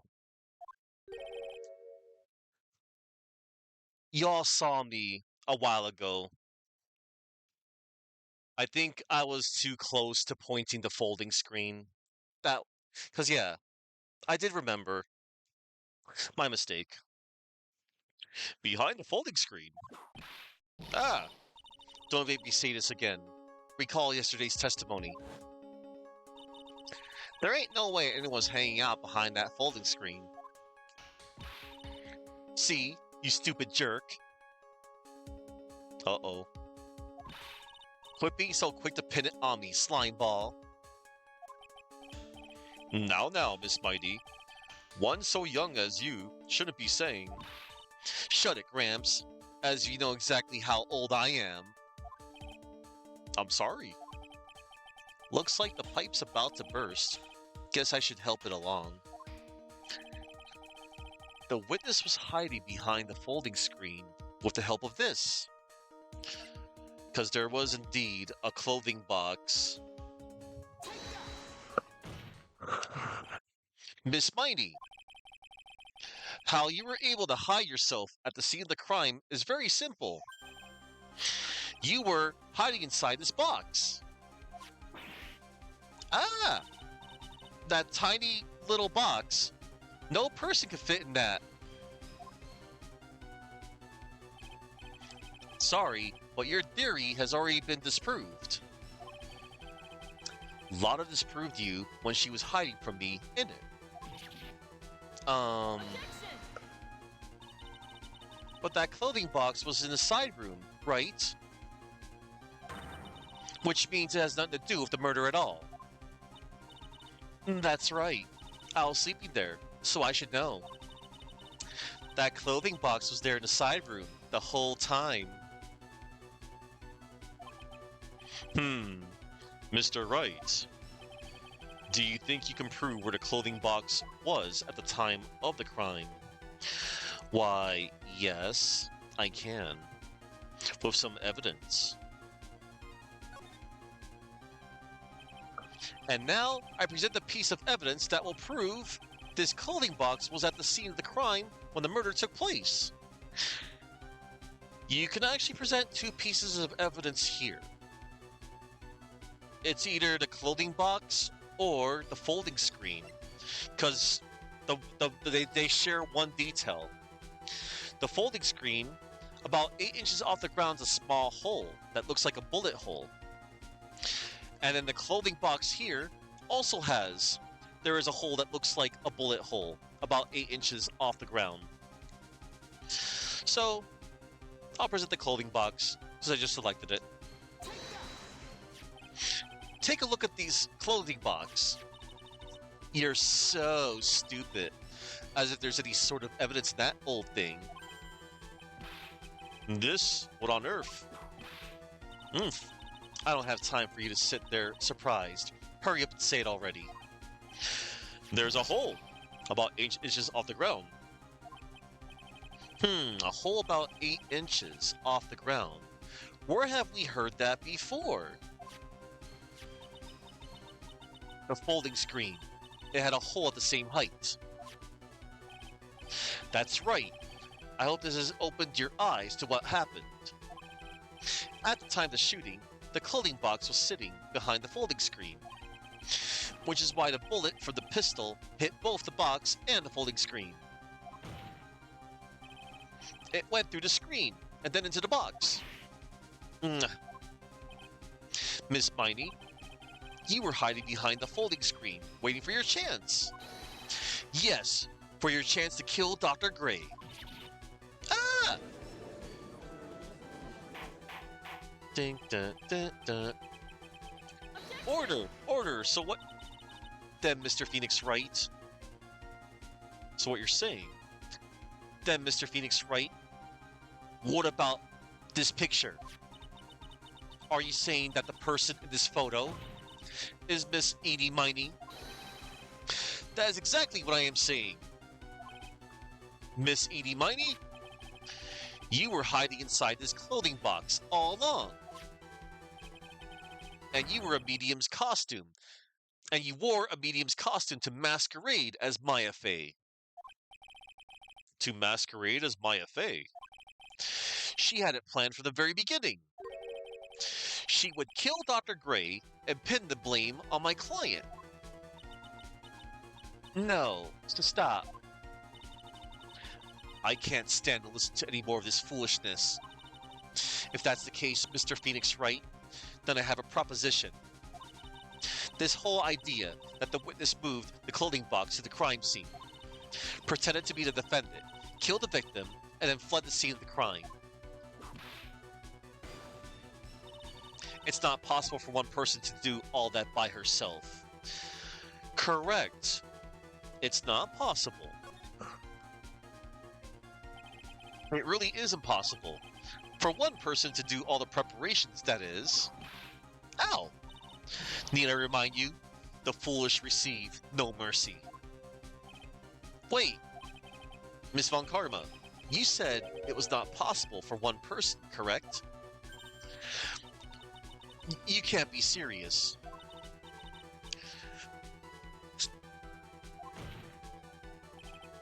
Miss Miney, you had an accomplice, and that accomplice was none other than Morgan Fay.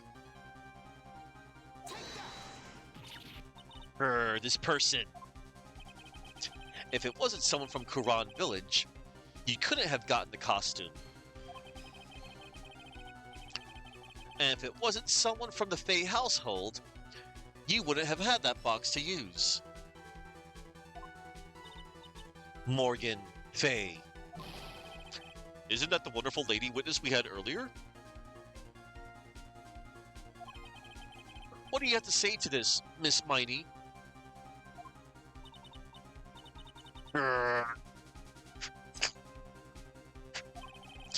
You shot Dr. Gray with your own two hands. Do you deny it?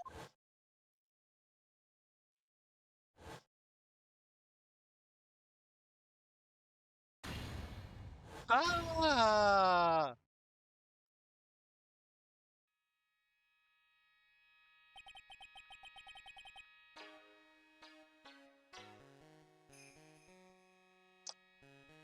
I think this is what really happened.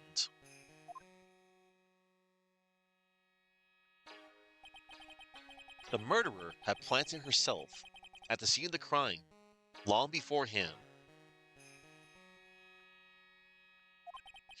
Dressed in the medium's costume and wearing a wig, she pretended to be the defendant. And then, the channeling started.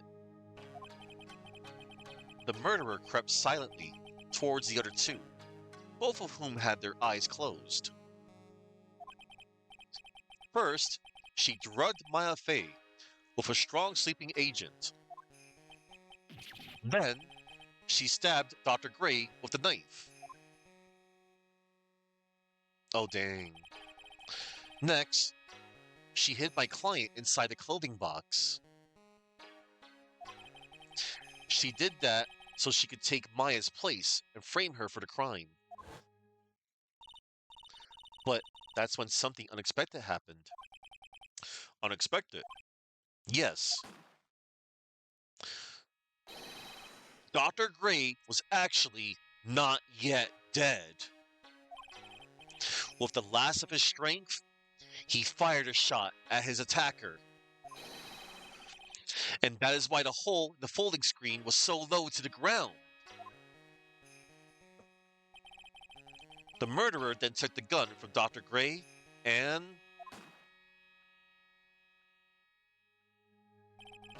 After that, you and the other lady thought to break into the room? Yes, a gunshot is certainly something you wouldn't expect to hear. Which is why, upon hearing the shots, we forced our way into the channeling chamber. Miss Mighty, she immediately covered her own costume with blood and pretended to be Maya Fey. But that sort of deception would have been easy to see through. Which is precisely why Miss Morgan Fey chased us out. Please leave this area to me. Go quickly and inform the police. Hurry before there are more victims here. What is one supposed to say? This is the real truth behind this murder.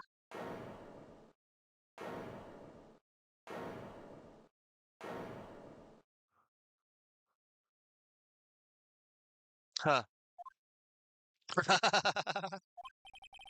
Who is that? Laughing at a time like this. Act. Oh, you simple-minded fools. I'm sorry, are you still by chance evolving? What is it this time? Miss Von Karma. Surely. Of course it was me. Do you really think someone of Von Karma blood would lose due to something this petty? What in the world? Mr. Phoenix Wright, your argument is flawed in one very crucial area. And that is? If this witness is the real murderer, why would she go through all this trouble? Huh? Working together with a medium, pretending to be one, putting on this whole act. What reason could she have to do such foolish things? Eh? Well, yeah, that's right. That's exactly what I was gonna say. Oh, and one other thing. Why would Miss Eenie Miney want to kill Dr. Gray? Where is her motive? Yeah, that's exactly what I wanted to say too. Yeah, motive. I don't have a motive. A motive? That's... I can't say she has no motive here. I have to think of a motive now. What is her reason for wanting Dr. Gray dead? The reason you wanted Dr. Gray dead is this. Hello there, Mora. Oh, don't worry. I have this case in the bag. I had one little. I had one little like. I had one little thing that I misstepped on. It's just that I was pressing the wrong spot on the diagram. Yeah, yeah, I do. I do like, you know, Pronto streams are nice. Yeah, Pronto's great. But anywho, um, so you can actually present two pieces of evidence here. So the reason you wanted Dr. Gray dead is this. You could present either Mimi Miney's photo here, who died in the car accident 1 year ago, was Enie's older sister, nurse at Dr. Gray's clinic, or you could present newspaper clipping number 2, which is the articles about the car accident. As a little reminder, Highway of Nightmares, May 24th, late last night, 2 women's car crashed into a highway center divide. One of the women was not able to escape the flaming wreckage and died at the site. Ongoing investigation has revealed that the driver had fallen asleep at the wheel. Miss Eenie Miney holds an interview about the crash. I was like totally tired and I dropped off to sleep. Then there was this crash and like I woke up with a huge sea of flames. I was like still half asleep, but I opened the right door and like got out. I don't remember anything else. Doctor lurking in the shadows. If Miss Eenie Miney is to believe, the one driving the car was her sister, Mimi Miney. Mimi Miney was a nurse at Gray's Surgical Clinic, where 14 patients were accidentally overdosed to their death. Is this, then, just a mere coincidence? Presenting, you can, like I said, you can present the newspaper clipping too, or Mimi's profile. Ah, just as I thought. You bore me with your silly answers, Phoenix Wright. Just great. Now even she is calling me by my full name. You think I did this to get revenge for my sister's death? Yes. Because through that accident, you suffered a lot of hurt and pain yourself. Don't be stupid. No one has proof that Dr. Gray drugged my sister, right? And you want to say I wanted to take revenge based on nothing? What do you mean by that? Senile, stupid Gramps. I'm like going to explain, so like, please listen, okay? It's been over half a year since I was discharged from the hospital. If I like wanted revenge, then like I wouldn't have waited this long. Besides, like the guy that thought of the spirit thing was like Dr. Gray. It was like a total coincidence he asked me about it, you know? She's back to her airhead persona. However, you see, oh, pathetic Mr. Phoenix Wright. You failed to support your own theory. The end. I think we have our answer, Mr. Phoenix Wright. What Miss Miney has stated is very true. The revenge plan is overly complicated, and she has no motive in the first place. Furthermore, there is no reason for Miss Morgan Fay to cooperate with this plan. You don't even have any truly decisive pieces of evidence to demonstrate your point. Tisk, tisk. So many faults, Mr. Phoenix Wright. You should really learn your place. What happened? I thought I had her for sure. See? Like, it's just as I, told you. Ellipsis. I hope you liked your slice of humble pie. Very well. I now conclude the cross-examination of Miss Eenie Miney. Hold it. Your Honor, please allow the defense 1 more minute. All right. You can't lose here. Have faith in yourself, Phoenix. Mia. Yes, it does sound like a ridiculously messed up plan for a murder. But, regardless that girl trained for this crime. Really? Ellipsis. Listen, Phoenix. Everything happens for a reason. There is a reason for why she had to kill Dr. Gray. And it is also the reason she had no choice but to kill him in this fashion. Time is up, Mr. Wright. Your final answer, please. If you want to say that you could prove Miss Miney had a motive, then why did she kill the victim in this way? Can you provide a reason? Can I? Can I really do this? Why, yes, I can.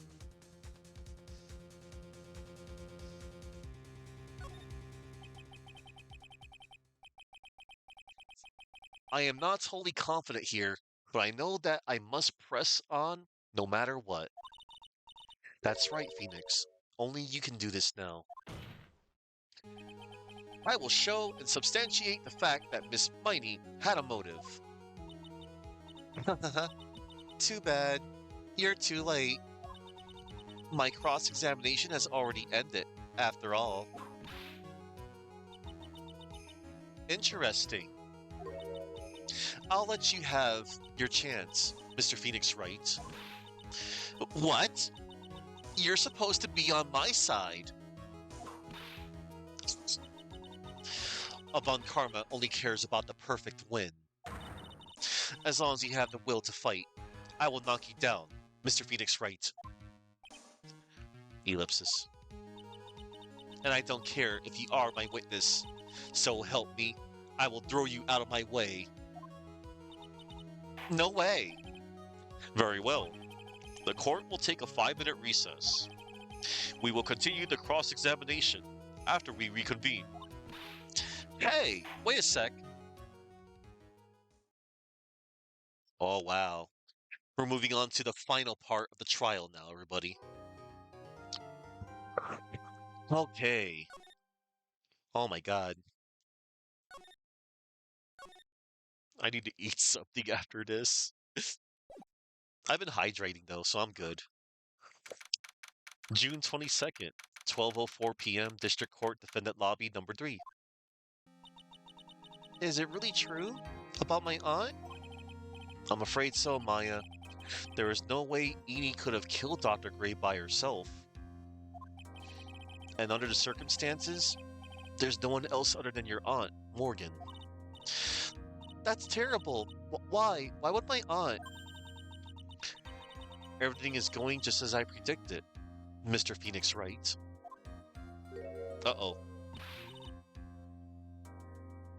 Our meeting with Miss Karma face to face. Miss Von Karma. Why are you doing this? Why are you trying to take revenge on Nick? Nick had nothing to do with what happened to your dad. Don't you have something better to be worrying about? Say, your own situation. Looking down on me, even though we're the same age. Are you done yet? You caused me enough pain and suffering. Not yet. My goal is to defeat you, and let the whole world know of your defeat. But even if you do that, it won't bring your father back. Ellipsis. Whatever. In the meantime, let's bring this match to its conclusion. And then we'll know who the real winner is. I like that point. I like the way she just points their finger at you. Damn. June 22nd, 12:10 p.m. District Court Courtroom number 2. Oh, snap indeed. Court will now reconvene. Mr. Wright. Yes, Your Honor. Can you prove Miss Eeny Miny had a motive. Yes, I believe I can. Eeny Miny and Dr. Gray have only one point of connection, and that is the car accident 1 year ago. The motive I'm looking for must be there. Miss Miny, please testify to this court about your car accident last year. Huh? I thought, you wanted to, ask about my, motive. I, don't see the point in, bringing up the past. Miss Miny, if you please. Okay, okay. I tell you, don't think it'll do it'll do any good, but last year's accident. That was last year in May. Something really bad had happened at my sister's clinic around then. And the night of the accident, my sis was totally tired while she was driving. I was totally pooped too, so I fell asleep in the passenger seat. I woke up because of a jolt, and it was a sea of flames around me. I opened the door and got away. And I think I've heard of this incident. It was all the talk of the tabloid shows, day after day, last year. Yes, and there was talk about Dr. Gray drugging your sister. Mm. Those were merely rumors, totally baseless gossip. Yes. Mr. Wright, you may question the witness. Right now, it's impossible to prove that Dr. Gray did, in fact, drug Miss Miny's sister. Yeah, which means I'll have to work this from another angle. Last year's accident. Those were baseless rumors, totally whipless gossip. That was last year in May. Didn't some sort of medical malpractice happen at your sister's hospital then? Yeah, that was in May too. The thing with all the patients dying was May 2nd. And our accident was on the 24th. 2 accidents back to back. Do you assume it's just a coincidence?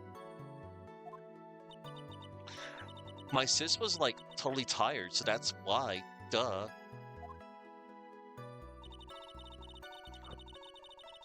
Something really bad had happened at my sister's clinic around then.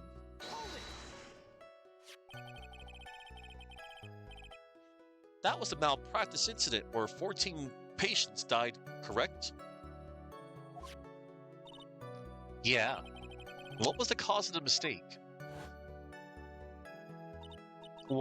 I heard it was cause the medicines, got mixed up.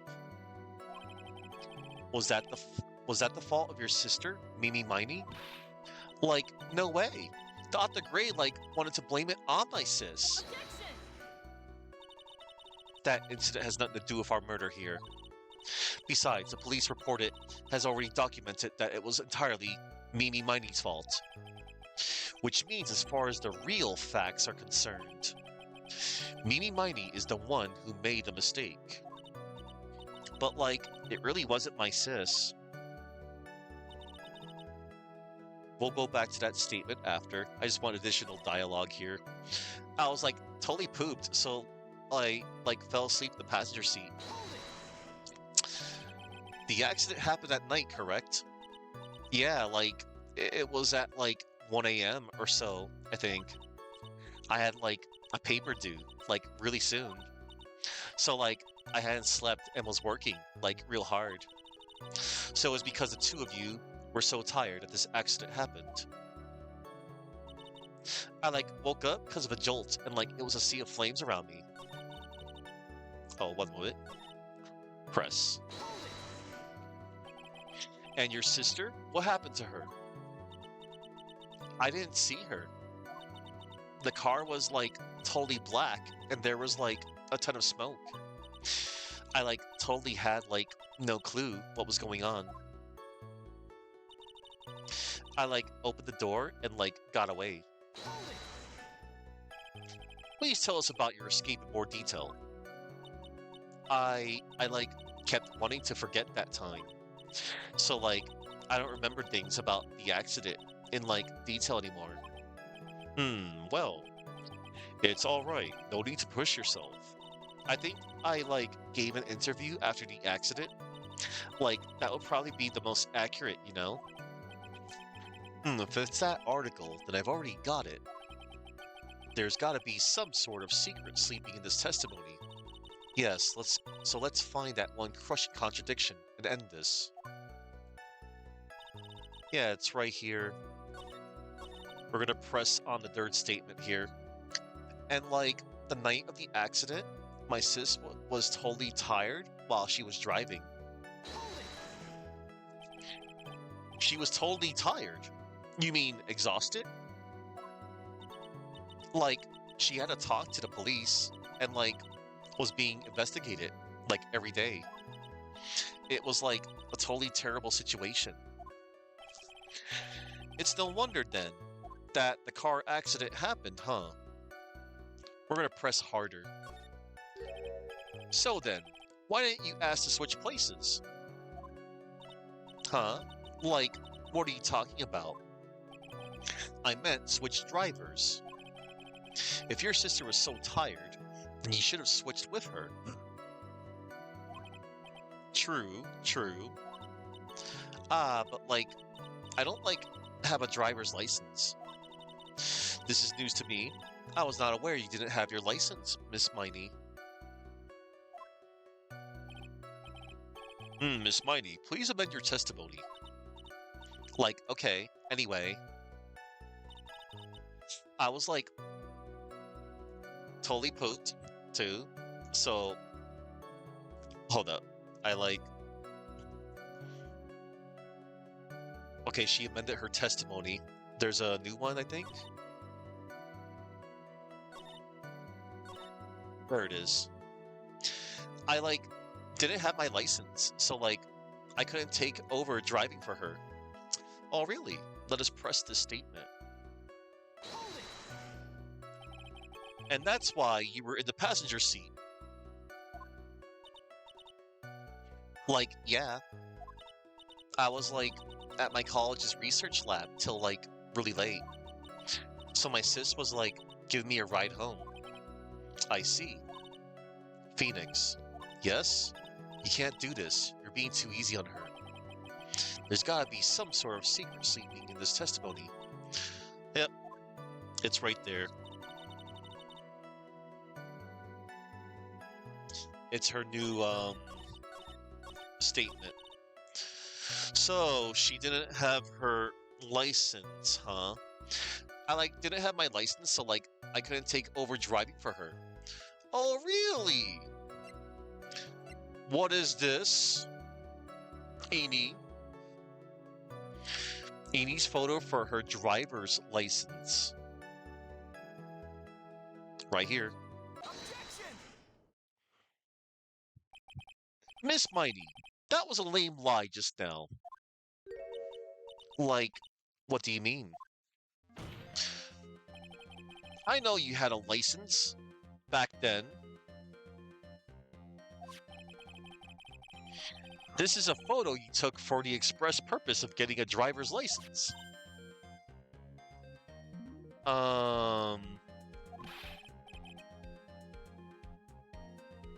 What is the meaning of this, Miss Miney?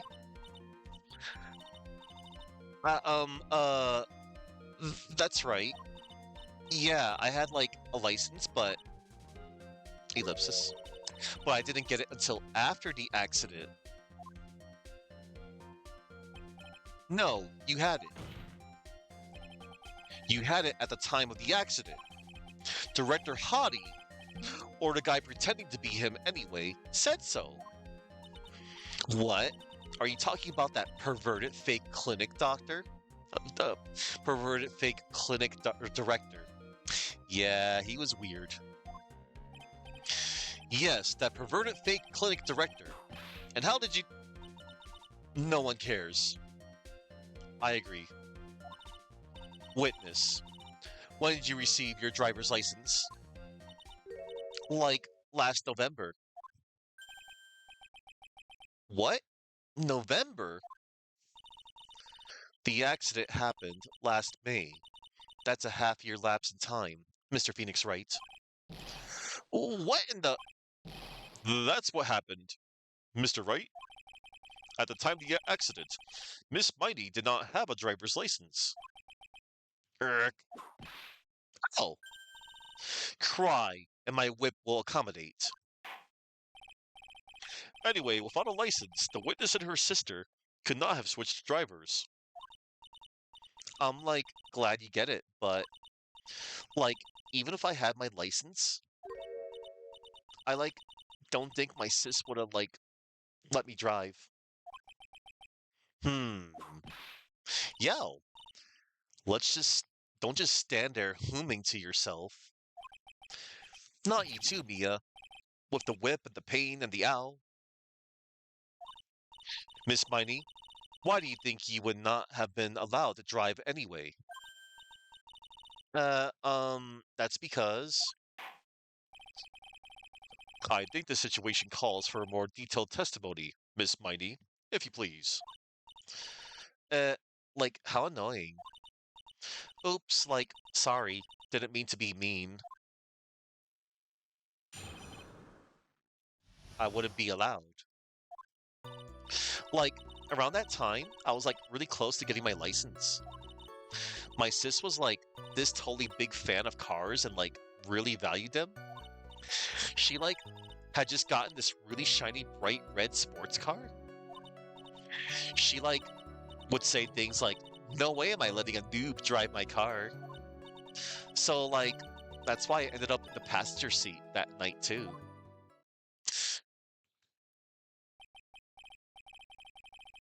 I see. A bright red car for sports. Now then, the defense may question the witness. I'm not terribly knowledgeable about cars, but...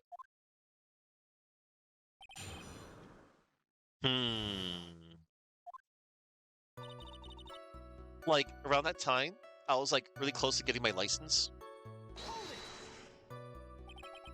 So what do you mean by really close? I had one of those permit things. I think that's what they're called. Learner's permit. Permit? Wow, the big name lawyer boy doesn't even know what a driver's permit is. Well, this lawyer never had a permit. Ignorance is to be whipped. What is with her? All she said the last few minutes is utter nonsense. So, may I continue? My sis was, this totally big fan of cars and, really valued them. She valued cars? How much would you say she valued her car? Well, she'd flip out at, a drop of rain. And, she would notice if someone, touched the car door with dirty hands. In that case, why bother taking the car out of the garage ever? Press harder. Why did she take such a special care of the car? How can you say that? It was a brand spanking new car. New car? You wouldn't want to, get it dirty, would you, Mr. Lawyer? I would think that cars getting dirty is just another fact of life, but I guess people who really love cars think otherwise. Phoenix, tries asking something of more significance, alright? Well, Miss Miney, what kind of car was it?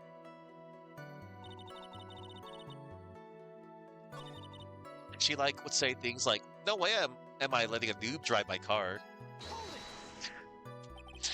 Was your sister good at driving? She was, totally awesome. She, said she was going to be the, racing queen of the nursing world. Somehow, I think she bumped my question off track again. So, that's why I ended up in the passenger seat that night, too.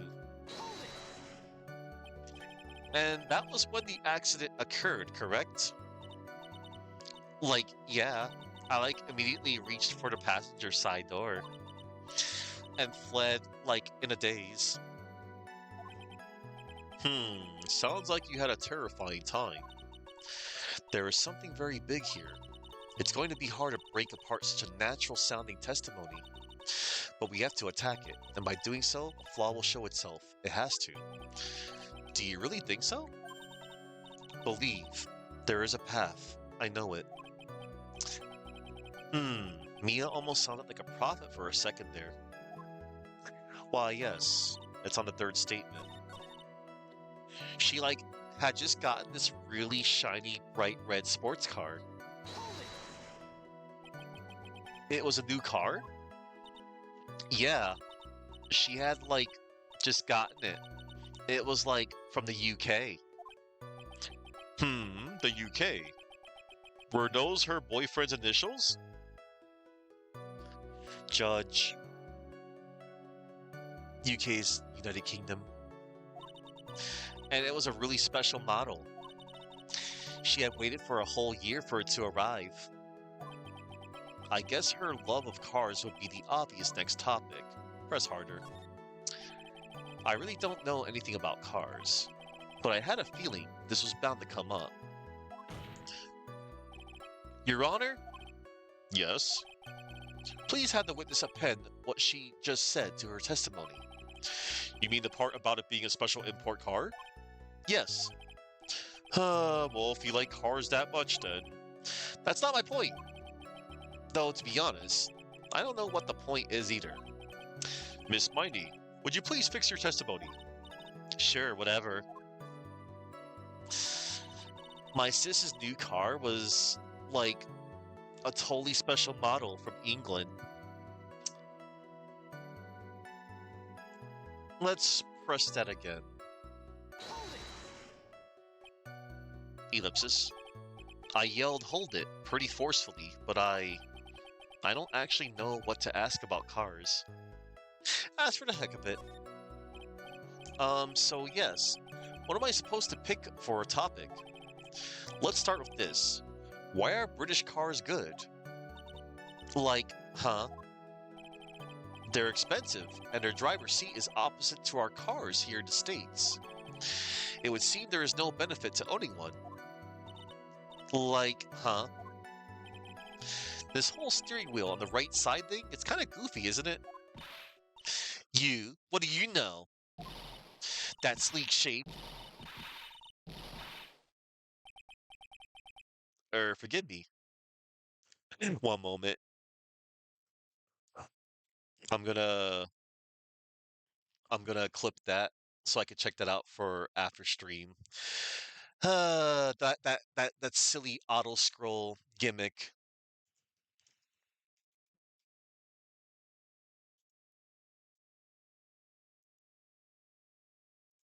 We could thank Wendy Oldbag for doing that since the first game. All right. All right. Proceeding. Forgive me. Her personality really changes at the drop of a hat. It's interesting, isn't it, Phoenix? Bit by bit, we're beginning to see the real contradiction behind this case. So,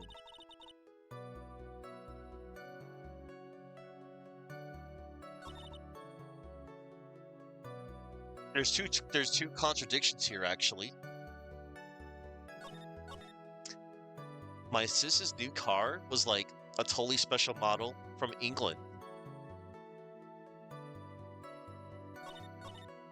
So that's why it ended up in the passenger's seat that night too. Okay. We're gonna take a look at our evidence here. Newspaper clipping number 2.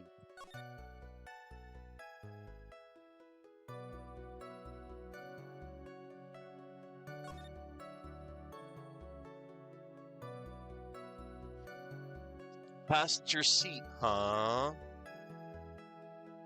On the right door.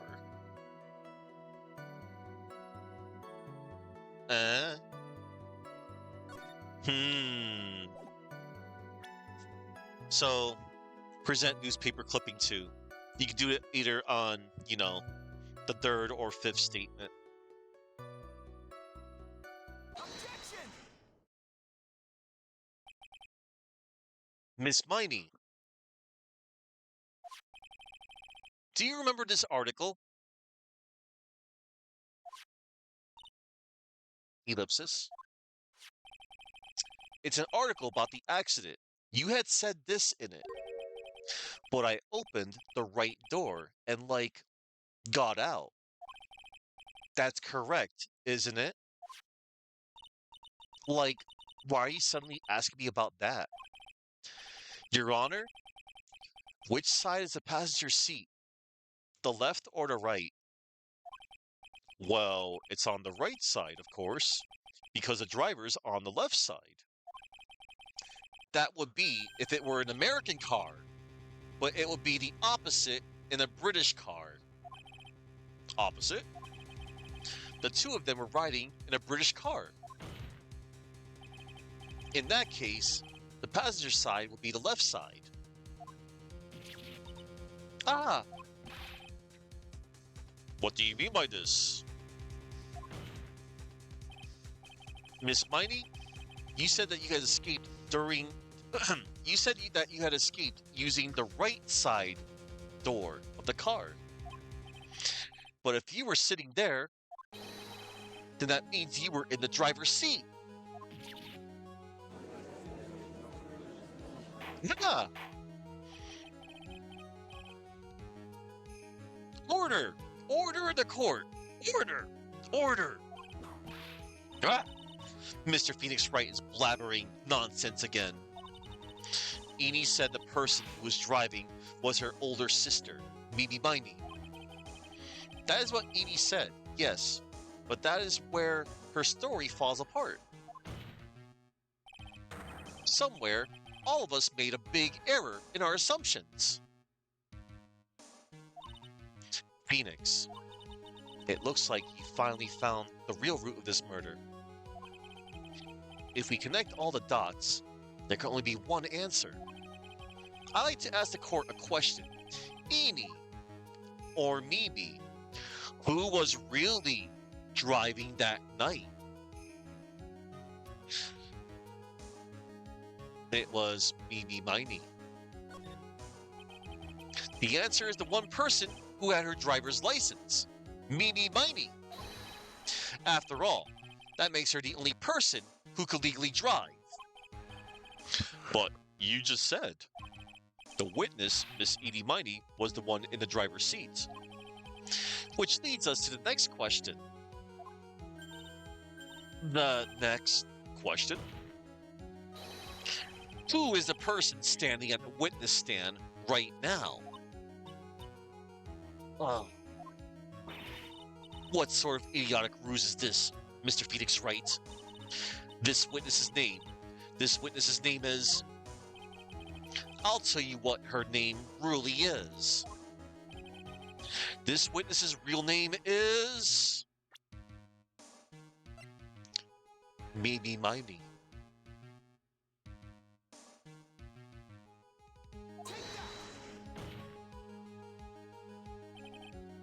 Mimi Miney? That is your real name. Objection! Of all the foolish dribble. Then, how do you explain her appearance?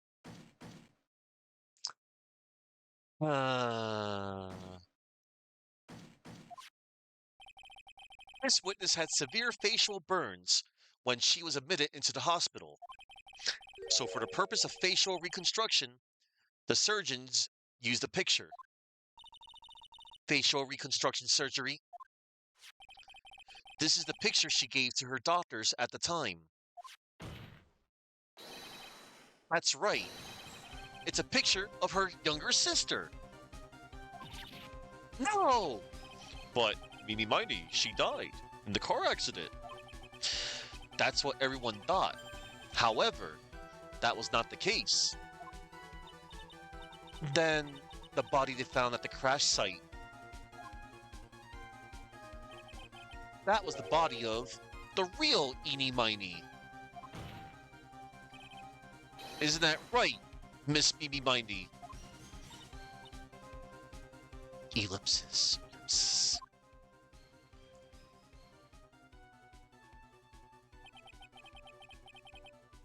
That car accident 1 year ago.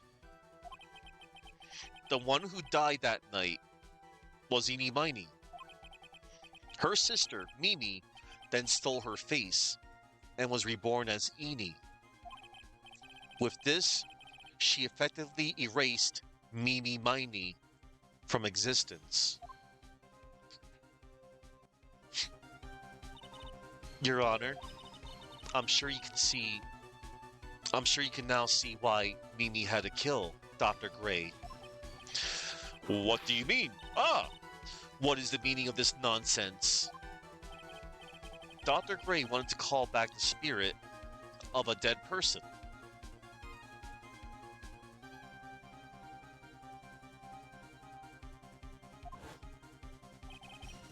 Specifically, the spirit of his nurse that died in the crash, Mimi Miney. However, that would not have been possible, because Mimi Miney was still in fact alive. And that fact would have been discovered had the channeling been conducted. So this witness had to stop that from happening at all costs. And that's why she had to kill Dr. Turner Gray. Is that what you're saying? Yes. Before the channeling, Dr. Gray had the misfortune of consulting this witness about communicating with the dead. And in that moment, his fate was sealed. What? Well, Miss Miss Von Karma? Why did you say my name just now? Ellipsis. Looks like I've been unmasked. Witness?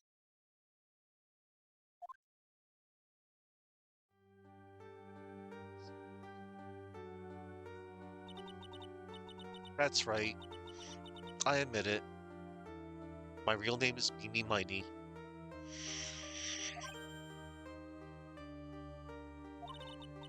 That quack doctor, he got what he deserved in the end. And I was so close to finally ditching Mimi too. So close. But why? Why would you go so far as to throw away yourself? To become your own sister? Ellipsis. I think I understand why.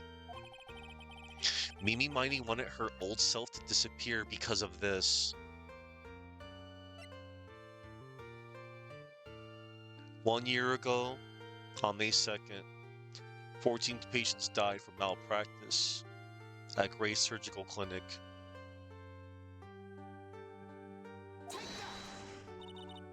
That's about the malpractice incident. Dr. Gray was right.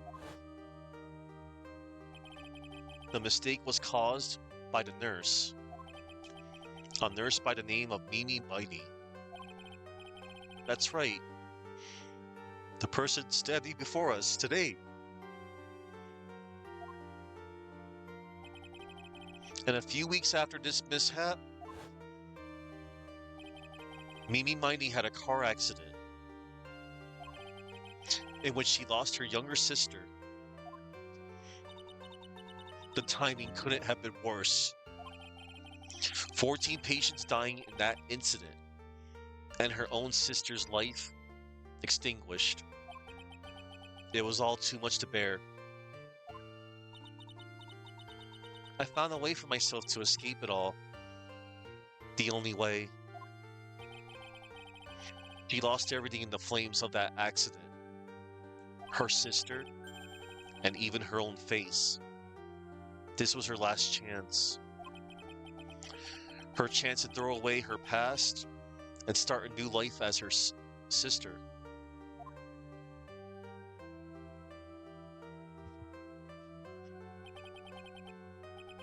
Unbelievable.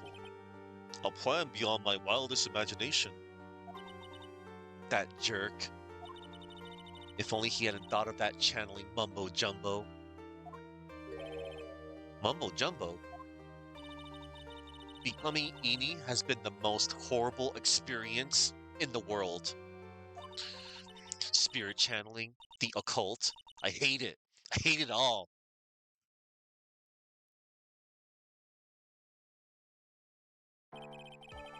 I believe there are still a few unsolved riddles here, such as why did Miss Mighty choose to go with such a complicated plan? And why did Miss Morgan Fay agree to help her execute it? Regardless, I believe one thing has been made crystal clear. The innocence of the defendant, Maya Fay. This is preposterous.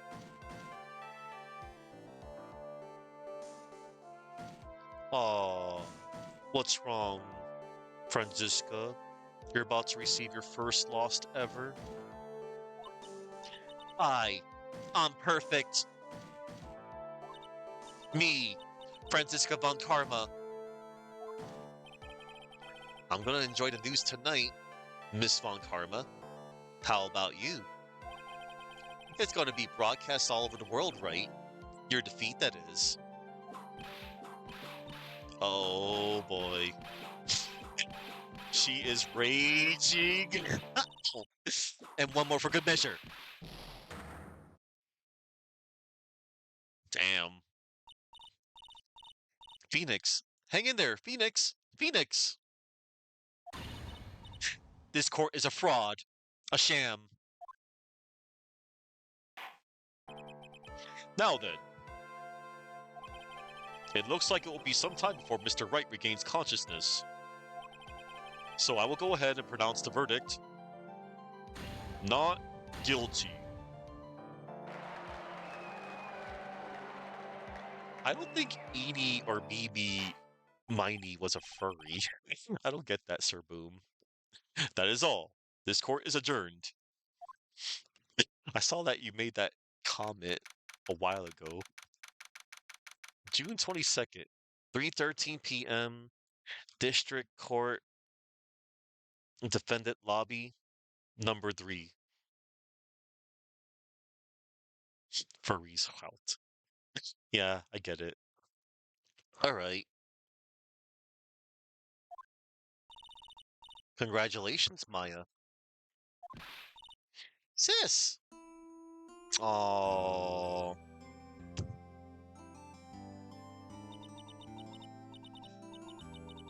It's good to see you, Maya. How are you doing? Sis. I didn't kill anyone, did I? No, you didn't. It was all just a dream. A really bad dream. You know, sis, in my dream, I smelled a really familiar scent. A familiar scent. I was inside that clothing box, right? That box. That was the box you used to store your clothes in a long time ago. That's right. Yeah, Franziska really showed it. There is still one thing I don't quite get. What's that? What would have happened if Mimi hadn't shot Dr. Gray? I mean, we broke in because we heard a gunshot. I think Mimi Miney had planned to open the door to the chamber herself. And then, you and Lotta would have witnessed quite a scene. A possessed Maya Fey, who had just committed a murder. She had it planned down to the smallest detail, huh? Nick! Congrats, Maya.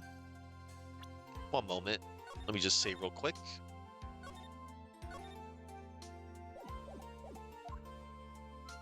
Thanks! Looks like you bailed me out of another jam. Well, you know. But I really don't want something like this to happen ever again. Ellipsis. I'm fine because I have you to help me out, Nick. But every time something happens, I lose someone special to me. First my sister, and now my aunt. Ellipsis. Hey, Nick, tell me. Tell me why my aunt went and did something so horrible. Why would she help Mimi Miney with a plan like that? I just don't understand it, Nick. Maya, it's over. Why don't we just let it be? Nick, please, I need an answer. The reason Morgan helped Mimi with her plan was, well, her most valuable treasure. She did it all for Pearl.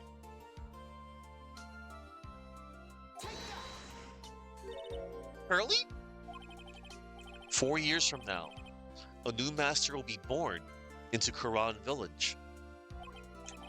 And that person will be you, Maya. And? But if you weren't there, then the main family's bloodline would disappear. And what would happen then? Ellipsis. The Branch family? My aunt. No. Morgan's spiritual power is too weak. The next person would be Pearl's. Ah! Everything was done for her sake. It was also that Pearls would become the next master. Yeah, I can see that. Yeah, she just wanted Maya to get rubbed out so that, Pearl can rise to the top. Messed up. Did Maya say something just now? And what are you objecting about to, Adakash? Speak now or forever hold your peace. Or did you just say that just for fun? Did Maya say something just now? I think that she was saying, I thought so.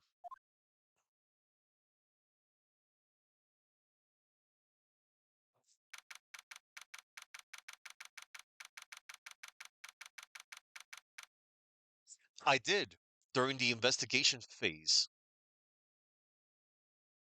And my evidence is in my VOD, Adakash. Teehee, teehee, teehee. Date and time unknown. Detention center. Solitary confinement cell 13. Uh-oh. Not really, because if you think about it, it's actually needed to progress in certain parts. Like for example, um, I can go to bat right now. I'm gonna recall your memory. When you go to the Hottie clinic, trying to talk to Hottie doesn't do jack. You gotta show him your attorney's badge to get a reaction, and then he starts talking. Well, there you go. Date and time unknown. Detention center. Solitary confinement cell 13. Well, there you go. So it's actually not useless. It actually is needed to like actually trigger and advance the plot. Date and time unknown. Detention center, solitary confinement cell 13. Right. Cuz like before I move on, cuz like the most fun part when you're doing investigations is presenting your attorney's badge to everybody you meet and they actually do say something about it. But yeah, it's actually used in some parts to actually advance the story to get that trigger. So let's see what's going on in solitary confinement cell 13. My precious Pearl, you are the only one suitable to be the master of Quran. Dear child, I sacrificed it all for you. I helped that brainless nurse carry out her murder and cooperated with that whip-happy prosecutor. It was all to unseal that annoying witness main family girl, that Maya Fey. But I shall be patient, my dearest Pearl. A chance will present itself. Your time will come.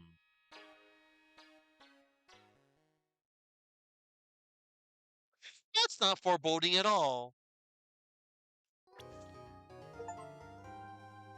Yay! A brand new episode has been added, which I'm going to be playing tomorrow because holy crap, look how late it is. Okay, I think I could just save it here, and then I could just close this out, or go back, or close this out, or go back. Oh boy, I can't wait for episode 3, Turnabout Big Top. Um,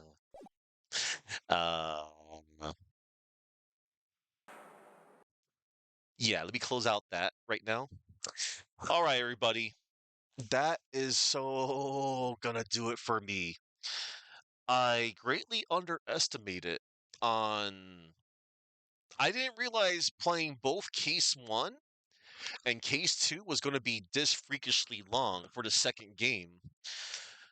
Because, like, okay, first case, it's like, it's just the trial. It's 2 parts of the trial. And then Case 2 was basically 2 trials and, excuse me, one trial day, one investigation day, and then no, wait, it was investigation, trial. So it's like 2 day. It's 2 days of investigation and trials. But man, that was a lot. And hold up. I wanna talk a little bit about the end of case 2 there. Mimi Miney went through so much length, you know? Like it sucked that like she apparently got drugged by Dr. Turner Gray. That dude was not nice for the record. That dude was an asshole. There, I'll say it.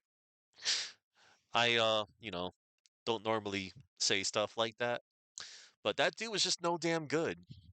Oh, and here's a little trivia, by the way. I have a little bit of name trivia for you all that I was saving for the end of this case. Okay, so Franziska von Karma. Franziska is the female form of Franz, the German equivalent of Francis, which comes from the Germanic tribal name of the Franks, and it means roughly frank, as in open, honest, or free. It was probably chosen to match the Germanic influence of her father's name.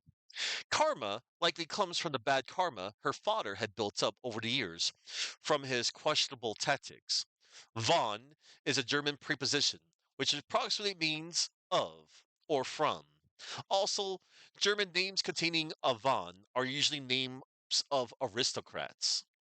And her Japanese name, Mei Kurama, MEA, Mei can mean dark, gloomy, or night. Karuma, in pronunciation terms, is the Japanese transliteration for karma. In kanji terms, karuma means a demon who hunts. And then Pearl Fey. Wow, that's some good trivia. Weird that the girl with the freedom name cracks a whip. Uh yeah, you're welcome, Kronos. And hello, Kronos. Pearl Fey. Pearl is based on the novel The Scarlet Letter by Nathaniel Hawthorne. Said novel deals with the guilt of a woman in 17th century Boston who has an illegitimate child whose name is Pearl. Incidentally, Pearl is the only spirit medium Fae clan member whose given name doesn't contain M in all official non-Japanese versions of the Ace Attorney games. The letter M. Fae comes from the word Fae, which can mean magical, fairy-like, strange, otherworldly, or spellbound, in reference to her family's otherworldly abilities. It may also refer to Morgan Le Fay, the sorceress from the legend of King Arthur. Um, Harumi Ayasato. Harumi contains the kanji for spring and beauty.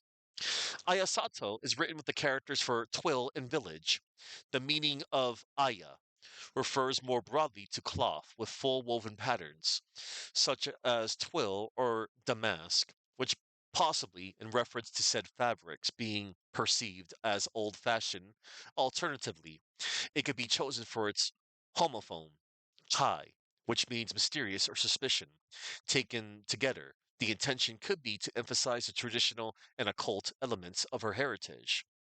Morgan Fay. Morgan is a given name thought to have come from the Old Welsh mor, meaning see, and cant, meaning circle.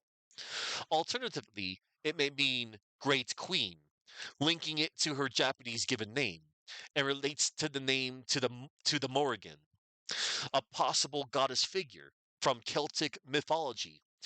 It could be straightforwardly interpreted as great queen, Old Irish Moor, great, Riggin, queen.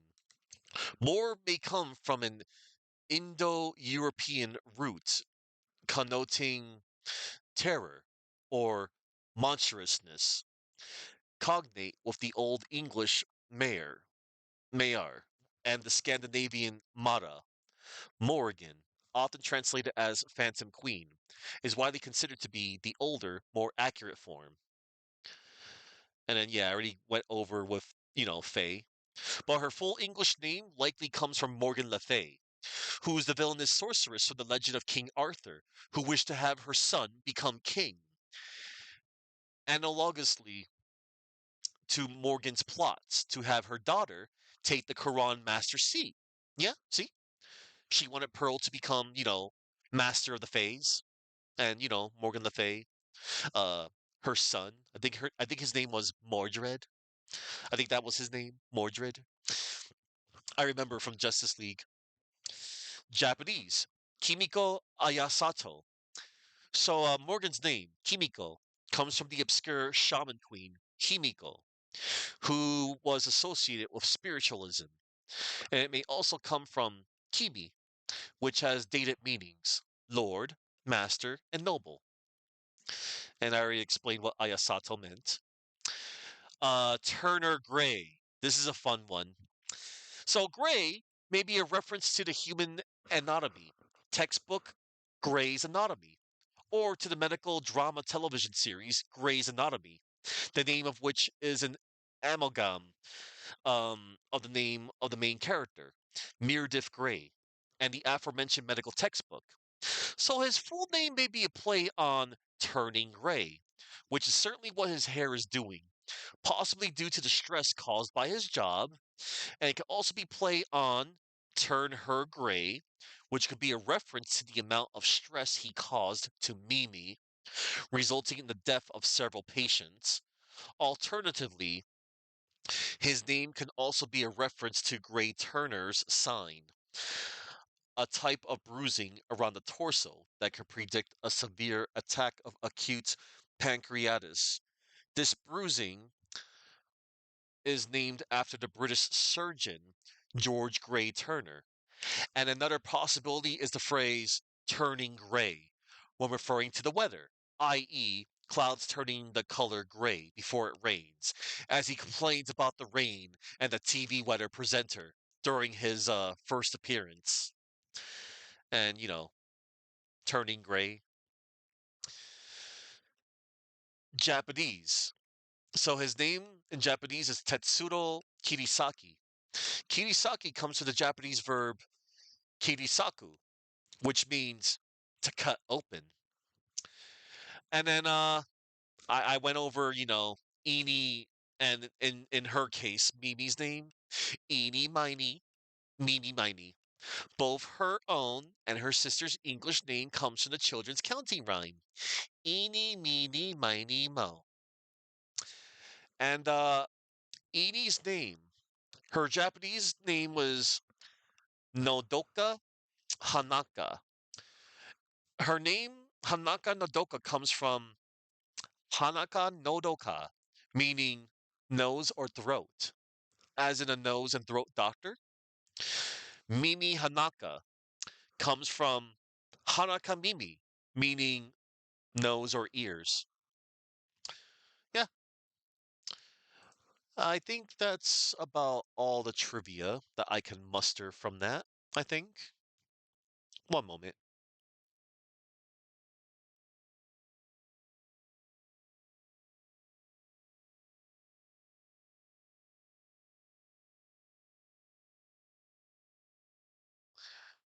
Just a little bit more, everybody. I'm just going to squeeze a little bit more, a tiny bit more, like a little bit more trivia, because I know people out there do love trivia, which they could probably look up themselves. But, so like,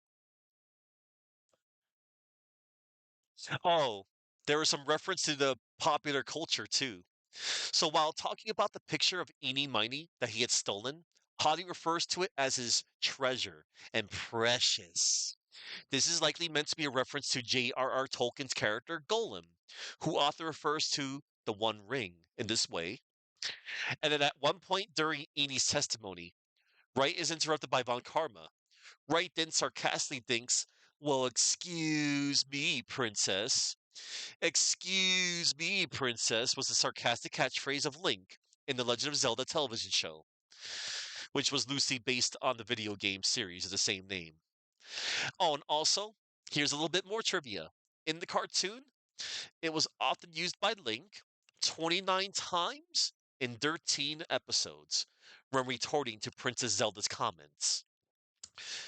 Oh, and when demanding for an explanation from Wright as to how the third party could have swapped places with Maya inside the channeling chamber, Von Karma prefaces with, "Riddle me this, Mr. Phoenix Wright. Riddle me this, Batman," is a catchphrase associated with the Riddler, who leaves cryptic riddles and puzzles in his schemes for Batman to solve. Oh, and Mia's reaction to Wright falling unconscious after being whipped repeatedly by Von Karma is similar to the game over lines in the Metal Gear Solid series. Mm, I don't really quite see that. Oh, and here's some localization changes.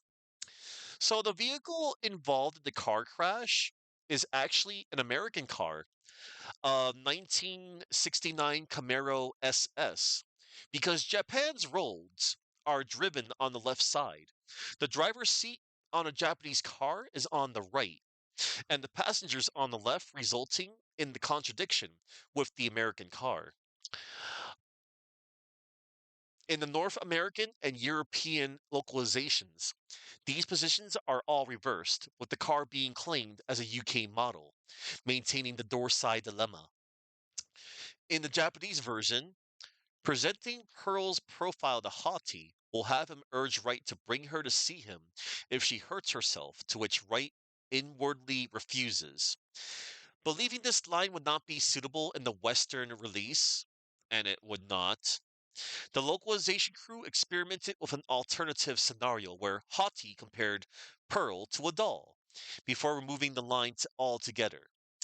In the final Western release, Haughty compares Pearl to a young girl who is currently at the hospital, although he is unsure what her ailment is. And in the Japanese version, the reassembled urn says Kodomo, meaning kid, while Ami's name is listed as Kyuko. This makes the puzzle significantly harder because the name is listed in a different script than what is written on the urn, and it uses a different kanji reading for Kyo versus Domo. In addition to being backwards, It also explains why Pearl messed it up. She didn't know how to spell Ami's name in kanji. So, yeah.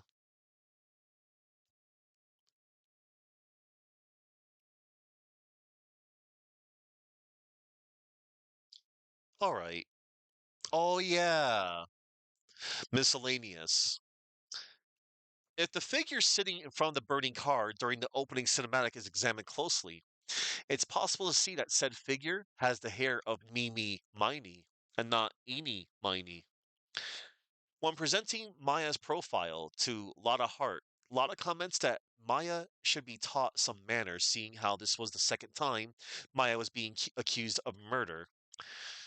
And she also comments that since it happened twice, there was likely going to be a third and fourth time before getting slapped by Phoenix. And if Wright presents Eeny Miney's profile to Eeny Miney herself, she responds as though she does not recognize the face as her own, before claiming to just be joking upon hearing Wright's perplexed response. This may have been intended as foreshadowing towards a twist regarding her true identity. When Wright has to present a profile in order to point out the witness's true identity, if he picks up the wrong profile, the unconvinced judge will ask him to provide his own name. Having feared he had forgotten it again, this is an anachronistic reference to the Lost Turnabout, where Wright had amnesia and couldn't remember his name. All right then. Woo. Now, there's one more thing I forgot to do. I need to give Etakash a little whatchamacallit, and a shout out. Oh, and I need to gather a few more names. Let's see here. Sine, cosine, tangent. Yeah, I forgot to get a few more names.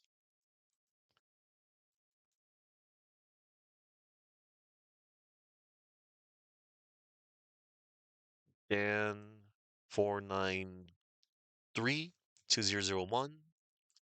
and Mora. I got Mora. All right. I Oh, and Kronos. I almost didn't forget about Kronos. It would have been a shame or a pity if I forgot dearest Kronos. Oh, Kronos, I'm just messing. If you're still there. But anywho, all right, everybody. I'm like super ultra mega done. Oh no, Doran. No, Doran, no! You rated me at the end. Oh my gosh. Thank you, Doran. Thank you, Doran. Thank you, thank you, thank you. Doran, hi. Hi. Um I just got done finishing case 2. I did both case 1 and 2. So I underestimated how long that case 2 was going to take me. I actually thought that I was going to finish off both case 1 and case 2, like, I don't know, realistically 2 hours late after my dinner time, which I usually eat my dinner around 6 p.m. ish. But I didn't expect my time to be close to almost midnight. But thank you, Thorin. Thank you for the raid. I thank you. No, really, I thank you. But I'm also sorry, Thorin. I'm also going to be ending as well. But tomorrow, everybody, tomorrow, I'm going to be continuing more of Phoenix Wright, Justice for All, and I'm going to be doing Case 3. Oh boy. Um, Hang on. Boosh. I'll let you I'll let you out later, Boosh. Shoosh. Boosh. Don't give me lip. So anyway, um, everybody join me tomorrow as I play the entirety of Case 3, Turnabout Big Top. And the sooner I get through that case, the better. There's some, okay, there's some, like I said, I'll save it for tomorrow. Case 3, everybody. I'm just going to be doing case 3 tomorrow. Case 3, the circus is going to be coming into town. All right, everybody. Now I'm going to see whom's I can raid.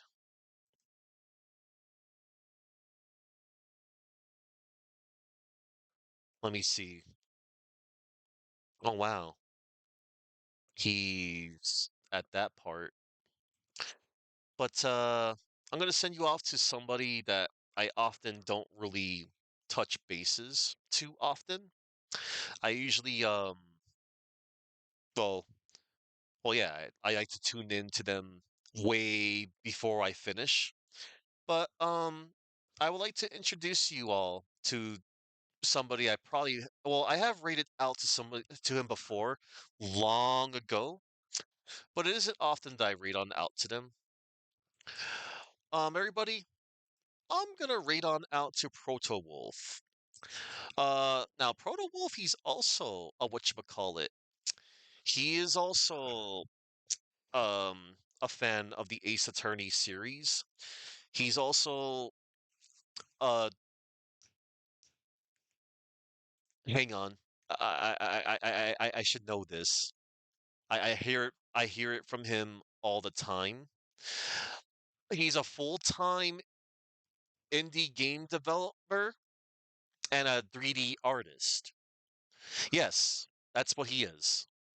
And he also yeah, he's pretty cool. His VTuber model is incredible, and he also works on his own thing called Chemo Rig. I think that's what it's called.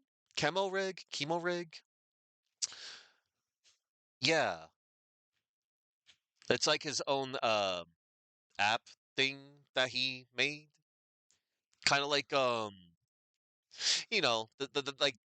it's like a program for people to make their like VTuber models and stuff.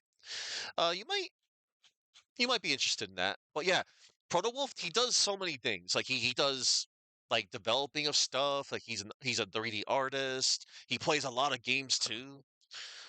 So yeah, yeah. Come along. He's pretty cool. Okay, everybody. Oh my goodness. Before I head on out, one more time, I have a lot of people to thank. I do have a lot of people to thank. I have my list. I would like to thank the following. Oh, hang on, not yet. I would like to thank the following. I would like to thank Chuckman, Catman Meows, Saki, Potatoes, Soda Bagoda, Running Wild Vigia, Man Moon. Shout out to Dymac TV. Love you, Moon. You're great. You're awesome. Selena, the Grumpy Programmer. I thank you very much for rating into my channel if you're still out there. I greatly appreciate it. Zor FF, XORFF, The Grotto, Ultima Mantoid, Sir Boom, Bastard Kappa, Punishment. My name is Celestial Ludenberg. That's not really my name. That's just somebody's username. Sine Cosine Tangent, Dan493201, Mora, Kronos, and Doran. Doran, thank you for rating at the end of my channel. Now, everybody, tomorrow I'm gonna do the entirety of case 3. Yes. The sooner I get done with that case, the better. You'll see why. If you wanna, I mean, I hope you all y'all will come by. But anywho, Proto Wolf, we're going to. Okay, everybody. Thank you all for watching. And remember to go in peace. And see you in court again. Oh man.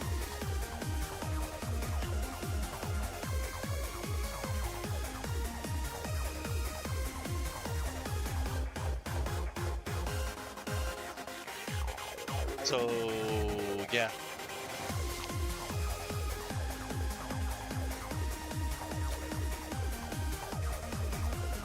Oh man. Yeah, I'll be back tomorrow, everybody. More justice for all. Case 3.